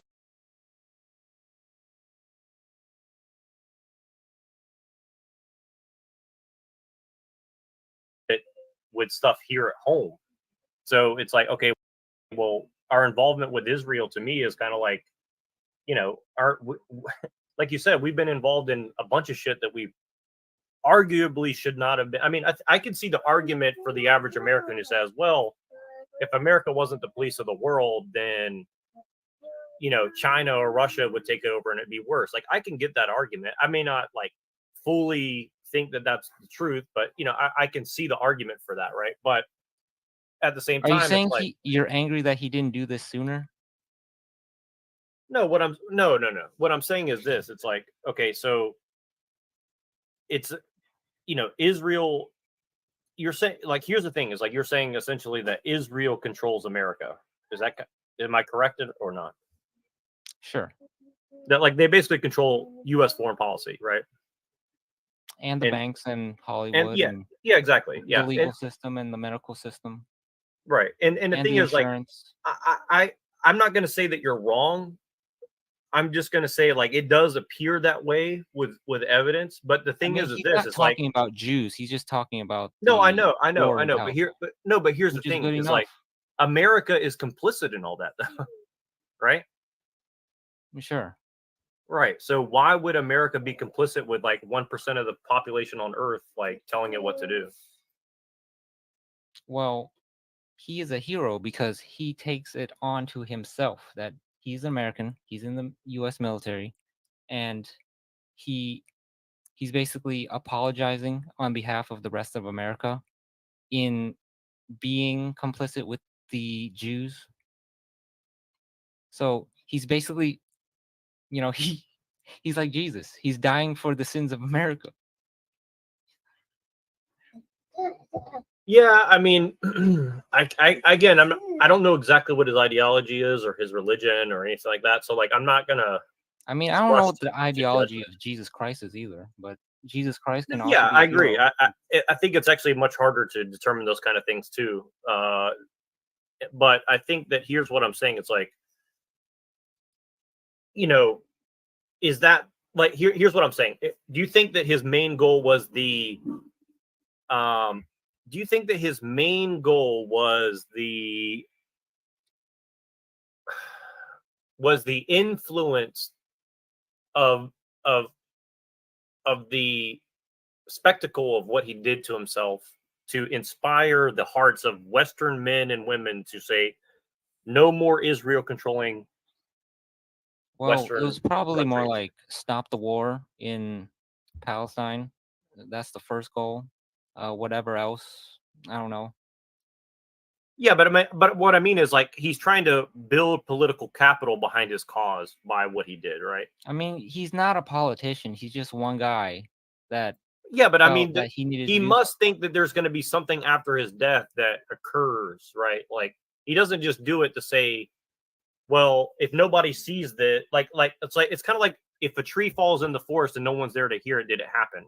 Like what I'm saying is like he filmed it for a reason. He I expected think you're some. overthinking this. It's just No, I'm he not. had one No, goal, no. and he What wanted what to good is a make it happen. protest if nobody knows that you're protesting? If he just did this in the middle of the woods and nobody found him for 20 years, it would be very different than him doing it with He a just camera in wanted his hand. to stop the genocide in Palestine.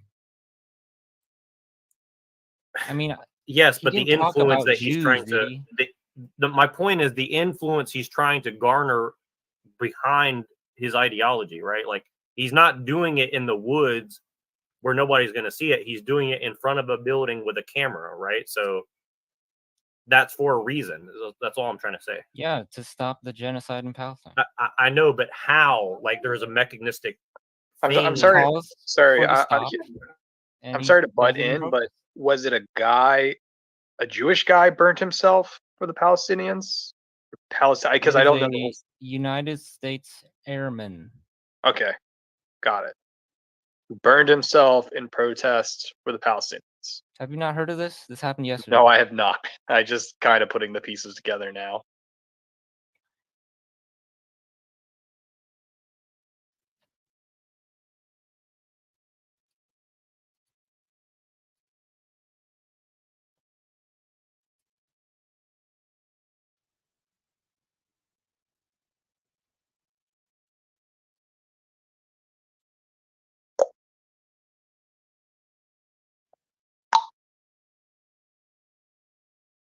Sorry, I had to step away for a second. What happened? I was just asking. It was an American burning himself to free the Palestinians. Yeah, it's an You were saying American Air Force guy. Yeah. and you were saying there's this bizarre media envy on him that in a way there's a lot of, you're saying, the possibility of like cameras on him and then superimposing that for everyone to see. Well, he and there's filmed suspicion. himself. Okay, filmed him. Okay, because I don't know the full story. Well, I mean, So here's the thing. I'll just briefly give you a synopsis. I only watched about 15 seconds of it, but essentially he's walking up to the Israeli. you didn't even have 2 minutes to give this hero the time. Well, I'm trying to make sure that we're on the same definition of hero first. Like, we'll start there. And so I'm trying to contextualize like my doubts about that, and let's see if we can line up. I mean, you might be right, I might be wrong, right? Let me contextualize what I'm getting at, right? So he's walking up I to mean, the. it's up to interpretation. I wouldn't say Yeah, I'm but right some and you're interpretations wrong. might hold more water than others. Is kind of what I'm trying to get at. So here's the thing. So here's what I'm trying to get at. He's walking up to the embassy, right? He's got this gasoline in one hand and a camera in the other, and he says, "I'm against colonization." He puts the camera down with a tripod or whatever it's on, pours the gasoline, lights himself on fire, right? Now he did that, in the location and in the manner in which he did it in order to garner a response from people, Yeah, right? I know. Obviously, you don't. Right. Okay. So saying that over and here's over. what I'm trying to say. If you want maximum effect, the manner in which you do it and the way that you do it matters, right? Yeah, All I'm he trying burned to say himself. is, We know. He wants well, people let me to make hear my it. point. Let me make my point. My point is this: the average Western man who sees a dude pour gasoline on himself and set himself on fire, who's got a job and a wife and kids and trying to get through their life, are not going to be very responsive to that marketing strategy of your. You see what I'm saying? Like, I don't think that that's the best way to prove your point if Well, you're he's trying to probably get Western marketing men to to other military change. people. I don't think the average military man's going to be like, "Wow, that guy has a point. Let me just go ahead and stop what I'm doing right now." See what I mean? Well, a lot of people might not be paying attention to the genocide in Palestine. I'm just curious at the point if the guy was anti-Semitic and didn't like Jewish power. Well, I think he was anti. Jews. He's just talking about Palestine. Well, he's talking about anti-colonialism, is what he said right before he Right. burned himself. That's like the safe. I think I he's always focusing assume. on that one word. He also said free Palestine. I don't think he's talking about, like Papua New Guinea. Right. I always just assume that if somebody's free Palestinians, they're always talking about, Jewish power, Zionist controlled government, He probably Right, but that's doesn't know about the Jewish stuff. Right, He's right. talking about Palestinians. Right, but my point is like, so he cares Also, that's more a good about. thing, because once they look at this, people might actually look up about what the Jews do. But here's the thing. Okay, let's say that the entire United States agrees that that Israel's a problem. Is there any action that people could take that's actually going to interrupt their control over the United States government? I mean, without Fed first thing posting, you like, gotta I do mean, is like a talk about general it. nonviolent way of protesting such a thing. I mean, Well, the I first don't. thing you gotta do is talk about it, and burning himself alive makes people talk about it. Yeah, but I think that to the average person, it's going to make him look fucking insane, and he's not going to get his point I across. mean, That's that's what like I'm trying saying to get at. Jesus Christ letting himself die just makes him insane, and nobody's, he's not Well, he marketing also to didn't anybody. volunteer himself for the job either. So I mean, but What, Jesus Christ? he didn't go and say, hey, kill me. That's not what he said, right? I thought that was the moral. He died on Well, purpose. he got for betrayed by his everybody's friend, sins. and then they took him to the Romans, and the Jews said kill him. I mean, that's the very short version of it, right? Like, he didn't go to them and say arrest me and kill me because. I thought he died as the point. I mean, some Christians say that. I disagree, but my point is, like, focusing on he was this not guy's supposed to die? political, focusing on this guy's political and moral cause. I'm just saying, like, if you're trying to make people take your I think position you're trying and to they add think in things that he didn't say. okay, so it's implied by his act. He just wants to free Palestine. Right. And how do you think he's trying to get that done? By influencing people. And my Stop point having is, the U.S. military fight for Israel, various places in the world. Stop giving Okay. them money and weapons to kill the Palestinians. okay, well, again, mechanistically, he's got to get political capital or influence in order to do such a thing, right? And I'm just trying to make the point that the person watching this happen, the average person is going to say, this dude is crazy because he set himself on fire. That's what I'm trying to say. Whether he is or not is beside the point. The point is, the reception is not going to be, wow, this guy is right. I need to stop everything I'm doing and get Zog out of my government. I mean, I don't think that's, I just don't see that as following personally, Well, is your argument that because you don't see it happening, therefore it cannot happen? What I see is a way to make people who have that position. I mean, look how the Jews do it insane. is that they give everybody money. This guy does not have money. He only has his life to give. And he gives his life to free Palestine. And the Jews give out money so that people can kill the Palestinians. Yes, I understand, but here's the thing: is like, do you understand that it's like this? This is going to make the people who are anti-Palestine, anti-Israel, destroying Palestine look crazy. Just like, okay, I'll give you another example. Right here's another example. When I go to San Francisco, and they have people blocking every fucking highway in order for me to get in and out of the city for, I don't know, the past 2 months, does the average person say, oh, you know what, we should end this war? No, you know what they say?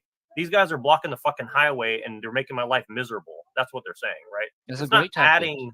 It's not adding. And again, I'm not saying that it's a their fantastic interpretation a of it little, is a right. little digression here, but that happened in Manhattan with the so-called PSL party with the same cause. They blocked the Holland Tunnel to New York City. But if you do a little survey, everyone a part of PSL, their parents all worked in Manhattan. So it was just run-of-the-mill, everyday rich kids getting mad at mom and dad.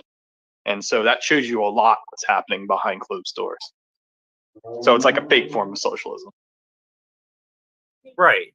And my point is, again, regardless of the people's intention, is, every time this seems to play out is like the opposite of the intended action seems to take place, which is less people are convinced of your position and they're not going to adopt your. I mean, you're basically saying people you don't like that might be doing the right thing they're doing the wrong thing because you don't like them?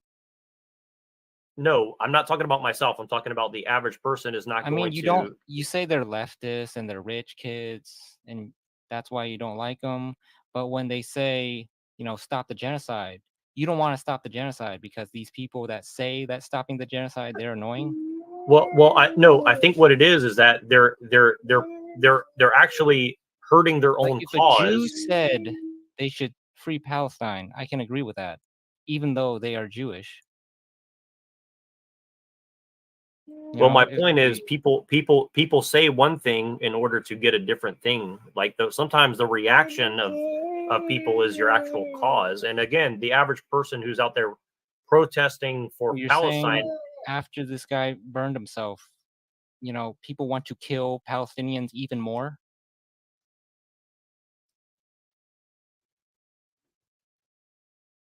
Or are you saying like this guy doesn't matter? Here's what I'm saying. Sometimes people do things for the right reason and they get the unintended effects of their actions. And sometimes those people are influenced by people who want the opposite thing to happen than what they're saying, right? So, for example, the people who funded Black Lives Matter probably had a different intention than the people who were actually out in the street protesting such things. You understand what I'm saying? I don't get what you're saying. Nobody funded him to burn himself. Do you think? Okay, look, for BLM, do you think that most of the people who were out protesting actually believe that they were doing the right thing for BLM? I think they were just rioting. I'm talking about protest, not rioting. I mean, I think it's just rioting. Okay, some of the people who were protesting probably believed that they were making a difference in a positive direction. In a positive direction, right? I mean, they didn't. Right, and exactly. So why do you think they didn't? Because the people who were funding them knew that they weren't, but they were getting another thing done by getting these people out here to annoy the shit out of everybody who might actually agree with what they're talking about. Palestinians are being genocided, and I don't think the, black people being arrested by cops are being genocided.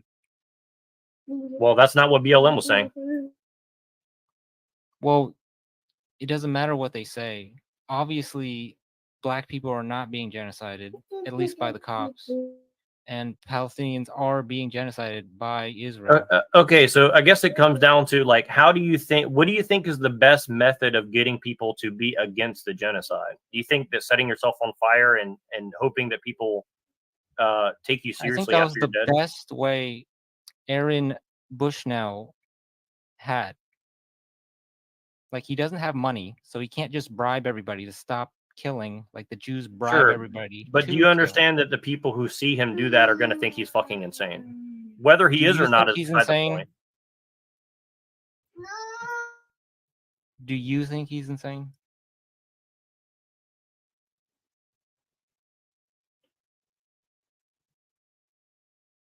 Do you understand what I'm saying? That people will perceive him as insane. Doesn't matter if he is or not. Do you? I don't know his goals, so I can't comment. But if I had to guess, I would say yes, because it doesn't seem like the best use of my effort to do such a thing. What should he be doing? Well, I don't know his goals, but if I wanted to free Palestine, I don't think that that's the best way to do it. That's his goal. And then he killed himself. That pretty much, he chose what his life was for, freeing Palestine. Yeah, I mean, he's not Palestinian. I don't think he's Muslim, so I don't understand how that makes sense. Oh, it does matter. Absolutely, it does. Well, he was a member of the U.S. military, and the U.S. military is known to kill for Israel. So he chose to be a part of an organization that does such things. Then he found out it's wrong. But rather than fight within that system or go to the press, or St. Paul, there's a lot of other things he could have done. There's a lot of other things he could have done that may have been more effective. Yeah, but what should he be doing? Well, I don't know what he should have done. I just know what he did. Oh, You don't know what he should do, but he shouldn't do what Well, he did. I don't know his goal. I don't know his goal, but if his goal is to free Palestine, I don't think that was the You best don't thing. know anything about him, but you say he's crazy and he shouldn't be doing what he wants to do. Well, all I know is I don't think many people are going to be following in his footsteps. Well, obviously, most people don't have the balls to burn themselves in protest. Right. And that's what makes him a hero.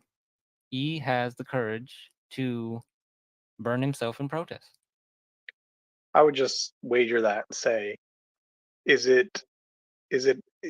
are people that radical enough to burn yourself over the Jewish question? He's not burning himself because he hates Jews. He's burning himself because he wants to stop the genocide of the Palestinians.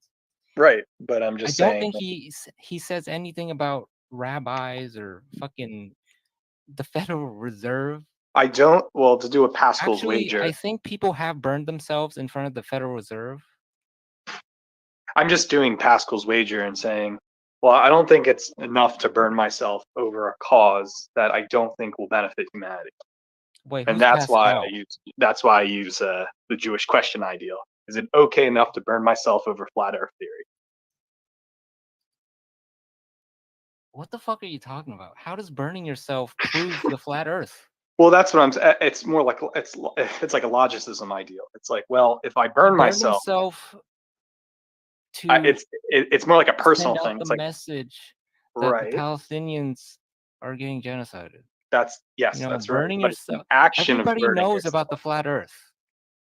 But I'm saying it's the action. Burning yourself for the flat Earth does not spread the flat Earth theory. Correct. Or prove the flat Earth theory. Correct. Yes. And then I'm just saying, could we apply that to, let's take up arms and stop this war. Otherwise, more people are going to burn. So it's more like a cause and effect. So is it the wager to burn myself okay to do this? And to some, right, people want to stop because it's horrific. But then again, you can make it absurd as, we got the flat Earth is real. Let me burn myself to prove it. And then at the same time, is it enough? Is it wager? We're really talking about that. Proof. There's no proof of flat. No, but we're not talking about that. We're talking about the guy who burned himself in front of the. Because what I heard this, and I'm just putting up together. Was he doing it? Was he doing it? People are going nuts over him burning himself rather than the message. You want to focus on how crazy he is rather than, whether Correct. it's right to kill off the Palestinians. Correct. Right. That's what the average person is going to take it as. That's my point. Well, doesn't that prove my point? That before he burned himself, nobody cared about the Palestinians. Now that he's burned himself, they're looking into the, genocide of the Palestinians. I thought college kids have been blowing up on Palestine for like a year or so now. And that's why I begin with saying, well, how many of those people are going to read about the Jewish question? That's why it's important that he's a military guy that's doing this. And honestly, the Palestine-Israel thing's always been at a level with thing. It's just firing back up again. Yeah, but it's a lot worse now. Well, it's gonna be. I mean, I'm a Christian, so I have to say it is gonna get worse until it gets better. The whole world will turn on Israel at some point. And I'm not saying Israel's not fucking up, but I mean that's what they've been fucking up since Bible stories. So that's also what it's prophesized. Well, hopefully, at least now, the U.S. will have trouble sending weapons and money to Israel after this hero sacrificed himself for the Palestinian people. Oh, that's never a trouble for us. We can get guns and money anywhere. Well, here's my argument. Here's another side of my argument. Is I could argue very, very, very well, in fact, that actually what this guy died for was for Zog anyways. Like he's dying for Zog in the military, and now he's going to die for Zog because they're going to use this as an excuse to say, well, we have crazy people in the military who don't want to do what the military wants to do because they're crazy. And now people are going to be concerned about their own military. They're going to be concerned about, people who want to go burn themselves alive to protest something rather than do their job. And again, I'm not saying I believe that, but what I'm saying is, the whole point is like he's opening the door to use his death as influence against his own cause, right? What are you even talking about? Because the media can just twist things up whatever way they Yes, want. I Anyways. know the Jews have the media. They Right, can lie and about he it. didn't take that in I get it. consideration before he did what he did. That's my whole point. Yeah, but I think we should study in why we care there's a more about limit him to burning how himself much you than the can action. spin his 2 minutes of talking. Well, if you want to talk, I don't think setting yourself on fire is as crazy as the recruiting the transmission specialist. I mean, what's crazier, burning yourself in protests or skinning the dick of every newborn? I don't mind my circumcised penis. I kind of prefer it. I mean, Little that's like streamlined. whatchamacallit. My son is Victim- uncircumcised, by the way. Victim So. acceptance. I think it's just like more hygiene you got to take care of if you're not circumcised. Maybe the occasional girl, it'll be new to her. Not classifying your son as a future straight, but Rocky, I have to say, man, I think you're kind of batshit insane. The Rocky guy in your chat, he like goes around just saying the same stuff. You can correct him on it, and he's just gonna go say it again. But did this dude do it like I forget what kind of monk it was. They had it on the front of that Rage album. He just sat there completely quiet and motionless as he burnt to death.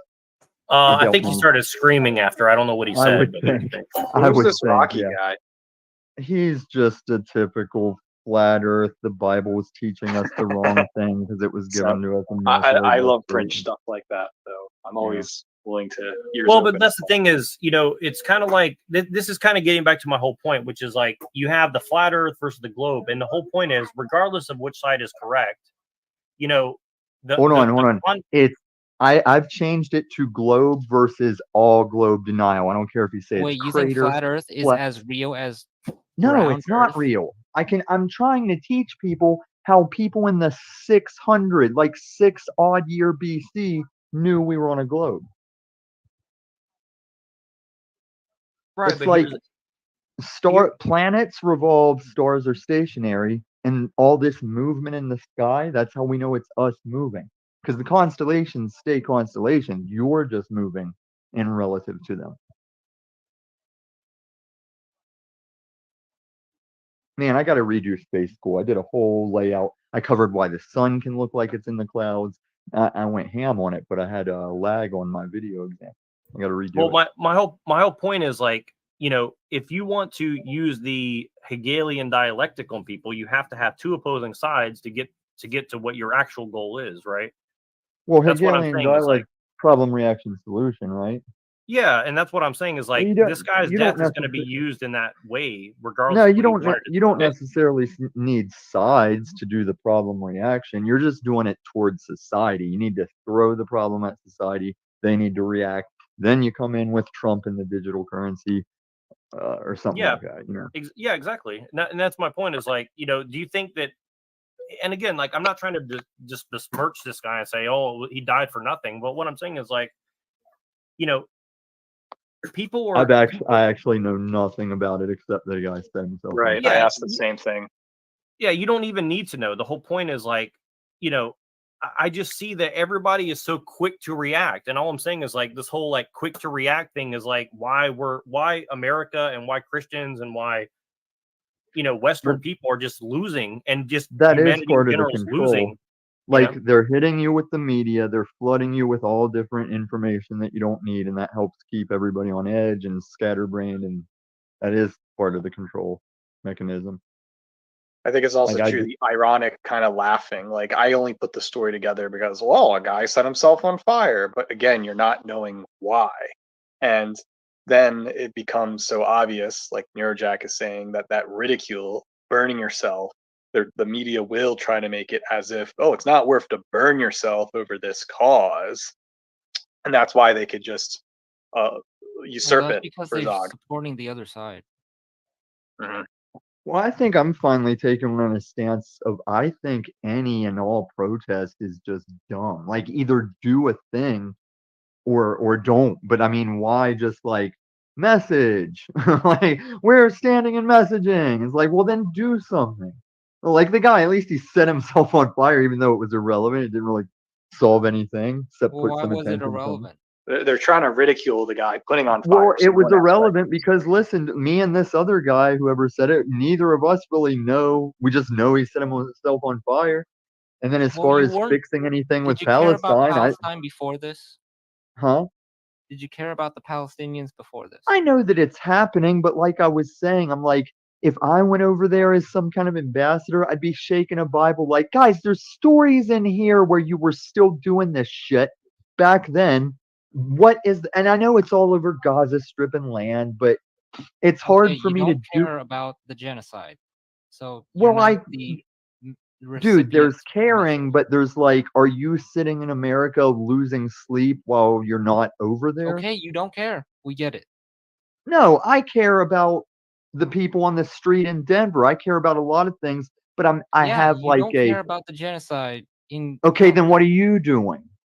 I'm talking Well, about yeah. What about the heroes. genocide Oh, here you're in America? talking about it. You don't care. You're just What about talking about it. yeah? What about the genocide of people here in America and the destruction of our way of life here? Like like the reason I didn't join the military, a large part of it was because I didn't see a way for me to actually protect America. That was my whole problem Right. with it, right? Okay, And so the only your way we can really argument is do that anything is each individual has only to the at first. Palestinians are getting attention. Palestinians are also, I mean, that's a back and forth war. It's Yeah, a that's been I mean, going I'm, genocide. on I'm not, forever. I'm There's not going no to way say for them either to side even isn't. win. What? There's no way for them to fight back. Both sides are being controlled, though. That's the thing. Do you think Hamas is like their own people? They're being controlled the same way that Israel's probably being controlled by some. I mean, I'm not saying that Israel. I'm not saying that you're not correct about your assumptions about Israel, but also at the same time, like, if the West didn't want Israel to be there, it wouldn't be there. You kind of get my drift. Like, they're only there because of the cooperation of other people, right? They're not there by their own volition. I personally think that that attack What are you on that talking about? concert was The Jews Israel. move there. Nobody's forcing Jews to move to Israel. Yeah, but we're making it happen, though. I mean, not we, but the United States of America and England and France. Like, if those people weren't protecting it, it wouldn't be there. Well, Or I actually Exactly. think, This is why he The burned himself. Rothschilds and the German government gifted it to them, didn't they? well, I mean, yeah, basically, if it wasn't for Mean Mr. Mustache, they wouldn't be there right now. I mean, I hate to say that, but that seems to be the truth. Like, pretty much they set that shit up for I mean, the German people, Christian German people set up Israel for 50 years before it existed, right? So When the Rothschilds, they show off the letter and tell the story of when they handed it over like a gift. But yeah, even that HBO, there was an HBO show. It's kind of like a comedy, but about like the government and the White House and military. And the Israeli ambassadors were even there, like, we just have to take the money from them because we're holding the welcome mat for their Jesus.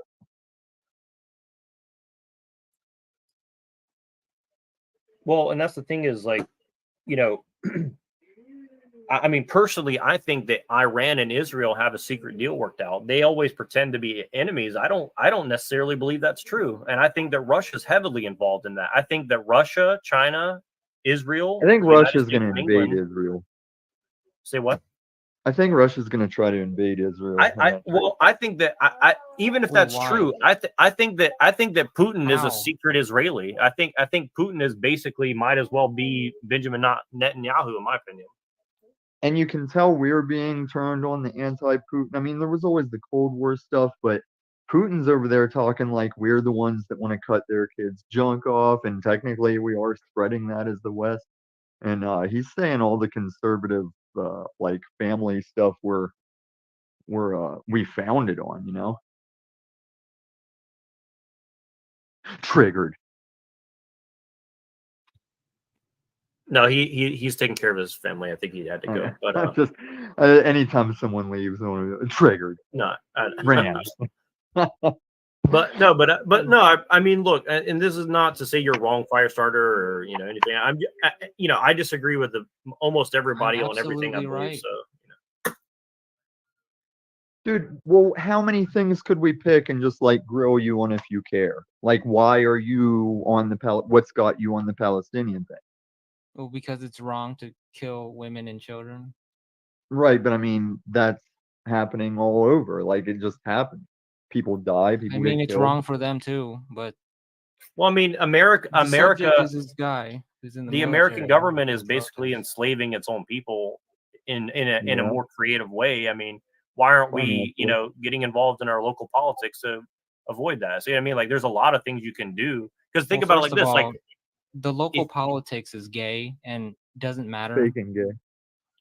Yeah, it's why it's fake and gay, because good people like us aren't in there. That's the reason why. Well, it's fake no, actually, the local is probably the best you could get, and by the time you are climbing up to like congressional, that's how they're either gonna get to you and buy you off, or you just get you replaced. Unless you're like that Arizona chick where the dude's literally telling her, like, you need to just take the money and drop out. She's like, they'll have to kill me. Like, this is for the people. So there's like a few I think are like that. But this is such a fucking oligarchy corporate mess. I don't even know what that's why you never see me in that mind state of fixing things, Neurojack, because it's just so fucked. And then your society is nowhere near on the same page to remotely No, even hear you out. I know, but here's my argument. Look, and this is why I'm kind of like done with the whole like ortho bro stuff. Like I generally accept that Orthodox, I generally accept that Christians are on the right side. But here's the thing: is like wasn't it Daniel who went and like died in the Colosseum, right? Well, he didn't die. The lions just chilled. Right, but you know what I mean. But how many Christians before that like got slaughtered? Oh, By the we're Romans? gonna go back to that. Everything's gonna repeat. Right. No, but that's my point. But that's my point. It's like right now we have the ability to do things where that's not going to happen, and people aren't capitalizing on the opportunity at hand. And again, even if we're going to end up in that place anyways, why not It is gonna use the happen. opportunity available to us? That's all I'm saying. But it is gonna happen. That's what I'm saying. Like with Jack and his ending wars, I'm like, Jack, you say you believe the Bible and you're a Christian. How can you end wars when the prophecy requires wars? And it's like you can't. Wait, what are you talking about? Do you know Jack Talcott? Who? It's a channel we go on. Is this He's like kind of a boomer hippie. Sure. But here's my issue with Jack Talcott, for example. Like if he really wanted to make all that happen, even if you know that let's just say that we're going to end up the way that you say, no matter what, right? Even saying that, we're still going to be judged for the things that we do and do not do. And again, even if we're not judged, perfect. That's what you're saying. It's like this dude's asking me why I don't care about Palestine. You're saying we got to change things. If you're doing what you're supposed to do, no, it's I not. said you're offended that I said I'm not offended. that you should care. No, I'm not offended. I was just like everybody has their thing they want everybody on board with, Well, like if you're passionate about Palestine, to make awareness for the genocide, and you're but we were aware. I was aware of of it. I was very aware of it. Everyone is. It's all over the news all the he's time. not making aware of your I think he probably had some mental issues because anybody that it takes some intestinal fortitude of either grit or crazy to off oneself. To say I am about to light myself on fire, you have to be in like some kind of place, like a bad place in your head. right? And let's just go back to the whole like ending wars. Like I think that it is a Christian thing to try and say we ought not to slaughter people erroneously. However, even more Christian to King kill David yourself was a man after God's own heart, and he went into war leading like Oh, God no, I knows know. you need war. No, I agree. I agree. But here's the thing. All I'm saying is this: like, I'm just saying that like, if war was avoidable, I'm pretty sure that God and Jesus would probably prefer that. I'm not saying that it's necessarily, Well, Jesus will be wrong. coming back with a sword on a white horse, so it's like you want to be on the right side of war. You don't want to be Yeah, the of course. No, genocide I side of war. agree. I do agree with that point, but here's what I'm trying to say is like, I think that, generally trying to end war is a quote unquote good thing. However, at what cost and in lieu of what? Like At what the cost of his big, life. well, let me Aaron just say this really quick. Bushnell Let me gave say up this his really quick. life to end this war. My big problem with Christians right now is like they're not focused on maximizing the free will volition of other people in this world, especially Christians, right? Like I'm concerned about the technology mainly because I think it's limiting Christians' ability to exercise their own free will in what they involve themselves in, right? That's what I'm really concerned with at the end of the day. Isn't Right now, technology putting us and giving us the ability to take part in more than if there wasn't? well, like you say all the time, we're engaged in Yeah. spiritual warfare right now in this domain, are we not? Yeah. Yeah, And that's the war I think you should keep fighting rather than worry about ending like well, I know you're not out in wars. Come here, Clash. Like it's like just like war is like an atmosphere that can be the setting. Like it's not necessarily the issue. Yeah, no, I actually do agree with that. And I think that that's kind of the point I'm trying to get at is like, I'm not saying that we shouldn't fight wars. What I'm saying is we should be pretty damn sure about what wars we're involving ourselves in and what we're willing to do. There you go. Because I was always saying up like throughout history, you just as a good soldier, you just follow orders and do the thing. But now we are in enough information that you should tell a teenager like you really need to know what you're signing up for and why you're Yes. joining and what they're gonna Correct. do.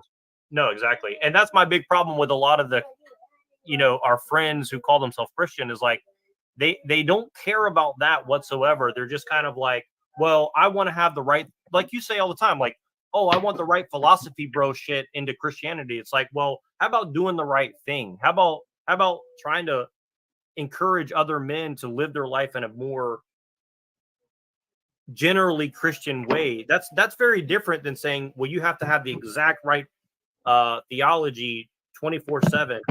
You know what I'm saying? Like, I think that that's a mistake. And like, and I see that like these ortho guys, and again, I'm not hating on it, but I'm saying like they're cutting themselves off from all the rest of Christianity. Like, I don't see that as very Christian to me. I have a problem with that, Well, like I keep seeing Rocky all over the place going fake Jews, fake Jews, fake Jews. The Christianity thing will be full of not Christian labeled Christians as well, and it's obvious. Like even over the past couple of years, I've looked at myself and been like, why have I not just paid more attention to stopping doing this or that? Because you can be a good person, and there's things that God is still like, stop doing that slothy shit or stop this habit. It would better yourself just to get out of this mind state. And so that is what I'm trying to concentrate more on, as opposed to, I mean, I think I do live better than what people picture me as on here, because we do get in a little LARPy situations, and then people in the future will be like, that's you whenever you were talking about eating babies and stuff. That's your real life. Well, I definitely noticed that people are attacking each other for the wrong fucking reasons, and that seems to be apparent like everywhere I go. And I think that, I don't know exactly your total goal in everything you need to do, attack but all I'm people for saying the is right reasons. Say what? Attack them for the right reasons. Yeah, that's kind of my whole point about the whole warfare thing in general is like, if you don't know who you're fighting and why, or you're just assuming that you have enough information to say, well, I'm good and I'm not going to, and that I'm not morally culpable for whatever I do and what comes after. That's the reason I didn't join the military, because like I don't like the idea that I have to be, someone else is my daddy and I'm going to do everything I do.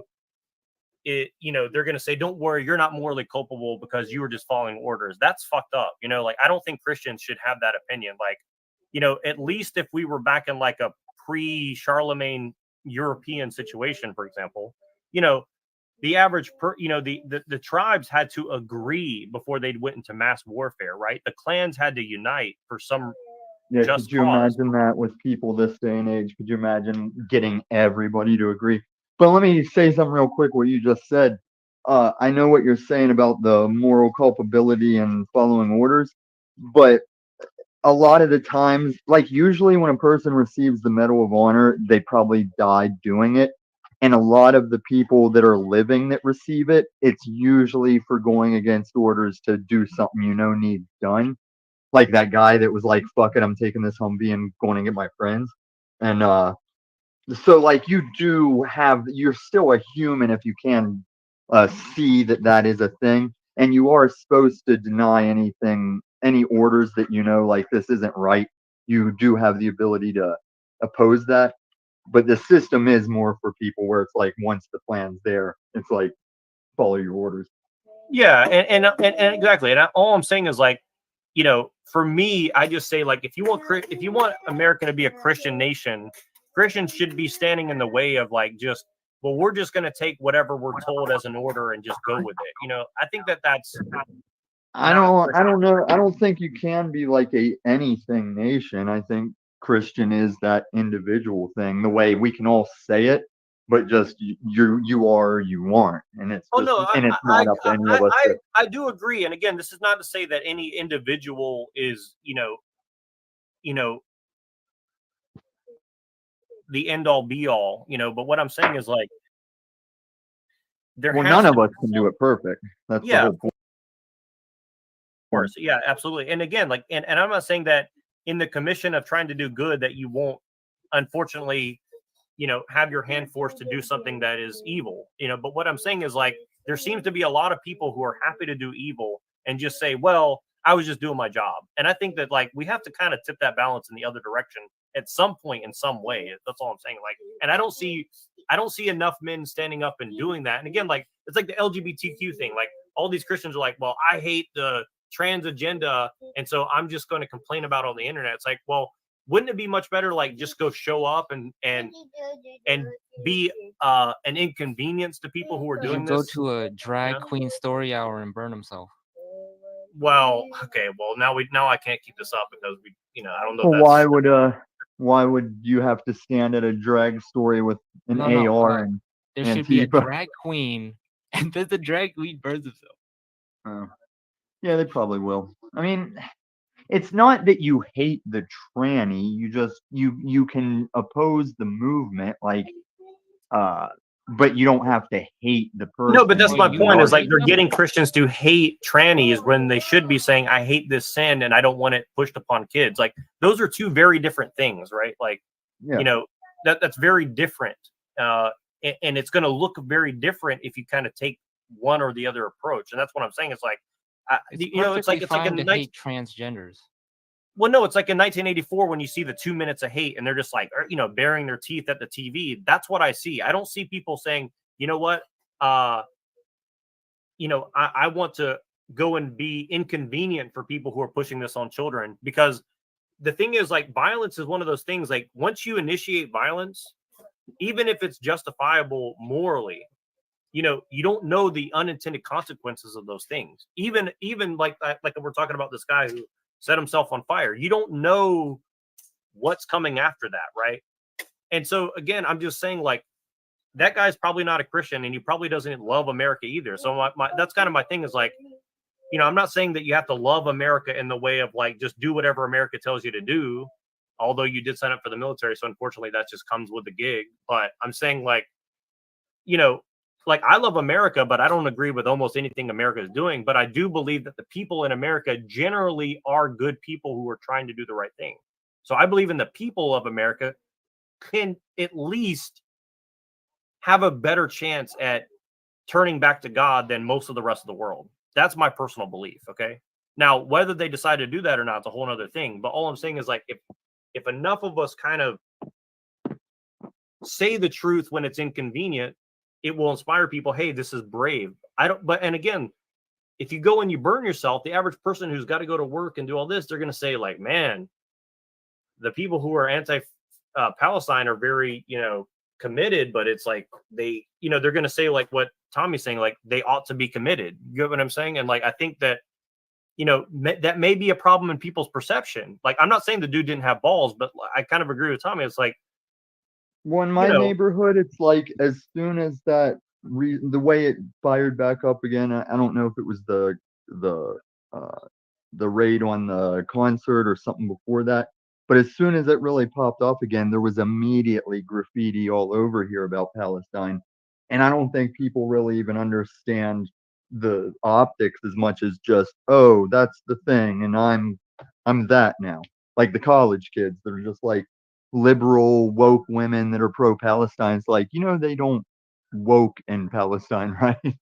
No, that's exactly my point. Like he's saying I'm anti-colonization, but it's like, they're not going to allow like, and again, like, I'm not saying it's good or bad, but the point is like, whatever version of Islam takes place, they're not going to have anywhere near the, an account for personal development the way that the Christian West does. Now, I think that if someone like Machine Lies were to get his way, that might be a little bit of a different story because he has a little bit of a different view. But I'm not saying, but just like with Christians, like the average view of the average Muslim is probably not going to be what Machine Lies says or what I think for the Christians or what's on Christians, right? Well, why so do you we think have to that kind is, of like though? say what? Why do you think that is? Why does the average American hate Muslims? Well, Because we've kind of been geared toward the Why don't Americans self-detonating hate ones Hindus? because Hindus aren't Or shouting why death don't they to hate America, Orthodox Christians? huh? Why don't they hate Orthodox Christians? Why don't Christians hate Orthodox Christians? Americans. Oh, I think Americans do hate Christians. Well, I think Americans hate Muslims because everything's controlled by the Jews to hate Muslims. Yeah, but everything's also kind of hate Jews too. I mean, Like in if the these Jews channels, you're invaded gonna hear a lot of India, Jew you hate. would hate Hindus. well, there are some Jews who definitely promote anti-Jewish rhetoric. I mean, that's for sure. I mean, And you would I count think like the reason them all on one hand. Not. I mean, look at the whole ADL. Look at all the like a lot of these Wait, you people think who are like ADL is anti-Jewish? a lot of the neo-Nazi. Yeah, they are. A lot of the What? neo-Nazi stuff they push. They're pushing What stuff. are- They're funded What are by. you talking about? Okay, dude, you don't know how like the people who are LARPing as neo-Nazis are probably like funded by Jews. Yeah, they're paid by Jews to act dumb. Yes, to make exactly. Jews and dumb. That's what I'm talking on about. Machine Lies, I was saying that I've noticed how in the three Abrahamic religions against each other, only one of those seems to sit back and like let it while everybody also hates them.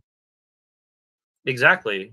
No, and that's what I'm saying. That's what I'm trying to get Well, all the Muslims and Abrahamic Christians to do. religions hate each other. Well, really, technically, the actual religions don't, but that's this I mean, Zionist there's a lot more agenda than type 3. thing is, huh? There's a lot more than 3. Well, there's 3 Abrahamic. I mean, Like Jews, would you consider Muslims, and Mormons Christians all Christian? have that same structure of the path. Yeah, and look, here's my point. The thing is, a lot of people who pretend to be Christians, I would argue, are probably getting paid by some group to pretend to be Christians when they're not. You know what I'm saying? And I think that's another thing that I have a big problem with is a lot of Christians are being misled because somebody's putting Jesus in their face and saying, "Follow me, guys," right into the fucking meat grinder, or "Follow me, guys," right into a Oh, you can situation. already get footage on YouTube of church services where it's like, oh, that's definitely beast system, new religion stuff starting up. Yeah, exactly. And that's what I'm saying is like I want Christians to start getting their own house clean because regardless of what comes next, that's the best bulwark against whatever's coming next. See what I'm saying? Like, and that's Well, this is what I was okay. Then I'm gonna tell you the same thing I was kind of telling Mr. Unslaved. It's like back when he was like, we need to group up, build a team, do the freedom thing. I was like, no, you got to do it like the Christianity. If you just Christian and somebody else sees your example and is Christianing, and then people are just Christianing as individuals, then the whole I is just agree. doing it, and I then you're agree with not you. like having the I problem. agree with you. I agree with Yeah. you. That's exactly what I'm saying. It's like whatever comes next, getting more individuals acting from a place of moral veritas, I guess, getting more right with themselves, with God, right? Like, I think that's the best way to do it. I think that a lot of these things, like you said, people are saying, let's group up and let's do this, is like, for what? Because I see a lot of people who are getting tricked into a bunch of fucking Uh, bullshit. That's Well, that's kind of what I'm saying when anybody wants to solve any major ongoing thing. I'm like, what for? Like, it's gonna happen, you know?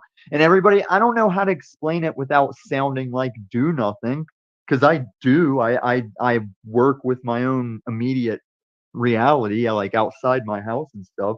But I don't know how to explain like to Jack that wars will happen and that talking to the no, UN will do I know, nothing.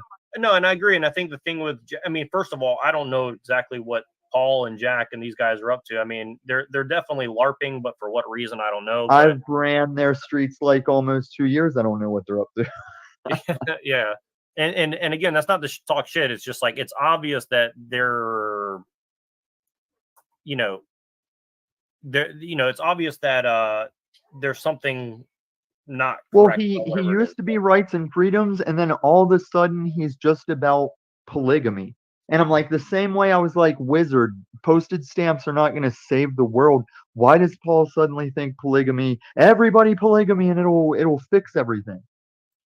Yeah, exactly. There's Wait, not going to be a who's one size fit promoting all at all, and that's polygamy? what I'm saying is like you need individuals, and this is actually one thing I see that a lot of I don't have time to get into it, but essentially, like, yeah, I think that it's there's not enough focus on individuals leveling up, and I think that that's a big mistake. That's the Well, short and that's because it takes the individual to look at himself and say, I think I'm going to level up.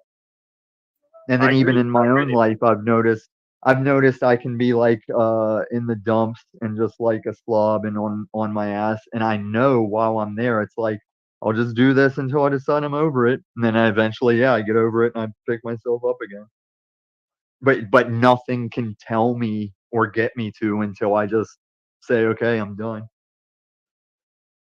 Yeah, I really want to continue this conversation, but I have to be somewhere in 20 minutes, and I'm going to be late. So I Rage gotta, quitting. yeah. All right. Thanks for coming on, Tommy. Thanks for coming on, Firestarter, Pill Eater, everybody in the chat. We'll definitely continue this conversation soon if you want to, and don't take it personal, Firestarter. I know you don't, but I just wanted to tease this out as a preview into other things, and I appreciate you coming on and talking with me about it.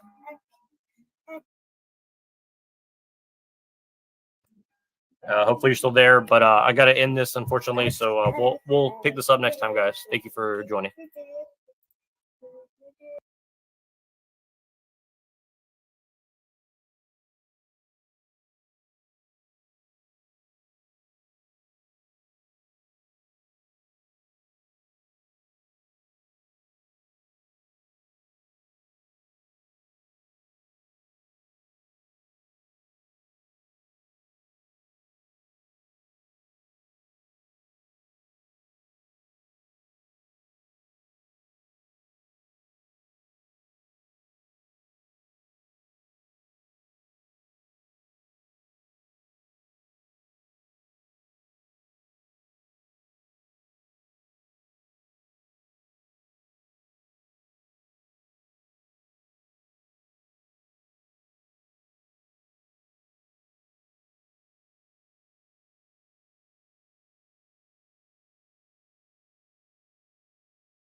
slavery.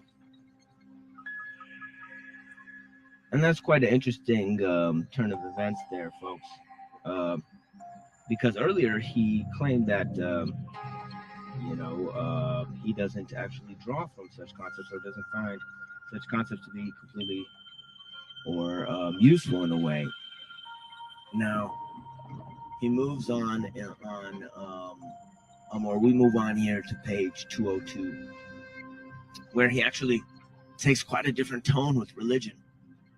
He says here, I'm taking a different tone with religion and even Islam.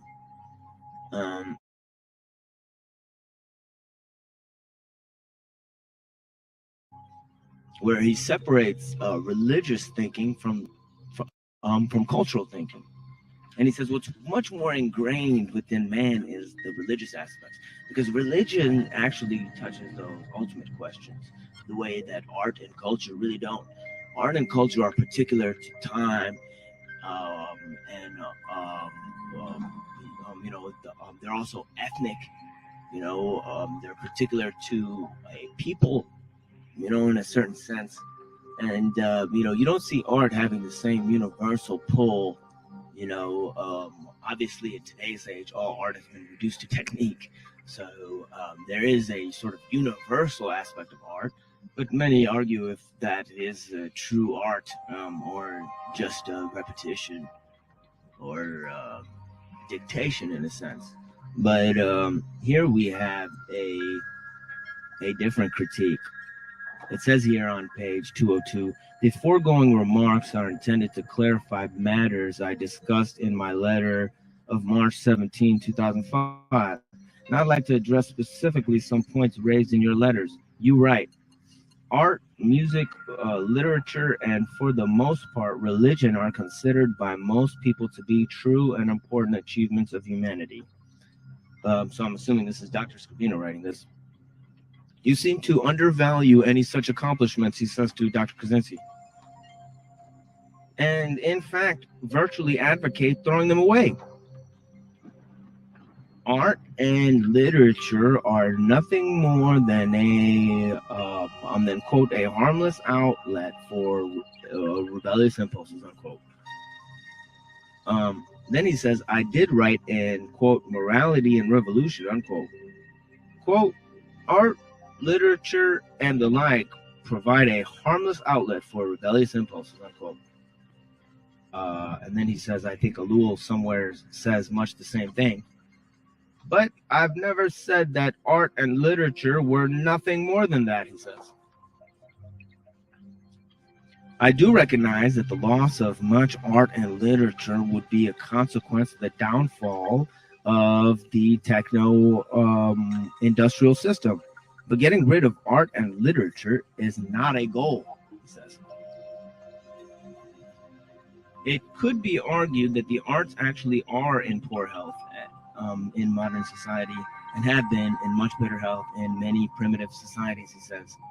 He says most people participate only in as spectators and consumers of art. Among the African pygmies, everyone participated in song and dance, he notes. Compare industrial society in which most people participate in the arts only to the extent of watching Hollywood movies, reading popular magazines or light novels, and having a radio blaring in their ears without actually listening to it. Interesting. An interesting note, saying that the modern techniques that limit art to technique have actually reduced the value of art itself. He then notes that along with art, literature, and music, you mentioned religion. He takes quite a different tone with religious thinking than he does with cultural and artistic thinking. He says, I'm rather surprised that you regard religion as something that would be lost in the collapse of modern civilization, since modern civilization is notorious for its secularity. The explorer and ethnographer Vilhjalmur Stefansson. Sorry about that. Vilhjalmur Stefansson. Not sure how to pronounce that. I apologize to whoever that is. Wrote, quote, "One frequently hears the remark that no people in the world have yet been found who are so low that they do not have a religion." This is absolutely true, but the inference one is likely to draw is misleading. It is not only true that no people are so low that they do not have a religion, but it is equally true that the lower you go on the scale of human culture, the more religion you find. So we see an actual inverse relationship between techno liberalism or the techno-industrial system and religious thinking or the traditions of man, as noticed earlier by Skolomowski, A.R. Luria, and we proceed to mention some others.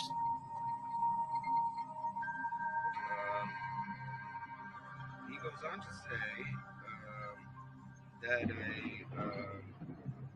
talking about religious thinking,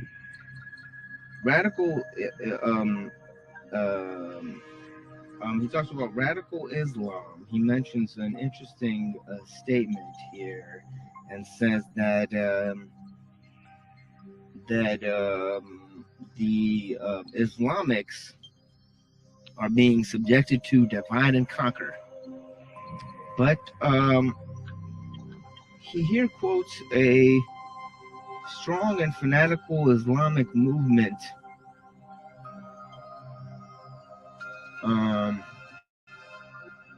where he says the leader's main goal may be to build a strong and fanatical Islamic movement, and for this purpose they may feel the spectacular acts of mass destruction are more effective than assassinations of single individuals. However important the latter may be, I found some support for this hypothesis. And then he quotes, "A radical remake of faith is indeed the underlying intention of bin Laden and his followers." Interesting. Attacking America and its allies is merely a tactic intended to provoke a backlash strong enough to alert Muslims to the supposed truth of their predicament, and so rally them to purge their faith of all that is alien to its essence. Promoting a clash of civilizations, he says, is merely stage one. The more difficult part, as the radicals see it, is convincing fellow Muslims to reject the modern world absolutely. So we see this danger creeping up increasingly, that the more one tries to corner religious thinking and give it no form of expression within the techno liberal or industrial world, it seems to find strange forms of expression. And he goes on to say that the more difficult part, as the radicals see it, is convincing fellow Muslims to reject the modern world absolutely, including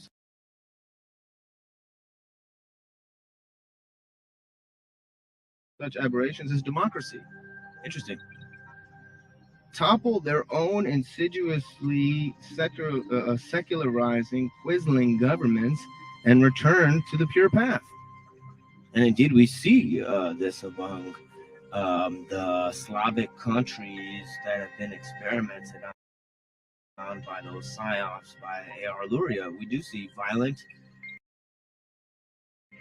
insurrection in those countries turning in the other direction, as the techno-liberals and the industrialists seek to, as they've admitted, seek to wipe out the religious traditions, make man rootless. We do see an opposing reaction in the other end, which is dangerous, and that we should all take note of. We should all oppose the violent, obviously, reactions, but we should take note of where they come from as well, how they arise within the system. A system that is, again, seeks to make man rootless and take away a man's culture and religion. Openly admitted to people like Luria. And, this was actually noticed by many old thinkers. One tendency that was noticed by thinkers like Orwell is the kind of tendency to recreate man in the system as a sort of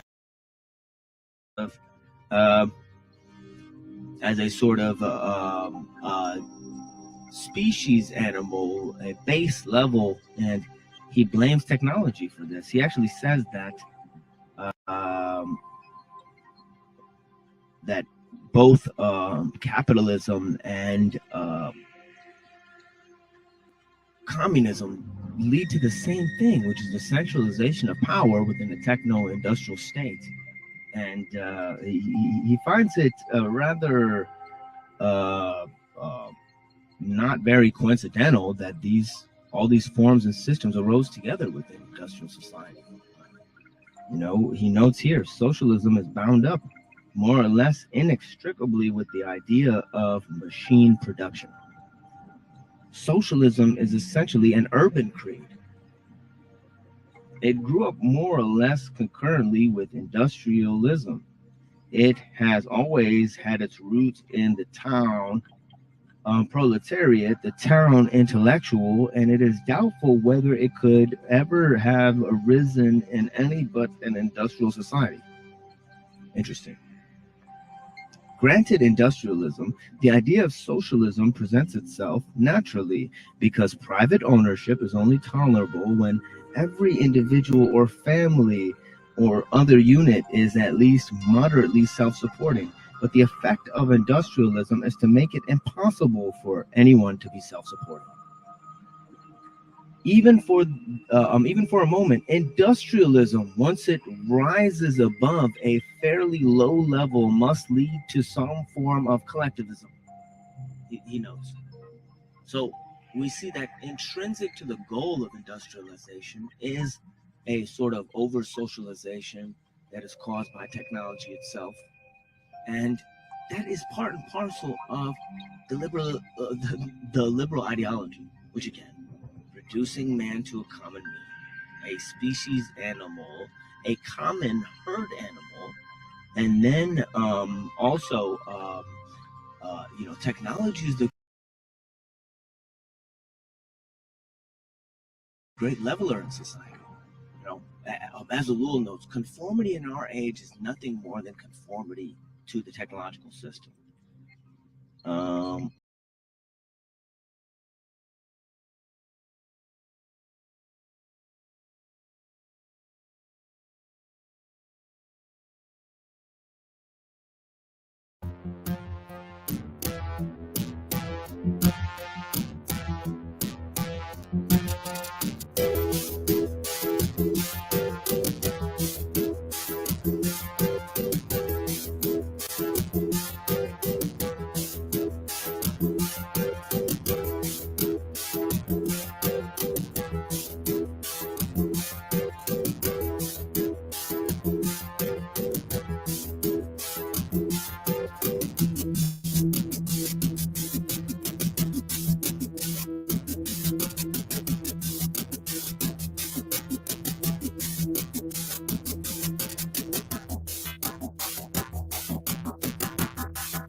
teen, child prodigy. Math was specializing in complex analysis, geometry. Earned a PhD in mathematics early, youngest professor ever hired by UC in Berkeley. A short-lived position. He resigned in '69 with no apologies, without an explanation given. Social anxiety multiplied silently, disconnected entirely from society. Built a cabin, became a survivalist. Rejected electricity and modern scientists. He cooked his dinner in the fire pit and watched the stars from afar where Orion sits. The wilderness where the lions live, primitive, like the times of the giant pyramids the minds built. Then something caused his mind to tilt. A course solidified successfully the very first time he killed. What would you do? How far would you go? If you thought that you could change the world for the greater good, how would you know what's right or wrong? Try to play God, mail a bomb to the CEO of a school or an airline. Do you justify murder for peace? Do you believe that technology is the beast? Imagine if your iPhone disappeared, that would be weird. Could you function in the world without technology, or would you be scared? What would you do? How far would you go? If you thought that you could change the world for the greater good, how would you know what's right or wrong? Try to play God, mail a bomb to the CEO of a school or an airline. Do you justify murder for peace? Do you believe that technology is the beast? Imagine if your iPhone disappeared, that would be weird. Could you function in the world without technology, or would you be scared? Exploding octopus, blockbuster in the six-finger hand. Bobby drop a box and shock the populace with wishful plans, initially ignored. Industrial society and its future, the manifesto of Kaczynski's war. Life is seclusion, Bibles and bruises, rifles and Uzis, devices reclusive, designed to confuse the FBI, throw them off plan, blowing off hands, blinding people first. Soon the results were even worse, became obsessed with teaching society a lesson, with homemade weapons to reach society's perception. The Washington Post and the Times finally printed his manuscript. That was the tipping point that notified his family with suspicion leading to his arrest. His brother recognized his writing style of mission to death. Ran up in his cabin and discovered undeniable proof of his guilt. 16 bombs, 23 injured and 3 killed. What would you do? How far would you go?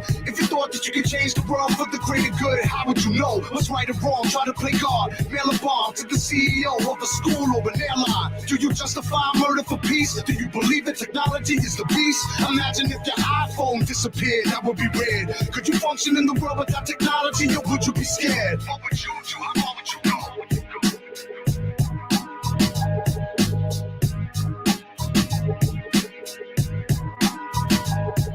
What would you do? How far would you go?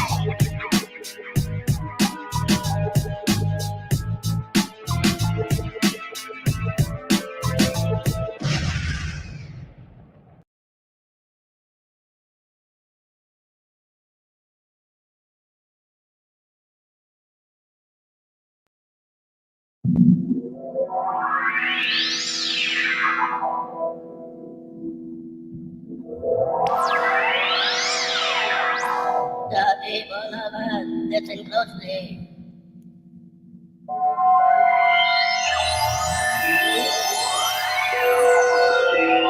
We have returned to before exotic aquaticism.